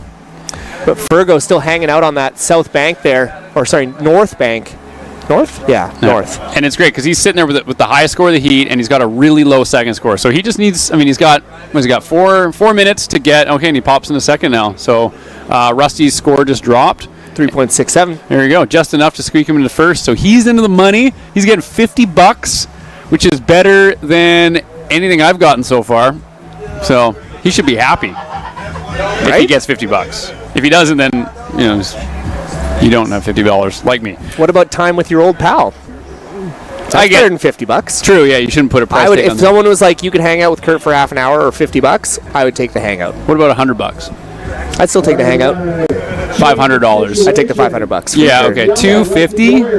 Probably still the 250. Yeah. 199. I'd take you. Okay. Yep. Wow. Yep. Okay. 199. So 200. It seems like from that 200 is kind of like my window. I mean, you're gonna see me again. I don't know if I'd be mad. What if we shared the money? Oh, Fergo. That's your option. It's your money, right? Fergo flying down the line. He's gonna do another big carve here. Come on, baby. Okay, oh, I like it. Like that. And he's gonna go. Keep going. Go. Little pet the kitty. Pet the cat. Give it some Nicely milk. done, put the Fergo. cookie. Put the cookie in the milk. And then eat it. What do you think? 1, 3, 4. Easy money. Yeah, easy money. Easy money. Oh, shout out to Robbie's. Am I right? Yeah. Love that. And name. he's back.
Let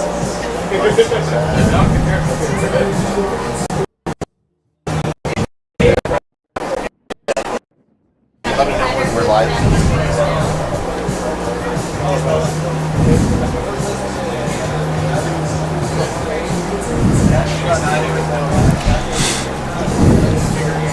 Check. Okay, sorry guys. Power was off. We didn't tell you guys in. We are back after some technical difficulties. We just had I think a generator go down or something like that, but we're back. We're back. Don't worry. We're back. Don't panic. We're back. Woo! I just fixed a generator. You did? Well, of course you did. And it worked. Yeah, but you're a guy. You're a boat guy. I pushed a button. All right, so seems like officially from our last heat, Robbie Fergo taking home the win. My boy, $50 richer. $50. Love me some Fergo, one of the best people I know. Rusty Goyer also making it through. Man, that guy's surfing a lot. Good. I feel like it's such an advantage if you are surfing consistently. Totally. You just get so many more reps. You definitely do. So coming up now, we have round one, heat number 4. We got Jean-Laurent Vachon-Vigneault, JLV, and we got my new pal Sam Coffey down there. Oh, is he out there? Guy's a larrikin. He just cracks me up. He did make claims about a pop shove it, so I'll be really excited if we get some form of pop shove it happening. And then we've got Satch Robertson and Matt Robertson. Think they're brothers? I guess. Is this like tall, beautiful Satch? Or different Satch?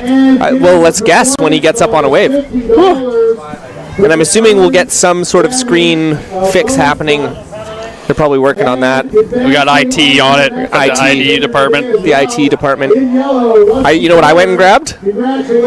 A fork.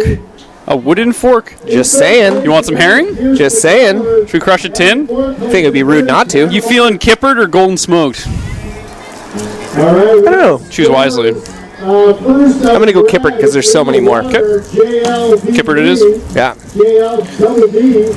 All right, so we got a couple of scores that have already dropped. JLVV dropped ourselves a 4.00. And then Satch, tall and beautiful, dropped a 2.83. Sam Coffey hasn't done anything. Hasn't done a single thing. He did just crush a sugar-free Red Bull down there, so he is fired up. Okay. Like I said, he's talking pop shove-its. He was talking all kinds of mad things. So here we go. We're back. We're on the top corner. We're back on TV. Hey. Hi, Mom. Is your mom watching? No. No. Maybe. I don't know. She does tune in every once in a while. And speak of the devil, we got Sam the American coming. Nice off the lip there. Let's see what happens. See this? Ooh, you cracking it in there? That's not the. Hold on. Oh, that's beautiful. There it is. This is. I'm really excited too because this is just pure protein. It's so healthy.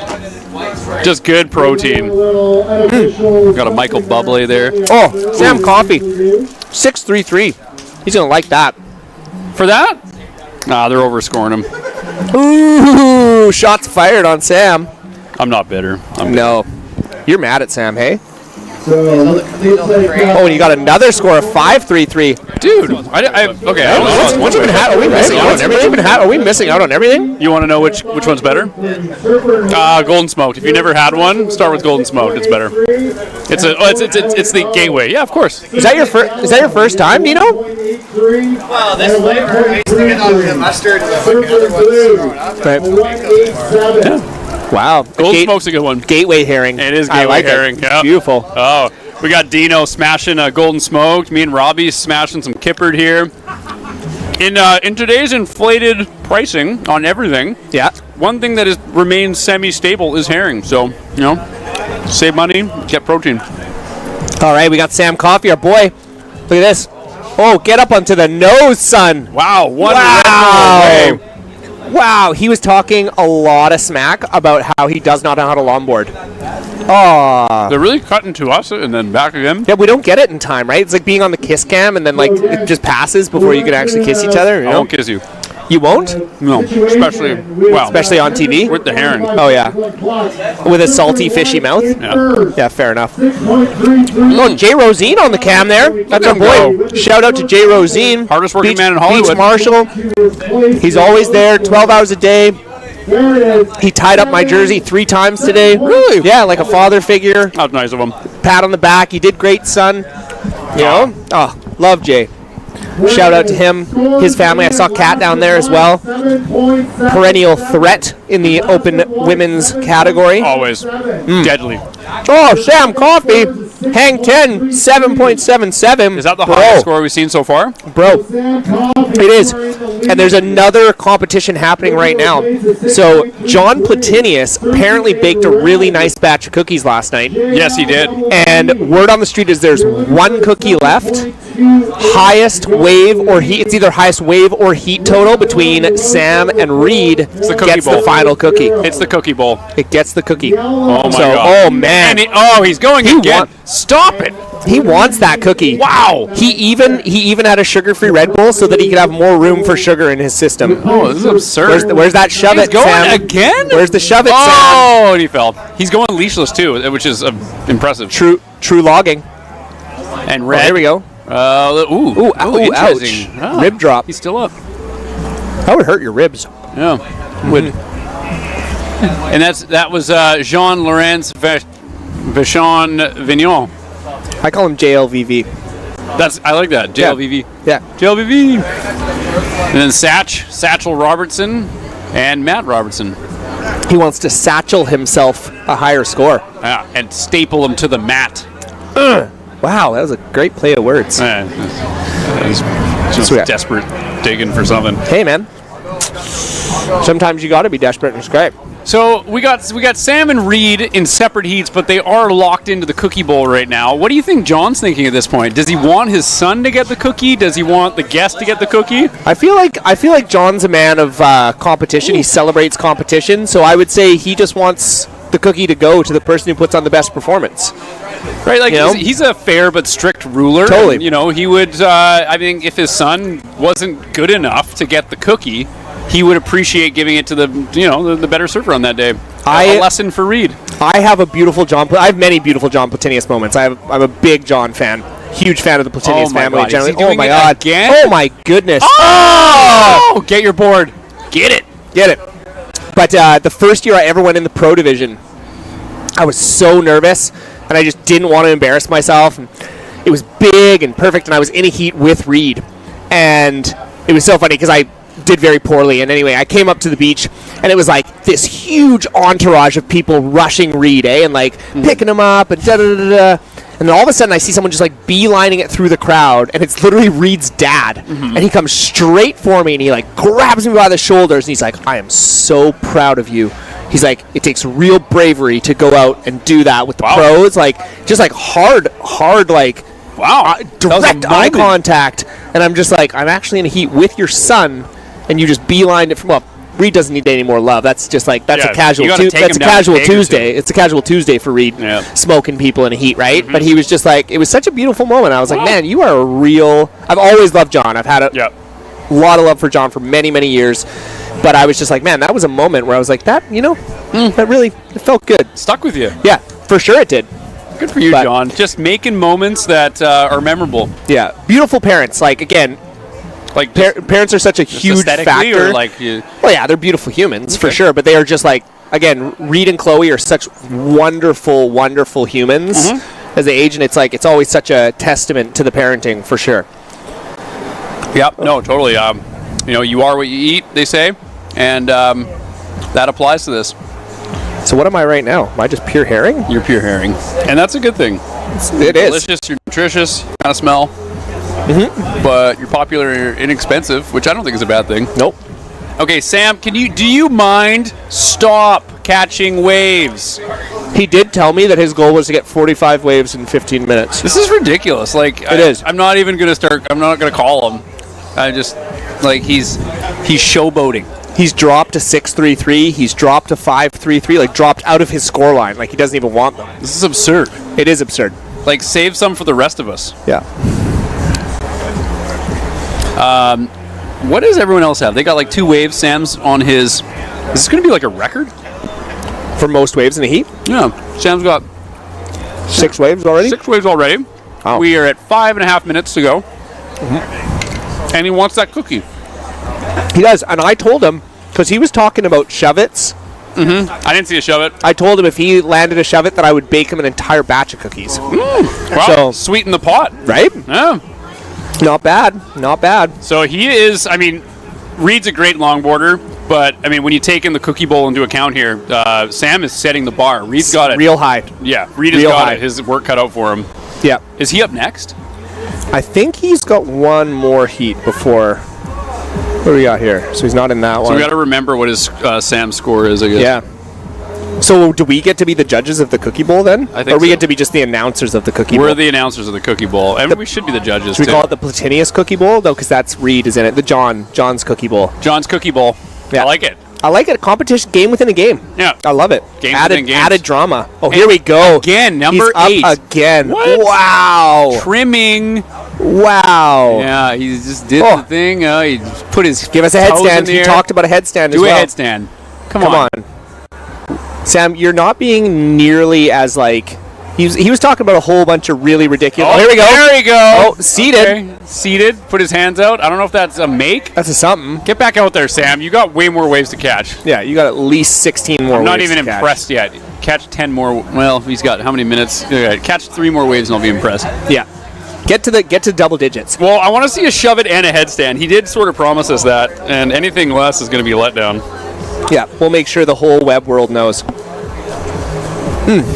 You're setting the bar pretty high, Sam, so like if you're not going to overperform, Don't talk a big game. Yeah, don't talk a big game. All right, so current update. We got 4 minutes to go here.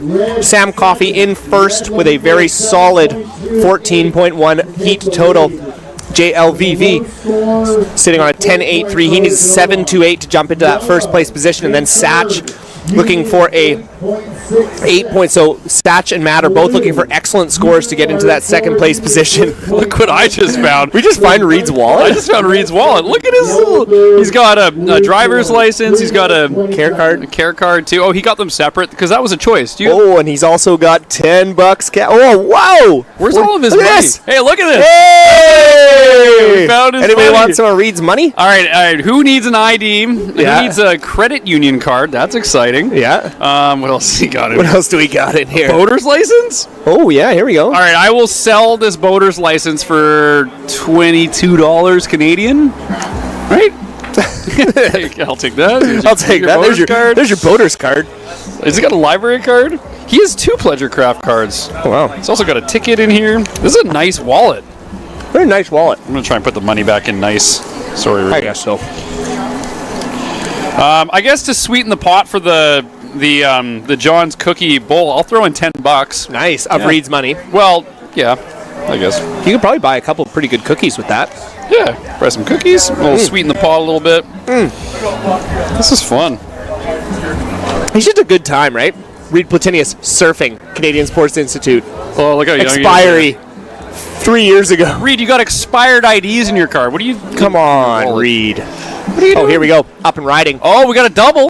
Double down. JLVV. Oh! No way! Oh, if he'd have stuck that, that would have been unreal. Oof, JLVV. That was like full send. Oh, so we are 2 minutes in, or 2 minutes left. Apologies, and it is a fight right now to get into second place because Sam has run away with this one. But interesting. I think it's anyone's game at this point. Like, what do the guys need? Oh, maybe not. Pretty excellent scores. Okay, so I think it's pretty cemented that JLVV and Sam are moving on. Satch and Matt. Oh, here we go. Satch. They can work together like Wonder Twins unite. Maybe get tall some and scores. handsome Satch. Let's go. Oh, nice little floater there. Ooh. That looks like that might be his best wave of the heat so far. Who's that? There's some random dude's ID. Oh man, the secrets people hold, hey? Oh my God! Was that a fake wannabe fake ID? Probably. He's like 20, isn't he? Like, what? Yeah. Final minute here. Oh, who would we got? All right, what's the wave count for Mr. Coffee here? He's at 8 waves. You know what? I was expecting 10. No kick flips, no shove-its. I'm not gonna say disappointed, but Underwhelmed, lukewarm, maybe is a good way to describe it. Is he going to get the cookie? I think is all he really cares about. Maybe he's actually tired at this point. Like, he caught like 100 waves on the shortboard. He did. He caught, like, his wave total is ridiculous. How's your kipper? Oh, come on. Sorry, next question. Next question. Yeah, ask me a question you don't know the answer to. You know what I think is the best part? It's just like clean fuel. Yeah. You know, I love clean fuel. It feels so clean. Yeah.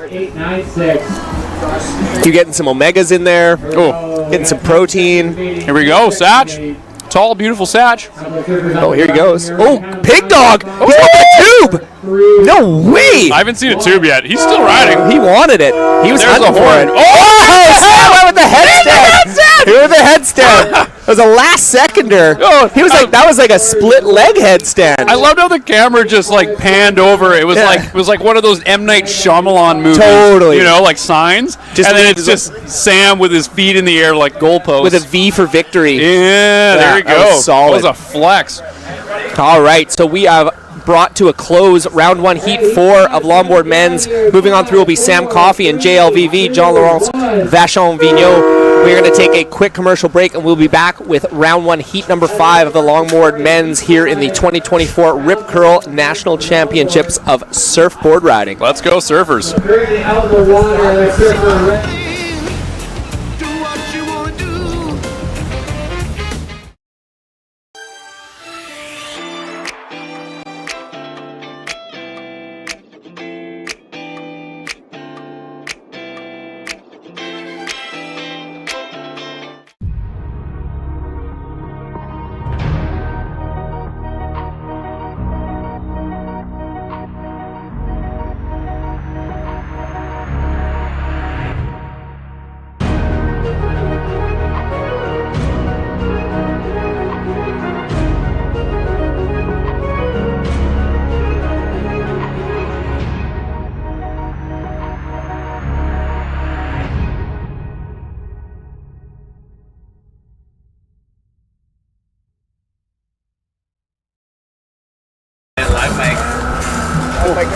I miss you guys over here. I miss Sizzling over here. Where you at? Are you in the sun? Oh, buddy, it's roasting. It's hot, yeah. Are we back? Yeah. Fun when you hear Peppy. I get fired up. It's really you that fires We me should up. do some push-ups. Right? Let's get yoked. You ready? 3, 2, 1. And we're back. Same guys, different heat, surfing. Same dudes, different chatter. We could almost have themes for different ones. That would be awesome. 2 dudes, 110. Beautiful. Mm-hmm. We got one kippered left. I got more in my truck. Of course. Come on. Don't lie. Don't lie to me. Don't you lie to me. You came with 5 packs of herring. That's just, no, don't lie. It's a lie. All right, so round 1, heat number 5, longboard men's. Currently in red, we've got Asia Dryden. In blue, we have Denny. I'm going to call him Denny Van Waynesburg. I'm going to call Waynesburg? Yeah, we can roll with that. In yellow, we've got Michael Benjamin Lupus. And in white, Ali Rousseau. What do you think is the deal with people putting their middle name in the thing? I don't know. It's an option. Maybe I should start doing that.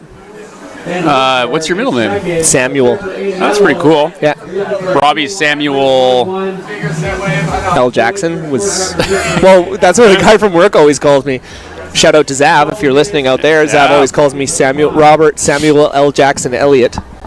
So maybe, I don't know, you can just change your name whenever you want. So maybe I should just change my middle name to Samuel L. Jackson. I changed it in the live heats, and they keep changing it to my actual name. I think I'm on the watch list after the first year I was in. Yeah, ear trouble for sure. Yeah. All right, so we got 3 minutes gone, and Asia Dryden's already dropped a 4 and a 5. So Asia's your top-seeded surfer in red. Asia always a force here. Yeah, he might even been a national champion. I think he was a national champion. Really? One year. Yep. Good for him. Pretty sure. He's a guy. If not, he's definitely been in multiple finals. Yeah, he is. Yeah, I mean, he is somebody that you got to look out for. He's like one of the old watchmen on the tower. Oh, yeah. Looking for dragons. His name kind of looks like a dragon. Asia Dragon. Asia Dragon. Asia Dragon. Yeah. And honestly, when Asia gets the best for me is when it starts to pump. Yeah. Yeah, he charges. Full send. So, who is this? Is that Blue? That's Denny. Denny looks like he got clipped by his board a little bit there. I don't think he's wearing a leash. Respect to the guys who aren't wearing leashes. That's hard. Yeah. I don't know how you keep your board when you're not attached to it. Like, that's what a leash is for. Totally. Do they not know that leashes exist? Has no one told them? Your guess is as good as mine. Someone should let them know. I mean, you'd think they would see the other guys with leashes and be like, that looks interesting. Yeah, absolutely. Because you don't get extra points. It's just way riskier. Way riskier. But apparently it's a thing. It's an honor thing, like chivalry. Yeah, I did some judging in a longboard competition last year at the Lucky Logger event, and there were some really elite longboarders there, loggers in particular, and they were downright offended when people wore leashes. That's awesome. They were mad. Like, literally, they wanted to take away points because they had a leash on. And the whole time I was acting tough, but I was like, deep down, sure. Yeah, man, No leashes. Who does that? And I'm like, I just so afraid to not have throw one. your leash away so Yeah, that they can totally. see it. Yeah, burn it off my leg. Right, so 10 minutes gone. Crazy how, the time just, what is time? It's just sifting through our hands every moment that passes. It's an illusion. Oh my God. My wife always tells me, she looks at me, she goes, time is an illusion. And then I sit there for half an hour trying to understand what's happening. Is that like she just wants to do something on her own and she wants you to sit there and contemplate? So she says that and then walks away? Gets her own alone time? I don't know what her motive is. Maybe because I'm always so esoteric in my conversations and I always go like woo-woo and out there that she just likes to just jab you with one and then be like, good luck. Question, what does esoteric mean? Like kind of out there and like... Sounds like dinosaurs. Yeah, esoteric is like conversation, like universal stuff, like, okay, you know, spirituality and like big deep conversations. Okay. Esoteric, woo-woo stuff. Short for woo-woo. Yeah, hashtag woo-woo. It's the best way I can describe it. Okay. Maybe we can hold on. Let's come on. We've googled other things. Yeah, I've googled Let's less find for out. more. Esoteric. Here we go. Oh wow. Intended for or likely to be understood only by a small number of people with a specialized knowledge or interest. Interesting. That's very specific. Very specific. Huh. Wow. It's not what I was expecting. Speaking of esoteric, would you rather fight a horse-sized duck or 50 ducks 50 horses the size of ducks? You needed a 2.25. Oof. 7 points. Yeah. In yellow. Think about it. 3.67. I think I'm going to go with the horse-sized duck. 50 of because, no, just the one horse-sized duck. Yeah. Because at least if I was going to lose, it would probably be over pretty quick. Yeah, he would mess you up quick. Where I feel like 50 tiny horses just like stomping on you and like... Yeah, that's a lot of little teeth. Kicking you and, yeah, like doing the weird, yeah. So like, time to go. This is what I'm trying to figure out. Can I outrun the 50 duck-sized horses? Because they're smaller, they're going to be faster. Or no, they're going to be slower because they're smaller. Like, yeah, less gait. Yeah, less gait, yeah. exactly. How fast does a full-size horse run? Very fast. Right, but like, what's very fast? 30 miles an hour? 40? It's depending on how, I would say probably... Like super miles? horse. Seabiscuit? How fast can Seabiscuit go? I would say probably 60 kilometers an hour. 60 kilometers an hour. Okay, so you can't ride a horse through a school zone at that point. No. Too dangerous. Too dangerous. So like, cut that in. All right, so if a horse is whatever size, how much smaller is a duck? You're maybe a tenth the size? Yeah, So does that mean least. it can go a tenth the speed? No. I would say they're still faster than a tenth the speed. Okay. Because they're not going to go 6 kilometers an hour. Because even like, look at those teeny little dogs. When they're all running, like they're going fast.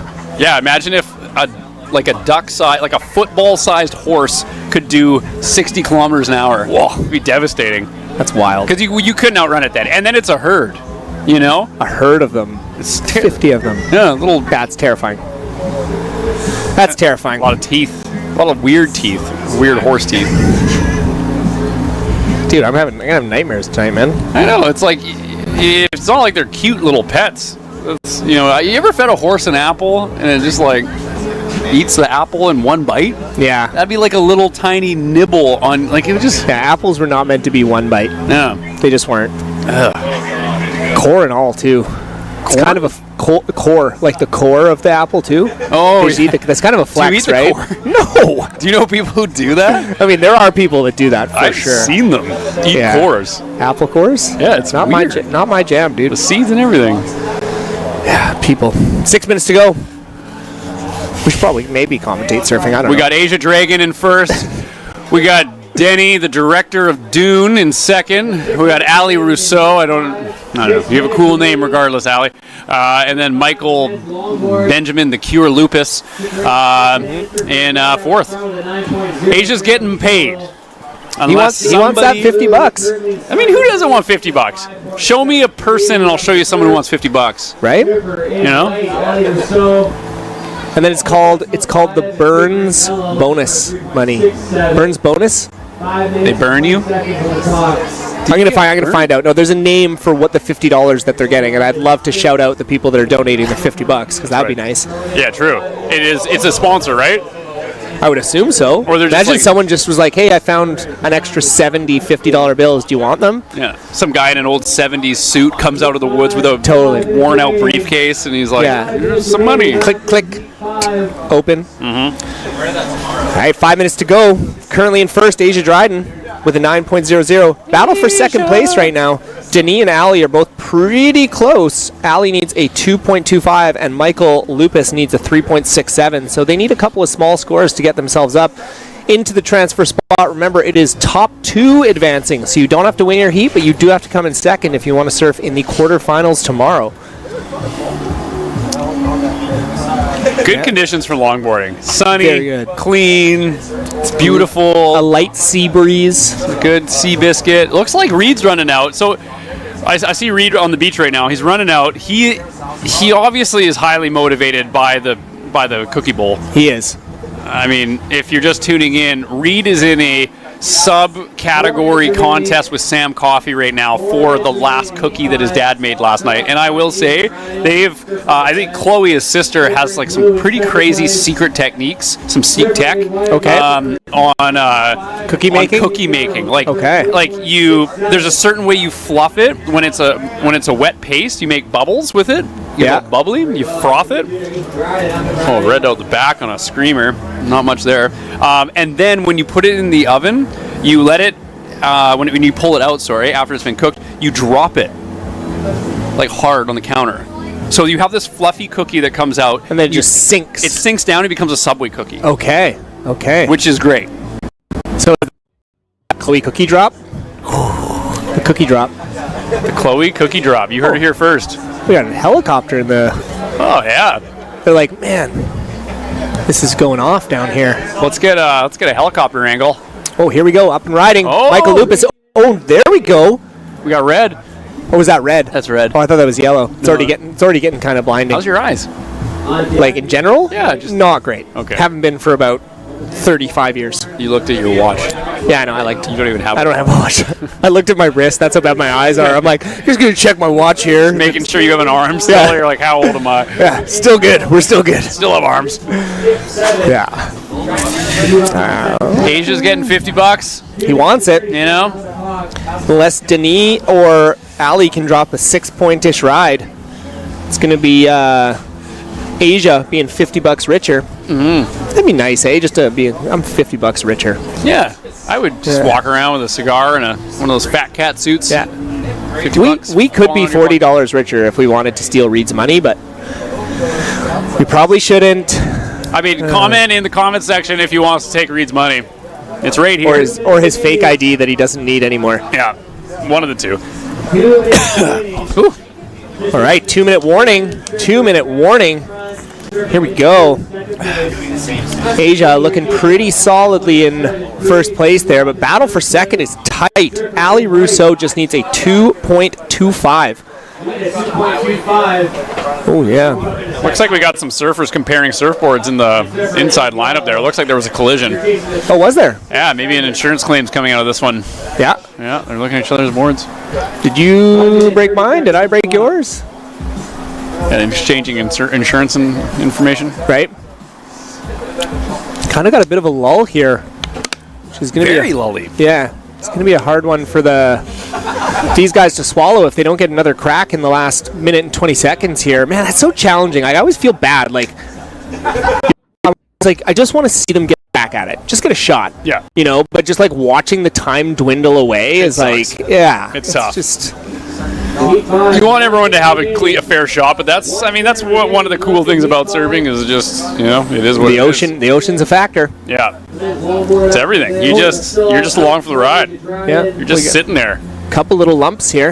We got guys paddling, trying to just get something. We got White, Ali, Rousseau going, trying to scrape into this one. Oh, here he goes. And we got an interference, maybe. Oh, look out! Oh God. He's like, Denny, you're not getting this one. That was Denny on the inside there. Oof. That's going to be crushing for Ali because he's a very solid surfer and just couldn't get anything of any consequence. So tough. I mean, it's easy to watch these guys get waves and think that it's easy. But then, when you see the good surfers out there and they're still not catching as many waves as you think, it's pretty telling. Yeah. It's pretty telling.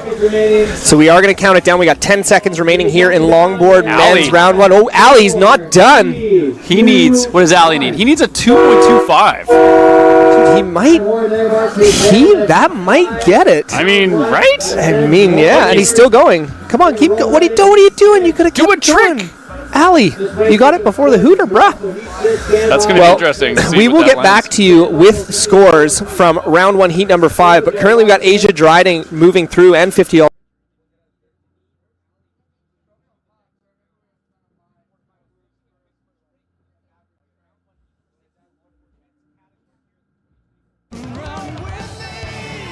Imagine this. People from all around the world running together at the same time. Welcome to the Wings for Life World Run, the world's largest running event. Let's go! The running event for everyone, where 100% of all money raised goes to spinal cord research. Join the run on May 5th. Sign up now at wingsforlifeworldrun.com. Let's run for those who can't.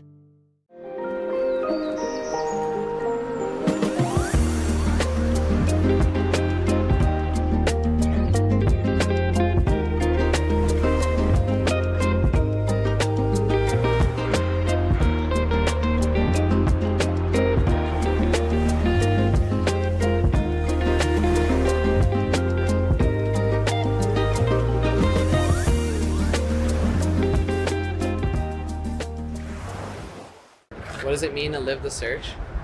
Oh, well,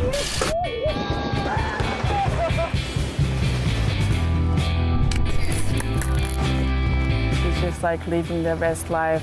I will never stop. John was ordering. The result from Heat 5, lock in. So take it down now, Heat Surfer in red. He gets right on the 9.00. Walking away with a nice heat sheet there. And we're back. We're back. Are we back? Oh, yeah, I can hear you. Oh, we're back. Oh, yeah. And we're starting off strong. So we got Reed, who is in a fight against the Saddleman Saddler and Sam Coffey in the Cookie Bowl. There's a lot going on, a lot of dynamics. Buckle up. This is exciting. We'll do our best to keep you in the loop of all different games at play here. Did we find out who won the last heat? No. Tell him. Oh, he got it. No way. Ali Rousseau, buzzer beater. Woo! There we go. That was exciting. I love it when that happens. Yeah. Nice. We're here for the drama. Yeah. We're going to create drama if it's not there. We're going to make rumors, trumors. We're going to do it all. We got Blue up out the back here. Kind of skating into a wave here. Skating in. Oh, he's kind of like leaning back. We got somebody on the... It's interesting. So the longboarders are kind of switching peaks now. They're on the far left side here. They're all over coming the place. across the frame. Here we go. Here we go. Reed up there again. Oh, Reeder in the Cookie Bowl. Oh, no. John is not going to like that. He just took a bite out of the cookie. Oh, yeah. Just removed one chocolate chip. It's like For every time you fall, one chocolate chip gets removed. It's like when someone mails you a toe of someone you love. Yeah. Same thing. See this chocolate chip? And then he just squishes it into the sand because you know how gross it is when you get sand in your food? Yeah. And a chocolate chip, too. He's like, there you go. That's what you get. One chocolate chip. All right, so John. in the water. Speaking Johnny of Johns. Johnny Boy Westwood. Oh, but then Reed got a 4-5? When did this happen? And then That Saddle. was his first wave. Oh, the Saddle Master. Oh, nice gouge. That's going to Saddle be a good Master. scoring wave. Yeah, we're going to like that. So he hung 5, and then he did that turn. So man. stuff's going on. Oh. Something's going on our computer, but that's okay. We're going to speed test. Just going to see what happens. That. It's okay. We're going to live action. No, that's actually really good. That's good. That's fast internet. Is it? 140? I don't even know what that means. That's good. I mean, I had 14 at my house, which is bad. There's just like a tester that can tell you how good your internet Yeah, is? you just Google it. Like, that's what they did. Ah. And this is the upload speed here, which is around 20, which I think is great. Well, congratulations. Get the play-by-play on this speed test. This is nice. And we're back. Okay, and we're back. All right, so last of Reed came in at a 1.5. And he's Reed flying. is up here. Going down the just line. gets clobbered by that thing. Oh, man. Reed, are the nerves getting to him? He's like a stone-cold competition surfer, but you get a cookie involved? Want a dad's cookie? Must be a really good cookie. They are good cookies. I had one this morning. I put it in my truck. They wanted me to eat it before bed. I'm not a big, I mean, John's probably listening to this right now. I feel kind of bad. I took it on a plate out to my room saying I was going to eat it. I put it in the truck for this morning, for a morning cookie. And? It's delicious. There we go. I felt bad. I just didn't want to eat a cookie right before bed. But it was hot. That's fair. It was like a hot, melted cookie. It felt weird. I don't know. Oh, there's money flying around. Someone just dropped money. just dropped $50. There's $50 flying. Oh, get it. Oh, Get there it. you go. Find it. You got it? Yeah. Oh, Asia, There it is. $50 richer, bud. There it is. Get that money. Get that money. Make that money. Make that money. And then in the water, we also have Yellow, Gilbrand, Chong. Never heard of you, Gilbrand, but welcome to the Rip Curl Nationals longboard. Welcome. I think he just did a huge turn. Someone did. How about Andrew Sadler with a 5.6? Ooh, Saddle Master. So he's got one wave with a big score. So Reed wanting $50. I mean, I'm looking at his wallet right now. He could use some more money in there. Totally. If you're just being honest.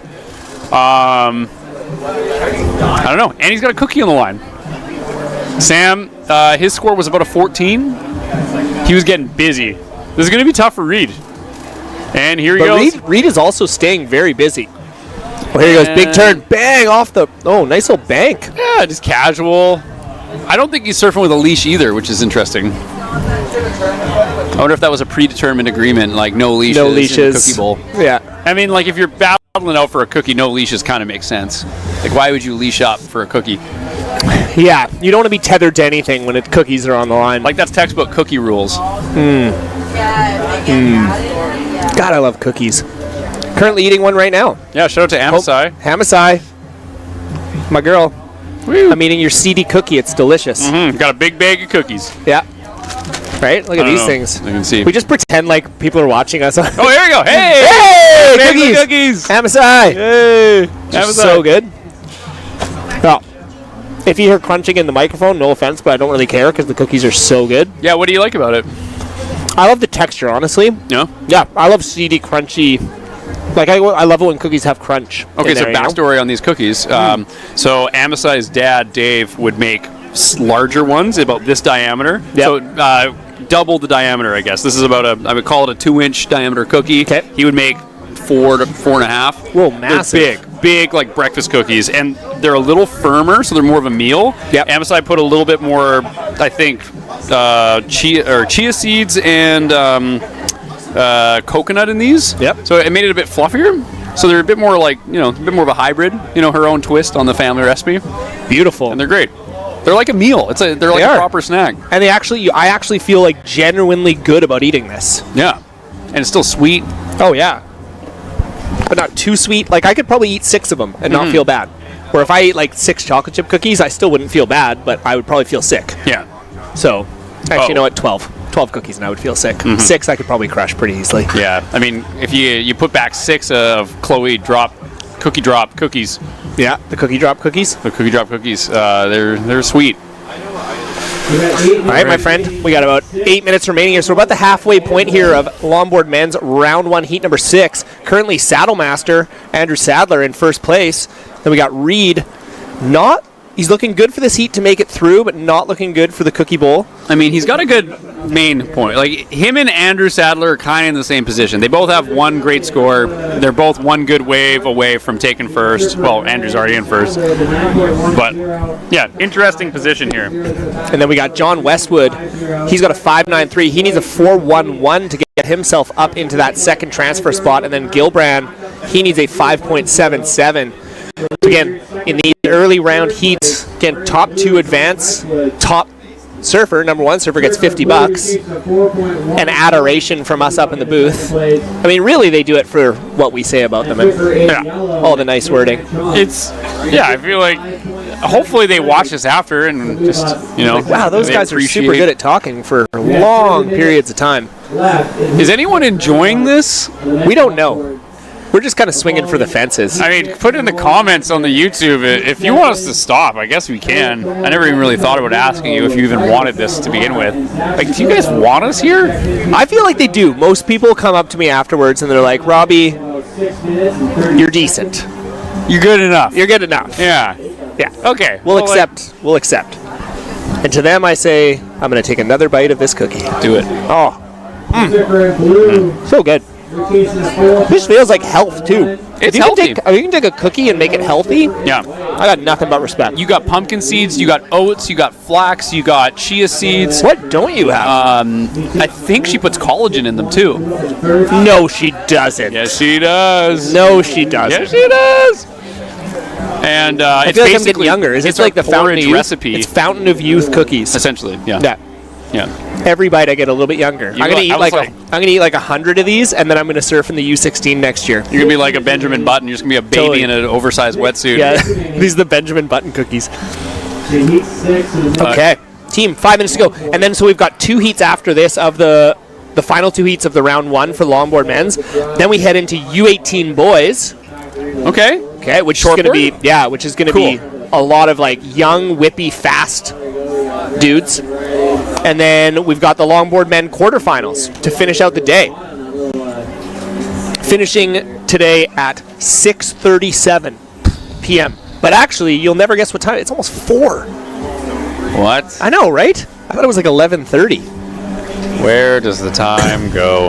Well, when you're having such a great time like you and I are, my friend, time is an illusion. It's true. We do reach this point of like borderline insanity of just sitting in the same chair. Like, I don't know where you start and I end. We're just 2 people here. Is there even 2 of us? Are we the same? Are these my pants? Are these whose pants are these? We've shared a coffee already, so we're basically the same person. We are sharing drinks. We're sharing water, herring. We're sharing cookies, clothes. Yeah. Sunglasses? We're sharing our sunglasses Reed's look wallet. almost the exact same too. You got Ray-Bans, I got the Maui Gyms, but same style. Yeah. Lovely. Good style. Right? Yeah, it's a timeless style. These ones are great. I gotta say, this is a good clash between Reed and Andrew, but it does feel like the waves have slowed down a little bit for him, which is too bad. But Gilbram, look at this one. This is a good wave. Nice. Oh, wow. Nice little direction change right in front of the surfer in blue there. I like that. He threw some buckets on that one. 4 minutes remaining. We got about 4 minutes remaining here. So Gilbrand is looking for a 5.77. Is this white? I think Reed's paddling. He's going. This could be a good one. I like this. Go, go, go, go. Oh, go to the nose. Oh. Hit that lip. Oh, man. Get around the corner. See, this is tough. I mean, he hasn't gotten the waves that he needed. Sam, when he paddled out, because remember, the cookie bowl is on. Sam is handedly winning this one, unfortunately. It's not even close. Yeah, I mean, I feel bad. John's going to have to give up the cookie kingdom to the American Sam. Yeah, what do you do, though? I think the rules were fair. They were fair? They were fair. There was no cheating going on here. They knew what the consequences were. They did. And then here we are. But consolation prize, which is really more than a consolation prize, will be the fact that Reed, if he plays his cards right, will get one of Amosai's seedy cookies. True. Hopefully they lost. I don't like the chances. No. So he's going to miss out on some cookies today. So sorry, Reed. Oh, here we go. That was kind of a cool one. I wish we could see the beginning of that wave, but I mean, what's he got? The problem is Sam was sitting on a couple high scores. Like he had like a 7 and an 8, didn't he? He dropped. Hold on a sec. Let's go back in time here. Sam Coffey. He dropped a 6.33, a 5.33, a 6.33. He dropped those. He didn't even want them. Oh, wow. He was like, they're not cookie worthy. Well, some people take cookies seriously, some don't. Obviously, Sam takes them very seriously. Very seriously. Very. Yeah. Like scary serious. Like, it's a different culture down in the States. I think cookies are a big deal there. Cookies and Canadian cookies, I mean, they're fun. We eat them, but like it's a religion down there. Yeah. I feel like we're more of like a donuts type of, which I love both. Yeah. I will eat both. Like one is circular, one's got a hole in it. Let's come together. For the longest time, I was like, what do they do with the holes? And the only time I've ever seen is the Timbits, right? Right. But like, what are there's more than just Tim Hortons that makes donuts. Oh, we got Red, the Saddle Man, heat leader. Little floater.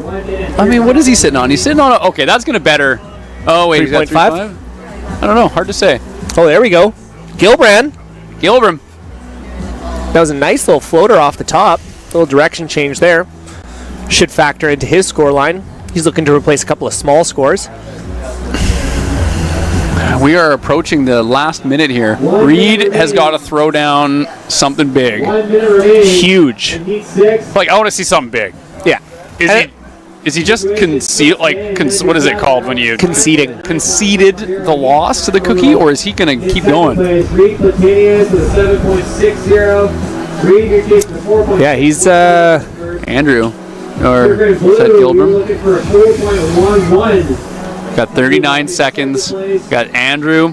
Reed needs a 4-6 to get into first place for $50 and a cookie. Well, no, he wouldn't get it. He still wouldn't win the cookie bowl. He wouldn't get it. But $50 would be a good. You could buy a lot of cookies with $50. That's true. Yeah, like they're not made by John Platenius, but I mean, or realistically, you could probably pay him the $50 to cook you another batch of cookies. But what is this? What is that? Some sort of trick? What is this trickery?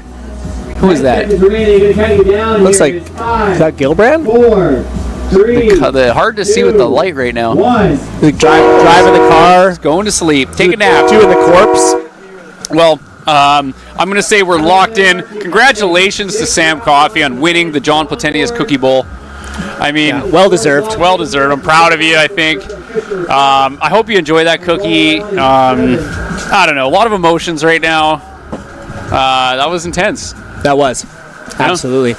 So we are going to wrap up longboard men's round 1, heat number 6. Congratulations to Andrew Sadler and Reed Platenius. You are moving on into our quarterfinals later on today. We're going to take a quick commercial break, and we'll be back with the final 2 heats of the longboard men's round 1. Don't go anywhere. You are tuned in to the 2024 Rip Curl National Championships of Surfboard Riding.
So out of the water, heat 7, the men's longboard.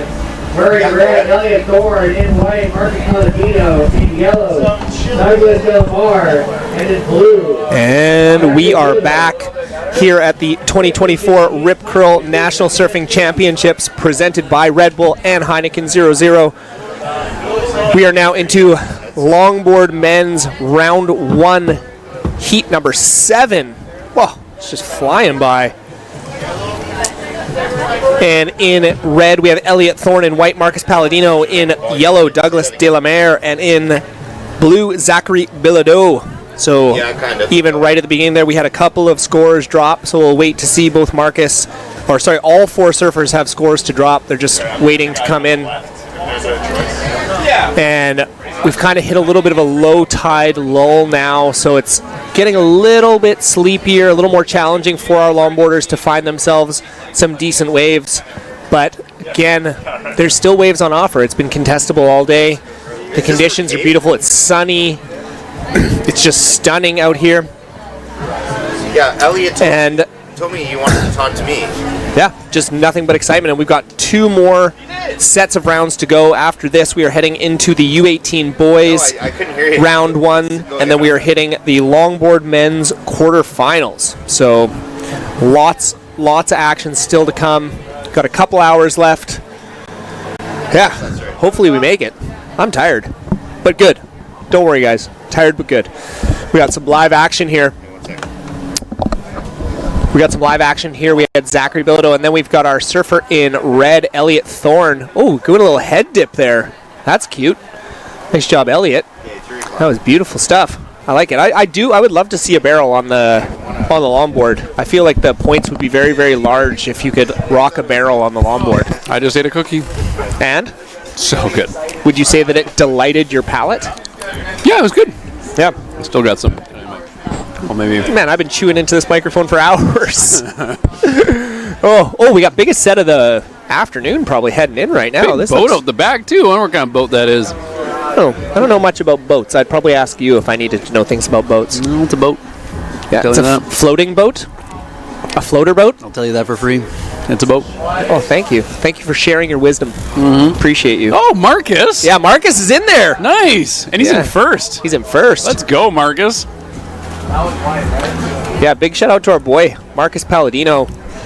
Very, very good friend of mine. Has become very, very close over the last few years. Got a lot of love for him. Big shout out to his beautiful mother, who unfortunately passed away a few months ago. Shout out. Yeah. Laura. Yep. Rest in peace. R.I.P. And your son, man, what a beautiful man. So, little shout out to the Palladino family. Absolutely. A lot of love. Yeah. And also shout out to Marcus's girlfriend, Emily, who's been doing double duty. She's been jumping up here and firing off on the camera as well, like helping out with the actual sports Canada team. Yeah. Yeah, she's flying a drone right now, actually. That drone you see is Emily. Is it really? Yeah. That's her. Like, she transformed into that drone and is now flying? Yeah, I saw her. She, connected a ring with someone else, and then they turned into a drone and flew away. Oh, there it goes.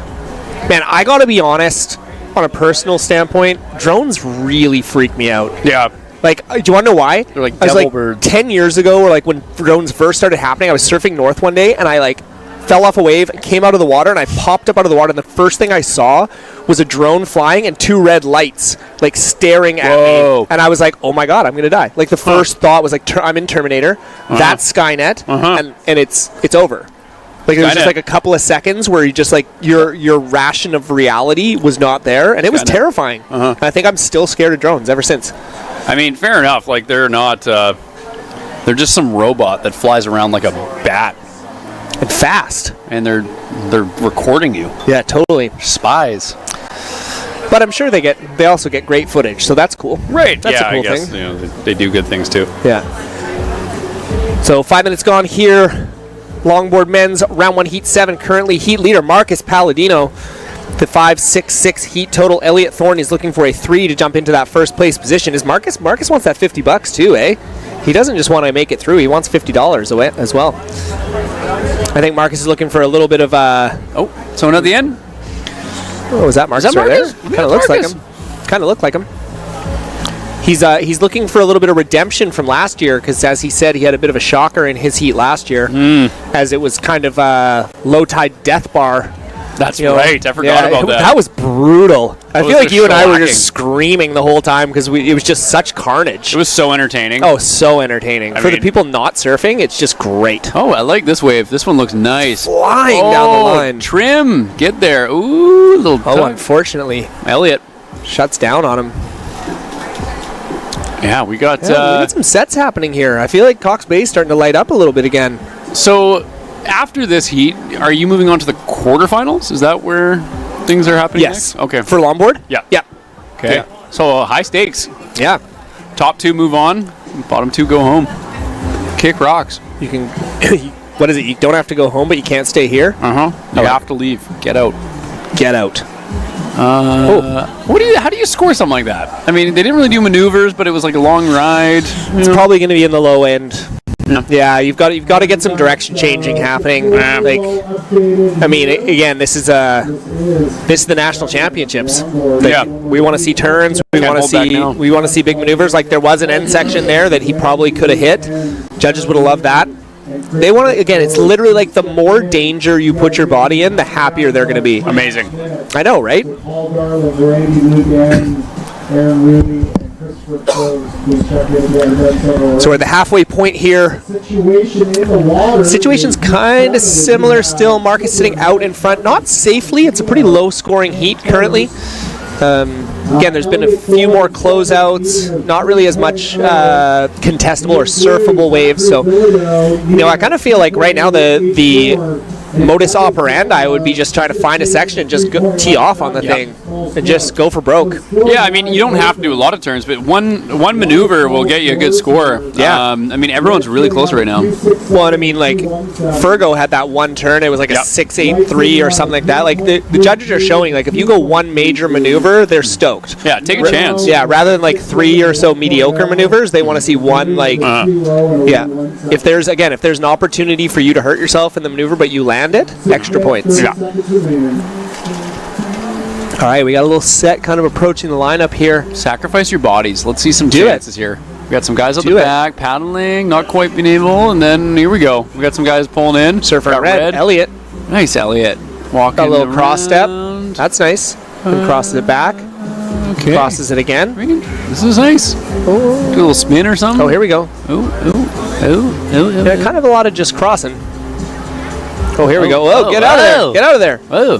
Was that Marcus? Yeah, it was Marcus. That was Marcus. Nice. Marcus is putting his body on the line. I like that. He wants $50. He wants his $50. Give the man $50. Yeah, so lots of waves ridden, but just not a lot of consequence right now. It's really a battle of 2s and 3s. With about 5.5 minutes to go here. But again, it's round 1. Just get through. Just get through. Survive. Yeah. It's like, how often do you see people get through a small heat scores and then blow up in the heats that matter, right? Yep. So it's all about getting through. We got Surfer in Blue up and riding way down the beach there. Kind of trying to get themselves into this wave, but unfortunately. No, that one won't do it. Zachary Bilodeau. And Douglas Delamere. Cool name. Delamere. Of the water. Is that what that means? Delamere in French is of the water. No way. I think Douglas so. Of the sea, maybe?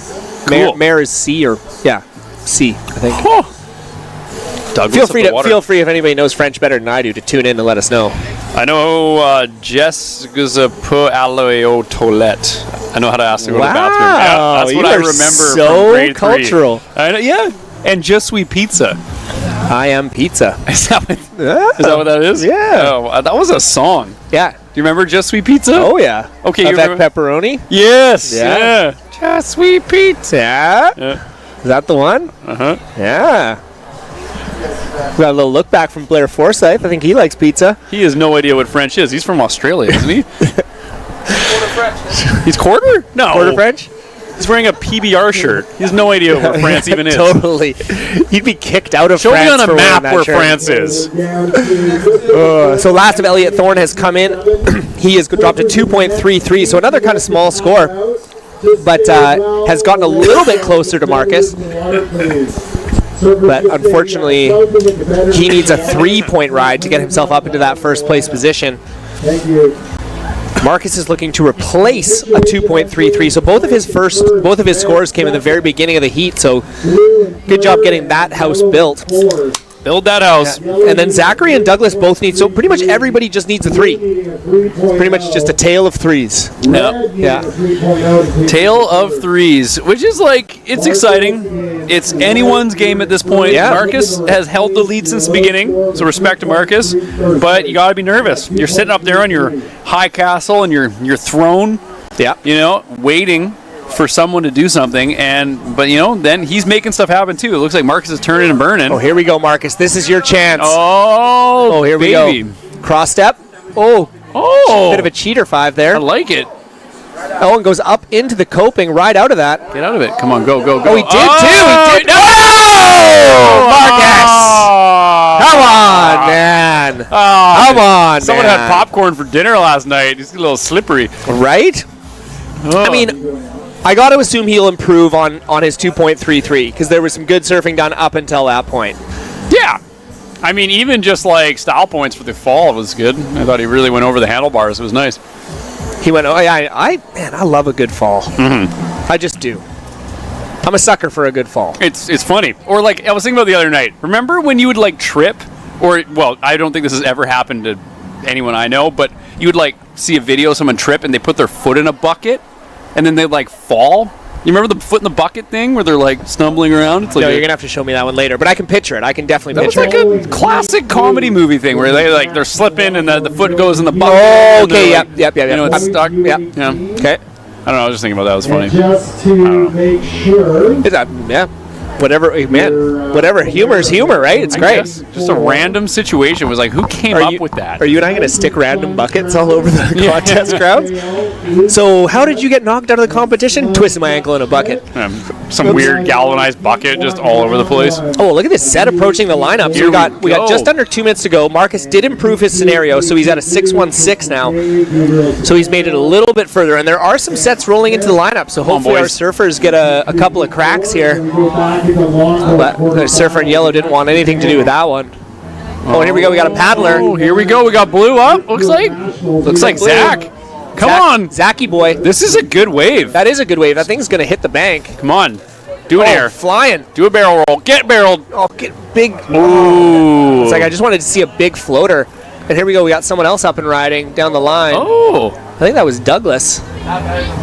Yeah, that was Douglas. Nice. I think he did a big floater on the end section, so that'll probably be his best wave. He needs a 3.33 to knock Elliott out of second place. A lot of action at the end here. Again, that's probably that's one of the moves of consequence that I've seen. That was a big floater, so hopefully for Douglas's sake they'll reward him because he really hasn't been able to get anything on the thing. But again, like all it takes is one big turn, one big maneuver. One big turn.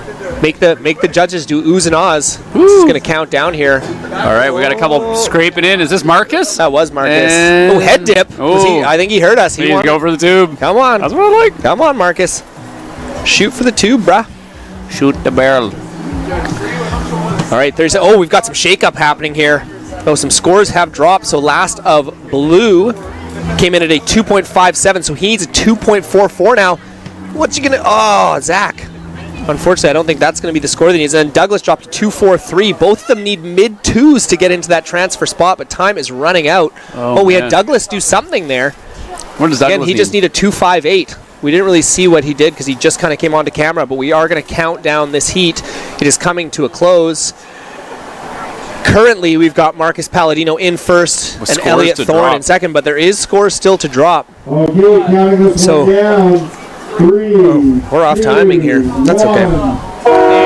And so as you can hear the horn, that is the end of longboard men's round 1 heat number 7. We're going to take a quick commercial break and we'll be back with the official results for you to hear. We are heading into our final heat of the longboard round 1, so do not go anywhere. You are tuned into the 2024 Rip Curl National Championships of Surfing here at Cox Bay in Tofino. Heat 7 is in the book.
We have U18 boys on deck. Please check in. Titan Fun Travis, Kyle Sale, Luke Smith, Sloan Zuck Schmidt. Please check in with Beach Marshal J. You guys are on deck.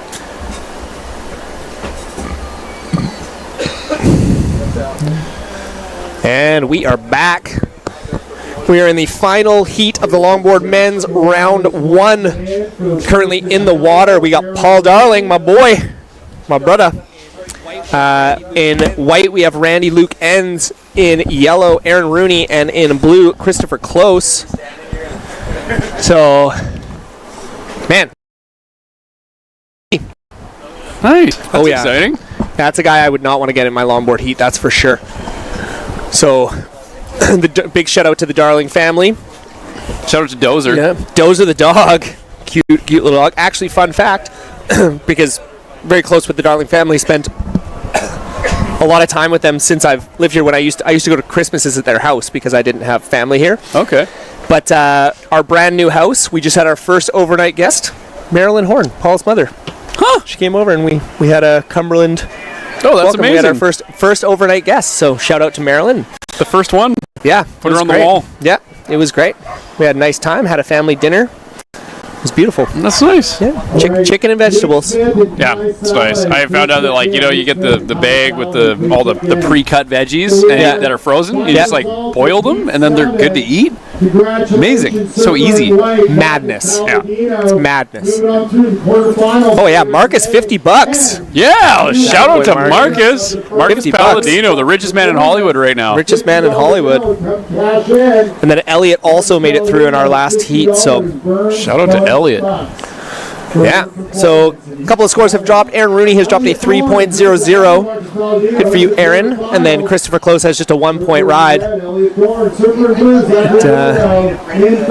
keeping my eyes out here for Paul.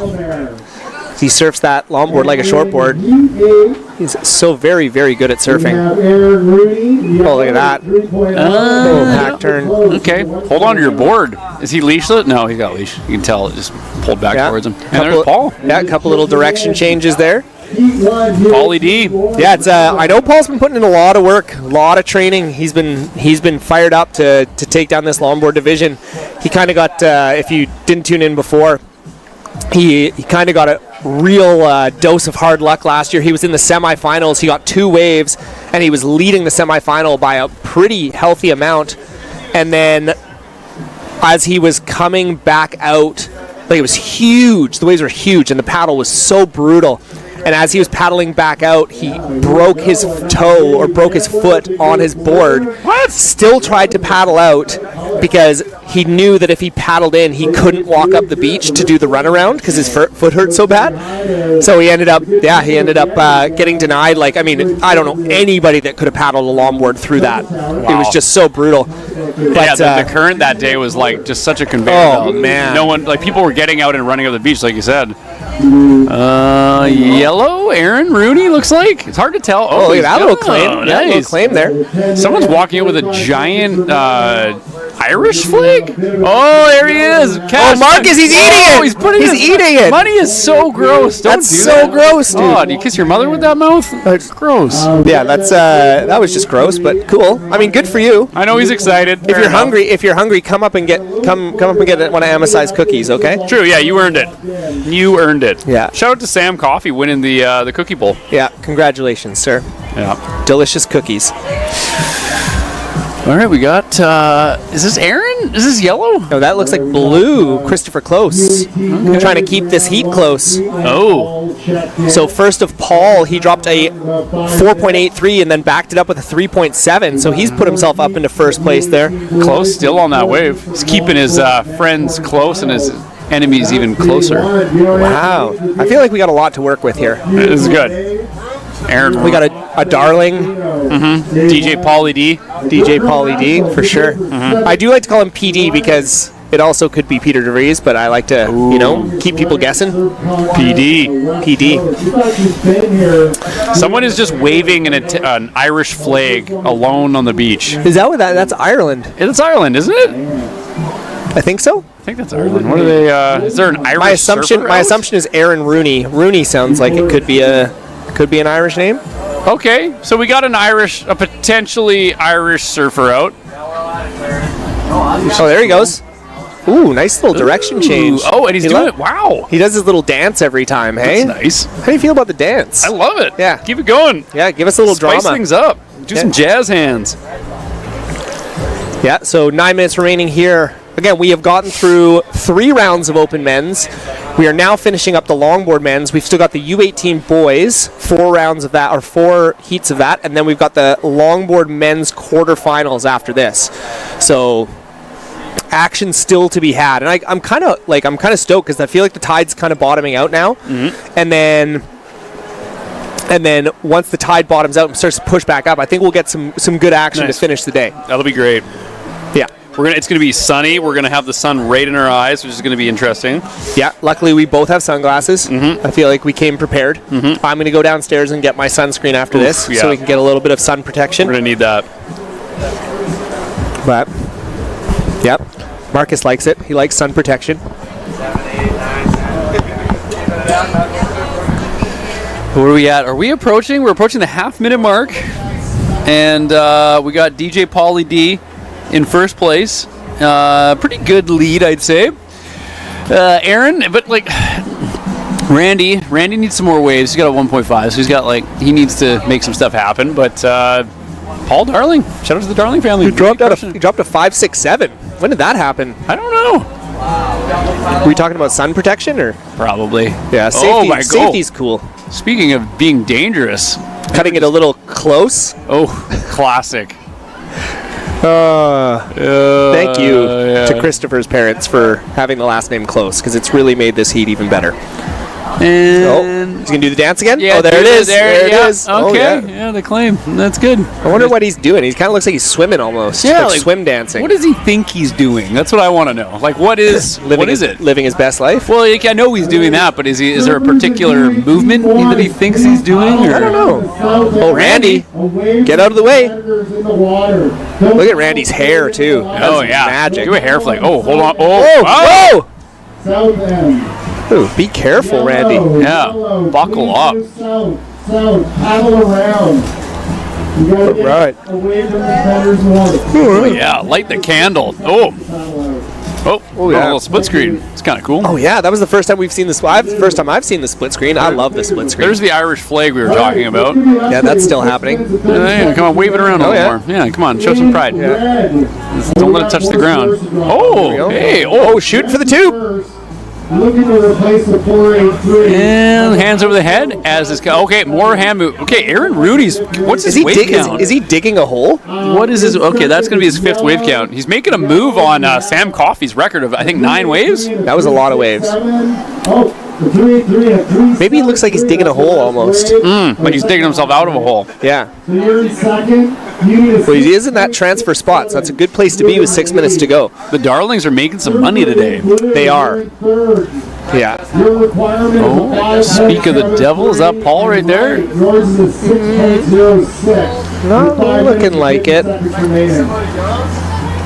He's probably pretty happy. He's got a couple of mid-range scores there. I'm sure he would love to tee off on one. Paul's an awesome. I love surfing with Paul. I surf with him probably the most out of anybody, except for Tarek. I surf with Tarek a lot. But Paul and Tarek. But Paul, like, he surfs short or a longboard like a shortboard. Like, he does huge wraps and huge carves and like huge roundhouses and especially in waves of consequence, like big sizable waves, is throwing down for sure. Oh, look at that one. Ride it out. There we go. We're getting the swim claim for sure. There we go. Do it. Was that yellow? That was him again. That is wave number 6? Number 7? 6? Maybe 7. That might be 7. Okay. Let's go, Aaron. Wow, good for you. Let's go for the record. Paul has cheekily gotten 5, so I just feel like we haven't seen any of them. Yeah. I'm going to call it the gopher dance. Gopher dance? The hamster dance? Hamster dance? Hamster hands? It's like jazz hands, but for hamsters. Totally. Hamsters can't do jazz. They have claws. Yet. Evolution, baby. Right? Imagine if learning jazz just became survival for them, so they had to figure it out. Yeah, like some weird downtown New York situation that the hamsters are living in, and jazz is their only way out. Kind of like Footloose. Jazz. Like hamster jazz footloose. Okay, we got a wave out the back here. Just a screamer. Look at that thing. Oh, he kind of behind it, but I love how he's just hanging on for dear life. He wanted it's exciting. He wanted it. He's still, just riding. He might not get off that one. Just ride it in. Yeah, don't even worry about it.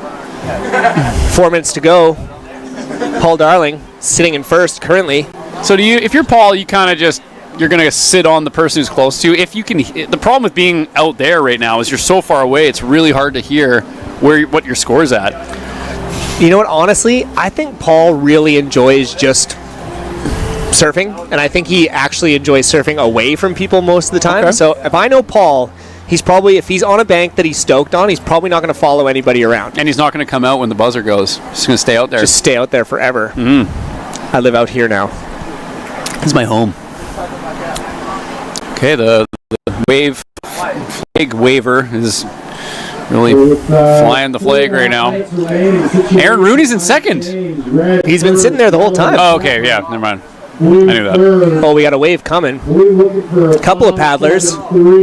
Oh, a little split peak. Christopher. Oh, look at this one. Okay. How about that thing? Move your arms more. Yeah, whoa. What are you doing? This is a great wave. I mean, they're not really doing anything, but they are doing stuff. Oh God. That was Christopher Close, apparently. Yeah, that should be his best wave, just for sheer time on the wave alone. Yeah, I mean, the arms were flailing. It was exciting.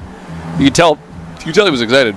Yeah, so a 2.07 for the last of Christopher Close. So that puts him into third place, but again, you want to get up into that second transition spot. Right now, they're both looking, Christopher Close and Randy Lukens are looking for 6-point rides to get themselves up into that transfer spot, knock Aaron Rooney out. And then Paul is very firmly in first place right now with about 2.5 minutes to go. Yeah, dominant performance by the Darling. Oh, here he goes, up and riding. That's Paul for sure. Nice little carve back into the pocket. Oh, yeah. DJ Pauly D remix. Little bonus section here. Oh, okay. Nope. 2 minutes left? Doesn't want none of that. This heat seemed like it went by slower than the previous ones. Not that it was bad, just it was, I don't know why. They've been flying by, and this one is it's really just kind of just going one step at a time. Yeah, a little bit sleepier in the water. I think, again, as this tide kind of drops out, it might get a little bit sleepier, but then as soon as the tide shifts, it should get pretty action-packed. When do we anticipate that? The tidal shift? Yes. Probably sometime close to now, because high tide was 10:50. So I would say 5 o'clock-ish. Ooh, dude. 5:05. What? Nice. My goodness. So we're essentially at that low, we're there. At the low. And then, yeah, you're right. Into the evening, it's going to just power on through. Amazing. Whoa. Get some feedback. Southeast 22, and then the next arrow goes Cool. I don't know if you guys can hear that. We just heard electrical noises. We're down to 1 minute remaining. You know, if you don't move and maybe it doesn't come back, don't breathe. Don't even move. Don't even breathe. Blue chasing a 5.5. We are coming down the last minute here with Paul in a dominating fashion. He just earned himself $50 unless Aaron can pull off a 667, which, I mean, he's caught a lot of waves. What's his wave count? Moving on the north end of the 7 Aaron waves. and Paul both have 7 waves? Oh yeah, Paul is a froth monster. That guy catches so many waves. I didn't see him catch that many. I don't know why. I think a lot of them were just off screen. It's also hard for us to see because we have camera people in front of us, so it's hard to actually see the live ocean. Right.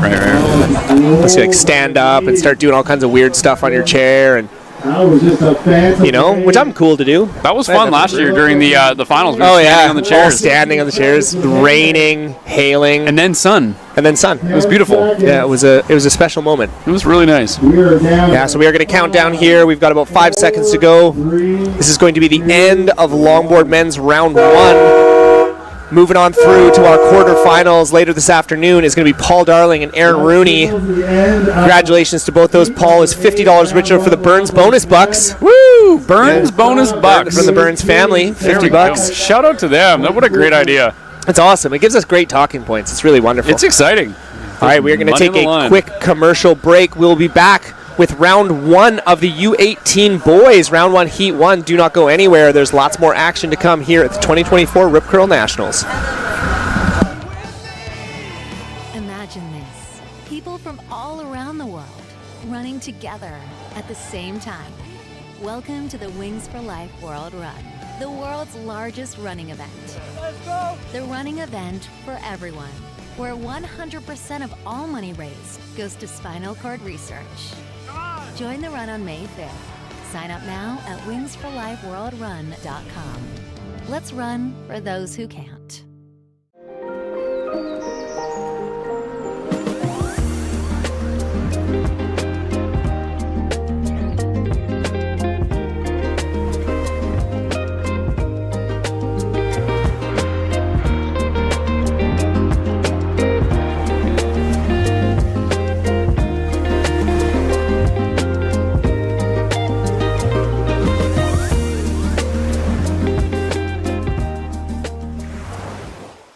What does it mean to live the search?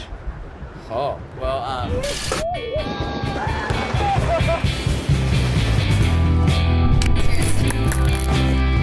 It's just like living the best life. I will never stop.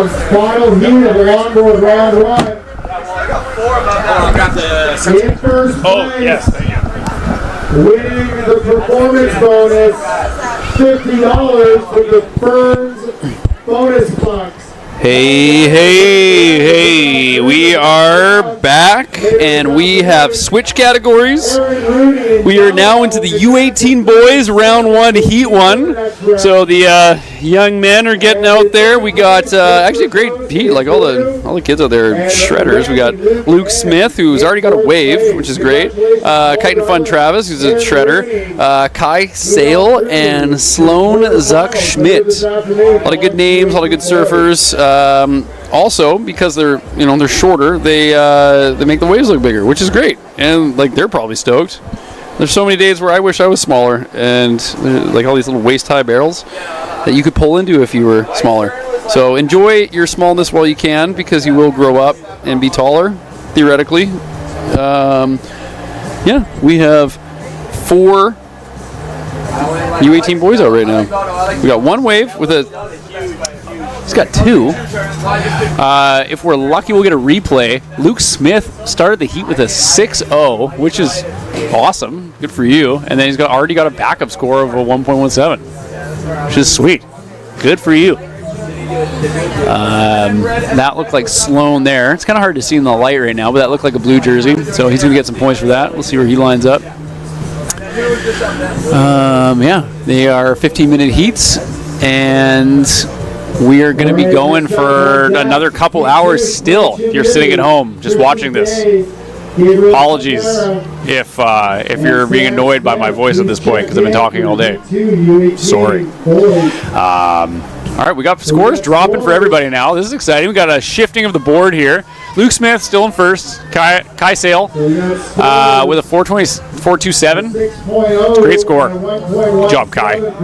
Sloan Zuck Schmidt 2.33, and Kiten with a 2.1. So lots of field to work with right now. Let's see what happens. The conditions have been kind of slow. We're hitting low tide right now, so usually the waves kind of calm down. Things get a little slower. The wind's been pretty manageable today, which is nice. It's a beautiful sunny day. We anticipate probably in the next hour or so, when the tide starts filling in, things should get a lot better and a bit more rippable for the shortboarders. So great timing for the longboarders to be out for the last couple hours. It was perfect conditions for them. A lot of good waves. We had some memorable moments. The John Platenius Cookie Bowl, which Sam Coffey won over Reed Platenius. So Sam, hopefully you're enjoying that cookie out there. Yeah, we've got a few hours left of surfing. So if you like surfing, you are technically in the right place. Feel free to. Oh, here we go. Looks like we got white. This is Kai, just getting behind the whitewater there. Yeah, almost. That was a tough one. A little more speed on the drop if you could, but those ones just get away from you sometimes. We got another guy up here. Right out front, actually. Nice wave. Good little turn here, a little end section. That one looked like, I think that was Kai as well, in like a white jersey maybe. So that was a good redemption there. That would be a good little backup score for him. Let's see, we got some guys on the inside. Just that's Kai again, yeah. Just on the inside, he's just getting some waves. And that's the best you can do, especially in conditions like this. It's just there's just waves that are coming through at an erratic pace. It'll be really quiet, and then it'll pump for a minute or two, and then it'll get really quiet again. So make hay while the sun shines. Just catch waves. Yeah, more waves the better, really. But luckily these guys, they're smaller, so they can kind of paddle into these waves a little easier. The lighter you are, usually it's just easier to stay in softer, smaller waves. So this is good conditions for them. And we got one taker. This looks like blue. Sloan. A little turn here. See, that'll get him some points there. You get points just for standing up, and then that last little turn on the end section there. So good for him. We got another guy up. Looks like white. Kai. Kai is getting busy. He's getting lots of waves. Good for him. That's all you got to do. Just catch waves.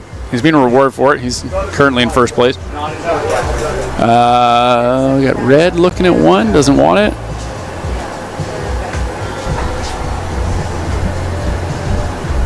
Yeah, wait for the next set. Looks like there's something coming out the back here. I'm back. I'm back. Robbie's back. Okay. Whew. Daddy's home. And he's got whoa-bam! The sandiest, dirtiest sunscreen humanly possible. Oh, who do we got here? Oh, no takers. Oh, looks like somebody fell. Really tough conditions. I mean, if you get on the right one, it's going to be great.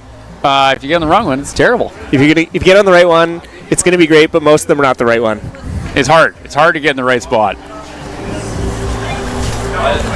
Well, we got our film crew just getting absolutely obliterated by the sun right now. Yeah. We are hiding in the shade like vampires, eating sunscreen in the closet. Totally. Which is actually probably the smarter maneuver right now. Eating the sunscreen? No, hiding in the closet. Yeah. So what do we got? We have 7.5 minutes remaining right now. Kai Sale in first, Luke Smith in second. Sloan, Zuck Schmidt. Bit of a tongue twister. Sloan, Zuck. Yeah. Sloan, I feel like if you say Zuck, I feel like if you said it too fast, you might say something you don't want to say on air. You know? It's a trap. It's a trap. And then Kyten Fun Travis. I like Kyten. Kyten. Good server. One of the better. Is this him right here? Whoa! Ditching it. Speak of the devil. Nice, Kyten. That's going to be a great score. Yeah. It's going to probably... Oh, and we got a screamer out the back here. Oh, nice. Sloan. Come on. Good job. Get another little section. Oh, it was a foamy one, but like, he had a lot of speed and intensity on that. Like, that's going to be a good score for him. Then who do we got? Luke. Oh, nice. Smashing it. Oh! Gonna hang on to that? No. Doesn't quite at the end there. Nice surfing there. There was a pretty heated exchange there. So Luke, that's going to be a solid, that's going to bump him up into first for sure. He's just looking to replace a 1.17. So we'll be interested to see where that wave comes in for Kyten Travis. That was a sweet little fin ditch. Kyten, a really phenomenal skateboarder. Really, really impressive. So I love, it kind of has like a bit of skate style to his surfing. Really tweaked that one out. Oh, he's scraping for this one? Paddling and paddling. Come on, give him something. Nice. Okay, this one's kind of off a little bit. Oh, yeah. Not enough, though. Not enough to keep him in there. He went for it. Yeah, these U18 heats, man, we got some stacked names in here. It's always kind of fun, too, because I find the U18s, you get such a mix-up, because every year, a bunch of the 18-year-old people are no longer under 18 anymore. So it turns into like now Shea Breweiler. I think Shea Breweiler's out of there, isn't there? Is he? No, he's U18. Okay, he's U18. Yeah, Shea's like 16 or something. That's it? Yeah. Yeah, he won like open men's when he was like 14. Okay. Yeah, so we have seeded surfers already in the quarterfinals. Crazy. And they're very, very, very good ones. They're all surfers that did really well in the open division today.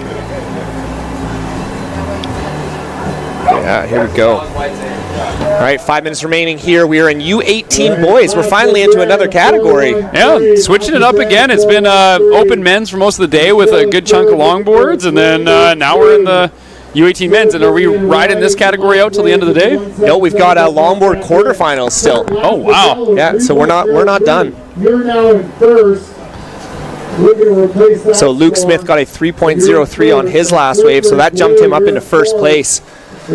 So now Kai Sale is looking for a 4.77. Kyton Fun Travis got a 4.13 on that little fin ditch. That was pretty turn. sweet.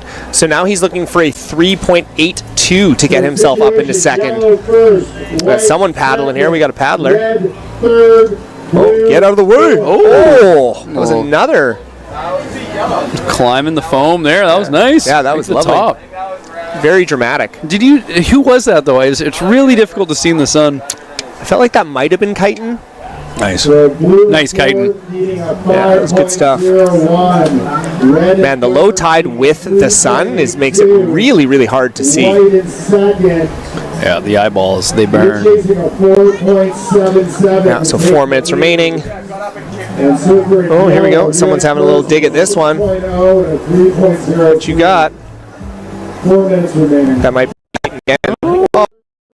Oh, you got hung up there.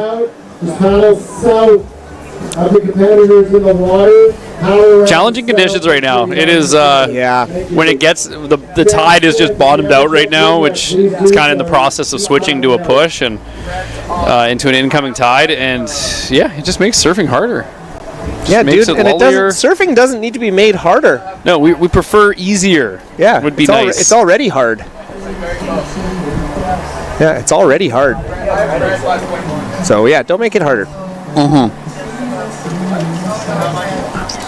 Yeah, and it's gotten really, really sunshiny. Yeah, the sun is moving to a horrible position in the sky. Terrible. It's like, didn't it get the memo? Get the memo so that we need to be able to see here. But thankfully, our judging team are quite skilled, and they'll be able to navigate these sunny conditions because we do have spotters as well. Oh my God, do we have another meal coming? Yes. Is that Surfside again? Shout out to Surfside Grill, by the way. Jeff Mikas and the team. Honestly, one of my favorite places to eat in this town. We talked about it last time. The chicken burger. God, their crispy chicken burger is just so next level. Great fish and chips. Yeah. Great fish tacos. I mean, yeah, just go and if you guys haven't been there, it's at the Pacific Sands property right next to Surf Sister there.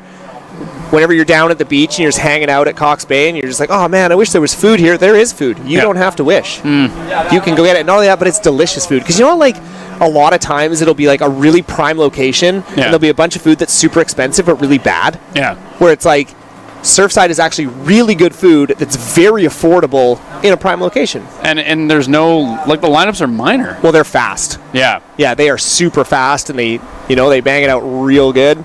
So head on down to Surfside. Go say hi to Jeff for us, Jeff and the team, and get yourself a crispy chicken burger. The crispy chicken burgers, I hear good things. And who is that? Hard to tell. Is that yellow? Was that Luke? I don't know. We can just kind of make up our own colors at this point because we can't really see anything. They all just come out as black right now. Yeah. And it's just giant shadows. And the surfer in black and the other surfer in black. The one who's wearing a wetsuit. Totally. You know the guy who was wearing the wetsuit with the booties? You know that guy? He's on a surfboard. Yeah. So 90 seconds to go here. Luke Smith sitting out in front. Right now really tight between Kyton Travis and Kai Sale. So Kyton is looking for a 3.82, which he already had a 4-point ride on one turn. Amazing. So watch out for the lid. It looks gross. It's not as gross as it looks. I promise. It's actually good sunscreen. But the inside of the lid looks really gross. Hilarious. It's weird. It's kind of like zinc. It's fine. Come on, be brave. And blue, you're chasing a 5.0. Stay sun safe, everybody. 40 seconds remaining. We're just sunscreening up right now. because you know what? I've kept my skin this nice for this many years. You got great skin. You know, I really feel like I do. You know?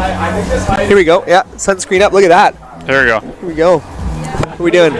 I need this for the mirror. Oh, wow. 20 seconds remaining. Heat 1 round. Oh, there's a delay, so it makes it kind of dangerous. I'm going to get some in my eye. There we go. 10 seconds remaining. Oh, God. I did not do a good job. No, you put way too much on, but I love it. I didn't think I put that much on. You did. You look scary, too. You did. You're kind of terrifying. All right, we're going to count it down. U18 boys, round 1, heat 1 has come to a close. It looks like right now it's going to be Luke Smith and Kai Sale moving on into the next round, into the quarterfinals. Kite and Fun Travis and Sloan Schmidt, unfortunately, will not be moving on. So we are going to take a quick commercial break, and then we're going to head into round 1, heat number 2 of the U18 boys here at the 2024 edition of the Rip Curl National Surfing Championships in Tofino at the lovely, beautiful, sunny Cox Bay. Got sunscreen in my eyes. 3, 2, 1.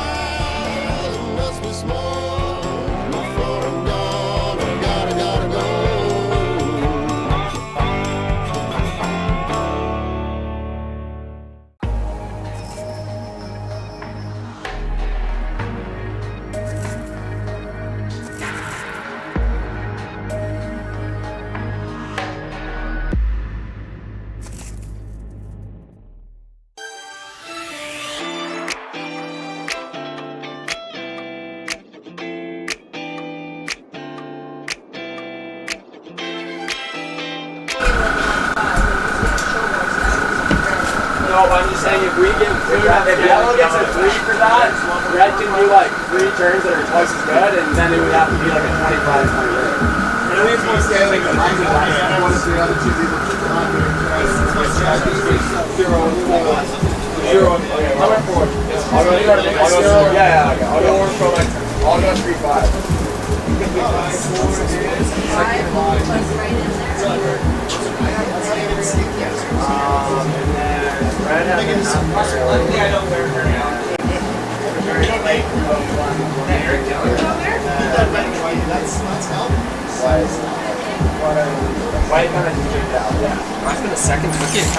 Dude, do it.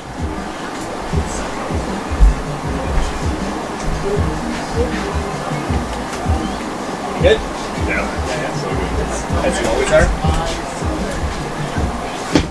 How'd the move go? It's a long story. It was intense, that's for sure. It's a nice way of putting it. Alright. Back. All right, calling in next. Need a Red Bull or something. There's a tent down there. Go grab Yeah, them. I think there's a couple up here. Taylor Ready? Tice, Samuel Weber. And we're back. We're back. All right, brother. All right, we're all sunscreened up. We are sun safe. We are sun safe. We look like ghosts. Yeah. Patrick Swayze kind of ghosts. Not that handsome. I mean, don't get me wrong. We're decently good looking, but to compare yourself to the Sways is just like, That's true. especially like the ghost Sways. we bold. Somehow this conversation came up at work the other day. We were just talking about great Swayze moments, and it was like the combination of Point Break, Yep. Roadhouse, Yep. and Dirty Dancing. Yeah. Like that all is in just the same. Like, what year span was? I'm wondering actually. You know, I'll probably if anybody knows the year span between those 3 movies, but like all 3 of them, he's just like the pinnacle of human males. Yeah. Like doing Tai Chi with his shirt off, all oiled up, like throat ripping people. Oh man. Yeah. Robin Banks. Robin Banks jumping out of planes, surfing, and then bringing dancing to a otherwise square town. Is that Footloose? No, that's Dirty Dancing. Dirty Dancing was the town wasn't allowed to dance. There was some sort of weird. They were kind of weird people. All right, so in our round 1, heat number 2, U18 boys, we got Clay Chiaviti. Yeah, Clay. That's a guy we know. That is a guy. He's all grown up now. He's a guy. I remember like 12-year-old Clay Chiaviti in the first U16 where he was awesome. We have Gabriel Sakiera. Oh, hopefully I said that right. Cool man. name. God, I like that the was way you just said a it. swing. We got Tristan Day in white and Sam Smith in blue, and we've got Tristan someone Day up and says, riding "Go there. to sleep. It's nighttime." It's nighttime. It ain't day anymore. Sam Smith, the British singer. Is he British? The pop singer? Yeah, he's got good tunes. Sam Smith, the weird like Halloween song that he came out with. It's like the Body Shop. You know? Oh, Unholy. Oh yeah. It's a weird song. It is. There's like metal clanging in the background. Yeah. And, like it's like you're in a forge with door, like like medieval. There's like I don't know, something about it weirded me out. Yeah, I fair enough. That song. Fair enough. Oh, here we go. Oh, someone just went huge. Oh, stick it. There was so much that went on there. There was a lot to digest. Yeah, a lot to digest. Here we go. We got someone else up and riding. Oh, nice. We're just going to stick with someone because we really can't see the colors of That looks of the like minis. white. Is that white? That is white. Tristan. Way to go, Tristan Day. Tristan. It's your boy. Yeah, so Clay Chiaviti, which he is the 1 seed with the red jersey. So, I mean, he is the guy to beat. He's sitting there like $50, man. If you're like 16, someone gives you 50 Whoa, dude. That's a lot of candy at the That's candy a store. lot of candy. I don't know if they do 1 cent candies anymore, but damn. No, they don't do 1 cent anything. No, what about 5 cent candies? I think they got 5 I cent. feel like inflation, it's like 25-cent candies now, but it's not. It's not. It can't be. It's got. There's got to be still some sort of 5-cent candies out there. Well, like those yellow bananas, the marshmallowy bananas. Yeah, but here's the thing: is like I feel like in my generation, at least, you did everything humanly possible to get as many candies for the least amount of price. You get a huge bag, you're like, oh no, there's 7 in there. And there's actually like 46. So I think that like convenience store owners just ditch the 5-cent candy thing because they're just like these little jerks are trying to take all of our money. That's fair. And I was one of them, and I'm like a pretty honest person, but like I just wanted as many candies as I could get for the least amount of money. Yeah, fair enough. You know? Yeah, I remember that. It was like you could get the pre-made brown bags, like the $1, $2 bags. Yeah. 75-cent bags. But you know you're not working the system. No, and like they throw in some good ones and they throw in some bad ones. They're trying. It's like last week's candy shit. Totally, we want to get rid of the garbage. Yeah, so it's basically may as well be called a garbage bag. Yeah, it's a garbage bag. But they put whipped cream on top of the garbage by having a couple of nice ones. Yeah, and it was a brown paper bag, so like it was a surprise. It was a mystery bag. Yeah, so they had something. I know you can get the curious ones. What's in the mystery bag? Mm-hmm. We got a little shot down there. Look at the speaker setup. That's pretty solid. Yeah, the amount of work that goes into setting this place up is pretty crazy. It's wild. Shout It out is to super wild. The whole team, everybody, so many helping hands. So many helping hands. Yeah, we're about the halfway point here. We are in U18 round 1 heat number 2. We got 2 more U18 heats to go, and then we are heading into the longboard quarterfinals to finish out the day. Curtis and I are going to go home and sleep for like 10 hours straight. I don't want to speak. Hopefully. Yeah, me neither. Going to silent, what is it? Silent retreat? Silent retreat, yeah. Vipassana. A Vipassana. Yeah. You ever done one? No, never. Yeah. It's pretty wild. It's a pretty wild adventure. After a few hours, I kind of I talk to myself. Yeah. I'm kind of chatty. That wouldn't be very smiled upon. Yeah. Because you're not supposed to talk to anybody. You're not even allowed to make eye contact. I mean, you can talk inside your mind. No eye contact. Nope. Why is that? All internal. Oh, who is that? Is that Luke? Luke's Luke. just flashing his Burns bonus bucks. There you go. $50 for Lukey boy. Oh yeah. Attaboy. And he's going to look at that one and say, no, I don't like you. Yeah, that looked like, was it Gabriel? I think so. Yeah, there we go, Gabe. Yeah, so currently in first place, we got Clay Chiaviti. In second, we got Gabriel Sakiera. Oh. I'm just going to try and say it more and more cool sounding each time. Look at that, posing for the camera. There you go, a little thumbs up. Yeah. A Shaka Brown. Yeah, and then we got Tristan Day currently sitting in third place, and then Sam Smith just waiting to open up his account. So again, these 50-minute heats, we've been doing them all day, but they go by so fast. It's crazy. I know, it's wild to think we're already 6 minutes left. Like, where did the time go? Here we go. We got someone standing up. Shooting for the tube? It looks like yellow. Ugh. If I had to guess, I think it was yellow. But I could be wrong. I've been wrong. You could be wrong, you could be right. Who knows anymore? It's a gamble. It's a 1 in 4 chance. What is right and wrong? Well, there's you could probably list the a number of different things. Yeah. Oh, and going for it. Oh, top turn there. I don't know if that one made it. Oh, there you go. The end section on the live cast there, but there's a fast dog running across the beach. Wow. Imagine if that was a horse. Man. Oh, here we go. Little section. Oh, bang! what? Oh, how was that? What? Sam? Dude, look at the steez out. I think that was Tristan. Or Tristan. How was the steez on that? Oh, my okay. goodness. Gabriel. Up.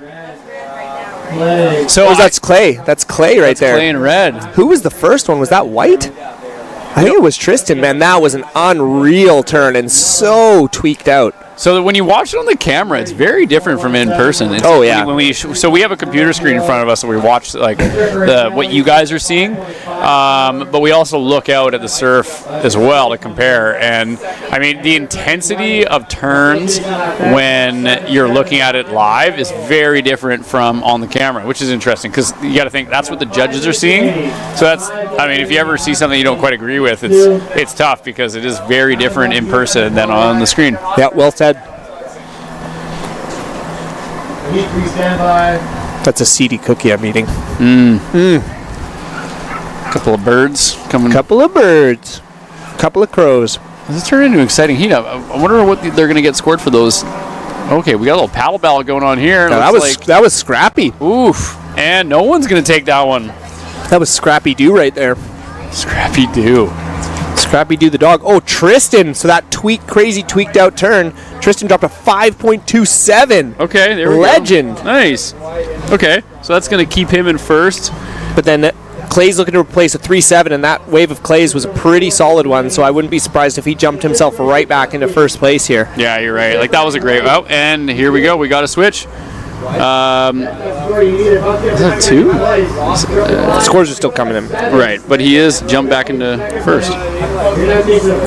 That's because this one's still getting ironed out. Sometimes what happens is the score will drop and then it'll shift and change because something happens where the computer doesn't read it right, or maybe there's they input it wrong, or so that can happen. Right. Yeah. That's why sometimes I get too excited and I'm like, and they dropped a this. And then it's like, actually, it's not that, it's a this. Yeah, you give a 1, but it's actually a 10. And yeah. Like, oh, a 1-0. Not a 1.0.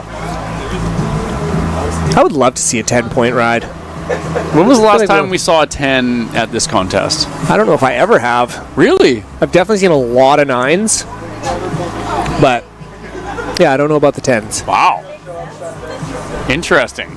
Now we're still waiting for a score for Clay to drop, which I think will improve his total. The judge, and part of the problem with that one was Tristan's wave was so close to. Oh, here we go. We got one on the back here. This is a great wave. Is that red? Is that Clay? That is Clay. That's a good wave. I mean, that had variety, had some different maneuvers in there. Beautiful surfing there. Yeah. He had some speed. That was great. Good for him. Yeah, really nice stuff there from our surfer in red, Clay Chioviti. We're still waiting for a score to drop for his last one, so maybe they're just going to hit us with a bunch of scores all in a row. So we got 2.5 minutes remaining here. U18, round 1, heat number 2. And we've had a huge day of competition, and we're starting to slowly wind it down. Okay, so last of Clay Chioviti just dropped a 5.73. And I dare say that second wave of his might even top that one. So we'll see where that kind of comes in. Yeah, 2 minutes remaining here. Yeah, we've had a huge day of surfing. We got through 3 rounds of the open men's and then did the full first round of the longboard men's. It's been a lot. It's been a big day. It's been a big day. It's been a big day. Tomorrow will be a lot more categories. Okay, so a bit more variety. Yeah, a bit more variety for sure. There's going to be all the kind of like under 16s, under 18s, pro or the open women's. I think there might be a section of the open men's as well in there. So there's going to be lots of action, but lots of like shifting and changing, which I really like. Get to see all kinds of how people in different skill sets and different ages fare in different conditions. So that'll be fun to watch. Totally. What's the swell looking like for tomorrow? You know what? I haven't looked, but you know what we can do? We can look. Hold on a second. We got about a minute left. Minute left. Clay in first and Tristan in second. Clay is going to make some money unless Tristan can pull out a nice one. And is this Tristan right now or is this Blue? Oh, looks like he took the board to the face there. Crazy. Hopefully he's okay. The wind just blew it right into his dome. Yeah, tomorrow looks pretty similar to today. Okay. Definitely howling offshore for most of the day. Oh, that's good. Yeah. Howling? Yeah, 34 kilometers. Oh, wow. Yeah, that's solid. It's not going to be like today. So and maybe some then Sunday is big. How big? In the morning, it's looking like 9 at 9. Wow. Yeah, so Cox will be pumping. Okay. That's a pretty good, I mean, that's big, but there'll be some nugs. That'll be good for like the guys. For the elites, that's going to be awesome to watch. Yeah, for all of the top tier guys and girls, it's going to be wicked. Oh, come on. Come on, live heats. Okay, counting down here. 5, 4. And we're getting the buzzer about to come on here. I don't know if we're waiting on any scores, but it looks like Clay and Tristan are moving on. Clay is going to be $50 richer. $50 richer. Congratulations, Clay. So moving on through Clay and Tristan, we are going to take a quick commercial break. We're going to be back with the U18 Round 1 Heat number 3 here at the 2024 Rip Curl National Surfing Championships. Do not go away. Plenty more action to come. Don't leave us, please. 5, 4, 3, 2.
Crack off the top there. Good section, kind of a half turn.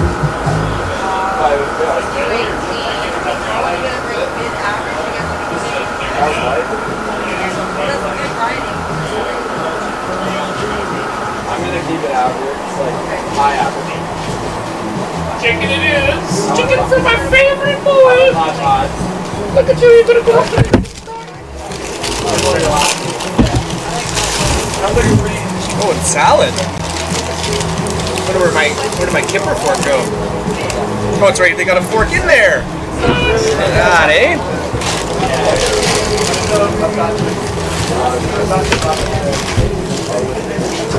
Wow. Yeah, that's so burger out. Tell them to check something. We got 13 minutes remaining. Is this we got some scores coming in here. Last one, White. White just dropped a 5.83 and opens up your score line. Last one, White at 5.83. Just under 13 minutes remaining. And right up. Yellow and right out. So Heat 4. U18 boys can check in now. Bruce Payne. Cole. I like that better than the first one. 7. Guy Hoyden. And the first one was like a Mika Gray. Bruce Gray, but it was just like a half turn. That was like, you didn't go into the lip, but then, I don't know. Definitely a tougher thing to do.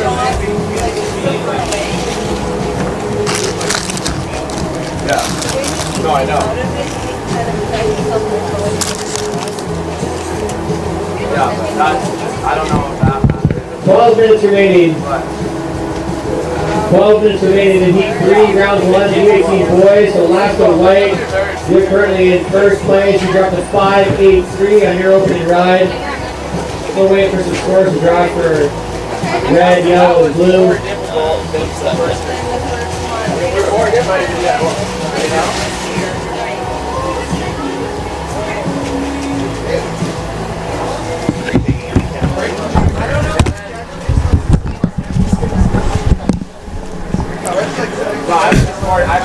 And we are back here at the 2024 Rip Curl Nationals, presented by Red Bull.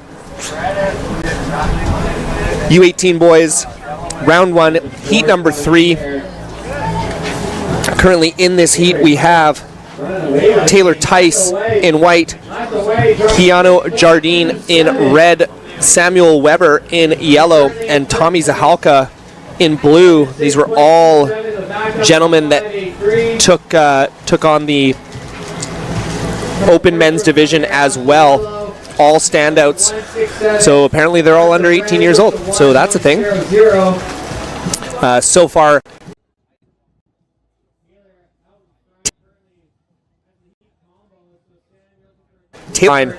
both Samuel and Keno have pretty small scores on deck, but what a great way to start a heat for this young man in white. As on screen, we had some goof footer do a nice little backside floater there. But we've got one more heat of the U18 boys, and then we've got longboard quarterfinals, and then we are done and dusted for the day. After a long, long day of competition. We did start at 7 a.m. this morning. Oh, who's that? Was that Clay? Yeah. Showing off his money? Good for Clay. Yeah, we started at 7 o'clock this morning. We are now at 5, just after 5. Man, what a day. It's been a lot of incredible surfing. I mean, Cox Bay is, again, a little bit smaller of a day for swell, but it's been just delivering nonstop. So there's been always waves and deliverance of waves. Mm-hmm. And Taylor Tice dropped a couple. We got some. Did they win money? No, they're just. There's little kids dancing in front of the camera. Good for them. I know. Give them $50. Right, just give them $50. Burns bonus bucks for being especially dancy. All right. There's someone having a look there. Oh, we got somebody signing some autographs. Signing some autographs. Is that Clay? Yeah, that's Clay. Oh, wow. Good signing the posters. Wow. Oh, Mr. Hotshot. Yeah, right? Good for him. Yeah. Maybe you and I should go to a signing afterwards. Do we have our own signing table? Do you think? Well, like, we have a table. Anyone wants to come up here? We'll sign. We'll sign stuff. Bring a pen. We don't have. Bring a Sharpie. I've got a Papermate pen. That would kind of hurt. Yeah, that would hurt. Oh, if you do the skin. Straight to the skin? Were we going to sign people? There's posters. Oh, posters. Okay. Yeah, posters. Are we signing people? Nope. So we got 8 minutes remaining, 8.5 minutes remaining here. Currently Taylor Tice dominating, wanting that $50. He came here for the money. Yeah. He came to party. And came for the money. I like this. This is looking like a good little wave here. Oh! Big turn. Nice. Yeah. Lovely stuff there. I like that. Is that from Keno? I think that was Keno. And he's sitting on a pair of ones, so like that's going to help. Keno Jardino? Keno Jardino. Keno, like the gambling thing. Oh, yeah. Keno? I never understood that game. I feel like you just pick a bunch of numbers, but there's too many numbers and you never win. I know. It's like a bar game. Like you go into the bar and you sit there and drink and watch the screen. Yeah. Watch the Keno screen. It's kind of weird. Although I'm sure it'd be really exciting if you won a bunch of money. True. I'm sure that would be exciting. But, man, I've tried gambling a few times. I never win. Yeah. You rarely do. House always wins. Sometimes you win, most of the times you lose. Or, if you've seen Casino, where you kind of trick the system and then they hit you in the hand with a hammer. Like, so you win and then you get beat up. I don't want to deal with the mob. Or you just lose all your money. Yeah, it seems like high risk. Like I like my hands. Right. I did get hit in the hand with a hammer once, though. You did? Yeah. By your own hammer swinging? My friend hit my own hand with a hammer. Oof. Are you still friends? Yeah. Sort of? It was like a crazy New Year's party, and we were playing Hammerschlagen. I'm not sure I want to ask. Okay. It was gruesome. Yeah. Oh, and we got a top turn, and he's going down to Davy Jones's basement to try his shoes on. Oh, and behind it, though. How was that turn? That was good stuff. Ride out from that one, maybe, and we got. I mean, Taylor Tice, he's got a 5'8" and a 6'2", like he is sitting pretty in the money. If he had that locked in, he had that locked in within like 2 minutes. That must be nice. He should just come in. Yeah. Come in, grab your $50, take a burger, a nice Surfside chicken burger, right? That's what I'd be doing. Someone's scraping into another one out, but no. Yeah, so this is a challenging point in the day with the sun. This is the wave of the heat. Look at this thing. Oh, my goodness. Yes. Oh, hit it one more time. Yes. Okay, wow. That was good surfing. Was that? Oh, look at the claim. Is that Sam? That was a double claim. Is that Sam Weber? Whoever it is, instant respect. I need Surfer with a penny on. They are fired up. They're kicking. They're screaming. I think that might have been Taylor again. Oh, man. He is on fire. That is a great wave. I'm not sure, though. He just took off on an absolute screamer. Dude, that was the wave of the heat for Can we get a replay on that? Whoever, people back at headquarters. 810. Oh, they didn't even think about that. Yeah, that was excellent. Insane. Great wave, great maneuvers, and great celebration, which is the most important part. Really is the most important part. Taylor, I don't know you, but I'm proud of you. Damn. That gave us everything. That gave us everything. Not terrible. But you know, like it's like terrible Terry Tate. Yeah. I don't know. I don't want to call him terrible. Like if you got into a cage with him, he'd beat you up pretty bad. Probably. Yeah. Taylor Tice. Don't think twice. Don't think twice. Taylor Tice. Yeah, that was insane. That was one of the best waves we've seen in the last couple hours here. Oh, we got another one. God. We got stuff going on here. I think that was Tommy Zahalka with that huge fin drift there. These guys are shredding. Yeah. Okay, we got Red out the back. Oh, with a nice big hack. That's great. I feel like suddenly the waves are getting better again with the pushing tide. Maybe there's a great window here. These guys are going for it. Yeah.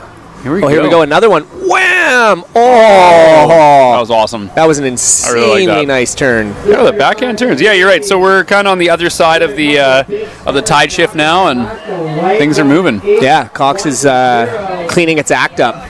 There we go. The wind has stayed pretty mellow today, which is great. Been a beautiful day for surf. I mean, as far as like how big of a tide window you have here with changing conditions, it's been very consistent. Pretty darn good.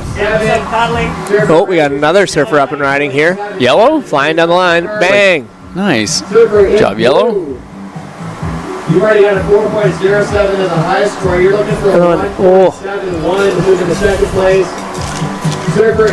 So I think the last of Blue, that backside turn, I think that score still has to come in. If it does, that's going to jump Tommy Zahalka up into second place. Either that or I missed a wave, but I think he still has one more wave to drop.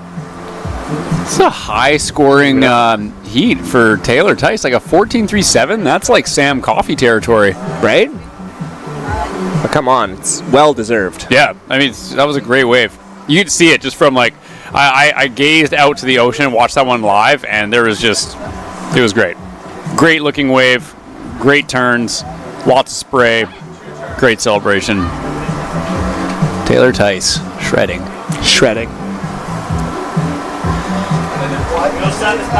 All right, so we got a paddler here.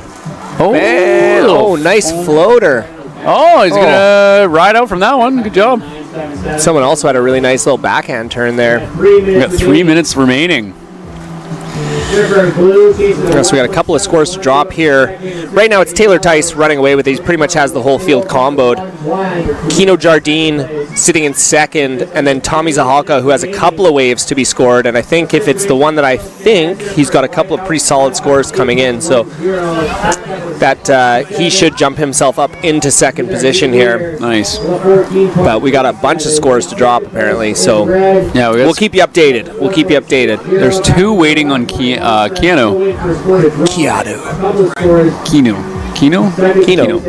think so. Kino.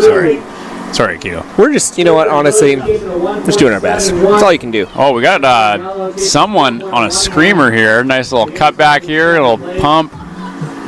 Mixing up the medicine.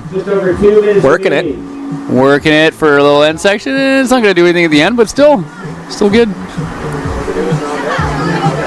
All right, so 2 minutes to go. We'd give you a situation update, but we're waiting. Judges are still locking in a number of scores. Yeah, lots going on right now. A lot of moving parts. There's 6 waves to be scored right now. I have no idea what's going on. We're just men. Simple men. Simple men doing the best that we can, which sometimes isn't good enough. Just isn't good enough. No. Okay, we got, it looks like blue. Blue at the back. Nice little cutback. Get ahead of kind of the power section, but now here we go. Here we go. Good. Hello. Oh! Hello. He's doing 360? Man. That was a 360 off the lip. What? That's our heat leader. Wham! Oh, another claim. Is that white? Son, yeah, it is. Son, Okay. you just keep claiming it. You just keep claiming it. Yeah, save some for the rest of us. Light the candle. He will not. Wow. He will not. Dude, Cox is starting to kind of light up a little bit here. This has been the most exciting heat we've had in a while. This is good stuff. I love the when the U18 guys are ripping. It's so cool. 1 minute remaining. Yeah, they are definitely ripping. They're really good. Scary. Makes me scared to go surfing. Yeah, so we got 7 scores still to be locked in. I'm not sure what's going on here. Oh, Maybe we've got a little replay play on the little butter Taylor. there. Little butter 3. Wham! Let's fire up. Throwing the arms up. Oh yeah. Love the intensity. Eye of the tiger, baby. Okay. So we've got a couple of scores that have dropped for red. Keno Jardine dropped a 6.83. Whew. That's dangerous. So he's jumped himself up, like really increased his. So we're waiting for 2 scores for Tommy. Oh, here we go. Oh! Boom, a 6.4 and a 4.37. So now Tommy just needs a 5.04. We got up and riding. Guess who's just coming in? Taylor. T-Tice. He just did another 360 on the inside. It's crazy. Wow, that was a fireworks at the end there. That was great. These guys are ripping. It was awesome. So we are coming to a close here with our U18 boys, round 1, heat number 3. Congratulations to Taylor Tice and Keno Jardine. They will be moving on into the quarterfinals. And we've got one more heat of round 1 for the U18 boys coming up right after this. Don't go anywhere. We will be right back from the 2024 Rip Curl National Surfing Championships. $50, baby. $50. Does it mean to live the search? Oh, well,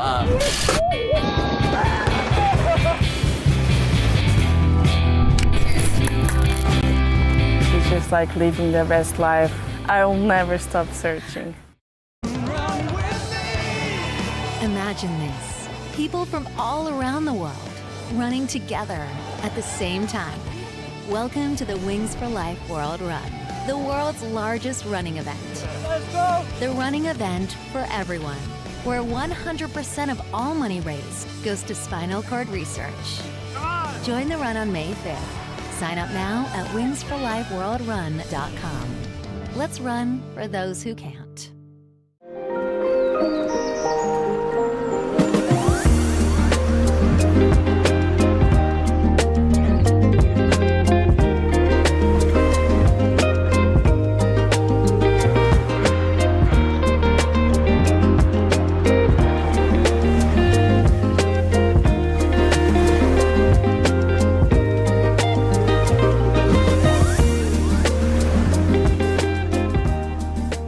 Surfer in yellow, unfortunately not advancing, so top 2 surfers moving on in the next round. So now rolling into heat 4 of the U18 boys out in the water wearing red. Luke Kane, in white, Cole Beaton, in yellow, Jai Koivunen, and in blue, Mika Gray. Not so bad yourself. It feels good. Yeah. He's top 2 surfers advance. And a couple of waves up scores to draw, so we'll give you a situation update in just a moment. Yeah, let's hear on TV. Woo! So on deck, we got the longboard men's quarterfinals. Michael Garland, Keith Newman, Rob Smith, Jordan Hanthorn. One thing before you guys get going again, from now on, when you mute yourselves, can you do it on this slider? Sure. Because that's only what you hear in your own headset. Oh. The broadcast stays up. Oh my god. So it's low, because this is away, but yeah, so that can go all the way down and then just back to 0. Just for the record, that's awesome. I love sliding things. Great. Oh no. Sun is shining, the waves have been going all day around. So we got the scores, Rockets, the situation. Oh, we have push-ups now too? Push-ups. Skipper in blue. Dropped a 3.00. Roger in first place. In second place. Hour, baby. We've There's got a thing in my Cole face, DT. Beaton. There's a bag in my face. Dropped a 1.00. Like it. 0.83. Here in second place. So in Enjoy first it. place, this Penny's using a 0.84. We're done by now. Still waiting for a photograph of Feels so yellow. much better now. You guys want to go on camera? 30 seconds remaining. On the camera? You want? Do the what? You're on camera. No, it's off camera. We embarrass ourselves enough as it is. Woo! Go live. Yeah, brother. Okay. Whew. I'm Robbie. This is Curtis. Howdy. We're your commentators. We're new. Yeah. New year, new us. New year, new us. Crushed a chicken burger, multiple squats, multiple push-ups, 5 more heats to go, boss. Dude, this is what we play for. I love this. We're the guys. You and I are definitely, we're the guys in hockey, you know, when they get thrown on the ice, like it's like 2 minutes to go in the game and you want your players on the ice. Yeah. We're the ones skating for sure. Mm-hmm. Yeah, it's garbage time, and this is where we thrive. We're slamming Gatorades on the bench. Yeah. You know, smelling like the smelling salts to wake ourselves up. Have you ever smelled smelling salts? One time. Dude. One time. Shout out to my brother. Mm-hmm. My brother has them, and he uses them. And he was like, oh, yeah, like, but he's like, when you do, don't get too close. Yeah. And I did like a little smell, and I was like, whoa! Like your whole brain just goes on fire. It's like wasabi, you know, like the same sensation you get from crazy wasabi, Yeah, but yeah. like on a whole nother level. Yeah. So cool. Yeah. That's what we should have, a little bit of smelling I know, salts, right? That seriously. actually wouldn't be the worst idea You in the can world. buy it just for like working out, apparently. Totally. It's like a gym. Like I said, my thing. brother just has them. Yeah, Just has them. He's like, hey, if I'm ever going to go out at night and hang out, he's like, I'll do that, and it wakes me up right away. I did that at the boat show, and it was like, hello. Daddy's home. Yeah. And I'm back. Hey, look at this guy. Hey, biking on the beach. Ripping around. All right, stay straight. Come on. Yeah. Well, he's meandering. Where's he going? Who knows? Let's get some side bets on. Living their best life. All right. Final heat of round 1 of the U18 boys. Local boy, Micah Gregg. Mr. Gregg. Mr. Gregg. Micah Gregg or Mr. Gregg? Micah. Oh, it is Micah. Yeah, it's Micah. Oh. It's Andy Gregg's son, Andy and Aid. Oh, cool. Yeah. Right, because this is U18 boys. Yeah. Randy Gregg would not be in this. No. Yeah, that would be... He'd be like 40-something. Be a little old. Yeah, a little bit. So big shout out to the Gregg family, Andy and Aid. Their son, Micah. Oh, my good. Whoa. Camera's going crazy. Whoa. Hey, back Shaka it is. Bra, Mahala. Is that Tristan Day? Does he have $50 in his hand? Show us the money. Show us the money. In the water, we got red Luke Payne in Feel the pain. Cole Bevan. And then in yellow, Jai Koivunen. So it's a whole lot of local flair here. Koivunen or Koiven? Koivunen. Koivunen. That's kind of nice. I like So Koivunen. Micah, Luke, and Cole, all local boys. And then Jai is Yuki, I'm pretty sure. So, yeah, an all West Coast affair. Smoke if you got him. Right? So we got about 9 minutes remaining here. We've got a few small scores on the board. Nothing of major consequence here. Which is too bad because, like I said, that last heat just lit up. Oh, yeah. I mean, there. it is early, but there is a lot happening. It seems like the waves are getting better. Like you said, the tide's starting to come in. It's got the push. The wind is beautiful. Like, there's really not much factor there, so it's keeping it nice and glossy. The surfers are in the water surfing.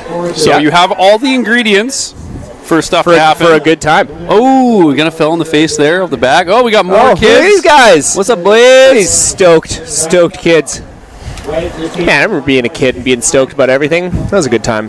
Yeah, you know, you're still stoked about everything. I am. I'm pretty stoked about You were most like things. definitely like a stoked person. Yes. You don't seem like you're very bummed about things. No. Nice. I mean, we all have our moments. True. No one's perfect. No. But even then, I think perfection isn't about being stoked all the time. It's about just rolling with life. You know? Someone sends me stoic quotes every single morning, and those Just saying, those are pretty bang on when it comes to what life is. Life is a roller coaster or a battlefield. Love is a battlefield? Love is a battlefield. Right, Which, if you guys don't know, fun fact about Curtis and my relationship is that every single morning Curtis sends me a daily Stoic quote. Every morning. Beautiful. Most mornings. Yeah. I'm not perfect. It's like life. Sometimes it works, Yeah, but sometimes it doesn't. Never let the truth stand in the way of a good story. True. Yeah, right, okay. He fair sends enough. me 16 Stoic quotes a day. Yeah, I time on the it, hour. I time it with his, when he wakes up. I know when his alarm is. Yeah. Usually at his door. Yeah. Waiting. With a crema? With crema. A perfect tulip. I am working on, like, have you seen the tulips? I've been tulips? close. You've been close. Like, it's like a tulip, but it's not. It's not a nice tulip, so it's hard. It's like kind of one of those ones where it's like 2 days away from going into the garbage a little bit. Tulip. Yeah. It is. But you can tell it's a tulip. You can tell it's a tulip. But yeah, exactly. Yeah. So 7 minutes to go here. Halfway through. Man, this has gone by fast. Micah, Greg, Cole, Luke, Feel the Pain, and Jai Koivunen. Yeah, I always like the name Jai. Cameraman's getting squirrely. He's like looking at like, who are these guys? Who's that going out? Some sort of longboarder. Currently in second place. This will be kind of interesting conditions with the longboards. Stoked to see what they have to go with. Man, it does look pretty small out there. Yeah, it's a bit of a lull. Yeah. Bit of a lull. And for those of you who don't know surf terminology, it's not a laugh out loud. No, it's an L-U-L-L, not an L-O-L. Oh, that's an actual word. Yeah, lull. Yep. Okay. I mean, I'm faking it like I know, but I'm saying I'm like 95% sure. Lull. Lull. Not lol. Lol. Lull. Lol is laugh out loud. Yep. Lol. No. Imagine if you were having to learn English for the first time. You're like, no, it's not lol. It's lol. I'd be like, it's the same word, man. Same word. It's such a stupid language. It's fun. I speak it. It's all I know. Yeah, it is. Mm-hmm. But yeah, I mean, there's room for improvement, like anything. That is also the truth. Man, lots of weights being ridden, but nothing over the basically 2 range. Yeah, it's tough out there. Like, let's not sugarcoat it. It's Although beautiful, I but do difficult. like sugar. Don't tempt me with a good time. Right? Hey, one wheel. Oh, one wheeler. Look at him going. Look at that. Leaving like a slug trail behind him. Totally. Like a wobbly slug trail. Okay, bye. It'd be sweet if they just like slammed on the rail and ripped around. All right, so 5 minutes to go. Last heat of the U18 boys category. Can't just blast it through. Man, we're at like 5:30 now. Holy cow. 5:30? Yeah. Dude. What a day. This is a time machine that fast forwards your life. You know when Click, when he's fast forwarding Totally. and crying? Yeah. It's like, I don't want to say it's like that, because that was devastating. But like, it feels like that. Sometimes. Oh. Yeah. What It a feels like crazy movie. Yeah, it feels like I just laid eyes on you for the first time. And that was like 6:40 this morning. That was 11 hours ago. Do we have to be out at the same time tomorrow? Is it the same thing? Yeah, Same same start. Perfect. It's pretty much the exact same amount of time. I wouldn't have it any other way. Right? I'm going to do maybe some stretches tonight. Ooh. Loosen up the low back. It's a little tight from sitting in these chairs. Oh, nice turn there. Who was that? Red? I think that might have been Luke Payne. Yeah. Surfer in red, bringing the pain. Bring the pain, the people's elbow. Second place, so surfer in red. You guys getting a 1.88. Where are you staying now that you're in town? We have a friend who shout out to Shannon and Ian Chase. They gave us their Airbnb for the weekend. Wow. I know, right? It's like a 3-bedroom Airbnb. Legends. Overlooks the inlet. Like, it's insane. We couldn't have asked for a better spot. It's kind of ridiculous. But, I mean, yeah, life's good. Good. Life That's is awesome. super good.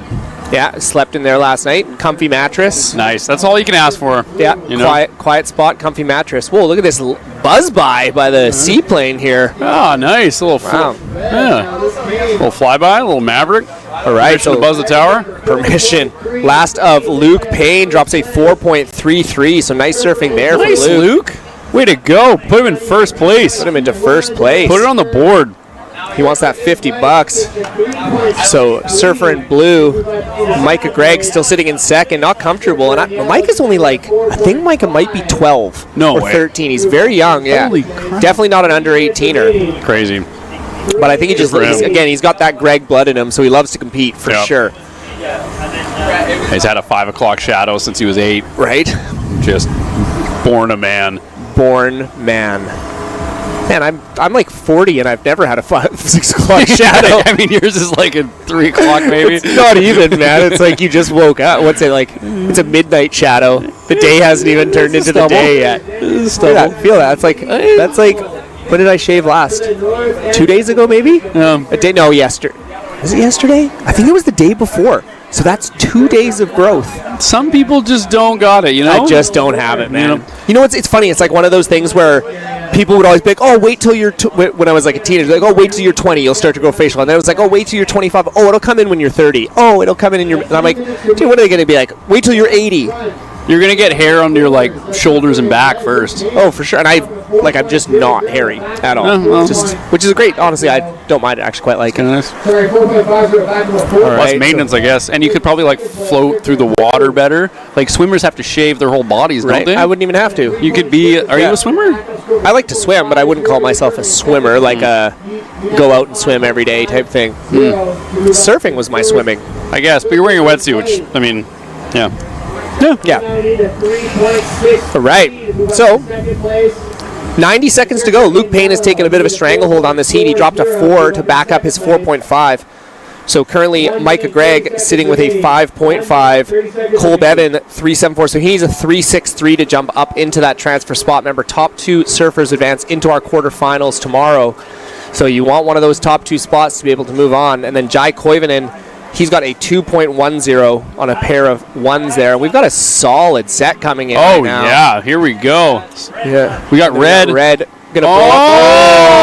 I like. Oh, couldn't hang on. Went too hard. Damn. Into the paint.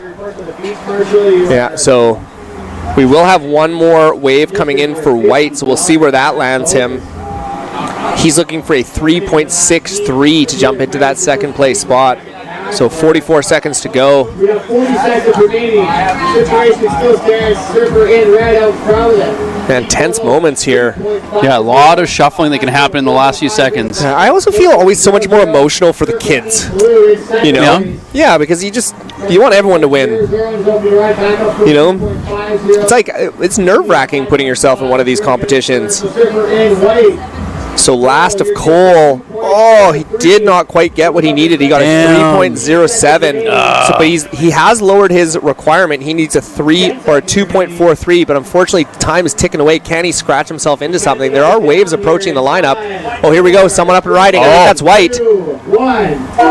Just did kind of like a little float off the top. What does Cole need? He's 2.43. Oh, man. That is Could so be tight. Close. That's going to be close. Oh, no. This is going to be a nail biter. All right, so we have completed our round 1 of the U18 boys. Right now it looks like Luke Payne and potentially Micah Gregg making it through, but there is one more wave to come in for Cole Bevan. But we are going to take a quick commercial break. We'll be back with the official results and let you know what has happened. We have 4 more heats to go. Longboard quarterfinals. Do not go anywhere. You are tuned into the 2024 Rip Curl National Surfing Championships here in Cox Bay in Tofino. Hoo-de-hoo!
And we're back.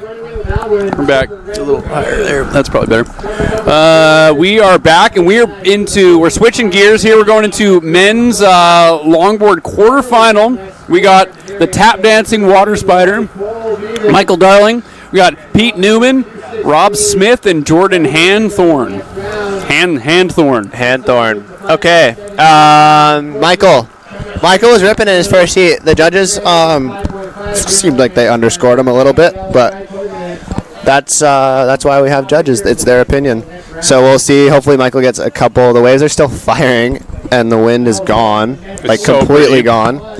It's like 20 degrees up here in the booth. It's cooking. We're kind of in the shade, but the cameraman literally is like a stick of beef jerky right now, just getting roasted. Yeah, this glare is getting pretty bad too. But we really just lucked out today. How was your heats? How did you feel? I felt good. I kind of blew it in the longboard heat, I felt like, but I got another one coming up, so I can bounce back, hopefully. Are you surfing today? Yeah, I'm on heat 3 of longboard, so pretty much last heat of the day. Oh, perfect. Okay, so we're packing up at the same time anyway, so yeah, perfect. How'd the Groms do in the U18? Dude, so good. Sick. It was sweet. Like, because you surfed in the U18 last year? Two years ago, yeah. So, like, I feel like there was that transition where some of the, like, U18 guys left that were the top tier ones, and then, like, Shea was ripping, Clay Chiaviti was ripping. I'm trying to think of the other guys' names, but, like, it was so good. They had some, like, crazy turns, I think, because of, like, the conditions, how it was. The waves were a little smaller, but they're a bit shorter. Just, like, the waves were overhead for them, and they were ripping. That's so sick. Yeah, Clay. I heard that Clay. I think Clay won his heat, or Clay and Shea advanced together. Yeah, sick. they did. Two local boys. Yeah, Shea got $50. Shea's been ripping. That guy surfs 24/7. It's so sick. Kind of like you. Yeah, like me when I was his age. All right, it looks like it's so hard to tell colors on the screen with this glare. Yeah, you're just guessing, really. That looks like blue and red. We're gonna stick with blue. A little crossed up, and then it gets out of there. Who's Rob Smith? Do you know Rob? I don't know Rob. I know Pete and Michael. Yeah. Michael's definitely, well, he's in the red jersey, which means he's like one of the top seeds. I think he's like the guy to beat typically, but Pete is a really good longboarder too, right? Pete's a good longboarder, yeah. Oh, we got, who's that with the $50 there? Couple skibbicks. Yeah, Buckskin Bay. That was the last winner of the Grom heat. Oh, Luke, local boy. Yeah, Luke. Yeah, buddy. He was ripping. He's a ripper. He's gotten so good in the last couple of years. So crazy. I think he kind of started surfing a bit late, and oh my God, he caught up to all the kids his age within like a year. It was crazy. It's funny how it just like some people just take off with surfing. It's so good. Yeah, nicest kid ever, too. Good. Yeah, that's what you want. Yeah. So Michael's yet to open up his account, apparently. I think I saw him catch a wave, so judges are still locking in their scores, maybe. Oh, yeah, he's got a little line, so he's got a score coming. I didn't see what he got, though. Was it like a I think it was a little right, kind of closed out pretty quickly. Okay. But, yeah. It's a beautiful day. It's so crazy to, like, just look out and see so much swell and just no wind. That's so rare for here, especially this time of year. Yeah, usually you're getting a strong prevailing northwest or something in the afternoon when it's this sunny. And oh, MD's on the nose! There he goes! Oh, a little shuffle back. Nice. I mean, that'll probably be the best score of the heat, for sure, actually, yeah. Yeah, definitely. I think they've definitely been rewarding nose riding today. And yeah, MD got great longboard style, great shortboarder, but maybe a better longboarder. It's hard to find those waves that let you have, like that stay open. There's a lot of closeouts out right now with that lower tide. That's what I found when I was surfing. Yeah, I feel like it switched so fast because you had a couple heats earlier. There was still a lot of walls that the guys were getting, and then you kind of hit the bottom of the tide. Yeah, and it was just like tons of closeouts. It slowed down. Yeah. So is it coming in now then? Yeah. The tide should be moving in now. It was like 5 o'clock or something. It was low. Okay, gotcha. It's a long day for everyone down here, 7 to 7 pretty much. Yeah, it's pretty gnarly. Like, everyone's toughing it out. Like, the judges are insane. They're actual crazy people. Yeah. Dom has just been talking in a microphone. It's like a fixture. Yeah, his voice after this weekend, every single year he can barely talk. Like it just sounds like he's sick, but he really like puts an umph behind it too. It's hard to hear out there, but Dom does a really good job of like yelling into the mic, which I couldn't even imagine doing that all day for 3 days straight. Hard to hear. Were you able to hear when you were out on low tide? Yeah, I could hear perfectly fine. I think it's just the no wind, and then, like I said, Dom just yells into the mic, so it's perfect. It's nice. Yeah, I found it was really easy to hear at high tide when we were closer to the booth. Yeah. It was really nice that way, but... Yeah. The speakers are loud. Yeah, I had to walk down the beach just to, like, get away from the noise. Yeah, it really vibrates. Yeah. Vibrates your whole soul. Michael's first wave came in as a 4.67. Nice. So that is the best wave of the heat. And looks like he's up again. Here we go. To the nose. This is a heavy wave. This is a good one. Oh, it's going to straighten out and just ride it out. So that should be similar to his last. I don't think. Was that Michael? It kind of looked like him. That was Michael. Kind of all gangly. Yeah. So hard to tell colors right now with that glare. Yeah, it's like a torso standing on two bean poles. Yeah. So just kind of early scores right now. Battle of the backup, sorta. Pete's kind of yet to like find a wave that's let him have wall for him to be able to like show what he can do on a longboard. And looks like Michael with another nose ride is sitting on a 5.33 and a 4.57. So he just took a commanding lead. Yeah, so he's going to be comfortable now with 8 minutes remaining. Yeah, halfway point in the heat. Rob Smith, though, I mean, or Pete Newman as well, like great longboard, just waiting for that right wave. Yeah, you can't wait for too long with these 15-minute heats. They go by quick. Like within a blink in the eye, you're like, oh my god, there's 5 minutes remaining. I got to catch a wave. And it looks like we got Blue up, and he kind of does a little end section turn there. And he rides it out. It's out. He got that was a tough one to ride out of. He made it happen though. Yeah, so I think that was Blue, which is going to be great. It's going to probably help his score. It's going to advance him a bit. But I don't think it's going to be better than anything Michael's had. No. But we will see. As we see MD up again. Looks like yellow. Oh, that was yellow? Yeah, it's impossible. Is there shades here for you? Just Robbie's prescription glasses that'll just burn your eyeballs more. Fuck, it gets hot in the booth. That looks like MD, kind of. Is that Blue? And he fell. No, that wasn't MD. That was Jordan. That was Blue. Oh, so Pete just got a wave. That must have been Pete that we saw. Okay. So he just got bumped up into second. With a 2 and a 3.33. We got someone trimming right down on the end here. That's MD. Yeah, it looks like that's got to be him. MD in red. MD in red. I'm curious to see if that'll improve on his 4.67. It was a very similar nose ride, very similar size of wave, so it could go a bit better than that, I think. From this angle, too, it looked a little nicer because you were more looking into it. Yeah, it does. Yeah, you're right. Aesthetically more pleasing, but yeah, we'll see if the judges reward him for it. Very interesting. We're past the halfway point. Michael's still sitting on a solid 10 with his two combined scores. Definitely a commanding lead. He's got the $50 in his pocket right now, unless someone can do something about it. Yeah. That's a nice addition to this contest. That's super cool. It like really makes the win mean something. Yeah, you get $50. It's pretty sweet. Like you guys are like linking up some heats. Like you're making money. Yeah, for sure. If you're doing multiple divisions, like some of the Groms too, doing U16, U18, Pro Men's, like those. If those guys are doing well, they're making some good money. Which is pretty sweet. If you're like 14, you're making $50 a heat. That's sick. That's like $1,000 when you're 14. Yeah, you're stoked. So many 5-cent candies. Yeah, I don't think those even exist anymore. So they're probably like dollar candies now. Rough. Damn. So we're coming down to the 5-minute mark, and MD's still out front with a bit of a commanding lead.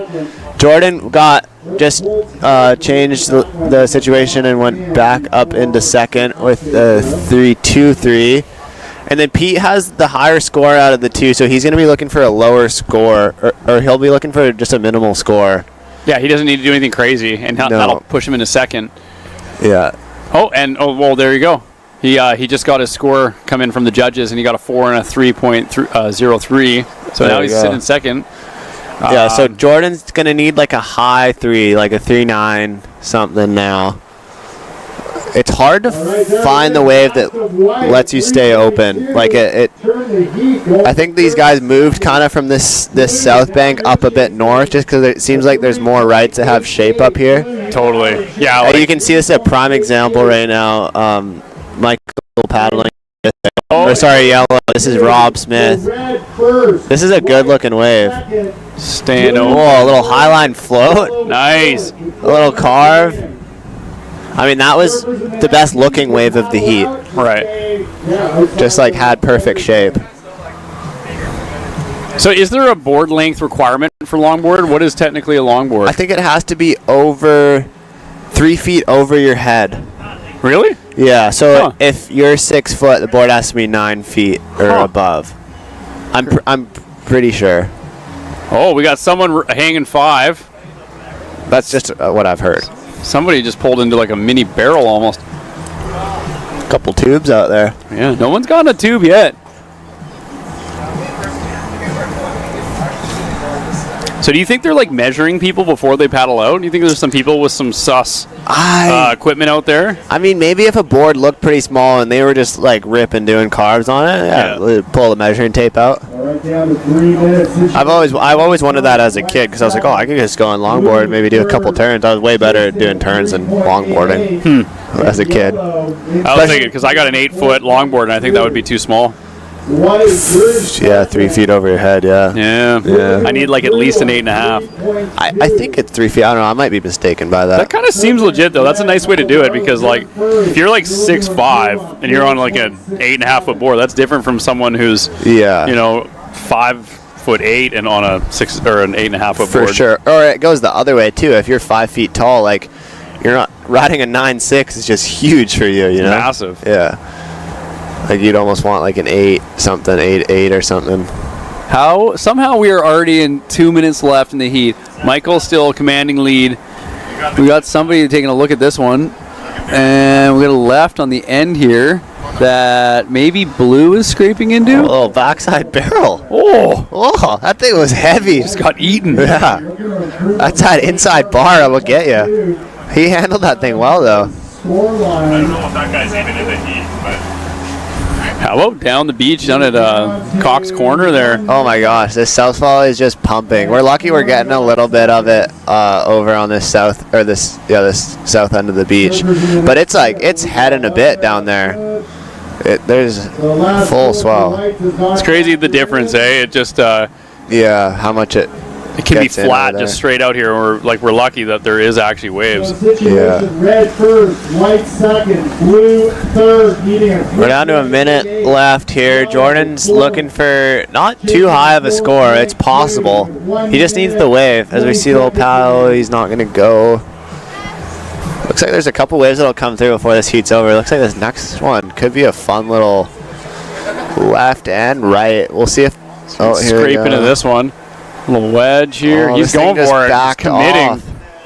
Oh, too bad. Kind of shut down on him. Yeah, that wave just didn't hold open. It's so much about wave selection out there. It's hard to tell which one's going to be good. Yeah, it's just a guess sometimes. You're almost just going for it, hoping it opens up. Yeah, exactly. Looks like MD, little victory lap here. MD, the people's champion. That was nice. He's going to come in. Yeah, ride it in. You earned it. $50. He's going to go to the brewery tonight with his head held high. Oh, yeah. And money in his pocket. It's going to be falling out of him. If you see Michael, he's buying drinks tonight. Yeah. He's got $150 in cash. Crazy. 4 heats today. That's a long day for these boys. Wouldn't that be 200? No, he didn't win one of his shortboard heats. Sep won, I think. That's right. Yeah. Sep got him. We're going to count this down. I wonder if this set's going to come here in time. Anybody? We got a couple guys paddling right now. Oh, the little roast. Oh, that's a full interference. Oh, and he got hit by a board. Yeah. Oh. I wonder if the judges are going to go interference on that one. So if you get interference, he hit him in the shins with his longboard. That was aggressive. That was gnarly. Okay, we're going to see if that's an interference, but we'll be back right after the break. Yeah. That was fun. That was great. Goodbye.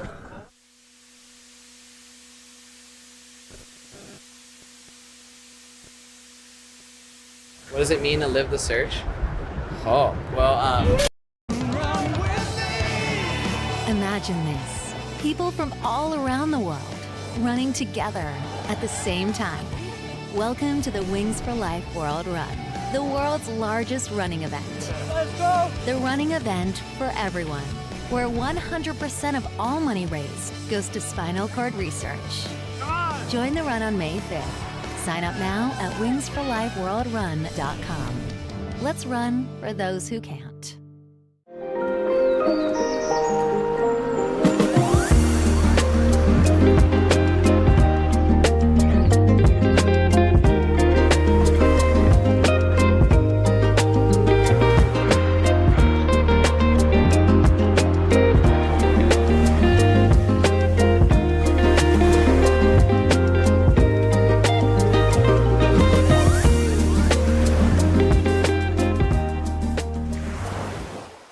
what does it mean to live the search? Oh, well,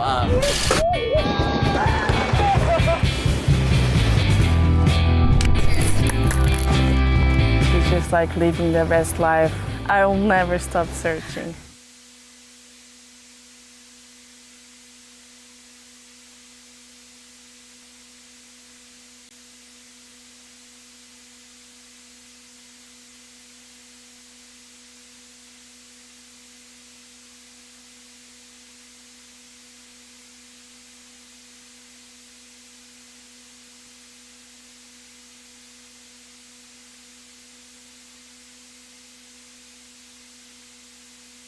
Congratulations, All right, ladies and gentlemen, we are back here at the 2024 edition of the Rip Curl National Surfing Championships. We are into longboard men's quarterfinal heat number 2. Currently in the water in red, we have Sam Coffey, the standout from round number 1.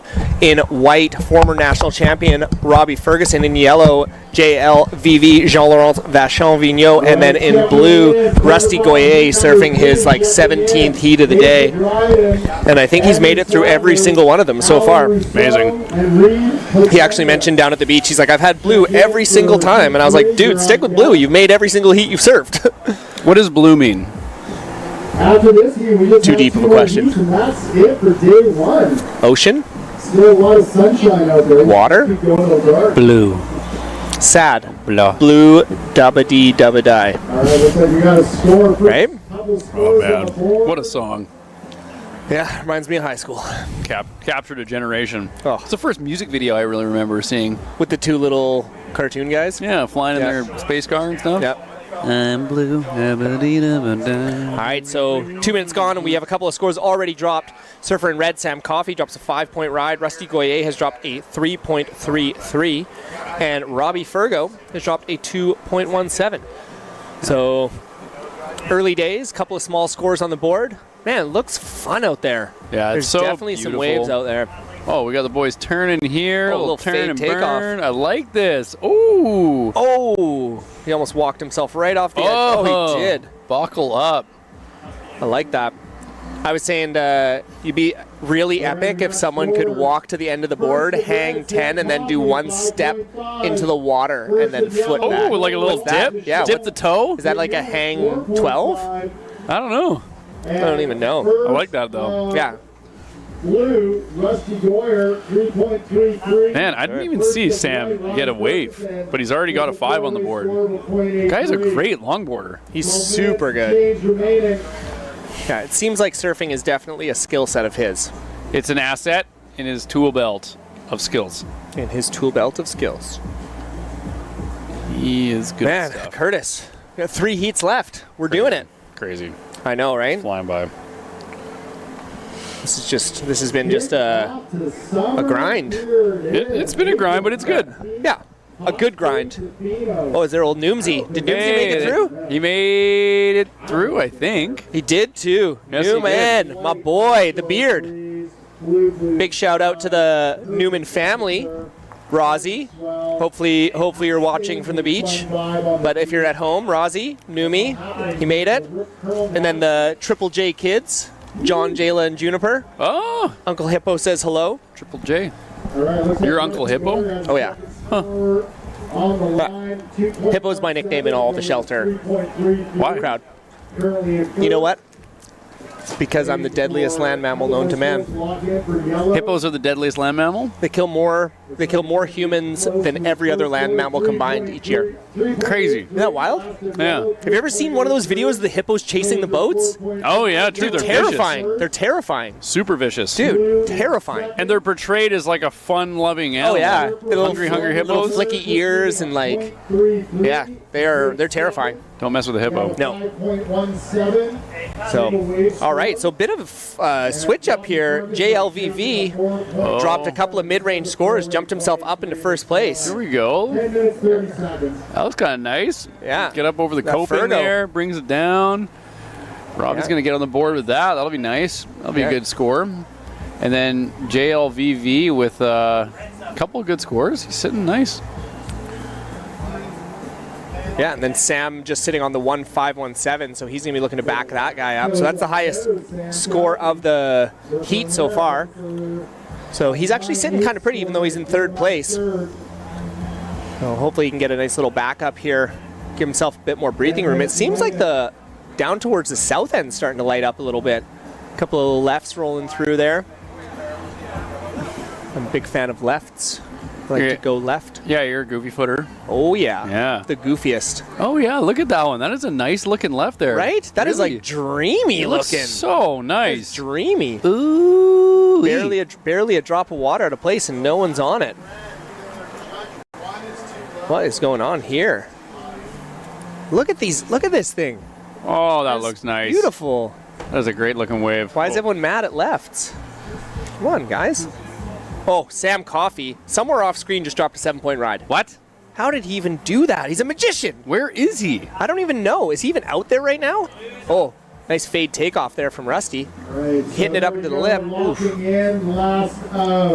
Well, unfortunately, comes unstuck on that last one. Man, what did we miss?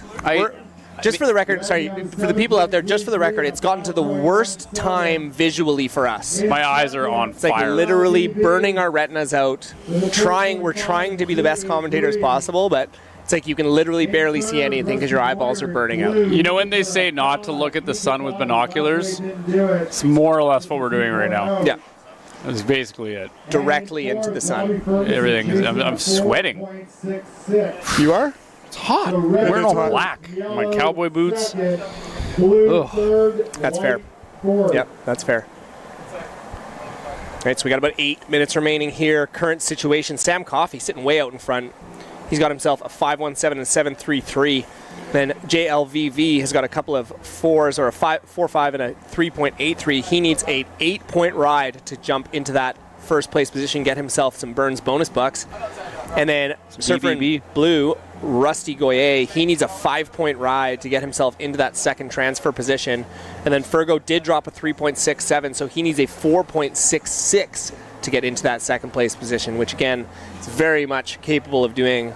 Fergo dropped a 6.83 on one turn earlier today. So yeah, all he needs is that one little section. There's a couple killers in this division. Sam has been deadly all day. Sam And is insane. Who is this? Is this Sam? There's someone doing like a little cheeky 5. Or is it yellow?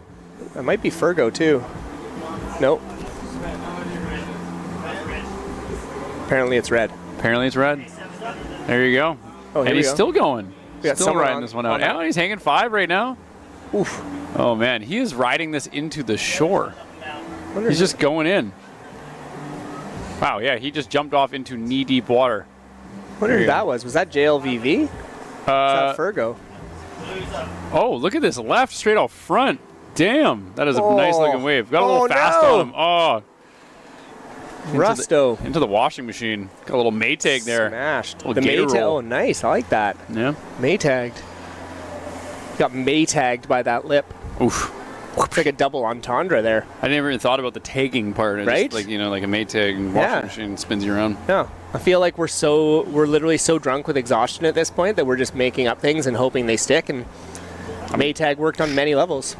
I'm proud of you right now. Thanks, buddy. Yeah, there's a lot of pride emanating from me. Sam Coffey just magically appears, and there's now another 7-point ride there, 7.83.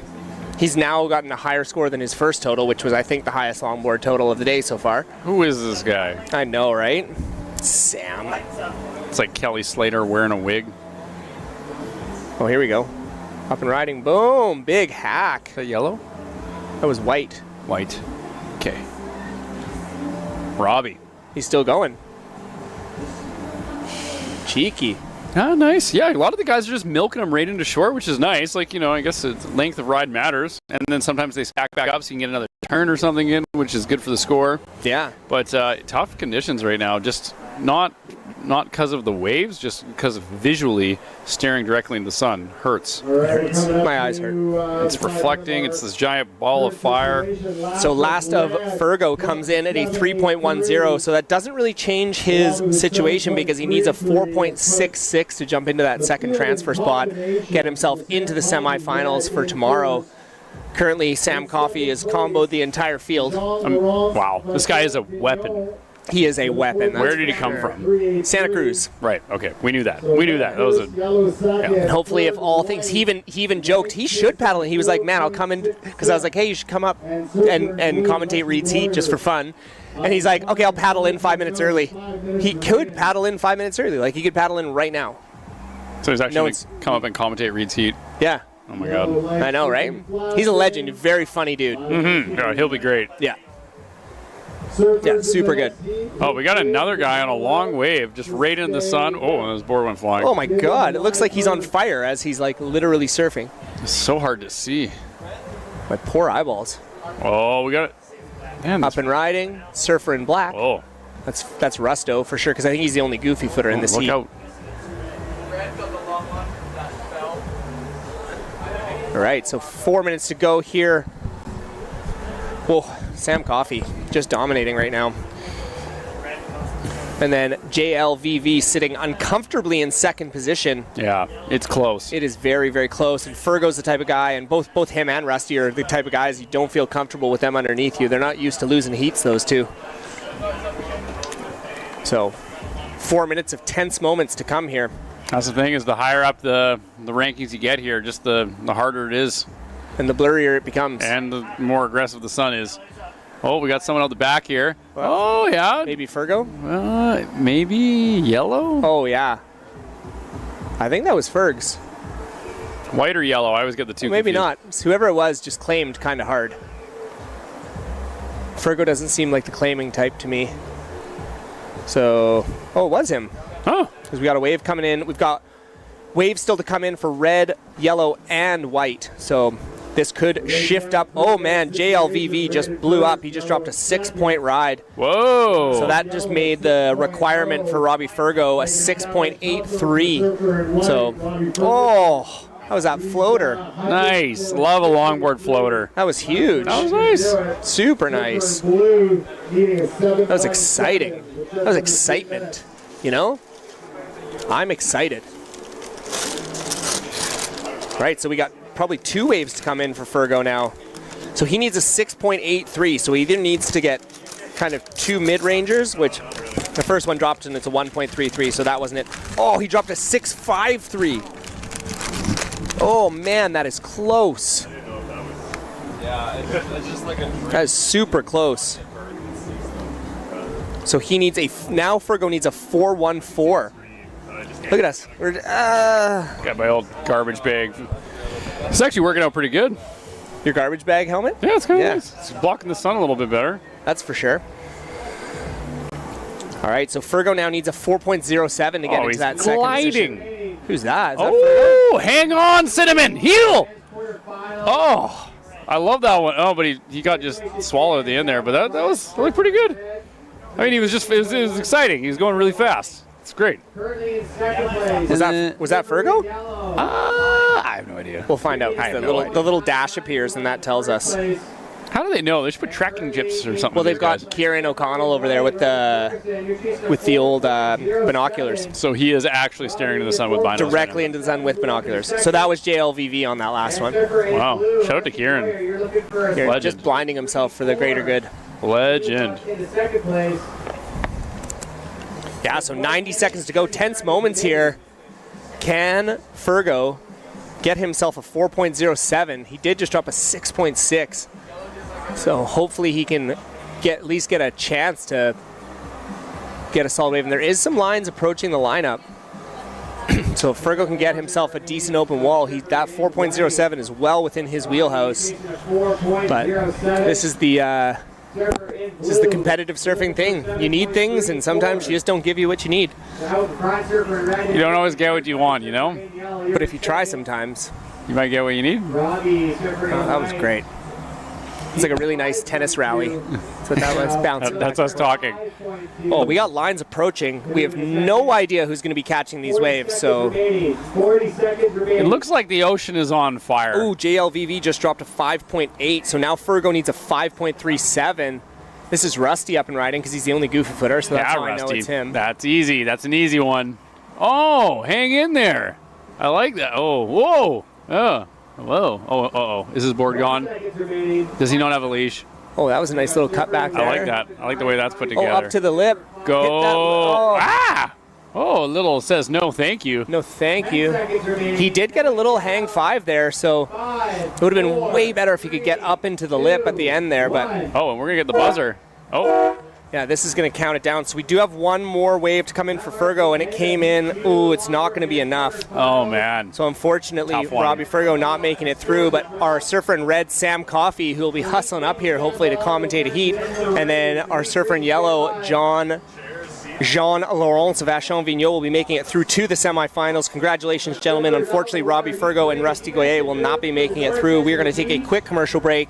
We will be back with longboard men's quarterfinal heat number 3 here at the 2024 Rip Curl Nationals. We'll be right back.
All right, we are back. We are in longboard men's quarterfinal heat number 3. This is the second to last heat of the day. We're literally being fried alive by the sun, but we are willing. This is aggressive. That's great safety. This is better. Safety. I feel so protected from the sun. Yeah, it's amazing. Beautiful stuff. You're such an innovator, you know? I feel like the hills have eyes. Or not the Hills of Ice. What was the Scarecrow guy? The murderer? Like, I don't want to kill people, but like, what's I feel like I know what you're talking about, but I don't know at the same Jeepers time. Creepers. Oh, don't you dare bring up that movie. Jeepers Creepers. Don't you dare. Where'd you get those peepers? All right, so up and right. In We the got water. Reed Platinius, we got Asia Dryden, we've got Andrew Sadler, and we've got Ali Rousseau in this quarterfinal heat number 3. So, yeah, we're gonna have a little special guest join us right now. A guy who we've been talking a whole lot of big game up here in the commentator booth, who actually literally 3 minutes ago finished his heat with the highest heat total of the longboard round so far. Welcome to the booth, Sam Coffey. Thank you for having me. Oh man, dude, what a day, what a performance you put on out there. Yeah, I was having a blast. Here's Reed up on one, I think. It's all goofy footers, and it's impossible to see. Yeah, the glare's crazy out there. It looks good looking back this way, but yeah, I lost my board first wave and went for a little swim, so that was fun. That a guy? You sound like you're breathing a little heavy because you're a lot of action. Took a little jog up the beach, and it's a far one. The tide's gone out quite a bit. Yeah. Funny enough, we actually, because it's so hard to see up here, we actually didn't catch both of your best waves. Tell us a little bit about the heat. Yeah, just got up on the nose a little bit and chucked the toes over the nose and tried to do a little soul arch or two. Yeah, do the things that impress people? Yeah, I think the judges liked it, but yeah, I felt fun. Well, evidently, because you did have the highest score of the round. So I think of all the longboard heats so far, I think that was the highest score. So that was a pretty impressive surfing. Oh, thank you. And we got your friend, the fellow competitor of John's Cookie Bowl, Reed Platinius, in this heat. Yeah, he's staying with him this week. So it's we got a shortboard heat tomorrow. So we're just going head to head all weekend. Or are you guys in quarterfinals against one another? Yeah. Oh my. Yeah, that's gonna be an awkward dinner table conversation tomorrow night. Yeah, I'll see if they let me sit at the table if I have to sit on the floor tonight. But yeah. That a guy. Well, I know that again. You're gonna enjoy that cookie when you get home. You haven't eaten it yet, have you? No, not yet. You never know. Reed could pull something. Oh, I guess he still has this heat to do. He's got about 10 minutes left, so let's hopefully he does something special. He ain't gonna do it with 4s and 3s, my friend. Yeah. He ain't gonna do it with 4s and 3s. Not when you're dropping 7s like it's going out of style. Oh yeah, I can't be doing it with 4s and 3s. So is this your first time in the Nationals? First time, yeah. First time ever up in Canada. Ever in Canada? Yeah. What do you think? That's amazing. Saw my first bear yesterday, and funny enough, saw my first bald eagle, even though it's the American bird. So. Wow. You haven't seen bears or eagles? Yeah, and it was pretty cool. We got to go out on the boat, then staying with Reed, and he's just tour guiding me around. Yeah, he's a good person to know around these parts. Yeah, he knows a couple people, a couple highs here and there. Yeah, absolutely. And then highlight of being in Canada so far? Just meeting all the people. Everyone's so nice, and it's beautiful weather. It's almost warmer than home. But yeah, it's always fun going somewhere new. Totally. And especially when the waves are, glassy and clean like this, and everyone's super nice around here, so I'm having a blast. Yeah, Tofino's a pretty great place, and again, born and raised, obviously, the Platinius family are kind of a special family around these parts. So like you said, they know a few up and ups, and that property is incredible as well, hey? Yeah, just a nice stroll right down to the beach. Yeah, first surf, we biked down. Probably could have walked, but we biked down and had a little surf out here, and that was great. That's a good life. It's not a bad life, that's for sure. And the fact that you're getting weather like this in April, I think tomorrow's going to be a little more Tofino-like. I think we're going to get a little bit of rain, a lot of wind. It's going to be a little more harrowing. Hopefully better for the waves. Hopefully. And then did you see the swell report for Sunday? Yeah, Sunday's going to be a fun one on the longboards. How's your duck diving skills? Duck dive's pretty good. Santa Cruz we get some big waves. So. But longboard's going to be fun. Hopefully might have to chuck the leg rope on for that one. Yeah, I would probably do that. Yeah. This was like last year at the Nationals here, like in the longboard. There were the gnarliest days. Literally some people didn't even make it out. When people did, people would get one wave, and that's all they could do because they couldn't make it back out the back. Yeah, Reed, his sister is saying that they would, for some of the girls' heats, like the U12s a while ago, they sent them out, and it was just maxing. And it was huge. they all wanted to make it out, so they wouldn't be the one that didn't. Yeah, totally. And they and they got smoked. Oh yeah, it's like for those girls, it's like quadruple overhead. Yeah. Oh, Yeah. when I was 12, not a chance I'm coming out here when No. it's big. Yeah. Well, and it's less about the waves being like crazy powerful and scary, and it's more the fact they're just relentless. Yeah. It's just a non-stop conveyor belt of whitewash. Yeah, there's no channels, no rocks to jump off and get out the back. You're going straight through it all. Well, there is channels that you can take, but they're there and there. Yeah. So it's like literally you'd have to paddle out half an hour beforehand and then paddle all the way across the bay. Yeah, it's a lot of beach here and a lot of fun waves up and down it. Yeah, it's a very special zone. So current situation update. In our quarterfinal heat number 3, heat leader in blue, Reed Platinius. He's got a couple of mid-range scores there, and then Andrew Sadler has a couple of smaller ones. Most of the guys underneath just have 2s and 1s. So currently right now it's looking like a bit of a battle for second place, and it's really anybody's game because everybody just has 2s and 1s. Ooh, Reeder just dropped a 6.17. This is a big heat for Reed. He came in a little sad after the last one. Andrew got him. He did. He did, and Yeah. he didn't get his $50. So, I know, right? So now he's back for revenge. Well, I was saying in the thing, I was like, you could buy a lot of cookies for $50. Oh, yeah. Right? You wouldn't feel so bad about losing the cookie bowl. Yeah, not at all. Yeah, but 6.17, so that's a solid score. And then Asia Dryden, old school local, also has been, I think he's actually been national champion, but multiple finalist, just dropped a 4.17, so that's the second best wave of the heat so far. But 6 minutes to go, man. How are you feeling about these 15-minute heats? Yeah, it's I don't think I've surfed a 15-minute heat and let alone no priority in about 5 years. So luckily, it probably will get a little pointier down the end with people paddle battling, but it's been pretty mellow lately. Past this today at least. Yeah, and 15 minutes just flies by. Yeah, my first heat this morning, I had a bit of a shocker. The first couple minutes, got 2 waves and fell, and there was 9 minutes left all of a sudden. Yeah, not a lot of time. No, yeah, especially if it's big, like you're saying. You catch one wave and you get caught inside, it's over. Well, I think as of tomorrow we switch into 20-minute heats because we're starting to get into the later rounds and things like that. I think this was the bigger divisions, just to get through the bigger divisions, the early stages of the bigger divisions, which is also challenging too, right? Because you get good surfers that come up and it's like you get a 1-15-minute heat and you're like, Yeah, it's the power of the ocean. You could go out there and be feeling super good and have an absolute shocker.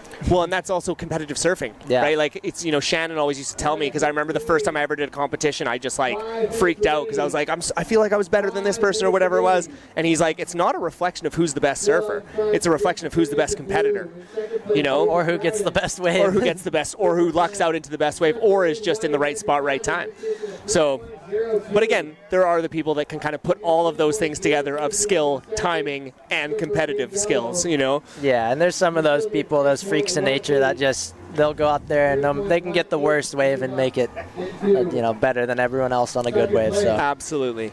I always use Adriana De Souza. That's my always use. The guy you could always guarantee for 2 6s. Yep. If it's 2 6s to win, he'll win every single time. And it's never pretty, but he does it every time. And then he won a world title. I know, he would never go, he'd get some 8s, but he wouldn't be the highlight of the day, but he'd be the winner at the end of the day. So. And he won a world title, man. That's all that matters. Oh, yeah. So 4 minutes to go. Woo! So you're into quarterfinals for men's and then semifinals for longboard. Yeah. Okay.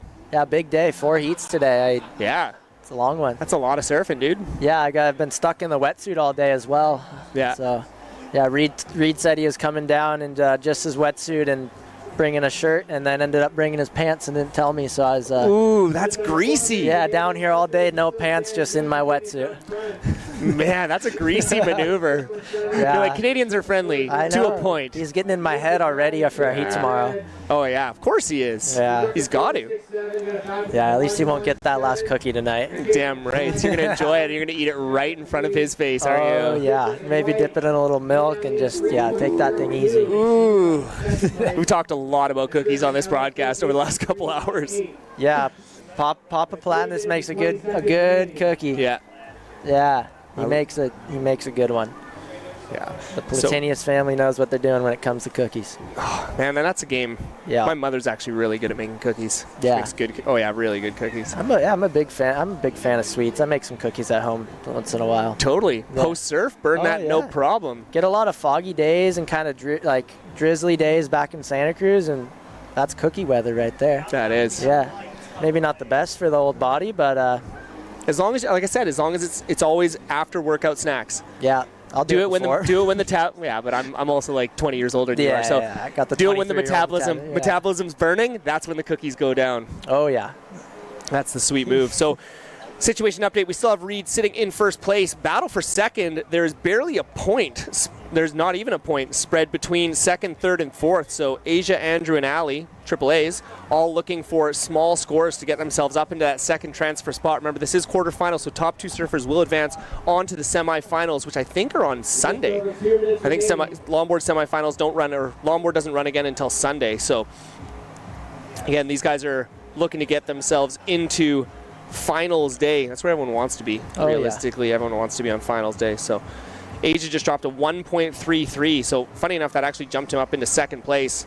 Kind of increased the requirement a tiny bit, but not much. So we got 2 minutes to go. Time is ticking away. Did you find the sun to be a factor while you were out there? Is it hard to see? Oh, no, not too bad. Yeah, it's so hard to see. I think it's just from up here looking down on it. Oh, it's brutal. Yeah, with longboard heats, it's just such a blast out there. You can catch any little bump you want. Totally. So. Shortboard right now would be pretty tricky. It's weak out there. Yeah. Yeah, and that's, I think, good. They generally are really good about timing with tides here because the tides are so big. Yeah. So you have to time well because otherwise, like, again, if we were running the open men's at this tide, it would be, yeah, that's not happening. Yeah. Nah, it'd be bad. Maybe Felipe Toledo could go get a couple waves out there, but I don't know about myself. Yeah. All right, so we got about a minute remaining here. Longboard men's quarterfinal heat number 3. We've got heat number 4 coming up, and we are finally done and dusted for the day. We've been commentating for 11 and a half straight hours. Wow. Not bad, eh? Not bad. Yeah. Yeah, I was complaining about having to surf all day, but sitting up here with the sun in your face it's a lot. Yeah, well, the sun only just came into the face like probably the last 2 hours, so it's usually behind us, but always late day is a challenge. But yeah, the glare gets crazy, especially like from this morning. There's so much, the tide, like you're saying, huge. It's dropped out crazy. Yeah, we do have a situation update. Andrew Sadler just dropped a 4.5. So Saddles has put himself, at 4.83. So Saddles has put himself up into second position with 20 seconds to go. We might have had a buzzer beater here. Let's see if he can make a push for the lead, maybe. Get those $50 again off Reed. Rattle Reed one more time? No. Oh, rattle him one more time. So what does he need? He's just a 5.35, and then, looks like we're going to count it down. I don't think there's going to be any heroics here. Well, there it is. There it is. The Cookie Bowl. The Cookie Bowl is over. Let's go. The victor, Sam Coffey. Congratulations, my friend. Feeling good. Yeah, that's a big win. Yeah. Yeah. Yeah, gonna set you stoked up for the rest of the weekend here. Yeah, that'll be a good little go to bed, eat that thing, and have that extra step ahead read tomorrow. So. That a boy. Hey, thanks for joining us up here, brother. Yeah, thank you for having me. Best of luck the rest of the comp. And we'll talk to you again soon. We're going to take a quick commercial break. We are back for our last longboard heat of the day. You are tuned in to the 2024 Rip Curl National Surfing Championships here at Cox Bay in Tofino.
And we are returned for the final heat of the day. Thank you for all of you out there in the world that stayed with us for as much or most of the day as you could have.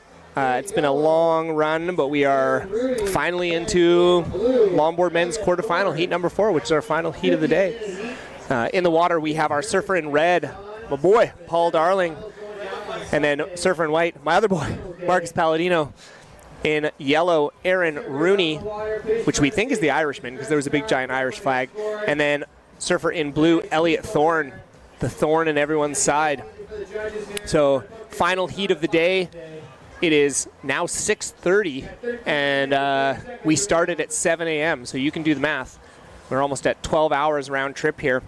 It's been an amazing day of surfing. The weather has been incredible. The wind has stayed off and been super light. We've been so lucky as far as how quality the weather and the conditions have been down here.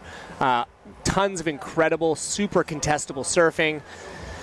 Yeah, life is just great. We really lucked out today, and it's been an incredible day of surfing, and we're stoked. So we got some sets kind of rolling into the lineup. Cox Bay's kind of turned on for this last little bit here. Oh, that looked like a surfer in red. Paul Darling doing a nice huge backhand gouge there.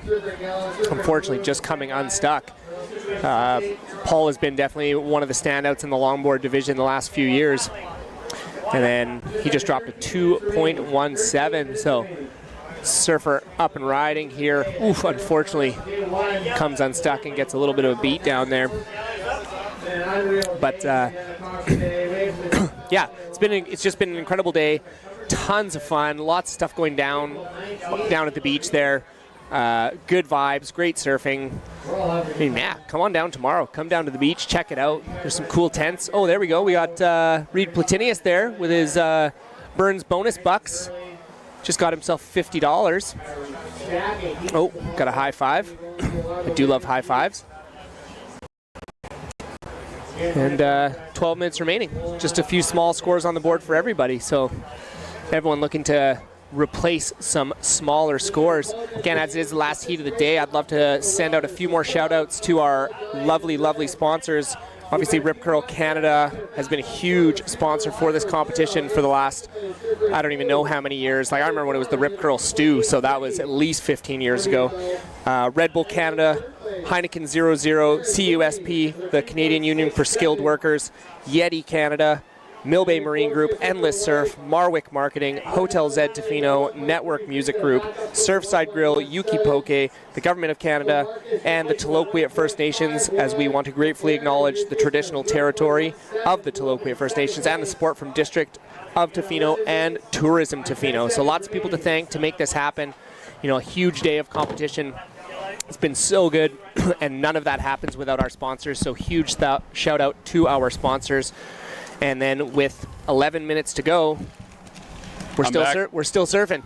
Let's go. Right? How was the last heat? What do you think? Last heat was great. Yeah. I mean, again, it's so hard to see. Yeah. It's literally like I'll be watching the screen, I'll be looking up, I'll watch, and then all of a sudden like 6 scores drop, and I'm like, oh, I don't know how any of those got there, but you know. So it's difficult. Oh, actually, that looked kind of nice. Little floater drop down over the elevator. Was that there? PD? PD throws down. LAPD. Aaron Rooney, Marcus Palladino. Okay, great. We got a couple of guys here. We got Elliot. Dogs. We got Marcus. We got Paul. We got Aaron. This is exciting. Yeah, we got basically 2 guys who are family members. Paul and Marcus. Oh, there we go. Paul Darling just dropped a 3.67, jumped himself up into first place. Thank you. Thank you. Yeah, I would love to see Paul make it through specifically because I want to see him on some bigger waves. And against his brother. That would also be good, but again, he's so good in big surf. It's insane. Like he's the guy that, like, when Cox is huge and maxing out, he's the only dude out on the logboard. Crazy. Yeah, and he's doing huge turns. Yeah. So he doesn't shortboard? Well, he shortboarded for all the years when when I surfed with him, but then he moved to Germany, and when he came back from Germany, he would come back for like a month at a time, but he would only longboard because he wanted to get as many waves as humanly possible. Makes sense. Right? His reasoning makes sense. And then I think he got such classic darling logic. Right? They're like, beep, boop, bop, beep. Oh, they're so smart. Yeah. They're just like, both of them are just on a level that's just so far beyond the way my brain works. Yep. But it's like, yeah, what is the maximum amount of waves per hour I can get with quality? Loading. Beep, boop, bop. But, so he just longboarded for the last 5-6 years. Cool. So and again, like I've seen him out on shortboards and he still rips on a shortboard, but I think he really wanted to stay with longboarding because he really wants to win this comp. Mm-hmm. So I think that was his reasoning. But yeah, I would love to see him on some solid waves, that's for sure, because he is a beast when it gets solid. Mm-hmm. So currently in first place, Paul Darling. In second, Elliot Thorne. Marcus just needs a 1.5 to get himself up into that transfer position. Again, top 2 surfers do advance into the semifinals. So, yeah, that second position is definitely sought after. Aaron Rooney just needs a 1.84, so nobody's safe in that second position right now. Nope. Yeah, there's not a lot of safety. We're approaching the halfway mark here. Oh, it just happens so fast. It does. They grow up so quick. They grow up so quick. Oh my god. Yeah. They start with the 0.0, and the next thing you know, they've got 14 points on the board. Gonna bring a tear to my eye. I know. Yeah, so got 8 minutes left in the day, Curtis. Highlight of the day so far? Sandwiches. Watching the, you know what, the U18 heat with Clay and oh god, I'm blanking. There's so many names. There's a lot of names. Clay and Shay and like just the U18 boys. They were shredding at one point. It was super exciting. One of the better heats. And then obviously that first longboard heat where Mr. Coffee got like 40 nuts. waves. That was pretty cool. Yep. Yeah, I don't know. Lots of highlights. The beginning with like, you know, anything with Keenan Bush in it. You know, sign me up. Love some Key Bush. What about you? I mean, thus far, wow. There's been so many highlights. I think I always love it when like new people that I've never seen before show up. Mm-hmm. So and again, like that they just blow up and they're super incredible. And so I think Taylor Tice in the U18, that was really awesome to watch. Got some like crazy he was waves. ripping. Nico Palaschuk early in the morning there, that he had the highest heat total. He had the 17-point heat total. Oh yeah, that's right. And he threw away a 7-point ride in that. So you remember all these like earlier ones that like that feels like it was days ago. Totally. Yeah. It was days ago. What is time? Who am I? And then honestly getting to surf with Noah twice. I mean, again, Noah's a good friend of mine, so I love to be able to surf with him, and yeah, just getting to cheer on your homies too. Yep. I love cheering on my homies. No, that's actually definitely a highlight like of me, like seeing you make so many heats. Whoa.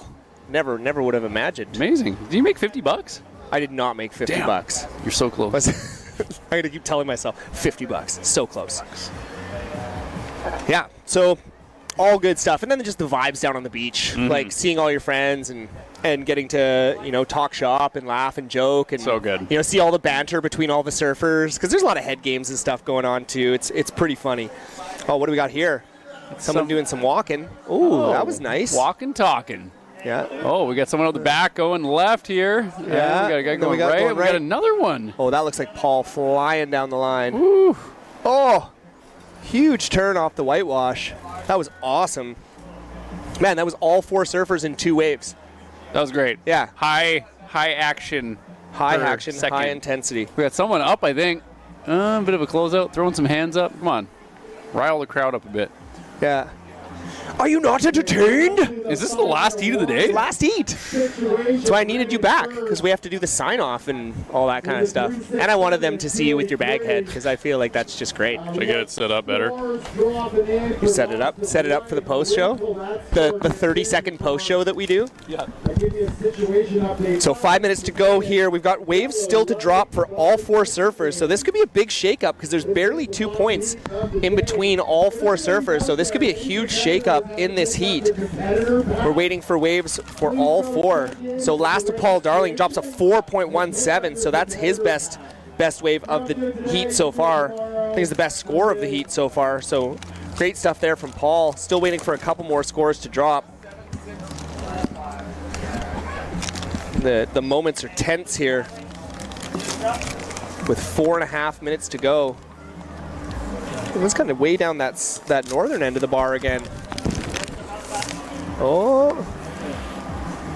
Nice. Yeah, so last to Paul Darling, a 4.17. That's increased his lead in first place. Again, Elliot Thorne currently sitting in second. Oh, not any longer. Marcus Palladino just dropped to 3.17. Marcus, so yes! Into second, but hold the phone because Elliot still has 2 waves to drop. One just dropped at a 2.07, so that won't factor in. He's got 1 more to drop. But we got people gathering at the beach to embrace these competitors. Oh. What a feeling to know that you're going to show up on shore and just be embraced by the crowd. Totally. Be loved. Are you not entertained? I'm going to keep doing that one. Do it. It's good. I just love Russell Crowe in Gladiator. It's such a good movie. It is such a good show. If you haven't checked it out recently, highly recommend it. It holds up over time. They're doing another one. Gladiator? Gladiator no, they're 2. not. You haven't heard about that? Who's the main star? It can't be Russell Crowe. Walking Phoenix is in it. No, he's not. Yeah. He died in it. Oh, maybe this could all be lies. Oh, so Twisters. Twisters. So last of Elliot Thorne, it's not enough. It's a 2.5. So Paul Darling in first, Marcus Palladino in second. He needs a 4.67 to jump into that first, get some Burns bonus bucks, and then Elliot Thorne now needs a 3.33. to get himself into that transfer spot. 3 minutes to go. Tense moments here. So here we go. Surfer in blue up and riding. Okay. We got another little wave out the back. Oh, someone pulled into the tube. Oh! He almost made it. No way. Who was that? Was that is that interference? I don't know. But it doesn't matter. I bet you $20 that was Marcus trying to pull into the tube. There's a pretty solid looking right that's about to hit the lineup, and there's one person in the lineup, and I think it might be Paul. Come on, Paul. DJ Pauly D, let's go. Can he get there? He's scraping scratching. Come on. He's in. He's in for sure. Oh, here he goes. Go, up and riding. Go. Oh, he's going to close out on him. Damn. Oh, huge float, though. Ooh. I like that. See, again, no regard for safety. I love it. Paul Darling is the Sacrifice king your body. of no regard for safety. He actually was like, yeah, check this out this morning, and he lifted up his shirt, and he's like, it took a fin to the ribs, and he had or to the hip. He had this huge fin mark. Whoa. In his, yeah. Paul's gnarly. Paul is darling it up. All right, so we got one more wave to come in for all 4 surfers here. Got a screamer left, kind of small and foamy, but he's went for it on the end there. Just went over the tea kettle. And then Paul has increased his stranglehold. He dropped to 3.93, so he's got an 8.10 total. Getting strangled by Paul. We got one more wave to come in for MP, Marcus Palladino. Maybe it was that 2 he hunted for. Come on, give him a 10. Ooh, there's a nice right heading towards the what lineup. What is happening Who's on this right one? now? Is that blue? It's somebody. It's a person. It's they're on the wave. Surfer in I Can't See What You Are. Hit it. Okay. Oh, going for it. Nice. Oh, just didn't ride out, though. Oh, yeah. Get caught behind it a little bit. All right. There are some sets coming. 1 minute left. There's some sets out the back.